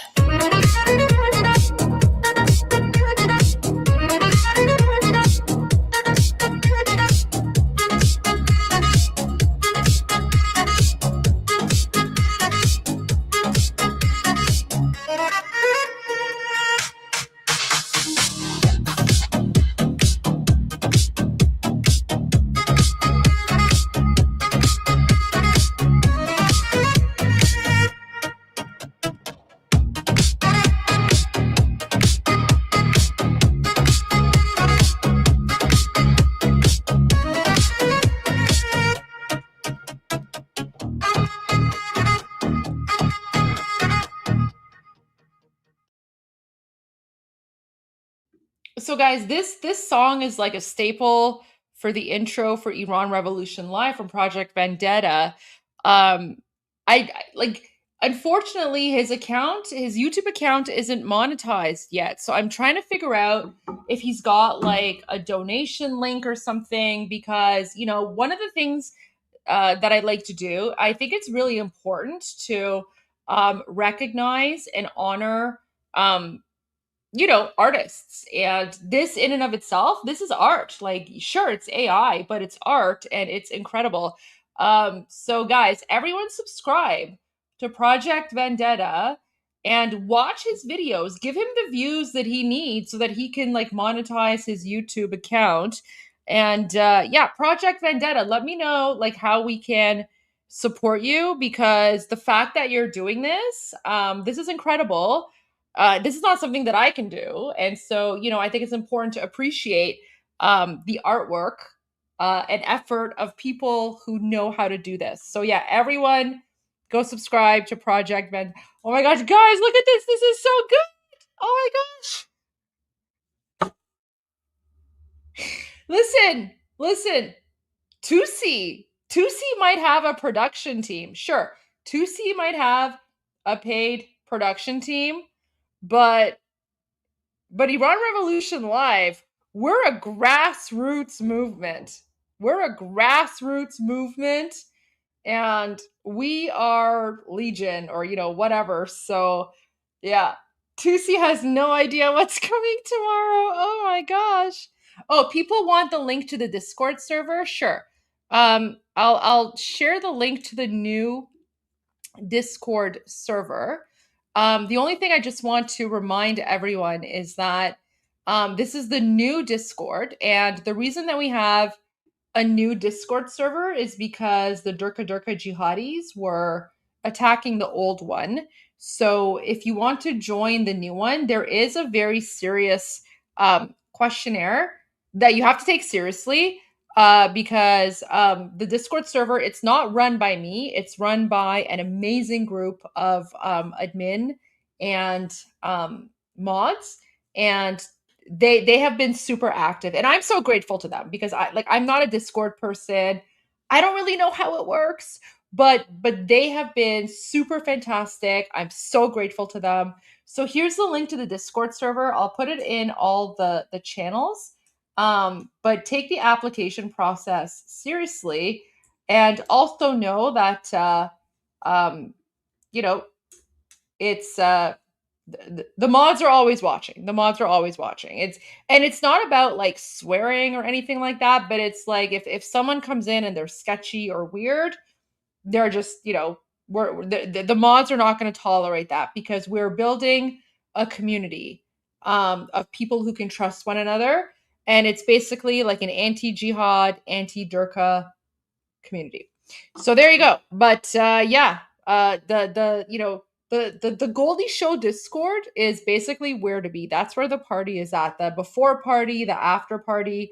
And I'm watching the general chat right now. Unfortunately, I can't respond because I'm, live streaming right now. But yeah, and all this is because of Rosie. So Rosie is the one. Guys, the only reason that we even have a Discord server is because of my sister. So everyone thank my sister Rosie for being like the OG. And yeah, she pops in once in a while on the Discord server. Armen pops in once in a while. I try to pop in a little bit more, but God, this is so good. Oh my gosh, this is so good. Oh my gosh. Okay. All right, this is going to be so funny. It's going to be so funny tomorrow. And yeah, it's pretty late in the UK right now, so Tousi has no idea what's going on. So we're gonna troll him so hard. Revenge. Remember, guys, my mom, not only my dad, my mother called me. My mother called me in a panic. Like, how many hours ago? She called me in a panic 4 hours ago. She's like, and I'm like, wait, what are you talking about? She's like, that's it. And I'm like, wait, what? She's like, people are, because my mom was at work all day, and then like she checks her phone after, and then she's like, people are saying that Tousi reported that the regime got you and they made an announcement about you. And I'm like, oh my gosh, Mama, it was an April Fool's. It was an April Fool's prank. He did a prank on me. And my mom was not impressed. She was like, that's cad. And the only reason that happened is because, I do have a bounty on my hands. So when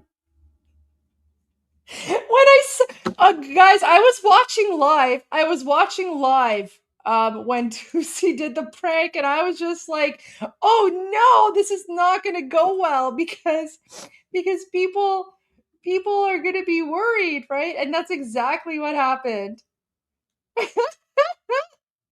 No, I'm not mad. I thought it was hilarious, but when I saw that, I was like, "Oh no," because I actually do have like a bounty on my head, and I was like, people who are not in on the inside joke are gonna freak out, and that's what happened because my mom is like, "She showed Gonsa," and I'm like, because like, listen, Tousi is very very well respected in the Iranian community. Everyone watches him.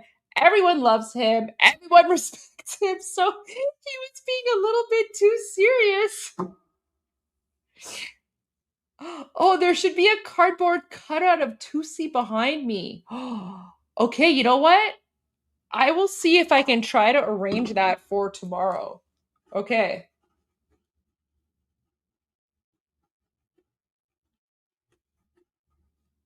Okay, I'll see if I can arrange that for tomorrow. But you know what? I actually, guys, that might not be a bad thing. Look, listen. Look, wait, let me show you what I just got.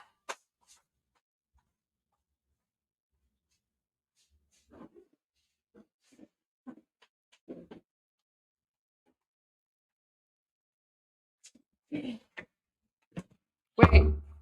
you know, I might actually be able to make a cardboard cutout because I actually got like an Amazon delivery package today. So I got 2 of these boxes. So I might actually have enough cardboard to make like an Ayatollah Tousi cardboard cutout and put it behind me. I love that. Okay. Yeah, see? I got the cardboard. I got 2 boxes of this. Okay. That's a very very good suggestion. But here, why don't I share this let me share my reaction video with you. Like my original reaction video, and then we'll go back to Armen's rant because I really do want to see Armen's rant. The situation so this is where like, you know, I listen, I always watch Tousi. Like even when I'm not live streaming, like I watch Tousi because, you know, he has the best news. Everyone needs to like follow Tousi and share Tousi and watch all his videos, right? So this morning before I started the live stream, I was watching Tousi, and then right away he was like, "Oh, we have like an important announcement on Goldie," and I'm like, "Oh my gosh!" And then right before he started this part, Tousi actually he messaged me, and he's like,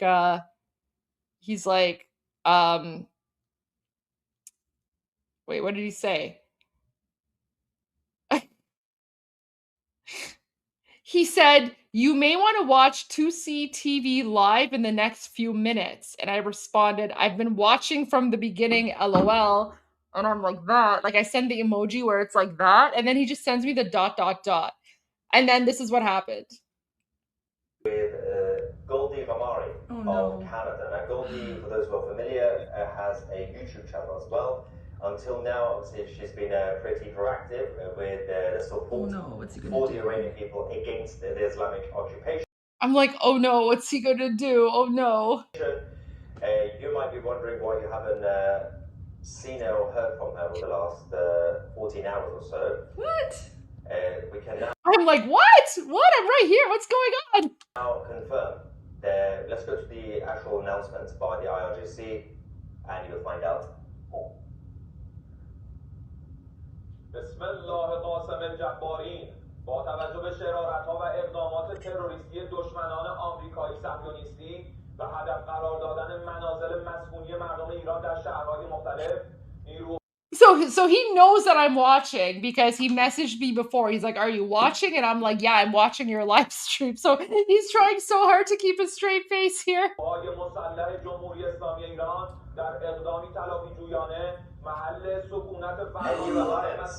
No!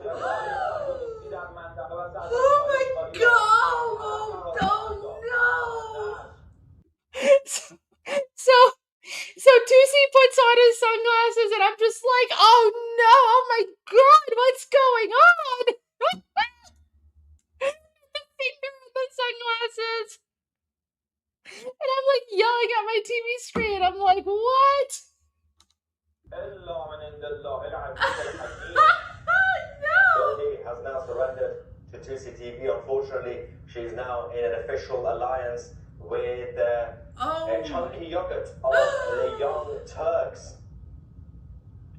Oh my God. Don't worry. Oh That's my a counter God. prank. That's what he gets for That was so coming for good. CCTV, Goldie.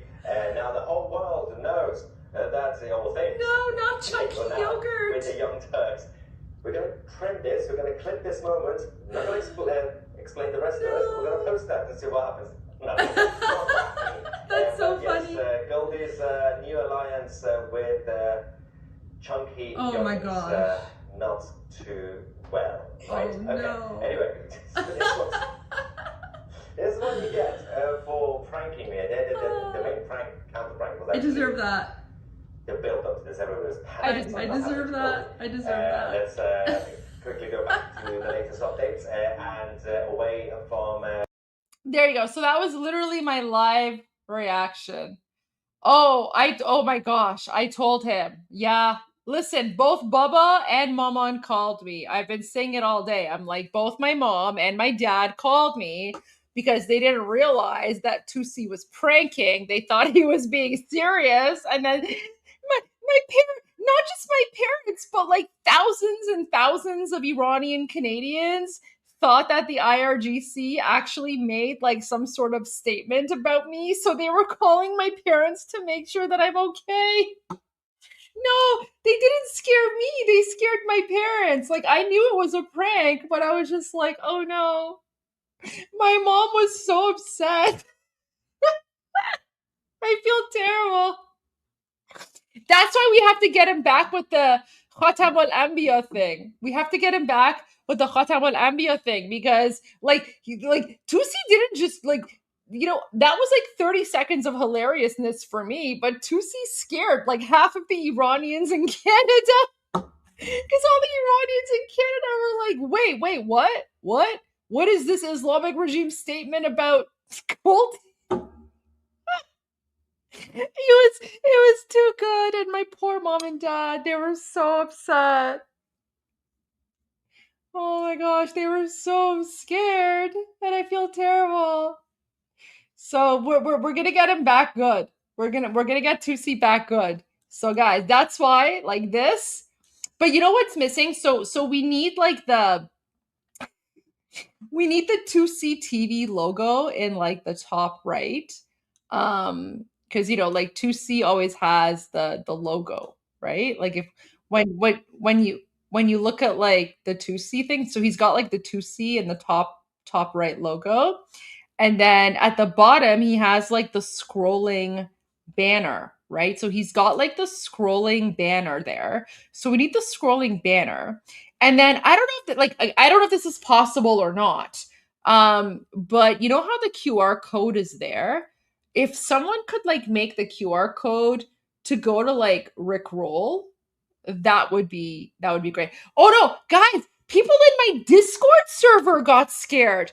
Like it's not just my parents. Like, because I went to like the Discord channel after, and like people this morning, they were watching Tousi before I went live. And when Tousi was like, we have an important announcement, you know, we haven't heard from Goldie in a while. It has to do with the IRGC. Even people in my Discord server were freaking out, and then they got mad at Tousi for a little bit, and now they're okay. So yeah, like that was an epic troll, but it was so funny. It was so good.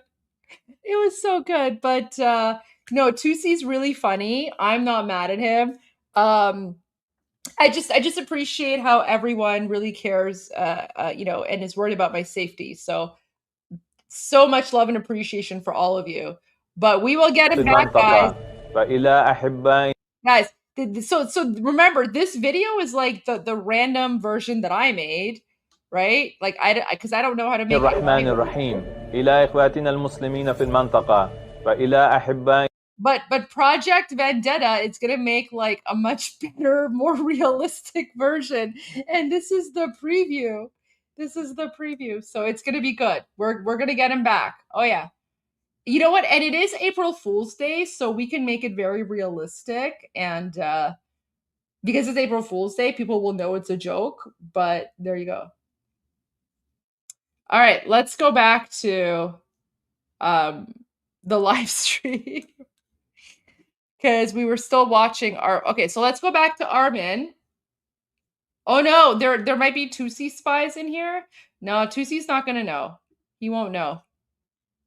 Tousi spies, don't tell him. Don't ruin it. Okay, so let's continue because you guys were telling me that this is where Armen starts his rants. Like I've already seen him like hold his head and do whatever. So check my Discord. Okay, I'll just. You keep on saying check the Discord. Which channel am I supposed to check? I don't even know. Wait. What am I checking? Oh, yeah, I see that. Thank you. That's very sweet. You should add the photos to the meme channel. Don't put it in the general chat. Put it in the meme chat so that because the meme chat is where like all the all like the meme photos are. But I actually really do like this. Guys, look at this. So it says, what is with the jihadi durka laser logic here? Oh no, that's so good. Yeah. Amazing. Yeah. Put it in the meme chat. Put it in the meme chat, and then that way I can like refer to it later and I'll share some memes later. But guys, if you guys want like, you know, jokes, memes, whatever, make sure you join my Discord server. But there is a vetting process because no jihadi durkas are allowed. Okay, let's go to Armen's rants because I'm very excited to see these rants. And I'll be right back in like 5-10 minutes. To the United Nations as his speech. So let's watch this. Bismillah ar-Rahman ar-Rahim. Okay, guys, I'm so sorry, guys. When I hear Bismillah ar-Rahman, okay, I did it again. It's just like wait, I was supposed to go for 10 minutes and he already started. This thing, I can't stop it. When I hear Sallallahu Alaihi, oh my, see, every time. I don't know. It's like I can't stop it. I just can't finish it. Every time somebody says that or I hear that, this is just my knee-jerk reaction every time. I don't know. Okay. Yeah, you know, Goldie goes, blah, blah. This is my reaction. Okay, let's continue. Like, look at, guys, he starts with Arabic. Look at Bismillah ar-Rahman ar-Rahim. Okay, sorry. Anyways. Like, at least if you want to say in the name of God, just say Benam Khoda or something. Like, you're Iranian, the language of your country is supposed to be Persian. Yeah, like he, you know what, Armen's right. Like he could say like Benam Khodavand something mehraban, right? Like he could say the equivalent of like Bismillahir Rahmanir Rahim in Persian, but he doesn't. He says it in Arabic, and that's actually, you know, nothing against Arabic, nothing against Arab people, nothing against the Arabic language. It's beautiful, but you know, when someone is trying to pretend like they're an Iranian national, but then they start their speech with Arabic, it doesn't make sense, right? That's like the equivalent of, let's say, I don't know, let's say like Nazi Germany is in France and they're pretending like they're France first, but they start their speech with German language. Like it's just weird, right? It's weird. It doesn't make sense. It's not a thing. And yeah, Arakchi is he's not even Iranian. He's from like Iraq. Aren't there in Ahvaz? Yeah, guys, I'm from Ahvaz. I'm born in Ahvaz. There are Iranian Arabs in Ahvaz, but the Iranian Arabs are Iranian first and they speak Persian, right? Because we all have our own different dialects, right? Like I'm Lor Bakhtiari, so I have my own dialect, right? Like Shushtari, Desfuli, Bakhtiari, whatever. But we all speak Persian because the Persian language is what unites the Iranian identity. And Iranian Arabs are some of the most loyal Iranians out there. In fact, Iranian Arabs were the ones who helped us win the war against Saddam Hussein. So remember the Iran-Iraq war? Yeah, we Iranians, we could not have won the Iran-Iraq war without the help of the Iranian Arabs who went in and infiltrated Saddam Hussein's army and gave us all the info we need, because even though, they might be, Arabs from thousands and thousands of years ago, but they're still Iranian first. And that's because we have, we're very culturally and ethnically diverse, but we're united by our Iranian identity. Oh, someone's like, we're Zionists first. Oh, 100%. Oh, yeah. Iranian Arabs, they're 100% Zionist. Iranian Arabs, they hate Palestine. Iranian Arabs, like they poop on your Palestine. Iranian Arabs love Israel, and they poop on, or boob, whatever it is, on your Palestine. So like you can take your jihad and go back to whatever like garbage country you come from. Don't insult our Iranian Arabs, because our Iranian Arabs are Iranian first. And I don't even like to call them Iranian Arabs. The only reason I point it out is because people are like, "Oh, what about the Arabs?" And I'm like, "Well, they're just as Iranian as everyone else, right?" So, yeah. And Iranian Arabs speak fluent Persian, right? I actually, because I'm from Ahvaz, a lot of my extended family members are Iranian Arab, and they're incredibly loyal. They're Iran first, right? Because they've been living in Iran for, I don't know, like thousands of years. So it just like this separatist narrative, it doesn't work. Yeah, but Arakchi is not an Iranian Arab. Arakchi is from Iraq. Even his last name, Arakchi, literally means from Iraq. So that's why we don't like him. Even like Iranian Arabs don't like him. Even Iranian Arabs look at him and they're like, "Look." So there you go. Anyways, let's continue with Armen, because Armen is now starting his rant. Why is it the first guys? Look at this, like the flags behind him, supposed to be flags of Iran. It's not. It has an Allah, which is Arabic. It has these Allahu Akbar, which is Arabic. I saw this retarded channel. I forgot what that channel is. Like, this is not Arabic because that font is Kufi, and the font Kufi. Oh no, is he speaking about Shahzadeh? Look, the like idiot Shahzadeh. What a loser! I've blocked Shahzadeh for years. Comes from Iran, so that's Persian. Kufi channel is like, this is not Arabic because that font is Kufi, and the font Kufi comes from Iran, so that's Persian. You like, oh, you guys are uneducated. That's in the Kufi font, so that's Persian. Are you goddamn retarded? The font being Kufi and that being part of the Persian Empire, that doesn't make this Persian, you idiot. Allahu Akbar is Arabic. You guys see this? This is the Allah in the middle is Arabic. And you can see all of these words here on the side. This is Allahu Akbar, Allahu Akbar, Allahu Akbar. And all of the. Wait, someone is asking about the pronunciation of Qatar. So the proper pronunciation of, I mean, I don't know what the proper pronunciation is, but in Persian, the Persian pronunciation of Qatar is Qatar. Are there any Arabic speakers in the channel that are watching? Are you able to confirm? I think the pronunciation is the same, right? Because no, it's not Qatar, it's Qatar. You guys just don't have that sound in English. That's why people say like Qatar. It's definitely not Qatar. Oh, is it the same? Okay, perfect. Yeah, see?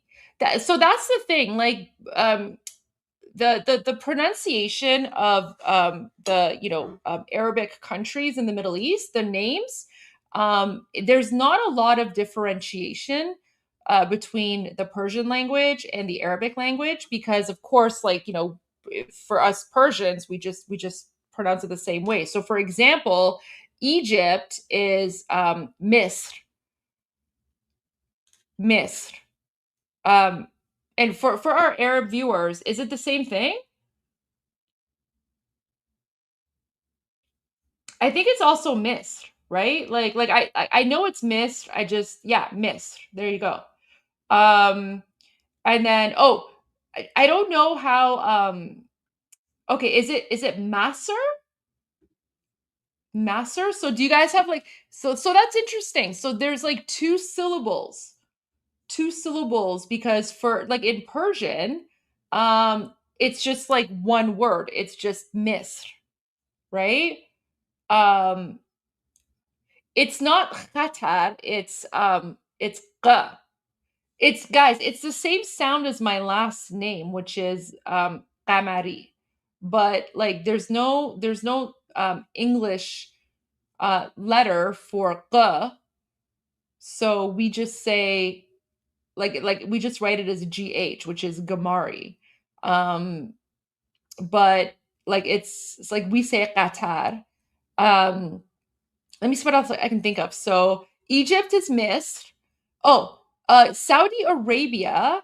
Oh yeah. Well, that's the thing. And this is what like a lot of people don't realize. Like various regions in the Middle East like have their own Arabic dialects, right? And so guys, like my father, he actually speaks fluent Arabic because, again, the area that I was born in, Ahvaz and Khuzestan, there are a lot of Iranian Arabs there. And so growing up, my father, and my father's family, even though like they're not Arab, they're Iranian Lor Bakhtiaris, they had a lot of Iranian Arab neighbors. So my father grew up with a lot of, Iranian Arab friends. So, my father like speaks fluent Arabic, but he speaks, I guess it's closer to like Iraqi Arabic, right? So I think that's the difference between like, what is it?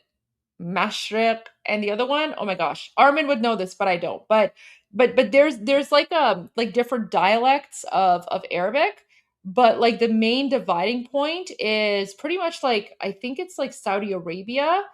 So the Arabs, Arab speaking peoples who are east of Mecca, they speak Arabic with like a different dialect than the people who are west of Saudi Arabia, and then they speak Arabic with a different dialect and accent. And even then it's like it's still diverse, right? But and like I don't speak Arabic, but I do have a lot of like Arab friends and Arabic speaking friends. And what I have been told is that within the Arab speaking community, Arab speakers are able to identify where a person is from based on the Arab dialect that they speak.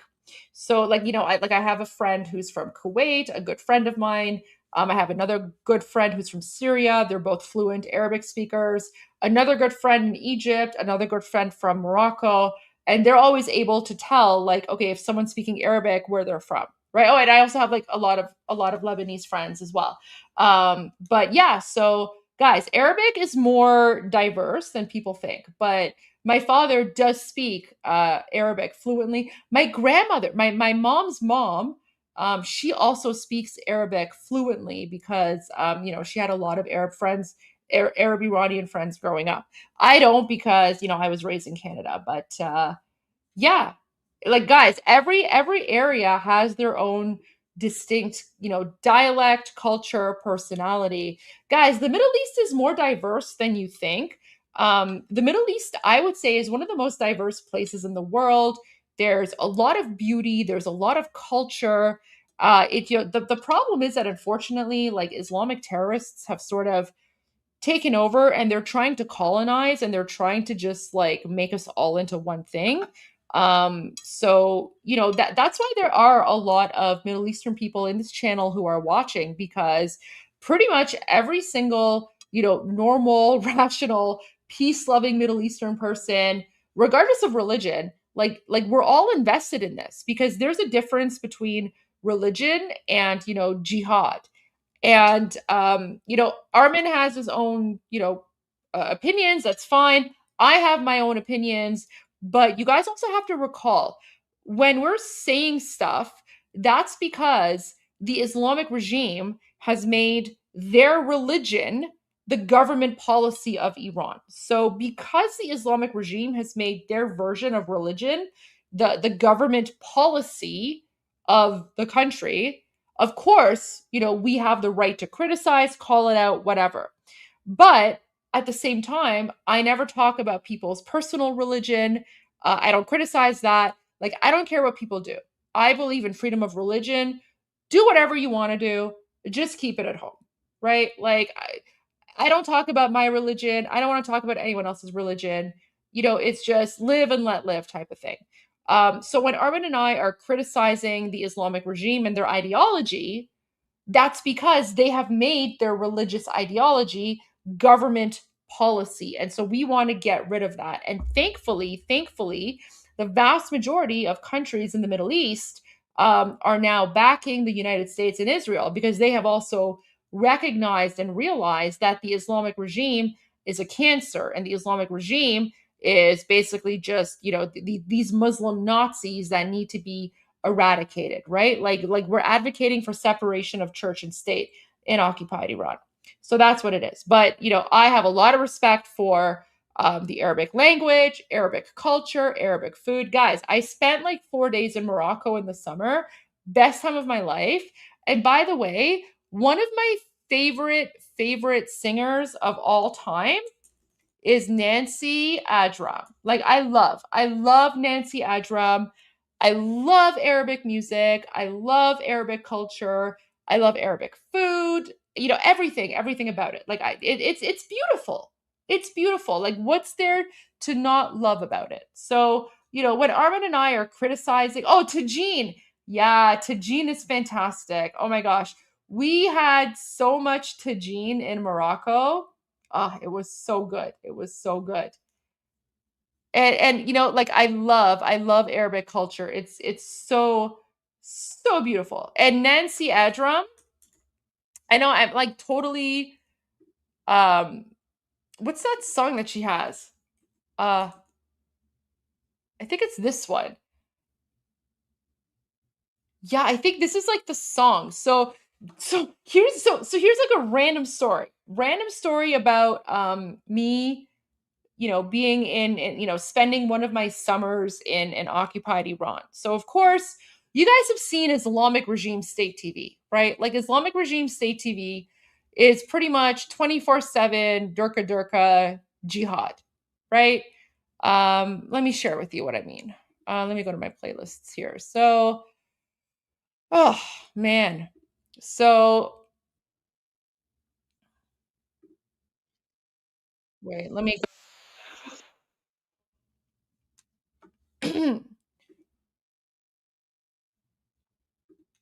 Okay, so this is Islamic regime state TV, like right? Like, I mean, it's just like literally, right? And guys, I'm not even joking. The vast majority of like, Arabs in the Middle East, they actually think that like we Iranians are like extremist terrorists, right? Because for a lot of the Arab people, the vast majority are normal. They're normal people. And then they see like this Durka jihadi nonsense, and they're like, what the F is going on in Iran, right? Because, just like everyone else, they've made them, they've assumed that, we're just a bunch of like, Allahu Akbar, right? Like people, which is insane, because, it's not us, it's the Muslim Nazis that are occupying us, right? But this is the image that the Islamic regime has portrayed. And then, of course, Armen has exposed a lot of the Haydar nonsense, where the Islamic regime is like singing about how they're going to like send missiles to like Saudi Arabia and the Sunnis, anyways, like it literal insane nonsense, right? Insane nonsense. So this is what Islamic, like, this is what people in the Middle East see whenever they tune into Islamic regime state TV. Now, on my end, when I was, younger and I was visiting, occupied Iran, of course, I'm not going to watch Islamic regime state TV because this is garbage. This is nonsense. Thankfully, some of my family members, they actually had satellites. Remember, satellites are illegal, but they had satellites. So I was able to tune in to the Arabic TV channels in the Middle East. So I actually spent, a lot of my summers. I spent a lot of my summers watching Arabic music channels, Arabic TV channels, Arabic talk shows, right? No idea what they're saying, no idea what's going on because I don't speak Arabic, but that was like the closest thing I could get to like normalcy, right? Because as someone who's in Canada, no, I didn't watch, you know what? I didn't really watch Iraqi TV. I don't know if I did. The TV channels, it was more like Lebanon, Egypt.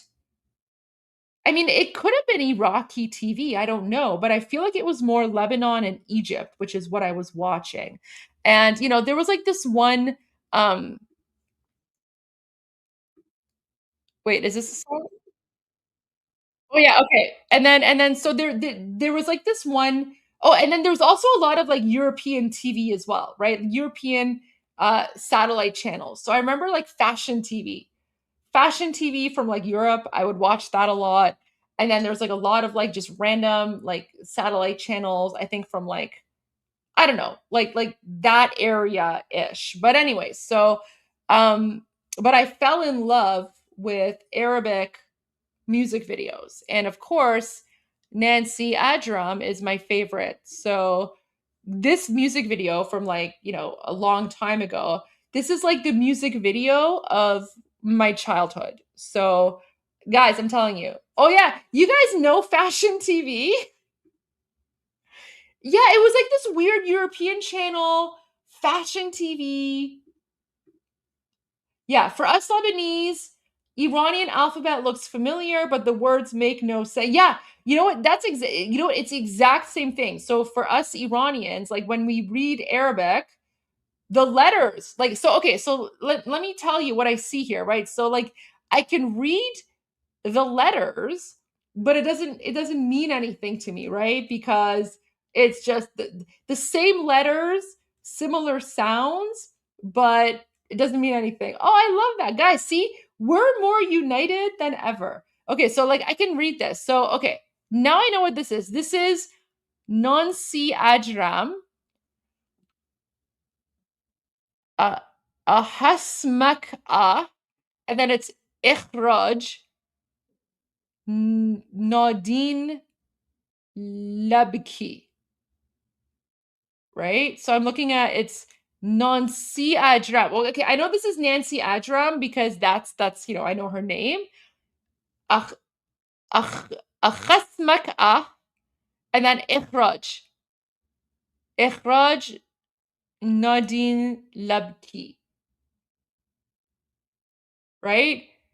And then this is in touch. Okay. Akhraj. Sorry, I'm terrible with pronunciations.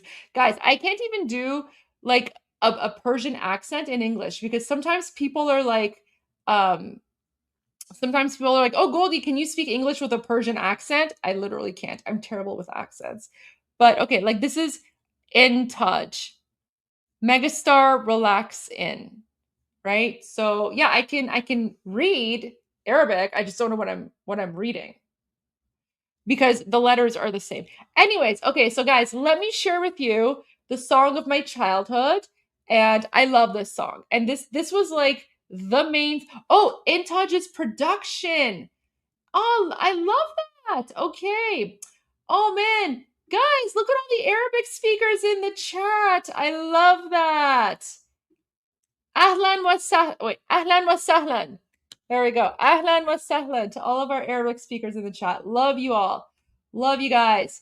And you know what? We don't speak enough about Lebanon, but we love Lebanon and We cannot wait until the Islamic regime falls, because that's going to be amazing news for Lebanon and Lebanese people. We hate Hezbollah, and we cannot wait until Hezbollah is eradicated. So we love you guys. Ahla wa sahla. Love that. Love that. Love that. Oh man. Okay. Okay, so let's watch the music video from my childhood, and then we'll continue with Armen rants. Because I just want to make it very clear that I love Arabic. It's a beautiful language, beautiful culture, beautiful people. It's just, the whole thing is phenomenal. Guys, we only have an issue with jihad and terrorism. That's what we have an issue with. And jihad and terrorism knows no bounds, right? Because people who are affiliated with the Islamic regime, they're Iranian, they're Arabic, they're Pakistani, they're Palestinian, they're Afghani, whatever, right? So we're fighting an ideology. We're not fighting a culture. We're not fighting a language. We're not fighting a religion. Like nothing like. I mean, Armen separate, but I'm not, right? Armen has his own views, but we're here fighting terrorism, and we're all united in our fight against terrorism. All right, guys, let's watch this music video. I'll be right back. I love her.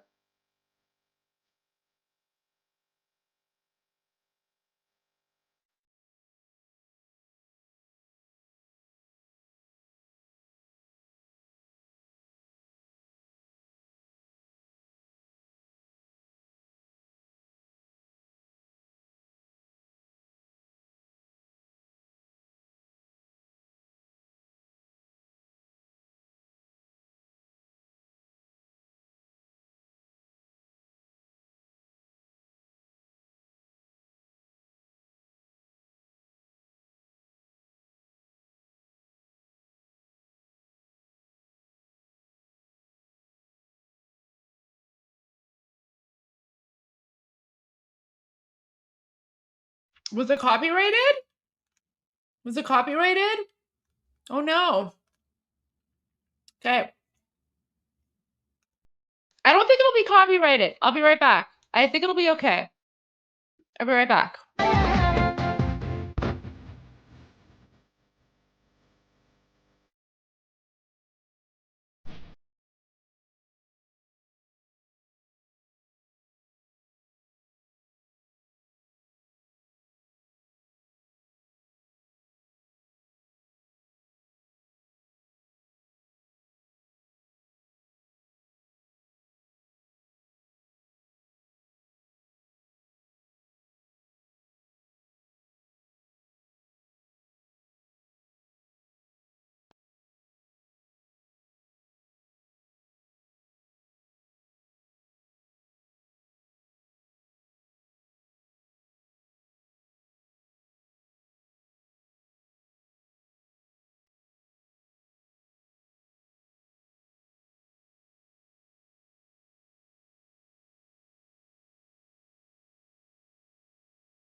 Sorry, guys, we are breaking the Arabic dance music because I just saw a comment. Reject or delay, and that's not going to happen under President Trump. He's not going to allow Iran to become a nuclear power on his watch and threaten America now or in the future. Mr. Secretary, I guess the ideal situation would be a negotiated settlement. The president gave and had said publicly over and over again before Midnight Hammer and before Operation Epic Fury, and he's saying to the people that the fourth, fifth tier, whatever level of leadership remains, he's saying to them now he would prefer a negotiated settlement. Now, apparently, they have some power because they promised the president that they would allow 20 specific tankers through the Strait of Hormuz. And my understanding is those tankers made it through. So they must have some degree of power. The difference here is, will the fourth, fifth tier level of leadership, will they be smarter than tier 1, 2, and 3? And will they make the deal, or will they be facing, death themselves in the near future? Well, first of all, we can't ignore the 47 years they've avoided and rejected any effort to negotiate. That doesn't mean we're going to stop trying. President Trump always would rather have negotiations than war. And he will always, we gave him 60 days early last year. We gave him additional time to negotiate after Midnight Hammer again earlier this year. But each and every time those things have proved fruitless. But we're going to keep trying. There are messages being exchanged. There are talks going on. There is the potential for direct meeting at some point. We're always going to be open for that. But what President Trump is not going to allow is he's not going to allow fake negotiations to be used as a delay tactic, to buy more time, to buy them space. That's what he's not going to allow. The Biden administration spent 4 years trying to resurrect the Obama nuclear deal with Iran. They spent 4 years trying to talk to the Iranians, and they strung them along for 4 years. And I think they thought they could string this administration along for 4 years, but they're not going to string along President Trump. He's not going to fall for their games. He hasn't fallen for their games. We're not going to allow that or the failure of talks to impede our ability to defend this country and to protect this country from a real threat. It's a threat to the world. It's not just a threat to America. Yeah. The difference is President Trump is the only leader in the world with both the capability and, frankly, the guts to do something about it. Mr. Secretary, let's go back to the 60% enriched uranium. Clearly, that can never end up in the wrong hands. That would be an existential threat to the world, to the United States specifically here. So either they're going to give that up willingly, or they won't give it up willingly. Can we entomb it? I've been reading a lot of articles about that possibility. Do you think like the Gurkha, or is it something if they don't agree to give it up willingly that we will just have to take possession of on our own? Well, I'm not going to discuss tactics or options that are available to the president. I will say that there's a very simple. There's no use for 60% enriched uranium. I know we're getting a little technical here, but there's no use for it. You don't use it to create electricity. You don't use it to create anything for medical purposes. The only reason to have 60% enriched uranium is to be able to enrich it to 90% and put it in a bomb. That's the only reason to have it. Iran has no reason to have it. They should give it up. They've been given multiple opportunities to give it up. They've had multiple countries, including countries they consider friendly to them, approach them and say, turn it over to us. They continue to refuse to do so. So why do they continue to refuse to turn over 60% enriched uranium? There's only one reason, and that is because they want to hold it and keep it to one day use it to build a bomb. That's the only way. And they were going to hide behind all of these missiles, all of these drones, the Navy and their Air Force. They were going to keep building those up to the point where then they would say to the world, you can't do anything about it because we'll launch these missiles against you and destroy you. Look, this is the weakest Iran has ever been. This is the weakest Iran certainly has been in 25 years. Right now, look at the damage they've been able to inflict on their neighbors at their weakest point. Imagine 2 years from now when they had the opportunity to double the number of missiles they had, to double the number of drones they had. Imagine that. That was not going to happen. The president was not going to allow that to happen. That's why he took action. And again, I want to remind, because I hear these news reports and it's very frustrating that we don't know what the objectives are. The objectives are very clear. I want to repeat them again, and we're going to achieve all 4 of them. We're going to destroy their Air Force. We already have done it. We're going to destroy their Navy. We've largely done that. We're going to destroy their factories that make these missiles and these drones. And we are going to severely degrade their missile launchers so that they can't fire these multiple salvos against their neighbors and threaten us. threaten our troops in the region, and threaten our allies in the region. And we are well on our way to achieving all four of those objectives. Those objectives will be achieved. They'll be achieved here very soon. Let's talk about the Strait of Hormuz. 20% of the world's oil supply passes through there on a daily basis. You have steadfastly said they will not be allowed to have a tolling system where they get to charge countries to pass through millions of dollars, number one. And number two, this is about the free flow of oil at market prices. This is critical to the world's economy, obviously, not so much the American economy. And that brings up the issue of NATO, which I'll get to in a second. How important and how do you determine whether or not that it will be okay for U.S. forces to withdraw, knowing and having confidence that the Strait will be open for the free flow of oil? Well, the Straits of Hormuz, those are international waters, right? So anything Iran does to impede commercial traffic is illegal. For all these countries that love to talk about international law, it is a violation of international maritime law to impede the free flow of travel in international waters. Okay, so that's number one. Number two, it's illegal to bomb and hit and attack commercial shipping and sink them. I mean, that's what the Nazis did during World War II in the Atlantic. And that's what they're doing now to ships that from countries they don't like, that are flagged by countries they don't like. These are terroristic acts that they're undertaking. And so the United States gets very little energy through the Straits of Hormuz. Our allies ship out a lot of oil through there, meaning our Gulf allies. And certainly countries in Asia and Europe depend on it. We depend very little on the Straits. So this, if in fact Iran decides to set up a toll, if in fact Iran decides that they're going to illegally control the Straits of Hormuz or decide they're going to try to do that, look, I imagine that'll be the president's call, whether he wants to help. But this is a problem for the world. It's countries around the world should be stepping up and dealing with that and saying that's intolerable. And that's what we've encouraged them to do. Let me ask you about NATO. You said that our NATO allies have been disappointing. Specifically, I know you're talking about Spain, Great Britain, France, even Italy now, and that after all of this is done, we will re-examine this relationship. And especially when it comes to, we pay 2/3 of the freight when it comes to NATO defense. And if it's just, quote, about us defending Europe, you said, at this point, how do we call that? And we can't have our landing rights in European nations, our allies, at a time when we need them. What good is that alliance? And is the NATO alliance at risk? Sean, I've been one of the strongest defenders of NATO during my time as a United States Senator because I found great value in it. And it wasn't just about defending Europe. I said it also allowed us to have military bases in Europe that allowed us to project power into different parts of the world when our national security was threatened. If now we have reached a point where the NATO alliance means that we can't use those bases, that in fact, that we can no longer use those bases to defend America's interests, then NATO is a one-way street. The NATO is simply about us having troops in Europe to defend Europe. But when we need their help, not their help, we're not asking them to conduct airstrikes. When we need them to allow us to use their military bases, their answer is no.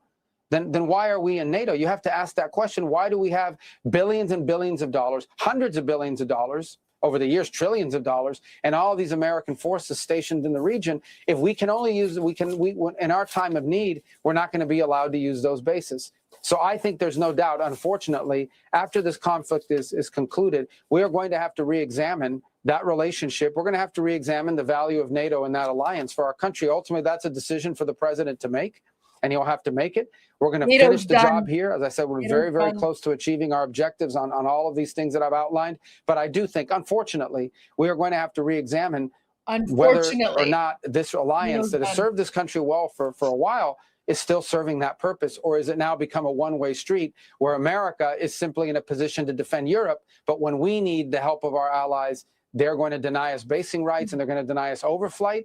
I think these are very legitimate questions that we need to be asking, and these are going to have to be very carefully examined after this conflict is over. We pay 2/3 of that budget. We spend nearly $1 trillion a year. I'd be negligent while I have you if I didn't ask for an update on Venezuela. You met earlier today with the Venezuelan opposition leader, Maria Corina Machado. Right now, Delcy Rodriguez seems to have been working well with the U.S. And if you can give us an update on Cuba, which seems its fall seems somewhat imminent. Oh, where he's from. Well, on Venezuela, you remember we had a three-pronged plan. The first was stabilization. We didn't want the country having a mass migration. We didn't want civil war. We didn't want upheaval in the streets. That's largely been achieved. In fact, we have not seen any of that. The second is a phase of recovery. And that's where we're in the recovery phase right now, where you're seeing not just economic recovery going on in Venezuela, but you're also seeing an economic recovery in a way that's good for the United States. I mean, they are shipping all of that oil to our refineries. And that money's the profits from that is being deposited into bank accounts controlled by the United States Treasury. And the money is going to the benefit of the Venezuelan people, not being stolen. Part of that recovery is you've seen hundreds of political prisoners freed. You've seen this very infamous jail that they were putting all the political prisoners has been closed. It's only been 3 months. What's been achieved in Venezuela in just 3 months is nothing short of extraordinary. Ultimately, there will have to be a transition phase. There will have to be free and fair elections in Venezuela, and that point has to come. And that has to, it's not forever, but we have to be patient, but we also can't be complacent. And so I feel very good about the progress we've made in Venezuela in 3 months, and all the doomsdayers that were saying after Maduro was taken prisoner, as he should have been, and brought to justice, that all these things were going to go terribly wrong. Well, I think they need to admit that they were wrong. So far, so good over the last 3 months in Venezuela. The case of Cuba is actually tragic. Cuba has an economic model that wouldn't work anywhere in the world. They don't have an economic model. They don't have an economy in Cuba. There literally is no economy. And sadly, the people in charge of the apparatus of government there are both incompetent and unable to solve these problems. So I think Cuba is in need of two things, economic reforms and political reform. You cannot fix their economy if you don't change their system of government. And but they're in a lot of trouble. There's no doubt about it. And, we'll have more news on that fairly soon. We're working on that as well. And you stand by weeks, not months, away from this conflict coming to an end, sir? Yes. Yeah, I think we're very close to achieving our objectives. I don't want to put a timeline on it, but we can see the finish line. The finish line meaning we will have achieved all of the objectives that the president outlined, and those are important because if we achieve those objectives, we will make it nearly impossible for Iran to have a nuclear weapon anytime in the near future, and the world will be a safer place, and our country will be safer, which is the number one job the president has, to keep Americans safe. President Trump will always keep Americans safe, and that's what he's doing now. And thank God he's doing it, because multiple American presidents had the opportunity to do something about it and either did nothing or made it worse. All right, Secretary of State Marco Rubio, thank you for being with us. When we come back, Victor Davis Hanson will react to my interview with Secretary of State Rubio, plus a major update in the trial of the accused Charlie Kirk assassin, Tyler Robinson, and a big win for free speech at the U.S. Supreme Court as Hannity continues. Camping World is America's used. Okay, so that's pretty much it for Fox News Live. Thank you. I forget the person who told me that Marco Rubio is speaking on Fox News Live with Sean Hannity. I appreciate that, guys. Sean Hannity is speaking about these things. This is where you get like your, the spidey sense tingles, because I still have to find the clip. Oh, it was you. Thank you, Renzi. Thank you. I appreciate that. Thank you for letting us know. This is, guys, this is giving me similar vibes to right before February 28th, when Sean Hannity and Mark Levin and others were speaking about the potential attack, and then the attack happened, right? And now they're talking about full-on regime change. Yeah, guys, I have a very good feeling about what's happening. However, I'm going to reiterate this. What we as Iranians, so what the Iranian community needs to do, around the world, and especially in the United States, is we have to continue being a voice for Iranians in occupied Iran. We have to make it very clear. We support President Trump. We support the United States. We support Prime Minister Netanyahu. We support Israel. We do not want, the Islamic regime to survive. We want them completely eradicated. We want full-on regime change. We want reform. We don't want Islamists to continue and survive. Now, here's the thing. President Trump and his administration already know that. They already know that. But it's our responsibility to make it clear to the world that regime change is in our hands, and we only trust His Royal Highness King Reza Pahlavi to transition us from an Islamic dictatorship to a functioning, secular, democratic society. No one else. No one else. So we Iranians right now, those of us who are outside, because remember, Iranians in occupied Iran, their voices are silenced. So those of us outside, we have a very important responsibility. We have to be extra loud, extra noisy, extra out there, right? Because we have to be the voice of 90 million Iranians. And we have to make it clear that the only acceptable deal between the United States and the Islamic regime is unconditional surrender. And if they don't want unconditional surrender, then it's boom boom, right? It's boom boom. So either unconditional surrender or boom boom. And thankfully, President Trump has already said that, right? So now the ball is in our court as Iranians to support President Trump. And for people who are saying, who will President Trump back? President Trump has already made it very clear who he is backing. President Trump has said that he will back the Iranian people.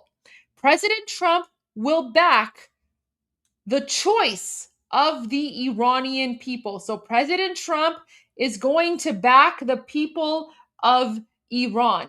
And that is why the people of Iran are going to make their voices loud, make their voices heard, and the person that we want to transition us from an Islamic dictatorship to a democratic society is none other than His Royal Highness, the Crown Prince of Iran, King Reza Pahlavi.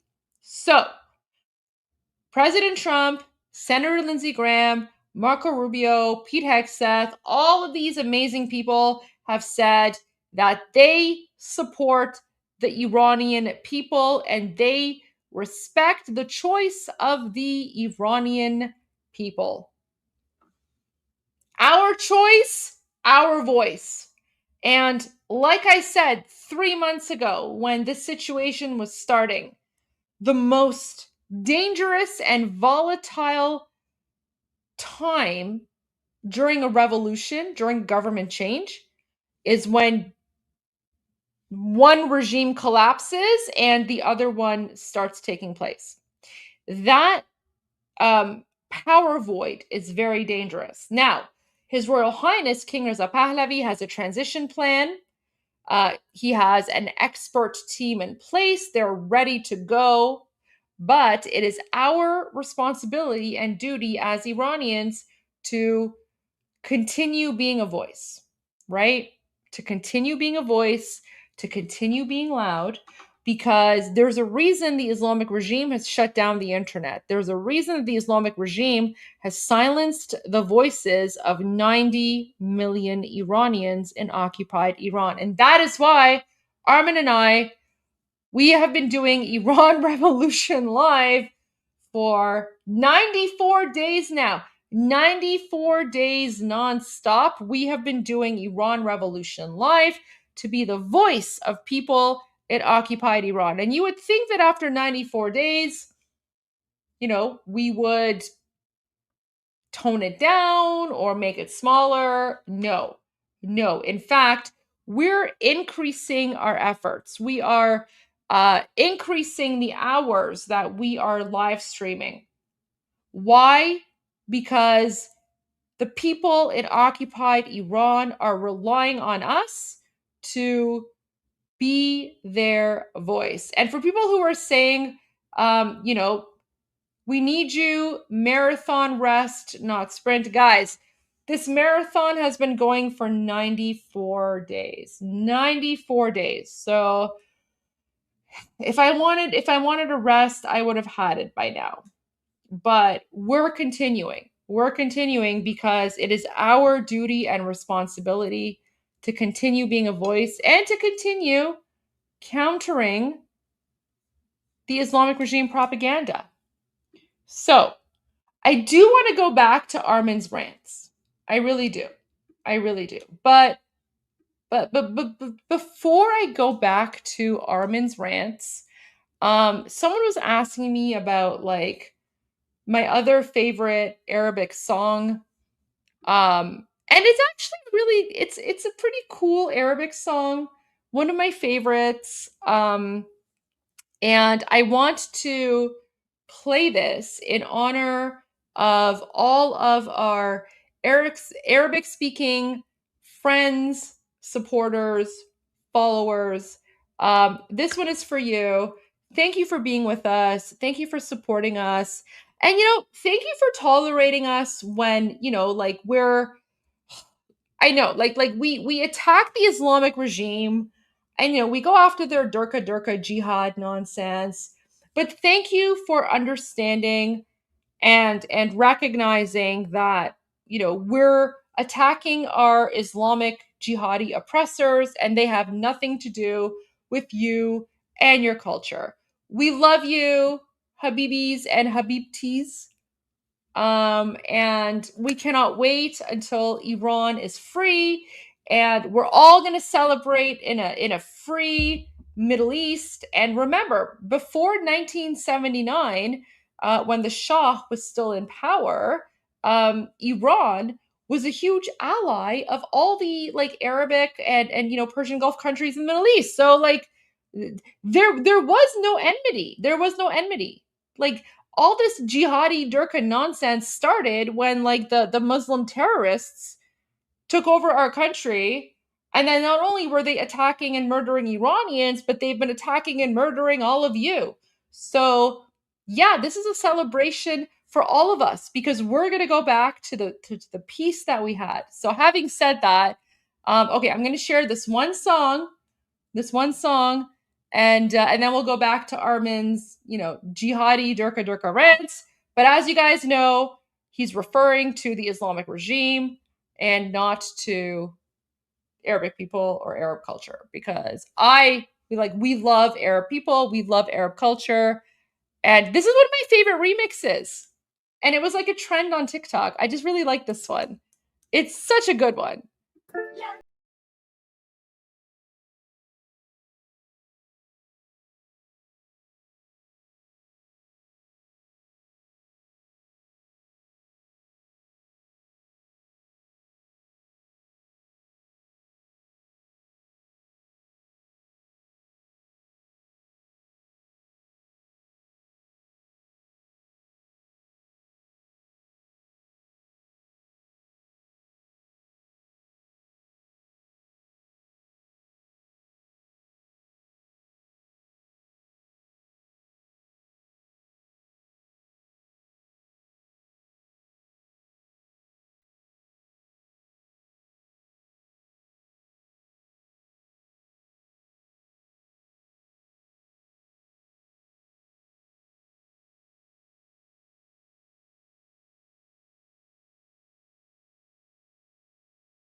All right, guys. So that was in honor of all of our amazing Middle Eastern, Arabic speaking, friends, followers, supporters.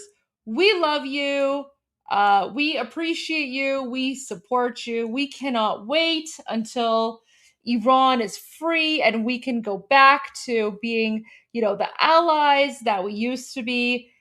We guys, we love it. Like, Arabic music is amazing. We love Arabic music. I love Arabic music. I love belly dancing. I love everything about Arab culture. You know what? We're all fighting the Durka jihadis. That's why we make a difference. So yeah, thank you for being here. We love you all. Habibis and Habibtis. There you go. Habibi and Habib. See, I know the difference. Habibi and Habibtis. I know that. So we're just going to have an amazing party because we all know that, unfortunately, the Islamic regime is the biggest sponsor of terrorism around the world and in the Middle East. And so, yeah, we're going to get rid of the colonizers in Iran. That's also going to free your countries, and we can just go back to, we're basically just going, this is the plan, guys. This is a plan. We're going to erase the last 47 years and we're going to go back to the way the Middle East was before 1979. And we will just continue from there. Yeah, I know, guys, this is a thing. Many Arabs are on our side. And guys, we're on your side as well. We're in this together. And you know what? There are, some Iranians who are, upset, and they're feeling a lot of emotions, and it's unfortunately it just give them a little bit of grace because we have been dealing with a brutal occupation, right? But we're almost free. And this is actually, you know what, I don't think we've actually played this on our channel because it was in Arabic. But did you know that His Royal Highness King Reza Pahlavi, he actually had a message for the Arab countries? And I think, wait, was it this one? Wait. He had a message, and I think, did he speak in Arabic? Was it this one? Wait.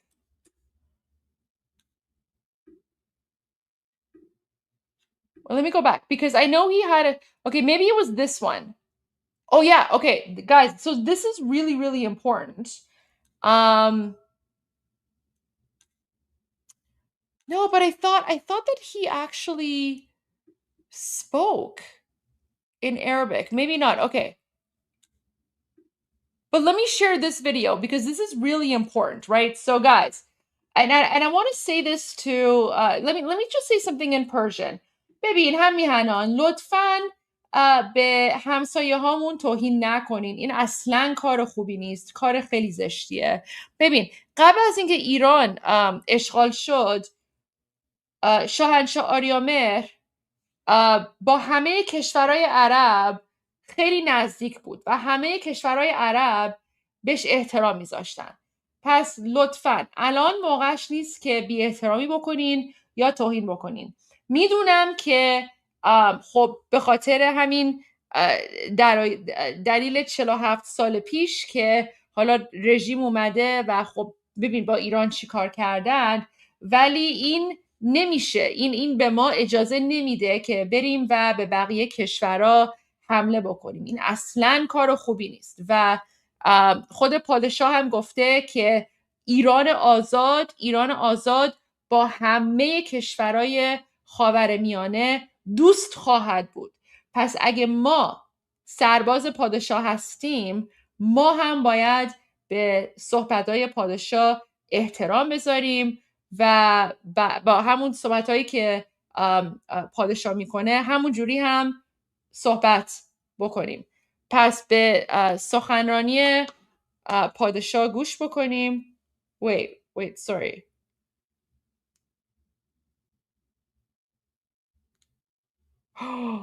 Oh no! Oh no! Oh my gosh! Okay, guys, no. So I'm supposed to like. Okay. Oh my gosh.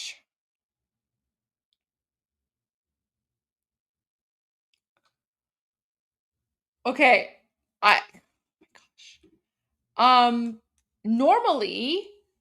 Normally I would never interrupt a speech or video.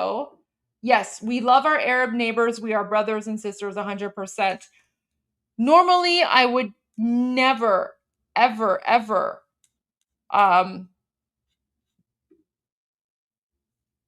I would not do this except, oh my gosh.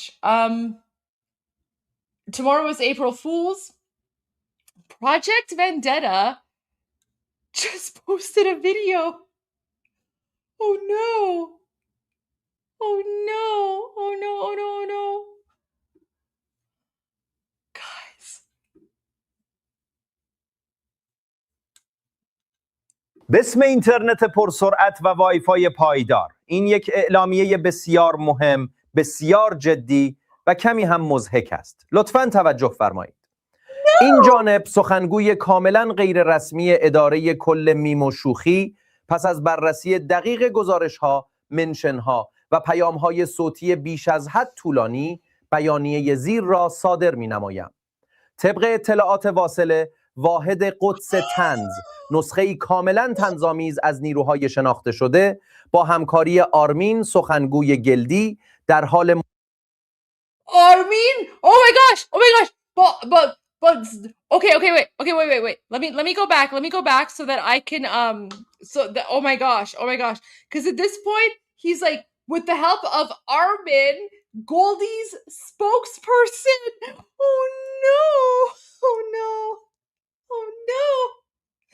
Oh no! Oh no! Okay. Oh my gosh, Project Vendetta. This is amazing. Okay, listen, don't worry. I will add the subtitles. I will add the subtitles to this, but let me just. Oh my god. Oh no. Oh no. Oh no. Oh no. Oh no. Okay. Let's start from the beginning. And then ChatGPT will translate. Oh, the English is in the description? Okay, perfect. باسم اینترنت پرسرعت و وایفای پایدار، این یک اعلامیه بسیار مهم، بسیار جدی و کمی هم مضحک است. لطفاً توجه فرمایید. این جانب سخنگوی کاملا غیر رسمی اداره کل میم و شوخی پس از بررسی دقیق گزارش‌ها، منشن‌ها و پیام‌های صوتی بیش از حد طولانی، بیانیه زیر را صادر می‌نمایم. طبق اطلاعات واصله، واحد قدس طنز، نسخه‌ای کاملا طنزآمیز از نیروهای شناخته شده با همکاری آرمین سخنگوی گلدی در حال مدیریت بحران خنده در فضای مجازی می باشند. لازم به ذکر است آرمین به عنوان عامل دو جانبه در داخل برنامه گلدی فعالیت می نماید، به طور همزمان گزارش ارسال می کند و شوخی ها را نیز تایید می نماید. بسیار حرفه‌ای. در خصوص خانم گلدی گماری، به دلیل تولید بیش از حد محتوای خنده‌دار و ایجاد اختلال در تمرکز عمومی، فتوای زیر صادر می‌گردد. اول، 3 روز مرخصی اجباری از توییتر /X. دوم، تماشای متوالی برنامه‌های دهه 90 میلادی صدا و سیما تا بازگشت تمرکز. سوم، تأمین اینترنت رایگان برای جبران خنده‌های بی‌رویه ملت. چهارم، هر گونه شوخی جدید تنها با مجوز رسمی اداره کل میم و شوخی مجاز می باشد. در صورت تخلف، فرد خاطی موظف است در تمامی گروه‌های خانوادگی پیام سلام خوبی ارسال نماید بدون دریافت پاسخ. این حکم قطعی لازم الاجرا و کاملا طنزآمیز می باشد. ما هستیم مجاهدین خلق و من الله التوفیق. خدا نگهدار و خداوند مدل موی مرا حفظ کند. Oh no! Quite a playful and humorous proclamation. Here's the accurate English translation that keeps the tone intact. High-speed internet and stable Wi-Fi. This is a very important, very serious... Wait, why is that like speaking? Wait, why did he say Mujahideen at the end? Oh no! Oh no, we don't want to connect him to the MEK. That's too savage. پرسرعت و وایفای No, why is he connected to the MEK? That's terrible. Oh no.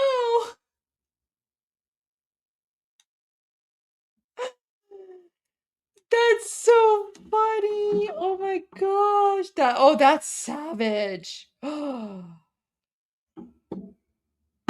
That's savage. Okay, so we have to like we can't have the MEK part in there. The MEK part not cool because we all hate the MEK.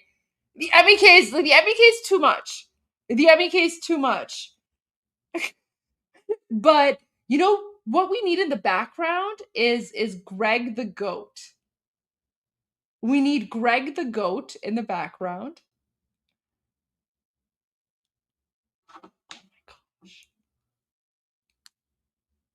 Oh my gosh.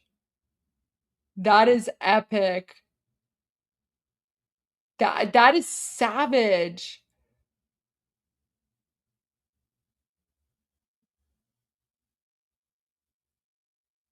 Oh my gosh. Project Vendetta, you're amazing.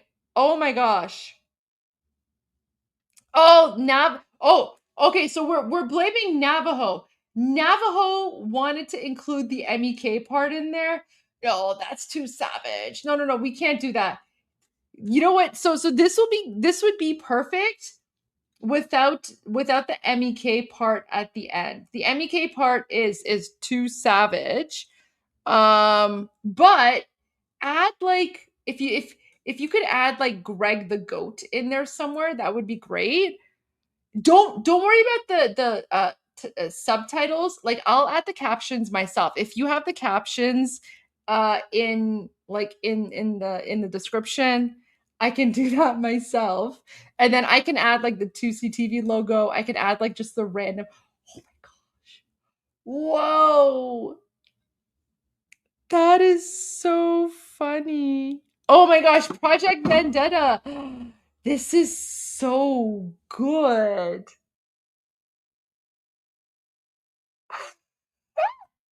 Yeah, okay. Oh my gosh. No. Navajo is not Project Vendetta. Navajo is different from Project Vendetta. Two different people.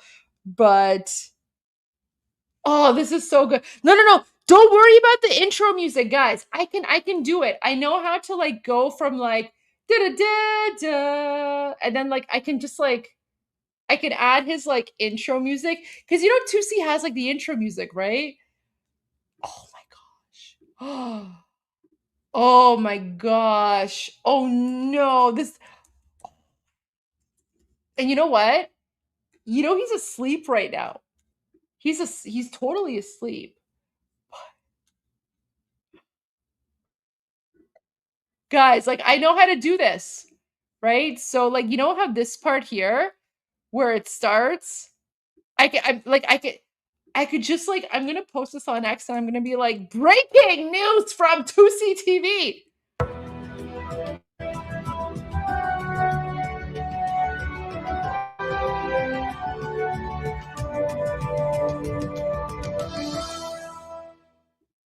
And then from this, I could just switch to this. اسم اینترنت پرسرعت و وایفای پایدار. این یک اعلامیه بسیار مهم، بسیار جدی و کمی هم مضحک است. لطفاً توجه فرمایید. این جانب سخنگوی کاملا غیر رسمی اداره کل میم و شوخی پس از بررسی دقیق گزارش Okay. Let me just read the translation for you guys. So I will add the subtitles to like the final version of the video. But look at this.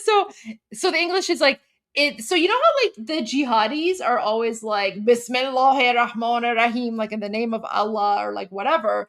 So Project Vendetta is like in the name of high-speed internet and stable Wi-Fi. This is a very important, very serious, and slightly ridiculous announcement.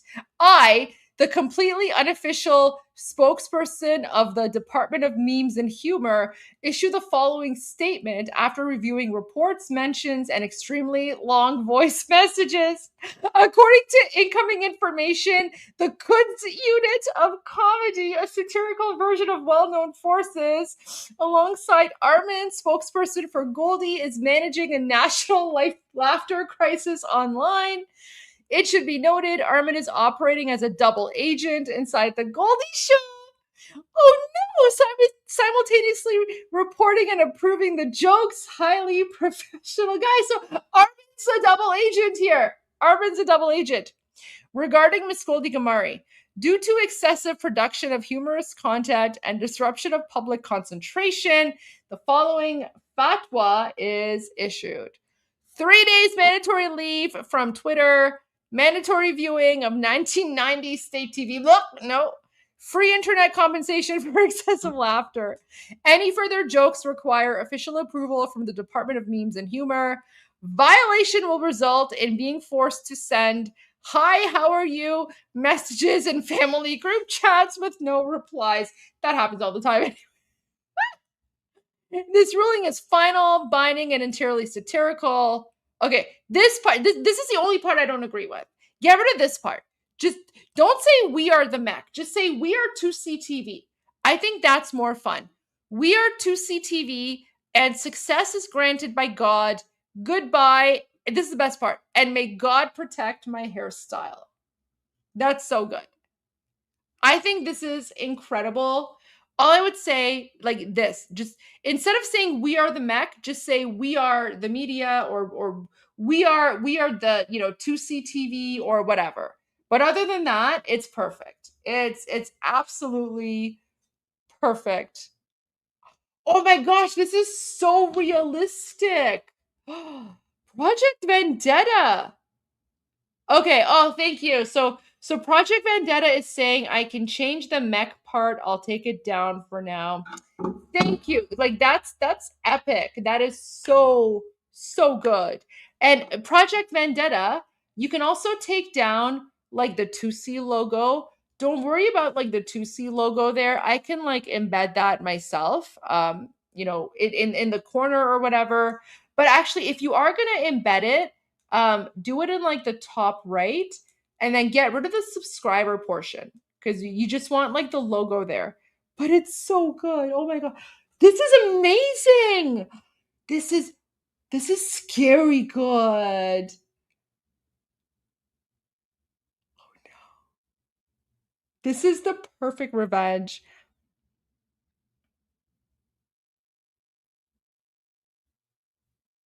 Oh my gosh, this is amazing. Okay. So we're going to wait for Project Vendetta to come back with the new version of this April Fool's meme. Oh my gosh. Okay, but having said that, let's now go back to Armen Rants because we were supposed to watch Armen Rants and then we got distracted. But now we're back on Armen Rants and we're going to continue. And I'll be back in like 5-10 minutes. This is Arabic. So he's see this and Kufi Arabic supposed to be flags of Iran. It's not. It has an Allah, which is Arabic. It has these Allahu Akbar, which is Arabic. I saw this retarded channel. I forgot what that channel is. Like, this is not Arabic because that font is Kufi, and the font Kufi comes from Iran, so that's Persian. You like, oh, you guys are uneducated. That's in the Kufi font, so that's Persian. Are you goddamn retarded? The font being Kufi and that being part of the Persian Empire, that doesn't make this Persian, you idiot. Allahu Akbar is Arabic. You guys see this? This is the Allah in the middle is Arabic. And you can see all of these words here on the side. This is Allahu Akbar, Allahu Akbar, Allahu Akbar. and all of this is Arabic. So his first words are Arabic. The flags around him are Arabic. By the way, guys, if you're Arab, this is not anti. My point is not being anti-Arab. I hope you understand this. Like, I would be offended on your behalf if somebody came to your country and Persianized things. Like, that is what? Like, that would be like, they shouldn't be doing that to you, right? So when we are against Arabizing our country, it's because our language, the official language in Iran is Persian. This is not an anti-Arabic statement. I would like, this would be, I would be supporting you if somebody came to your country and tried to force Persian on you, right? Does that make sense? This is resisting this occupation. This is being forced on us. That we're responding to this being forced. I'm not anti-Arab. In fact, by the way, guys, let me use this opportunity to mention how grateful I am. I've noticed that there are so many secular-minded Arabs right now, like young secular-minded Arabs right now on social media from the Persian Gulf, Arab countries around the Persian Gulf, from Iraq, from Lebanon, from Syria, even from Saudi Arabia, from the UAE. Like, these young secular-minded Arabs there, and they're saying Javed Shah, and they're saying we support the Iranian people, and we're anti the regime, and then we're not the enemies of the Iranian people. There's so much in Arabic on social media. Like, I love you guys. I really appreciate you guys. And even sometimes if we have some disagreement with some of your leaders, I see you, I notice you. I hope, like, all of the stuff that we're seeing against this forced Arabization on our country, I hope you guys don't think that we're seeing all of you guys as our enemy. Like, it's not like that at all. It's not like that at all. Okay. And I see your support, and I'm so sorry for what the Islamic Republic has done to your countries. It's not fair to you guys. And hopefully, if once we Iranian people are successful, I mean, some of your countries have been occupied by the Islamic Republic as well, especially Lebanese people. I'm looking at you. Iraqi people, I'm looking at you. Okay. So, yeah, sorry about that. And hopefully we can fix this very soon, right? By the way, guys, you guys agree with this, right? You guys agree with all of this? Like, we're not anti-Arab. We're anti-Arabization of a country that is not Arabic. Okay, that's what we're against. But we're not against Arabs. True. Okay, fantastic. You guys agree with me, right? Let's go. Bismillah ar-Rahman ar-Rahim. Distinguished. Yeah, we're obviously. I'm obviously anti-Islam. I am, right, but I'm also anti-Arabization. Guys, this is an important distinction. Anti-Arabization and anti-Arab are very different. Anti-Arabization, okay? I'm also anti-Persianization of a place, forced Persianization of a place that is not Persian. Like, I'm anti that as well. I'm not anti-Persian, but I'm anti-forced Persian. Like, that has not happened. But if it did happen, I would be against it. I'm not anti-Persian, but I'm anti-forced Persianization of a place, right? Yes. Bismillah ar-Rahman ar-Rahim. Distinguished delegates, dear colleagues. He does make a very good point. Like, I'm also against, like, Persianization, right? So, like, if Iranians were, like, going to take over a place and be like, no, you have to, like, we're going to force you to have a certain culture or religion or identity, I would be totally against that, right? Like, I am anti-Persianization. I mean, I'm pro Iranian culture, civilization, but I'm anti-Persianization for places where it doesn't make sense, right? Like, so yeah. Anyways, I appreciated Armen's little rant there. Iran stands today amid the throes of an illegal war imposed by two bullying nuclear-armed regimes. The United okay. چرا انگلیسی چقدر مزخرفه؟ Wait, someone's like, so you support places keeping the culture that's already there? Yeah, because that's literally the foundation of the Persian Empire. The Persian Empire created the concept of freedom of religion and, I don't know, freedom of culture and freedom of language and diversity. So yeah, I do support keeping the culture that's already there because that's basically what the Persian Empire is literally founded upon. Yeah. And by the way, my culture isn't just Persian, it's Lor Bakhtiari. So yeah, 100% I support it. Because that's basically what the Persian Empire and the current Iranian identity is based off of. Like we have we're very diverse. We're very diverse. I'm considered an ethnic minority, but my ethnic minority is so small that most people don't even know what it is, which is why they never like speak about it. But yeah, no, we're all Iranian first. All right, let's continue. Should I, guys? Should I pause and respond to him, or we should just go through this once, okay? Because if I wanted to respond to this nonsense, I would have to pause every 5 seconds. So I'm not gonna pause. Let's just listen to him. It's 5 minutes. Iran stands today amid the throes of an illegal war imposed by two bullying nuclear-armed regimes, the United States and Israel. Armen is struggling. This war of aggression is blatantly unjustified and brutal. They initiated this aggression on 28 February, while Iran and the United States were engaged. Okay, I'm sorry. I can't have to respond to him. Okay, first of all, illegal. I knew it. It's like, I'm not going to pause. I'm going to listen to the whole thing. And then he's struggling. And I'm like, oh, nope. He's going to pause. He's going to pause. Like, guys, we've been live streaming for 94 days now for like 5 to 10 hours per day. I can tell I can tell like this right here, Armen, when he's like, oh, and he's like flexing, he's like, oh, like that's building up. He's about to explode. Of an illegal war imposed by two bullying nuclear-armed regimes, the United States and Israel. Look at his face. This war of aggression is blatantly unjustified and brutal. They initiated this aggression on 28 February, while Iran and the United States were engaged. Okay, I'm sorry. No.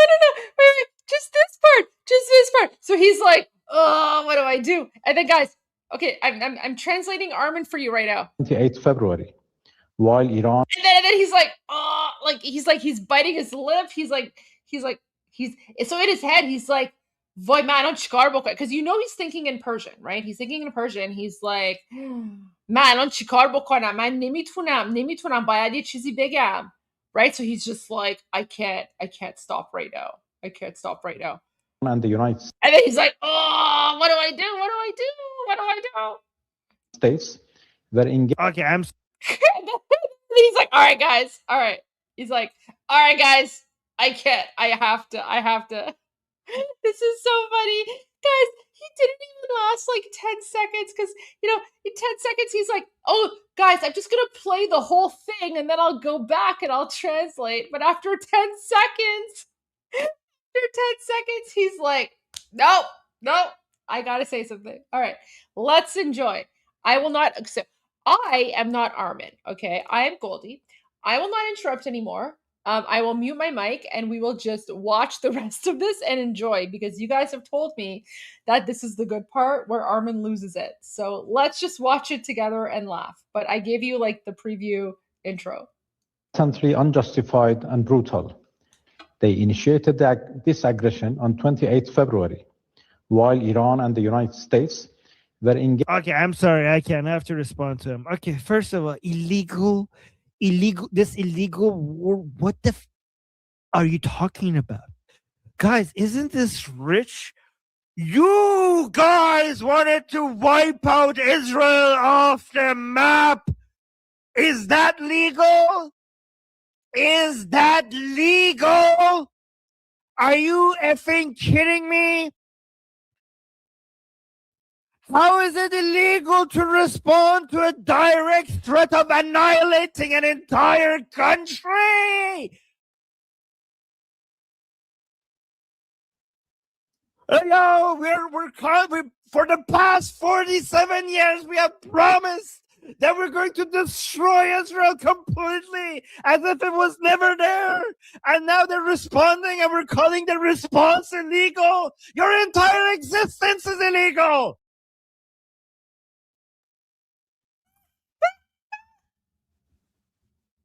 It was so funny.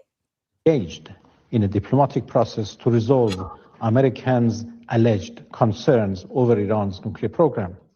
They betrayed diplomacy for a second time in the course of 9 months by torpedoing the negotiating table.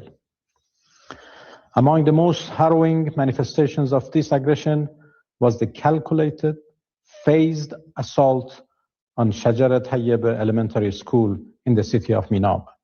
Oh my God, okay. Yeah, guys.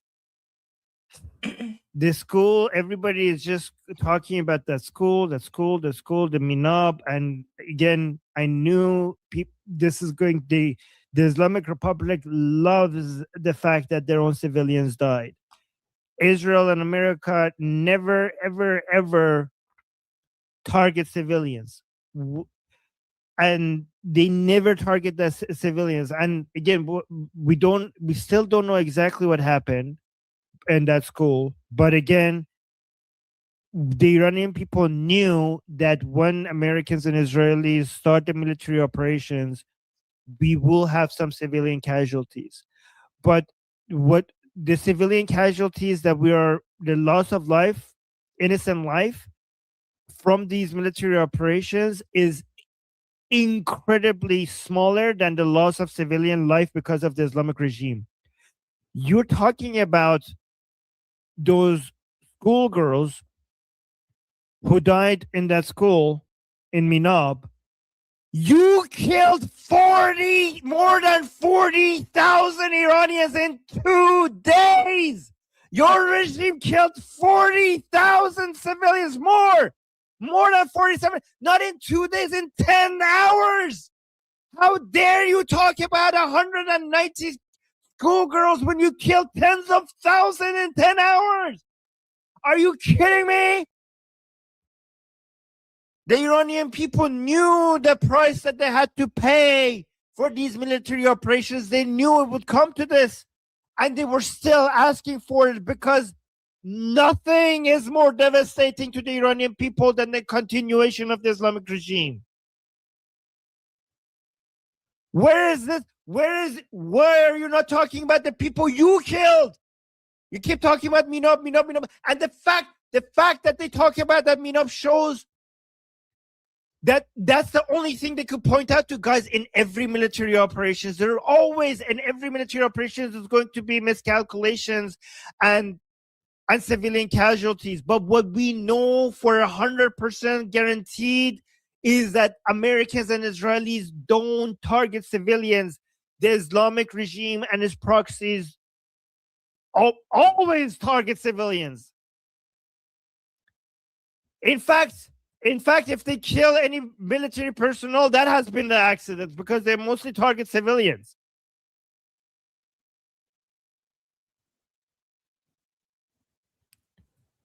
Oh my goodness. It's really hard to deal with these people. I had to deal with this nonsense for 47 years, guys. Well, 41 years. But the Iranian people had to deal with it for 47 years.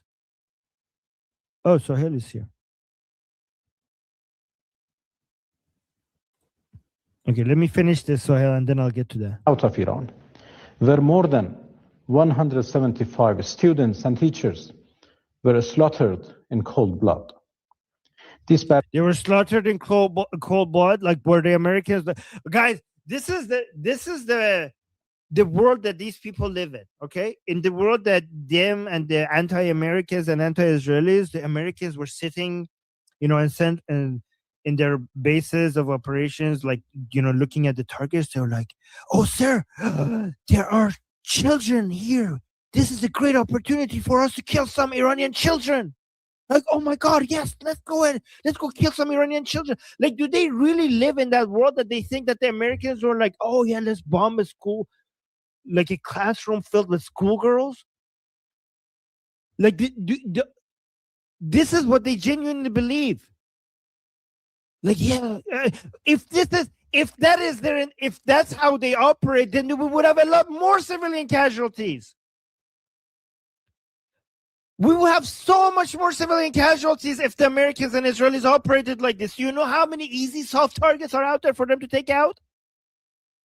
Why is it that when Israelis and Americans do military operations, we get the lowest civilian to combatant casualties in all modern military warfare? Barbaric attack is but the visible tip of a far bigger iceberg, one that conceals beneath its surface far graver catastrophes, namely the normalization of. Oh my God, did he just pluralize catastrophe? Wait, I just want to share a comment from one of our viewers. Durka in Persian. Yes, Armen is translating Durka for us right now. So I hope you guys are enjoying. Armen is okay. Now I can see why everyone was telling me to watch Friday night when I left, because this is very interesting, and I'm actually enjoying this quite a bit. But you saying catastrophes? Is that what he said? Did I miss that? Guys, what is he saying? Catastrophes? Its surface far graver catastrophes, namely. Is that a word? Catastrophes? Is that catastrophes? Is that the plural for catastrophe? I have not heard that. Is that?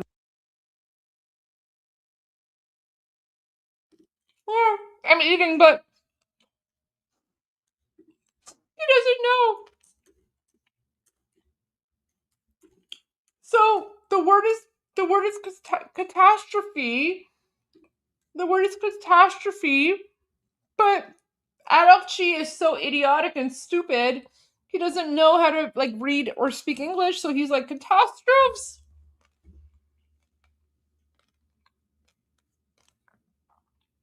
And I'm glad Armen's pointing it out. I'm glad Armen is pointing that out, because so embarrassing, guys. Like, we used to have very educated people who were our foreign affairs ministers, and now we literally have uneducated Durkas who don't even know how to pronounce catastrophe. Yeah, there you go, guys. I promise you, we Iranians were not this stupid. These are the Durkas. Even I just love how Armen's calling him out on this. It's really funny. Word? Catastrophe? But you saying catastrophes? A far bigger iceberg, one that conceals beneath its surface far graver catastrophes, namely catastrophes. Uneducated garbage. The normalization of. Oh my God, did he just pluralize catastrophe? But you saying catastrophes? Is that what he said? Did I miss that? Guys, what is? Wait, someone is saying he's saying it in French. Okay, you know what? I that could be a fair comment, except I speak French. Okay, je parle français. If he wanted to say catastrophe in French, he wouldn't say catastrophe. He would say catastrophe, right? Because he would say it with a French accent. So if he was speaking in French, he would say ça c'est une catastrophe. Ça c'est une catastrophe. But he didn't say that. He did not say that. So he is speaking Durka. He's speaking Durka. Because he is saying this is a catastrophe. And we're just like, what? So yeah. I do speak French. That I don't speak about it very often, but Oui, je peux parler français. Je suis allée à l'école immersion au Canada. Mon français comme ci, comme ça, je ne peux pas conjuguer très bien. I also forget what, like, you know, like the feminine and the masculine of like whatever. Like I can't remember. Like honestly, I can't remember if a chair is masculine or feminine. I think it's like la chaise, le chaise. I don't know, but generally speaking, quand quelqu'un parle français, je peux le comprendre. Je peux, I can sort of answer, but not really. But what I find is that when it comes to my French language, quand je bu le vin, mon français, it improves. Mon français améliore quand je bu le vin, especially le vin français. So, donne-moi some vin français et je peux parler français très bien. Mais je ne pratique pas beaucoup, alors ça c'est pourquoi mon français est comme ci, comme ça. Mais je peux le comprendre. Oh, quand je bois. There you go. See, this is what I mean. My conjugation is comme ci, comme ça. Mais quand je bois le vin français, je peux parler plus bien. But French is my third language. But what I can say is that he is definitely not saying catastrophe in French because he did not use the French accent. So there you go. But we'll continue now. He's saying catastrophes. Its surface far graver catastrophes, namely. Is that a word? Catastrophes? Is that catastrophes? Is that the plural for catastrophe? I have not heard that. Is that a thing? What?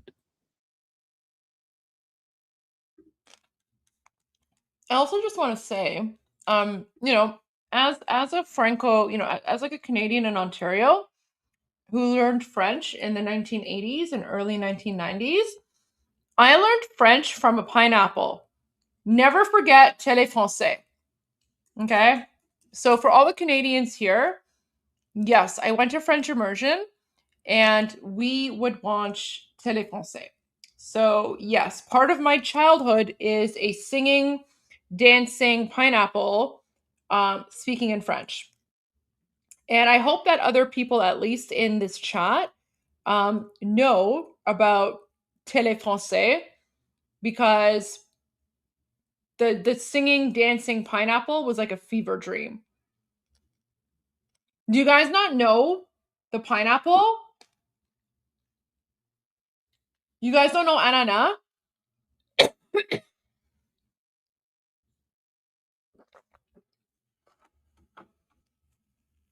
Oh my gosh! Wait, you've never heard about ananas? What?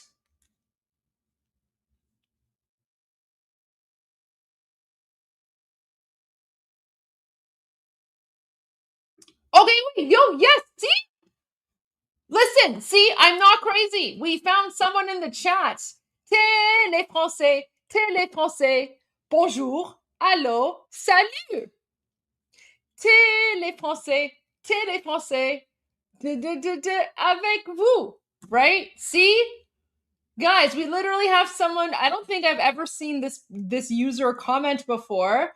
And as soon as I mentioned Télé Français, as soon as I mentioned Télé Français, all the everyone comes out. See?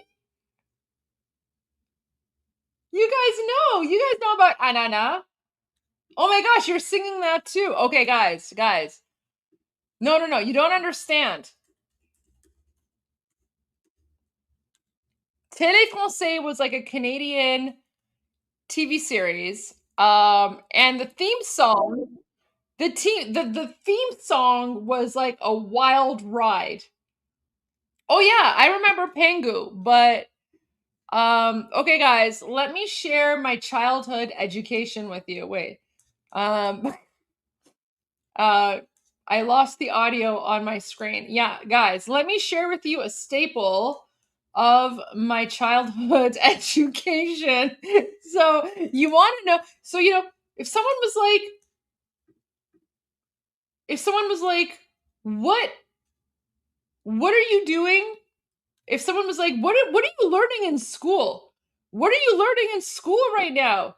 I would be like, I'm learning French from a singing pineapple. And this show is funded by the government of Canada.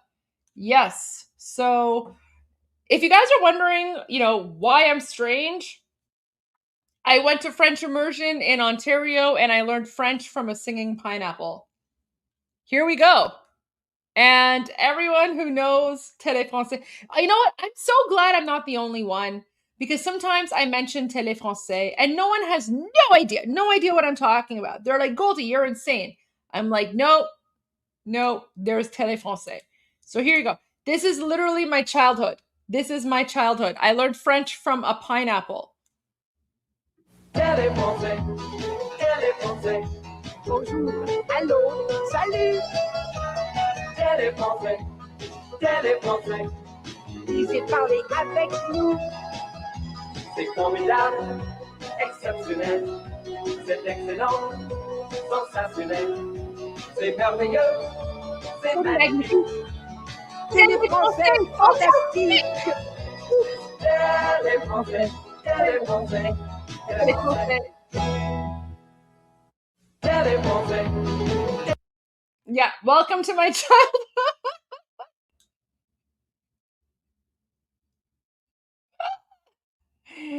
Oh man. That's the pineapple. Yes, that's the French pineapple that I learned French from.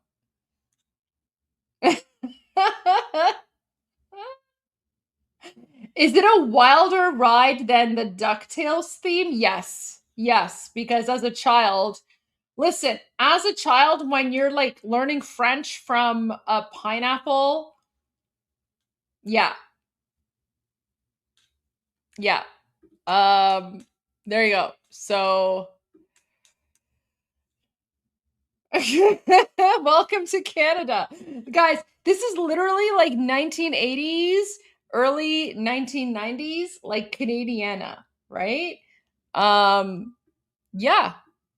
Just Anana was like one of our heroes. Teletubbies is after my time. Well, or like I was too old for Teletubbies. Teletubbies was like way out. Like guys, I'm 41. I turned 41 a few days ago. So Teletubbies is not like that was way after me. This is like the original version of Teletubbies. We had the dancing French pineapple. Téléfrançais, Téléfrançais, bonjour, allô, salut. Téléfrançais, Téléfrançais, lisez parler avec nous. C'est formidable, exceptionnel, c'est excellent, sensationnel, c'est merveilleux, c'est magnifique. Téléfrançais, fantastique. Téléfrançais, Téléfrançais. There you go. So yeah, that was my childhood. Anyway, Téléfrançais is amazing. So I'm just glad that other people are familiar and aware of Téléfrançais. But all that to say, yes, I do speak French. I understand French, and this jihadi is not saying catastrophe with a French accent. he's saying catastrophe because he does not understand and does not know how to speak English. So there you go. All right, let's continue with Armen, because Armen is doing oh, c'est catastrophique. Oui, yeah. Téléfrançais, Téléfrançais. C'est catastrophique. No, Téléfrançais is not catastrophic, but there you go. All right. So yeah, this guy's not saying French words. Catastrophes. Its surface far graver catastrophes, namely. Yeah, catastrophes. We just did we just invent a new word? Far greater catastrophes. The normalization of the most abhorrent violations of human rights and humanity. Guys, we don't discriminate on Iran Revolution Live. Yes, we talk about Iran, we talk about the revolution, we talk about Islamic terrorism, we talk about jihad, we talk about colonization. But you know what? We also talk about French pineapples that are teaching young Canadian children French. Yes, we do not discriminate. Yes, we learned French from a pineapple. Well, I mean, that's part of how I learned French anyway, so there you go. Oh no! Someone's like, Mag, bear the kitchen knife. Oh no, is that for the pineapple? Oh, justice for anana. You know what's actually interesting is the Persian word for pineapple is ananas. So there you go. The Persian word for pineapple is inspired by the French word, which is ananas. So justice for ananas. There you go. All right, let's continue. Law and the audacity to commit atrocity crimes with impunity. Leave pineapple. Mr. President, at a time when the American-Israeli aggressors, in their own assertions, possess the most advanced technologies and the highest precision military and data systems, no one can believe that the attack on the school was anything other than deliberate and intentional. Wait. Sorry. Guys, I can't even eat my dinner now. Oh my god. Okay. I just saw some fighting words. Okay. So the person that said no pineapple on pizza, because I'm actually a huge fan of Hawaiian pizza. I love Hawaiian pizza, and I love pineapple on pizza.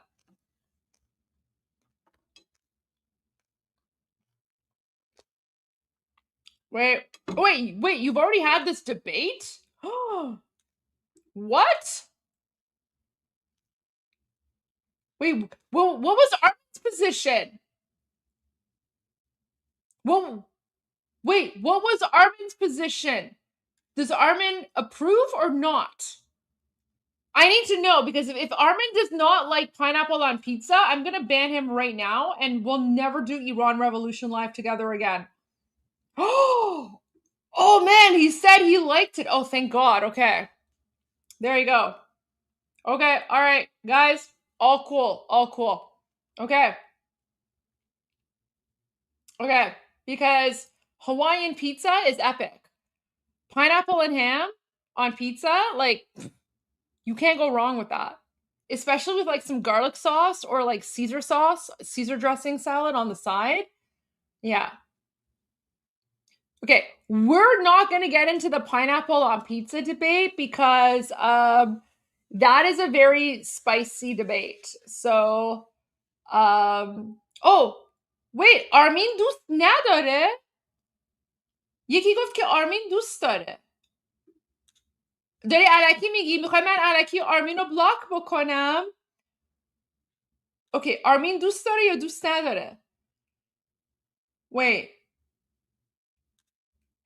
Does Armen like pineapple pizza or not? Listen, pineapple on pizza is a very controversial topic, which is why we shouldn't get into, oh, he said he likes it. Oh, wow. Okay. حالا دیدم. ببین من فردا به آرمین میگم که شما چی گفتی. Okay. Guys, everyone remember in server, because in server is trolling Armen right now. خیلی شیطونی. دیدم داری چی کار میکنی. فردا به آرمین حتما میگم چون شما تو کانال آرمین هستی. Oh no! Whoa! Magbar pineapple on pizza. Guys, okay, I think we just started World War III in the chat. All right, okay. Guys, I will give you all clemency. So Clemency, you have your own opinions on pineapple on pizza, and that's fine. No banning, no nothing. You know what? It's my fault for bringing up pineapple in the first place, because pineapple on pizza is very, very controversial. Some people love it, some people hate it. I'm just grateful that Armen actually likes pineapple. Magbat ananas. Oh no. Oh no. Okay. Okay. That's fine. That's fine. And pineapple on pizza is a touchy subject. It's okay. It's okay. But we will continue. And at least now I know that Armen likes pineapple on pizza. So at the very least, I don't have to ban him, right? Because if he woke up tomorrow and he was just banned, he would be like, "What's going on?" Poor guy. So at least we know we're on the same side when it comes to pineapple on pizza. Wait, what's my sister saying here? Wait, what's going on? Oh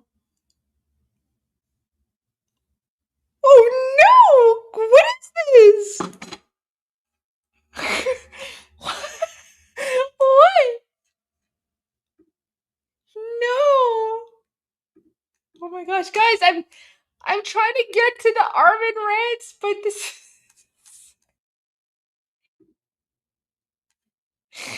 no, guys, no. Oh no!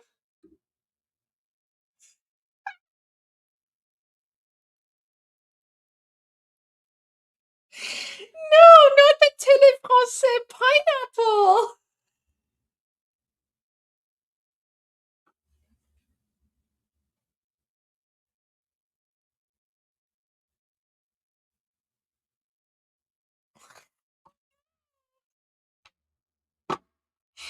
No, my childhood is ruined. What is this? What is this? Not even doom scrolling. Someone sent this to me. Oh no, it's the télé français pineapple. Who made this?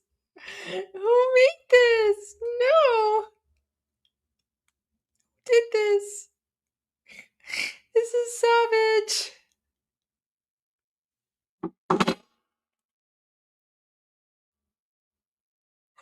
My childhood is ruined. My childhood is ruined. What is this? Oh, I see who made it. Okay, I know who made it. Wow. Whoever made it is epic. Okay, there we go. Okay, so I don't want to say it. My sister made it. So my sister made the télé français pineapple. No. Oh no. My childhood is ruined. No, what is this?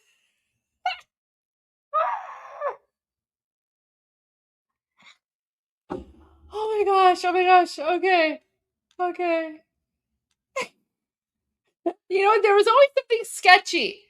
You know what? There was always something sketchy about the télé français pineapple.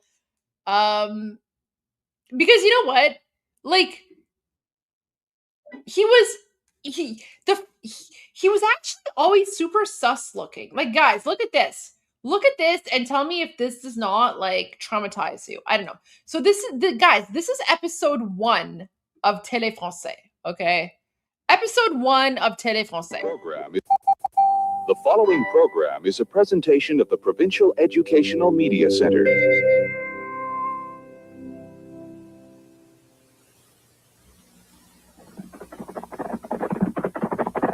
Wow!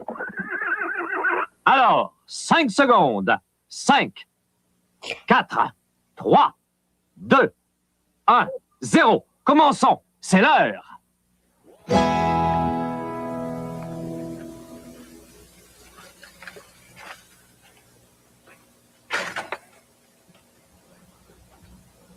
Bonjour.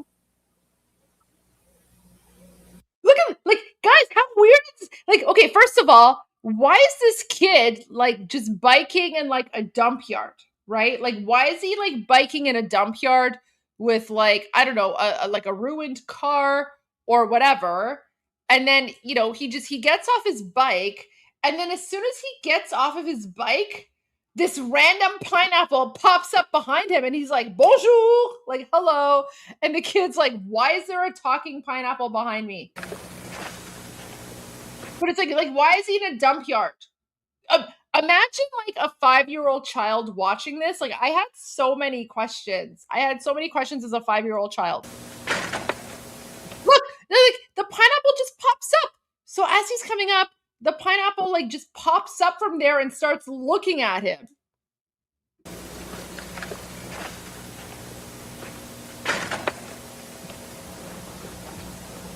Bonjour. And he also has like a cane. What's with the cane? Bonjour.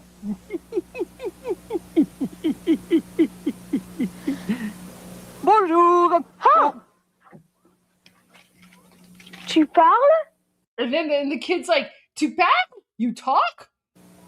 Mais tu es un ananas. He's like, you talk? Wait, you're a pineapple. C'est vrai.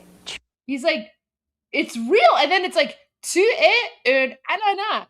You are a pineapple. So imagine like as a 5-year-old child, like learning French, one of the first phrases that I learned in French was not like, you know, bonjour or whatever. One of the first sentences that I learned in French was, you are a pineapple. So imagine me as like a 5-year-old child going home to my parents and I'm like, tu es un ananas.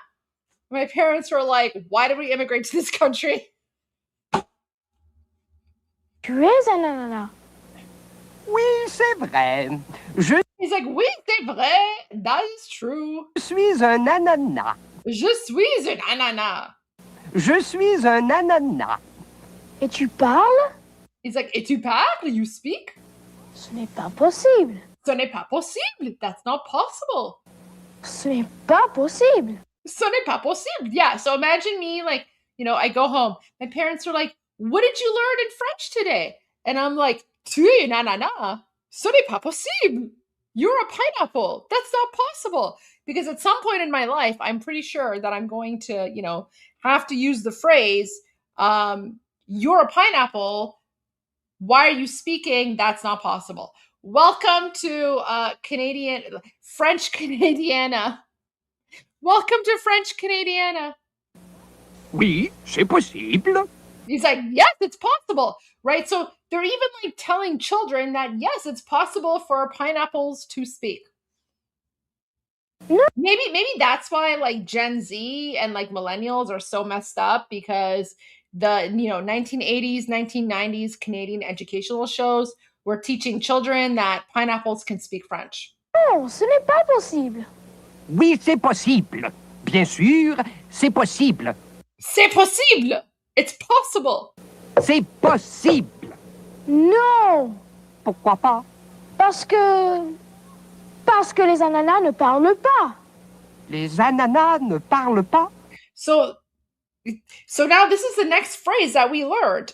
Les ananas ne parlent pas. Oh, pineapples don't speak, right? So the kid is like, pineapples don't speak. This is impossible. And then the pineapple is messing with the kid's brain. He's like, what do you mean pineapples don't speak? I'm speaking. I'm a pineapple, right? Like, can you see how this would like, I don't know, mess up like a kid's head, like a 4 or 5-year-old child? Les ananas ne parlent pas. Non. C'est vrai? Oui. Oh.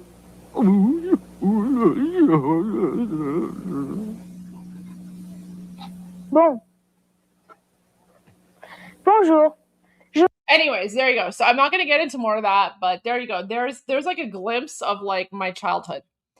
Nothing to do with Iran Revolution Live, but we were speaking about pineapples, and then we got into French language. So there you go. Yeah, so there's an entire like Canadian TV series funded by the Canadian government where there's a talking pineapple convincing children that pineapples speak. Yes, that was Pineapple Revolution Live. Yes. No wonder Canadians are so weird. Yeah, I mean, I can't justify that. You know, he kind of does look more like corn than pineapple. Is this why you cannibalize pizza? Yes, 100%. Like, I'm pretty sure the reason that we love pineapples on pizza is because we were traumatized by ananas. So this is like our revenge. We get revenge on ananas. All right, let's continue with the actual show because I still want to watch Armen's rants, and I'll be back in like 10-15 minutes. Wow. Deliberate leave. The aggressors, in their own assertions, possess the most advanced technologies and the highest precision military and data systems. No one can believe that the attack on the school was anything other than deliberate and intentional. Wow. Guys, oh my God. I don't understand. From these people, first they say the Americans are pathetically weak and they like there's nothing. We will slap them. This is easy when they're being humiliated. But all of a sudden, when there is miscalculation or bad information and any civilians die, and there's any collateral damage, you're like, no, you guys have the best military in the world with the most advanced technology. So much so that there would be, our expectation is that you make zero mistakes. Zero mistakes. There will be zero civilian casualties. Like, the only explanation for civilian casualties is that you were targeting civilians. Is that how it works? Guys, did you know that I knew Americans and Israelis had advanced technology and American, like, and the most advanced military on the planet. I didn't know they have godlike powers. Arakshi is telling us that the Americans are so advanced that they never miss, that they have zero bad intelligence, that there is zero miscalculation, that there are zero errors. He just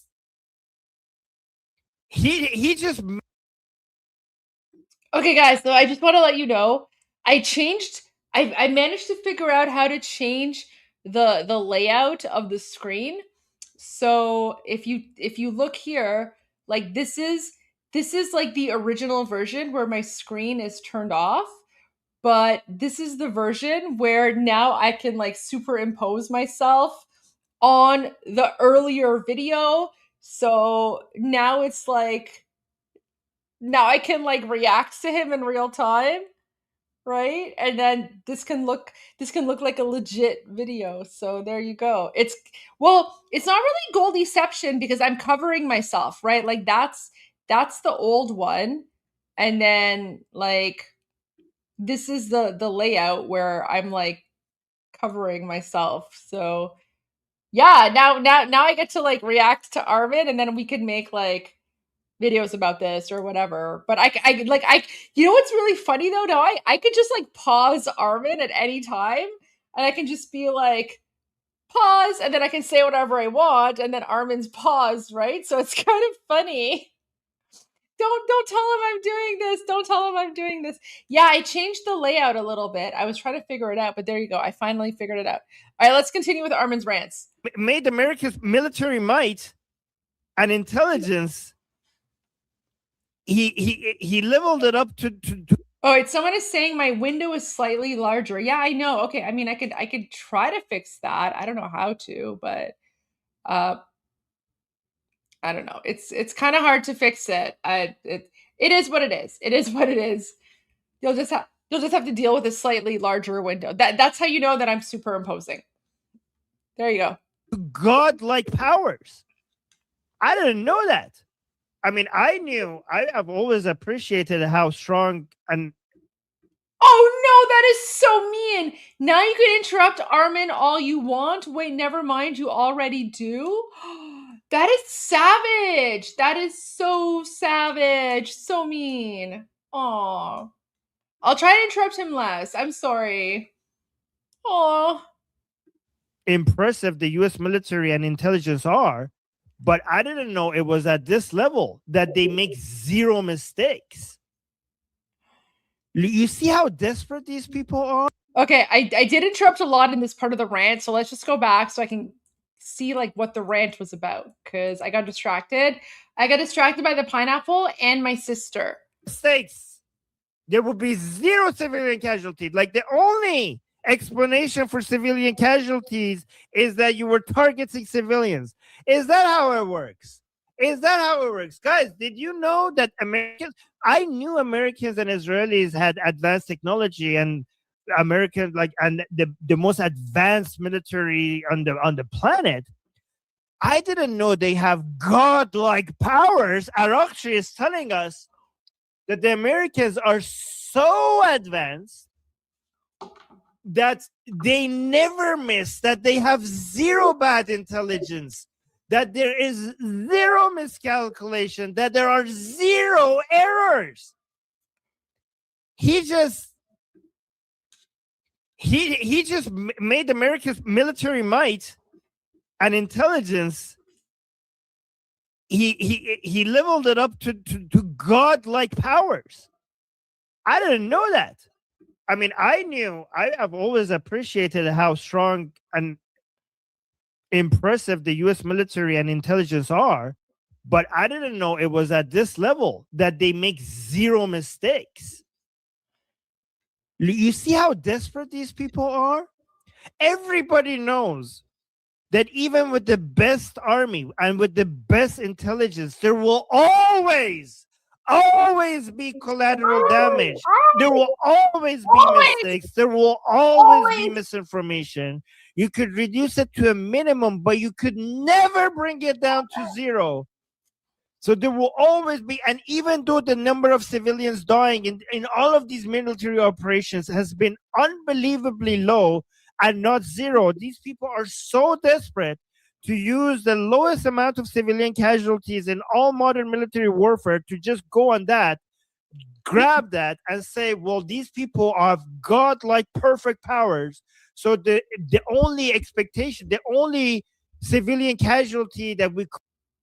Oh wait, Sohail is gone, so I have to change my layout so I can like make it match, because Sohail is gone. Okay. Okay, there we go. Now we can continue. Could have expected if these people were not targeting civilians were zero. Really? Zero. It could only be explained, any civilian casualties inside Iran could only be explained by Americans hunting down civilians. Sure, buddy, you're retarded. Or maybe you're not retarded, but you think your audience is retarded. Wait, Sohail is back. I have to fix my layout. Okay, give me a moment. Give me a moment. All right. Okay, let's continue. Oh yeah, guys, like, subscribe, and share to get Goldie to 200,000. Oh, Amir, that's so nice of you to say that even when I'm not here. Oh, Amir, you're so sweet. Thank you. Thank you for supporting me. Also, guys, can you also get me to 100,000? I'll put the link. Yeah, guys, why have we not made Armen go to 100,000? I don't understand. Why is Armen not at 100,000 yet? Can we please help Armen get to 100,000? Like, this needs to be a thing. Why is Armen not at 100,000? Let me put his YouTube channel in the chat, in all the chats, on X and, you know, wherever. Guys, he's so close. No, wait. Okay, so he needs like 11,000 more people. He's so close. Guys, come on. We can do it. We can support Armen and like share the link with everyone. Share the link, subscribe, share with everyone you know. I'm putting it in all of my social media channels. Let's help Armen get to 100,000. Armen has been working so hard. Armen is incredible. He's been doing like YouTube stuff for like the last 10 years. So if anyone deserves to get to like at least 100,000, it's Armen. It's Armen for sure. So everyone, like, subscribe to Armen's channel, share it with everyone you know. Let's support Armen. Let's support Armen. All right. Okay, let's continue. Yes, so like and subscribe to Goldie's channel to get her to 100,000. And I'll also put the link to my channel in Goldie's chat. Yeah. And guys, I'm always happy. I'm always happy when he puts the link to his channel in my chat. Like, support the guy, support him. He's amazing. And like I said, the only reason that I'm on YouTube is because Armen actually encouraged me to start a YouTube channel. And Armen actually taught me how to like use StreamYard and all that stuff. So yeah. Oh, Armen is live because the reason that Armen is live is because we've merged our channels together. So whenever like I'm streaming Iran Revolution live, I automatically like log into his channels and make sure that he's streaming as well. So that's like the agreement that we both have. So but literally Armen is the one that helped me get my YouTube channel up and running. And back in October, I only had like 1,500 subscribers. So in the last 6 months, I've gained almost 200,000 subscribers. And that's all because of Armen. So everyone needs to support Armen. Go subscribe. Like Armen is doing amazing work. I would not be here without Armen. And what's really amazing is that when Armen was helping me, he didn't even want anything in return. He basically just helped me out of the kindness of his heart. And that was back in October. And that was before the revolution started. So like when he did all that, we had no idea that we would be here today. Like we had no idea that there would be like a revolution and that we would be collaborating and working together. So Armen literally just helped me out of the kindness of his heart with no expectation of anything in return. So we love Armen. We are huge fans of Armen. Let's make sure we get Armen to 100,000. I don't know how we do it, but we do it. Share the link with everyone. Just make sure he gets to 100,000. Because Armen is the real deal. Armen is an OG. And he's just a kind-hearted person. You know what I mean? He's a kind-hearted person, and he deserves all the best. If you guys want to help me get to 100K, because we're at 90 right now. Help him. So almost making it to 100K. Help him get to 100. So I'm saying, please stop yelling at us, Armen. Guys, should I stop the yelling? I'm not yelling at you. I'm yelling at him. Are you guys fine? You guys want me to stop the yelling? No. I'm frustrated with these people. This is like no, don't stop the yelling, Armen. I'm literally here, and it's already like late. Like we're in. This is basically like Iran Revolution live after dark, and I'm here because I just want to watch you yelling, and I want to comment and laugh at this, right? Because I missed this part. So yeah, don't stop the yelling. That's literally why I'm here. Decades of I don't know, frustration. You guys are basically my therapist right now. Aww. Oh, people are saying don't stop yelling. There you go. Don't stop yelling. Okay. All right. Okay. Oh, he's so cute. Okay. No, don't stop. Okay, fine. Yes. Okay, let's continue then. Guys, you know what you guys are doing? I'm basically saving money on therapy because you guys. I'm just like all of these frustrations that we have had in the past couple of decades. I'm just like I know. People are saying I make it look like Armen is here. I know, guys. So I told you that's because of the layout I'm using, right? So this is what the screen actually looks like. But then this is the layout, right? So I add like the overlay. Boop, boop. So yeah, it makes it look like Armen is here, except I can pause him at any time, right? I could pause him and he has no control over it, right? So there you go. But it does look kind of realistic. Oh, you thought that he was with me? No, he's not. I'm guys, I'm watching a replay of Friday, March 27. So this is Friday, March 27 when I left for like my birthday celebration, and then I heard that Armen had this crash out and he was like yelling and whatever. And then people were like, Goldie, you have to watch it. So Armen's gone for the evening. Gone for the evening. This is the video that I'm playing, but no, he's not live. He's not live. I'm live, but Armen's not. So now I'm reacting. Oh my gosh. Oh no, people thought that Armen was here. Oh no. No, he's not. No, he's not here. He left. He already left. Yeah. He already left.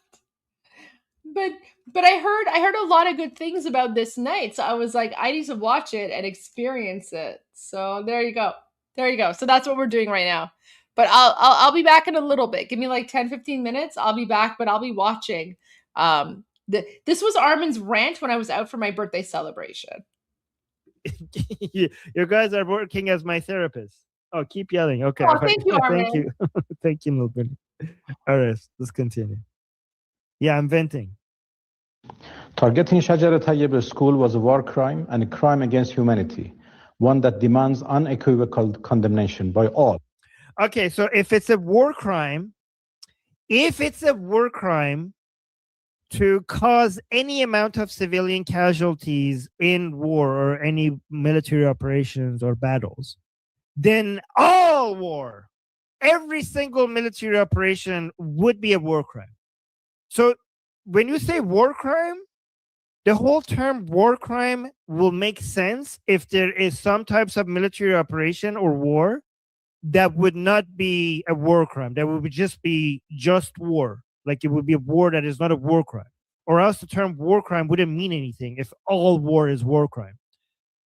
And given that all military operations will have some civilian casualties, it's retarded for you to suggest that this is a war crime because civilians died. Because then there is no war that is not a war crime. And unambiguous accountability for the culprits. This atrocity cannot be justified. And again, guys, you know why this is so frustrating? Because this comes from a guy that represents a regime that just recently did the greatest act of massacre in modern history on civilians who were just in the streets unarmed, asking for their freedom, demanding their freedom. For this guy to come out and say like, oh, but there were civilian casualties, so this was a war crime. It's like, oh God, I hope we capture this guy. Like sometimes I want the Israelis to take this one out with a drone, but sometimes I'm feeling like, well, if he dies with a drone, then who are we going to have? We Iranian people, we need at least one. Like we need at least one. Okay, like who can we like when it comes to for justice time with the Iranian people?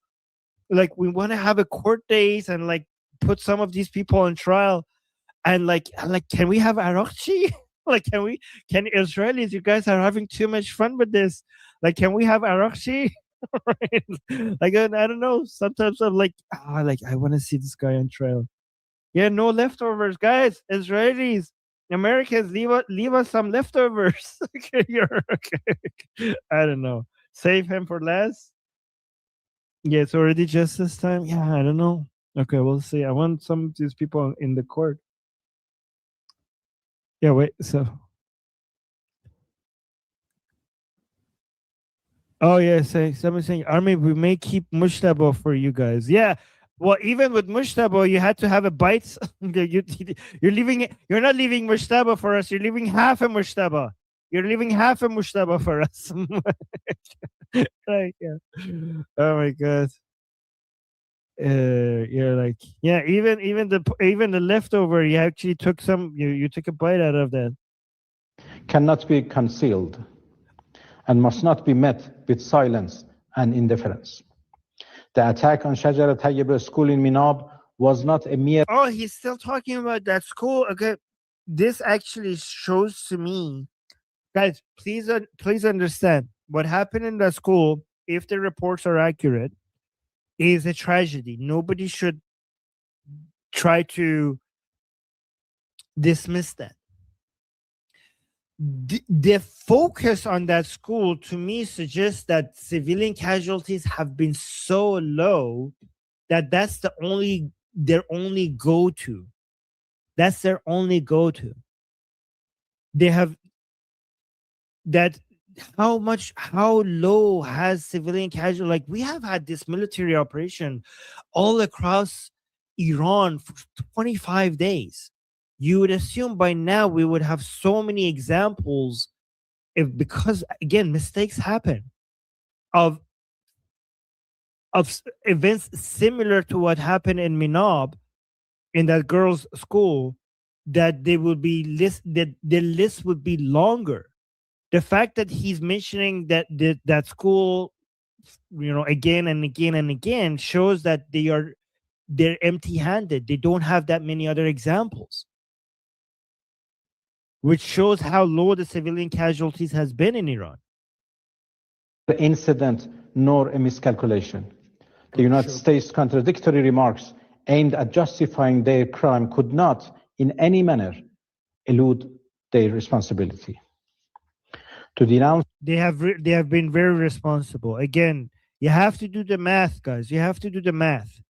Look at the way to measure how responsible and how moral an army is that you look at the ratio of civilian to combatant casualty rates, like and you compare it. You compare that ratio to all other wars and military operations in modern history. And what you notice is that when it comes to Israel and United States, they usually have the lowest civilian to combatant ratio, which shows that they have gone out of their way to try to reduce civilian casualties. You shouldn't go based on anecdotes and examples, because even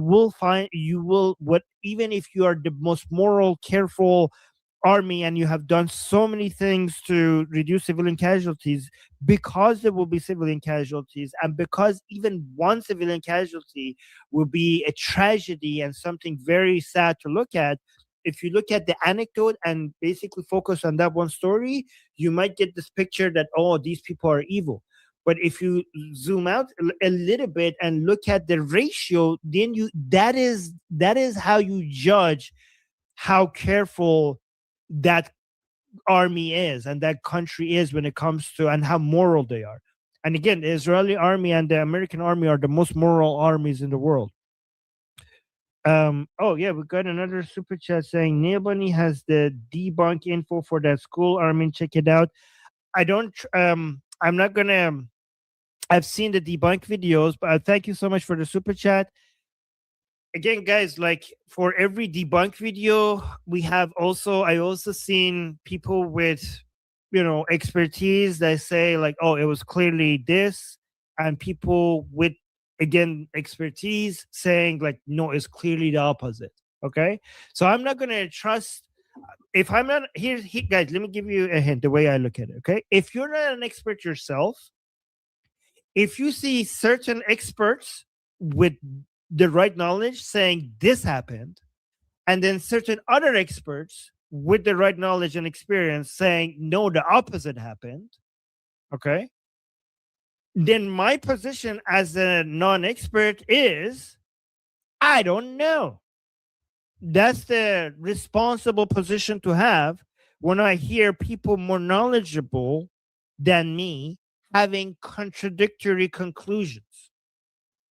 What do you guys think? Do you think that's a responsible position to have?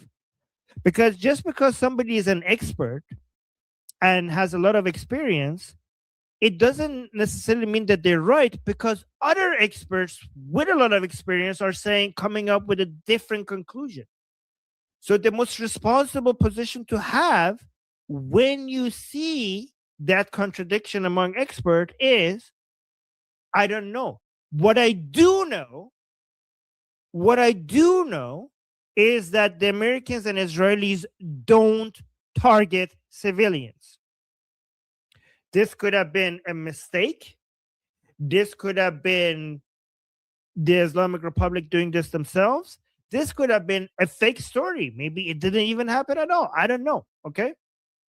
But I don't know what happened. But what I do know is that the Americans and Israelis don't target civilians.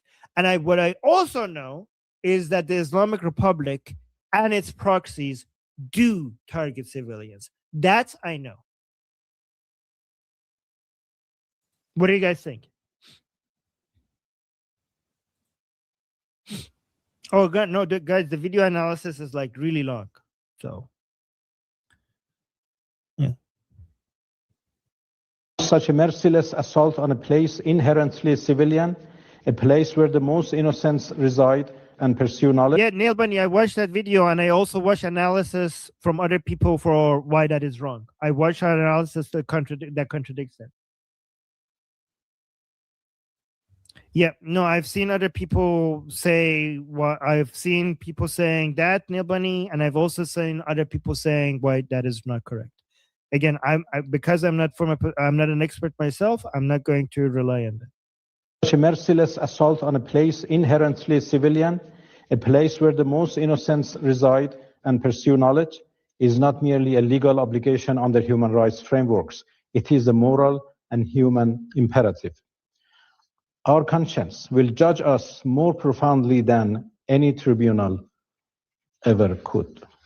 Distinguished delegates, Shajar Tayyib Elementary School has not been the only casualty of American-Israeli atrocity crimes during the past 27 days of their illegal war. Human rights and international humanitarian law have been massively and systematically violated by the invaders in an unprecedentedly brutal manner.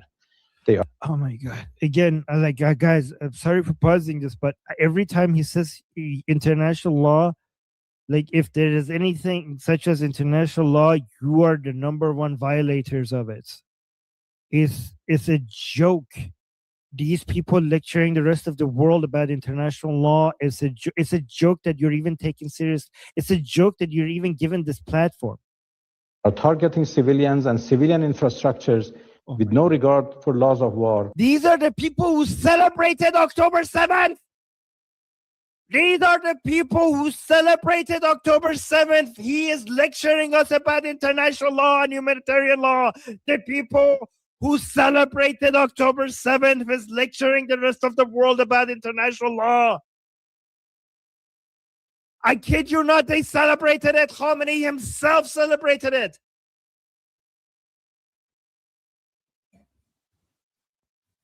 And basic principles of humanity and civility.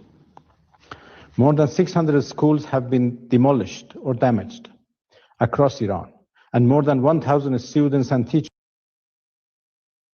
You know, now I know why everyone was encouraging me to watch Armen, because yeah, I get it. Right? Wait, this is how he holds his hat. Is this how he does it? Yeah. All right, guys. Let's continue. Now I can see why you guys wanted me to watch this. And listen, I agree with Armen. I agree with him. Oh, it gets better. Whoa, it gets better. Okay, all right. Ooh, we might have a late night. Martyred or wounded as the result. The aggressors, who are arrogantly shouting, "No mercy, no quarters," and threatening to strike Iran's vital infrastructure, have been attacking hospitals, ambulances, health workers, Red Crescent.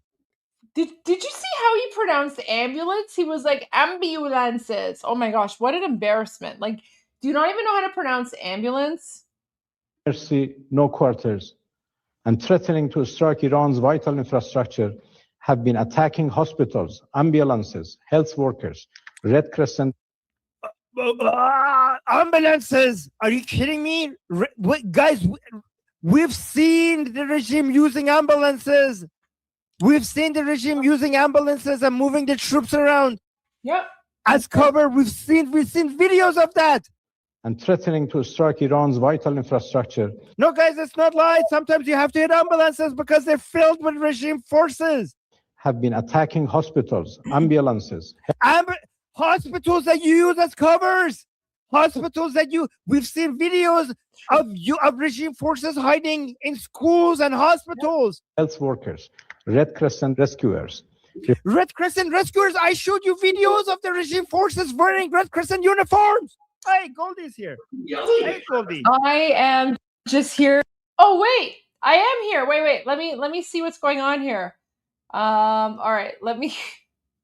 Apparently, okay, here we go. So apparently I came back briefly when he was yelling, and then he's like, "Oh, hey, Goldie's here." All right. Forces hiding in schools and hospitals. Health workers, Red Crescent rescuers. Red Crescent rescuers, I showed you videos of the regime forces wearing Red Crescent uniforms. Hey, Goldie's here. Hey, Goldie. I am just here I was listening and I'm still watching. I just wanted to say good night. I'm going out for dinner, but the Islamic regime, they wear Red Crescent outfits and they pretend like they're civilians. Armen, there's actually a video of one of them pretty much admitting that they were hiding behind the Red Crescent when they were training like Hezbollah and all these other people. So, yeah, that's a very old video and it's famous. Goldie, that's a good point that we should show them that video. That's a very old video that the regime admits that they use those tactics. And he says in that video, it's already known. So I'm free to say it because the Westerners have already figured out that we do this. Yeah. So he admitted that. Yeah. All right, Armen, sorry I interrupted you mid-rage, but yeah, someone was saying Goldie in black and white. So yeah, Goldie in black is like Goldie in work mode, and then Goldie in white, that was me going on my birthday date dinner. So there you go. Go ahead. I agree with everything you're saying. And we'll see you tomorrow. All right. Enjoy Goldie, and happy birthday. Thank you. Okay, so yeah, that was me showing up. Oh yeah, Armen. Oh my gosh, it's so funny. Like as soon as I showed up, Armen like calmed down. He's like, "Oh no, I need to calm down." Oh, he's so sweet. All right, okay, let's go back to this mode, and now we can continue with the Armen rage because now I'm technically not here anymore because I've gone out for my birthday dinner. All right, let's see what I missed. Okay. Oh, guys, this is an emotional roller coaster. Like going from mid-range to happy birthday, like going up and down. Enjoy your time. Now back to Okay. Wait, we got a super chat. Oh, that is so cute. Wait. So up and down. I don't know if this is okay. Oh no, guys, that was so cute. He's like, I don't know how to deal with this. I'm like rage, and then I'm like calm, and then I'm rage. Oh, that's so sweet. Look at that. Guys, this is why everyone needs to subscribe to Armen. Everyone subscribe to Armen. Hospitals, ambulances. I going off this video. Okay. Oh, guys, this is an emotional roller coaster. Like going from mid-range to happy birthday, like going up and down. Enjoy your time. Now back to Okay. Wait, we got a super chat. Hold on. Armen's great. So up and down. I don't know if this is okay. We got two super chats here saying, I remember how the leftists used the baby killers propaganda in Vietnam. It's their standard line now. They use it endlessly against the war on terror and Israelis and the Israelis. It's BS, but it works for them. Yeah, I mean, when you don't have stats, you have to go with anecdotes. So, Armen, just like the IRGC, the UN is as useless. They see the IRGC breaking what they call international law, and they do nothing. Just like the IRGC, they soon will be gone. Okay, so the UN is useless and somewhat evil, but let's not get them to the same level as IRGC. Yeah, I agree. I consider the UN to be our enemy because the UN is an institution apparently more focused on being anti-Israeli than anything else. And because I consider Israel to be our main allies as Iranian, I consider the UN to be our enemy. I just don't want to compare people to IRGC because that is such a level of evil that I think that I don't, as bad as the UN is, I don't want to just say like, oh, they're just like the IRGC. Like that is a whole other level of evil that I don't think it is it's a challenge to be able to reach that level of evil, right? But yeah, but you're right. The UN is useless. So let's continue. Refineries, water sources, and residential areas. War crime and crime against humanity are not sufficiently describing the gravity of the atrocities they are committing. The aggressors' targeting pattern, accompanied by their rhetoric, leave little doubt as to their clear intent to commit genocide. Oh, yeah. Oh, guys, this is their intention. Guys, this is the world, these morons. Oh, my God, these retarded people. Who buys this? Who buys this? The American President Trump and Marco Rubio and Lindsey Graham were sitting in the Oval Office, and Pete Hegseth, like, hey, Pete Hegseth, come here. We have a plan. Like, what is the plan? We want to genocide the Iranian people. Like, what? Like, yeah, we want to commit genocide. That was the plan. Genocide the Iranian people. That is the intention. Who buys this? Who? But guys, tell me who is retarded enough to think this? First of all, you Americans suck at genocide. I thought the Israelis suck at doing genocide. Oh, no. You Americans suck even more at doing genocide. Really? Really? Let's imagine that like the Americans are actually trying to do genocide. Apparently, you're not that great. It's really easy to do genocide in Iran. Did you guys know that you have atomic bombs? You want to, these are rookie numbers if you're trying to do genocide. How many Iranians have died so far? Do you know there's 90 million of us? Genocide has a definition. Genocide is with the intention of wiping out an entire group of people. Okay, I have to say. So when Armen is like, I thought Israelis sucked at genocide, but Americans suck even more at genocide. We all know what he means, right? Like it's basically like there's no genocide, there's no war crimes, right? But it's saying it in like a sarcastic, funny way. Look at his expression. So. Like, honestly, the best compliment like a nation or a country can get is that like you suck at genocide, which is what Armen's basically saying. So, oh man, this is so good. Oh, Armen. Oh no, he's going on the it's so good. You Americans suck at genocide. I thought the Israelis suck at doing genocide. You Americans suck even more at doing genocide. Really? Really, let's imagine that like the Americans are actually trying to do genocide. Apparently, you're not that great. It's really easy to do genocide in Iran. Did you guys know that you have atomic bombs? You want to these are rookie numbers if you're trying to do genocide. How many Iranians have died so far? Do you know there's 90 million of us? Genocide is, guys, genocide has a definition. Genocide is with the intention of wiping out an entire group of people. Do you know that by the rate that you're going, it's going to take you 1 million years to be able to wipe out Iranian people? Have you put that into your calculation? If you're trying to do genocide, you know that you're not making any progress at all.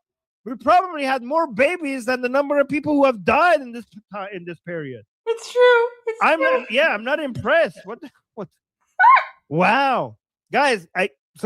We keep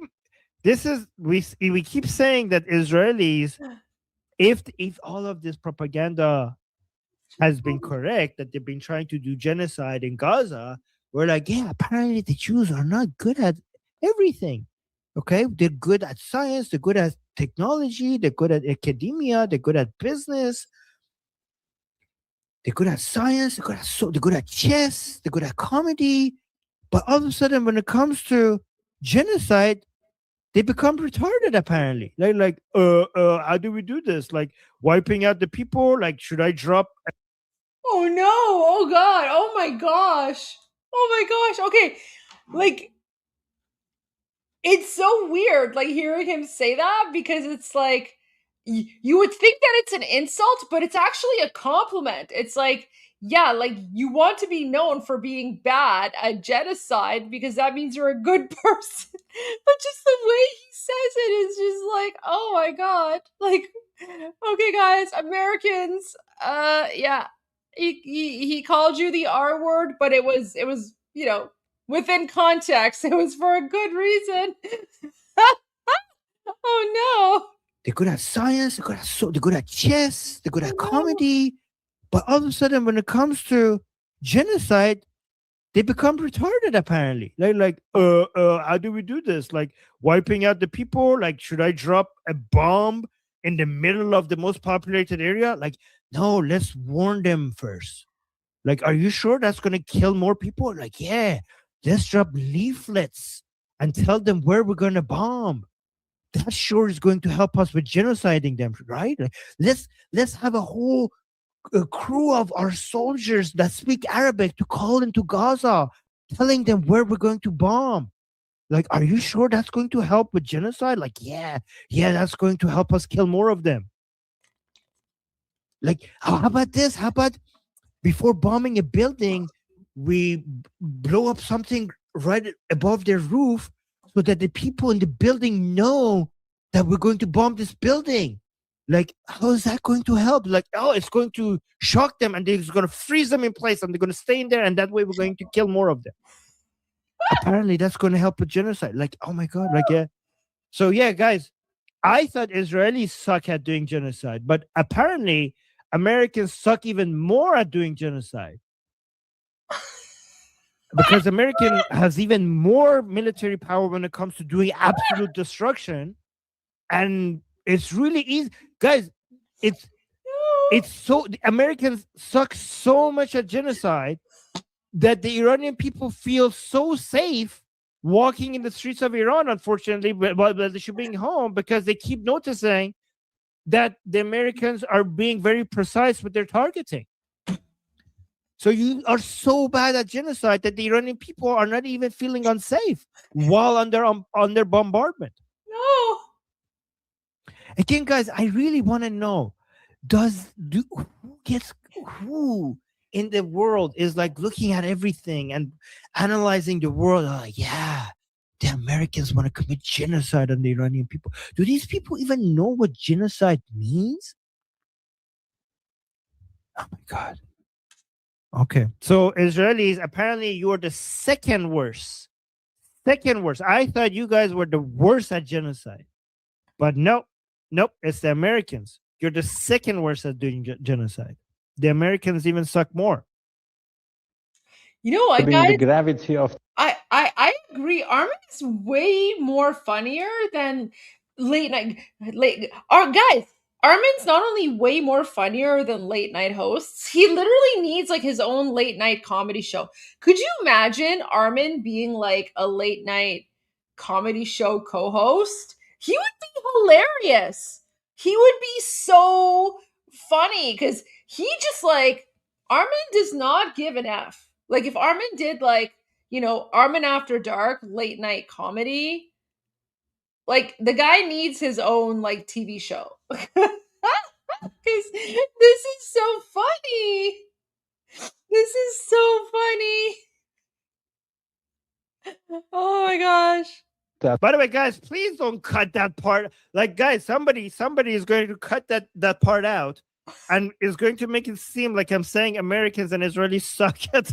You know what? I'm gonna do that. I'm gonna do that tomorrow for April Fools. I'm just gonna be like, Armen says that Israelis and Americans suck at genocide, and he's mad at Americans and Israelis for sucking at genocide. You know what? It's his fault though. He gave me the idea. No, I won't do it. I won't do it. I won't do it. No. I'm not gonna do it. I'm not gonna do it. But it's a funny thought. It's a thought that counts. Somebody gonna clip this out and make me look anti-American and anti-Israeli. Oh no! Oh no! Oh no! Oh no! Oh no! Okay, I gave them. I'm gonna say it was AI. Yeah, so I think Amir Singh, sorry, I mean, can't expect them for a lot with definitions after they shout for Palestine and Islamophobia. Oh, wait, someone is saying, welcome to Late Night with Goldie and Armen. Thank you. Actually, in fact, Armen's not here. This is a replay of March 27 when I left early. And so I'm replaying March 27, but I put my I put my image over here to make it seem like I'm here. So I can actually block or pause Armen at any time. Poor Armen is already in bed. Armen's already asleep, or, you know, I don't know, maybe not asleep, but Armen's like gone on with like the rest of his day. So it's just me. But yeah, a lot of people think that Armen is here. He's not. I have full control of Armen right now because I can pause. I can play and pause him at any time. Yeah. See? It's okay. Okay. I have full control. But it is late night with me because I wanted to watch this, but I actually do have to end the live stream pretty soon because I'm going on Piers Morgan tomorrow morning, and I have to wake up early and get ready for that. So I'm going to play a little bit more. I'm just going to let Armen finish this part of his rant, and then we will continue tomorrow with the rest of the late night stuff. But yeah, I pretty much have control because this is the actual replay, and this is me on top. I actually don't know if Chunky's going to be there tomorrow. I mean, I hope not, because I just don't want to deal with him, but I mean, it is what it is. So I'm just going to have to deal with that. But yeah, let's finish up like the next 2-3 minutes, and then we'll call it a night. But we will continue. We will continue Armen After Dark tomorrow when Armen is gone. You guys defend me, okay? Oh, so Armen's like, if someone posts my video, you guys defend me. Really suck at somebody gonna clip this out and make me look anti-American and anti-Israeli. Oh no! Oh no! Oh no! Oh no! Okay, I gave them. I'm gonna say it was AI. Yeah, so I think Amir Singh, sorry, I mean, can't expect them for a lot with definitions after they shout for Palestine and Islamophobia. Yeah, it's okay. Okay, you guys defend me, okay?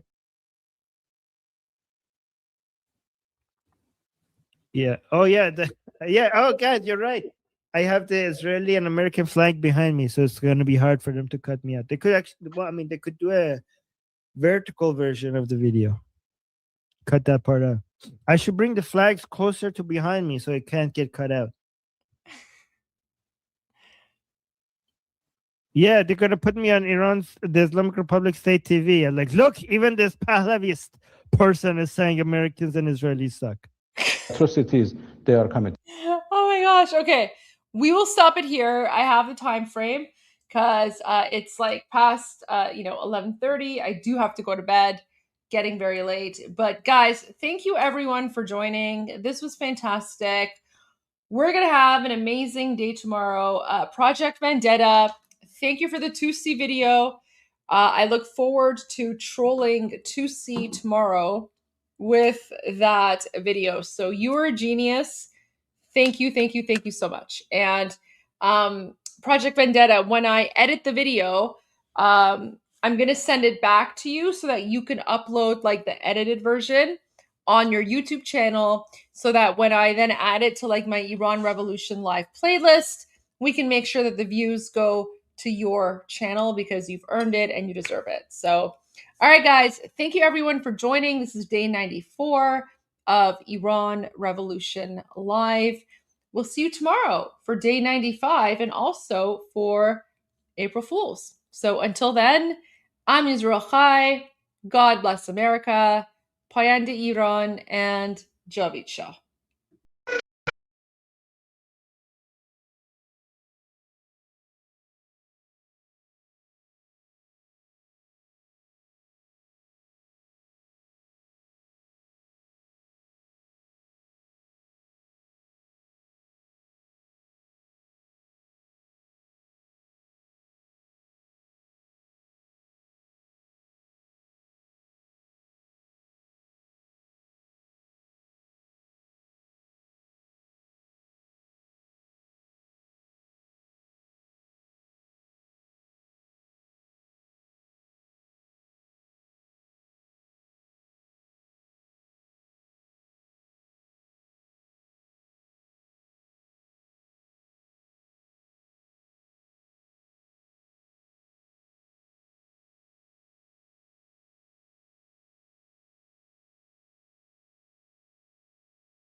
رسید بچه ها حضرت امام خامنه ای ملکوت اخلاقی است شما پیروز نشدید انا لله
Shadows cut from the light,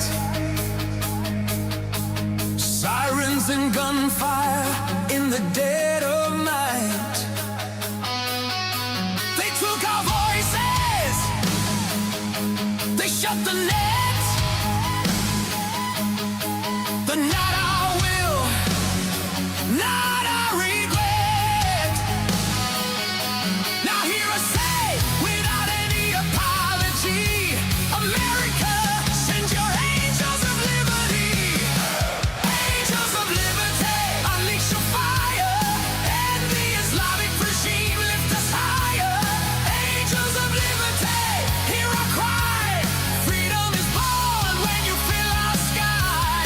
Angels of liberty, strong and true, our old ally USA, we stand with you.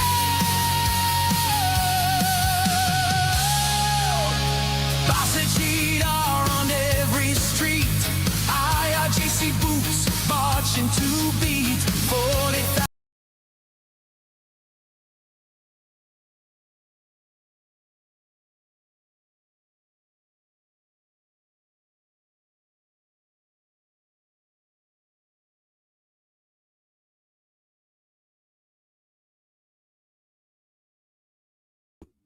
Guys, I'm so sorry. I accidentally pushed back and then the video left because I accidentally left the live. So, all right, guys, we just have to start Angels of Liberty from the beginning and then we'll end it after. I'm so sorry, guys. We're back.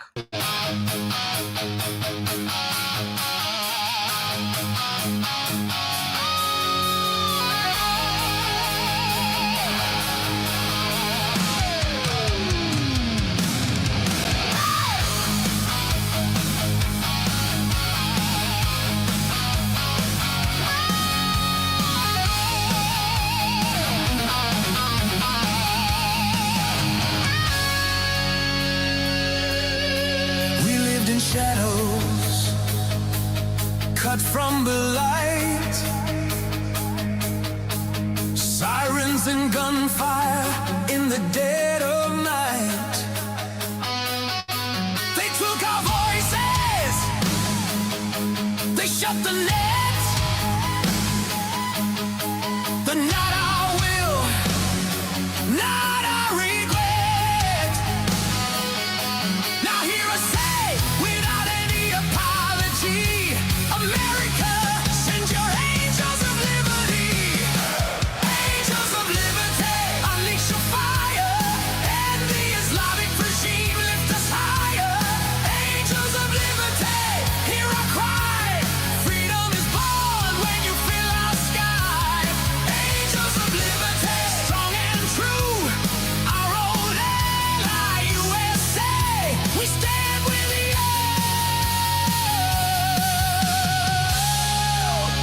Sausage are on every street, IRGC boots marching to beat 40,000 killed, buried unnamed, 50,000 caged, broken and chained. But we still rise, we still believe in words you wrote, in vows you gave. We want freedom and revenge. We will fight beside you till the end. Angels of liberty, unleash your fire, and the Islamic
look at us here today.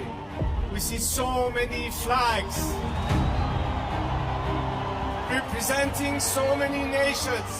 We know we are not alone, and we thank you for being with us. For all people around the world who stand today in unity with the Iranian people, this is not just because it's good for us, and you do it out of compassion and care for our rights to liberty and justice and equality and human rights. But understand that it is in your best interest too, to have, unlike this regime that has been propagating terror and radicalism, we the people of Iran are peacemakers and not warmongers. We like to be friends, especially with the free world.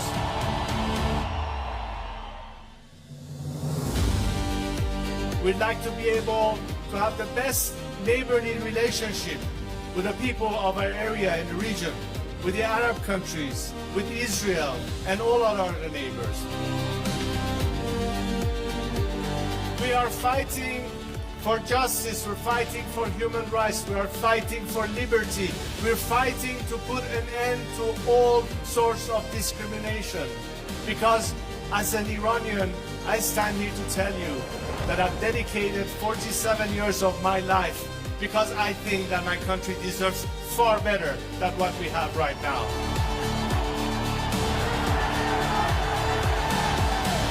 To now understand that their best remedy is to support the people of Iran, because ultimately a free Iran will be your best partner, not just to bring stability and peace, but it will be in your best economic interest and opportunities.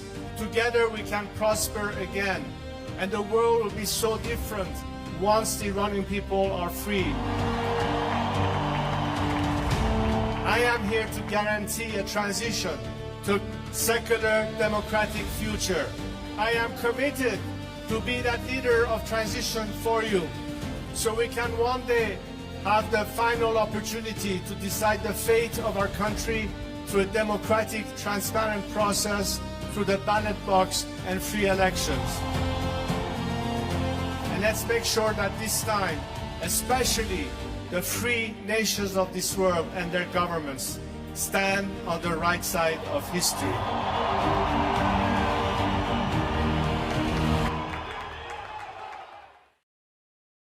غرق انقلاب است.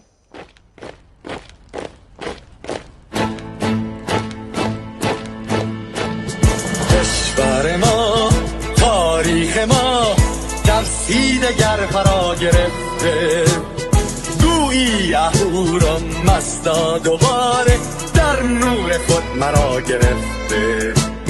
اکنون سرودی سر میدهم باز فارغ از رنج و تشویش. ایران غرق انقلاب است، به پیش به پیش به پیش. ایران غرق انقلاب است، به پیش به پیش به پیش. هن ای پدر، هن ای پسر، برخیز و با ما شو همگام، تا درد آن تجربه تلخ ما را نکشیده در خواب. بگذار هر دم بغرند گرگ‌ها دم لباس میش. ایران غرق انقلاب است، به پیش به پیش به پیش. ایران غرق انقلاب است، به پیش به پیش به پیش. ای کارگر، ای برزگر، راحت کنون ادامه دارد در این زمان که پرتو یزدان از هر سو بر تو میبارد. پس پیش به سوی آزادی از بحر خزر تا کیش. ایران غرق انقلاب است، به پیش به پیش به پیش. ایران غرق انقلاب است، به پیش به پیش به پیش. خلقها به پا، بهر دفاع از استقلال و آزادی تا بشکنیم پشت ارتجاع تیریزی ویران آبادی تا زنده سازیم سنت‌های می از پروانین و کیش ایران غرق انقلاب است به پیش به پیش به پیش ایران غرق انقلاب است به پیش به پیش به پیش با امید روزی که تمام این دلبشو انقلاب تموم بشه و ما در روشنایی، نور و سعادت مردم کشورمون غرق بشیم. نه خارجی نه بیگانه نه مستشارهای ویرانی نه چیر خاران نه کاسلیسان فقط هم رزمان ایرانی ما با شرافت میهنی بسازی فهر فرزندان خویش ایران غرق انقلاب است به پیش به پیش به پیش ایران غرق انقلاب است به پیش به پیش به پیش مردم بیایید داخل صف ما اکنون که آغاز رویاست دشمنان بدانید ما زنده هستیم بعد از ما هم ایران پابرجاست آن روح شیطان ما را فریب داد با صد شعار مردمیش ایران غرق انقلاب است به پیش به پیش به پیش ایران غرق انقلاب است به پیش به پیش به پیش پرچم ما پرچم ایران غرق خون شهیدان روی شانه هامان حمل میکنیمش در هر خیابان و میدان تا ماسک دلقکان را برداریم از روی تسبیح و ریش ایران غرق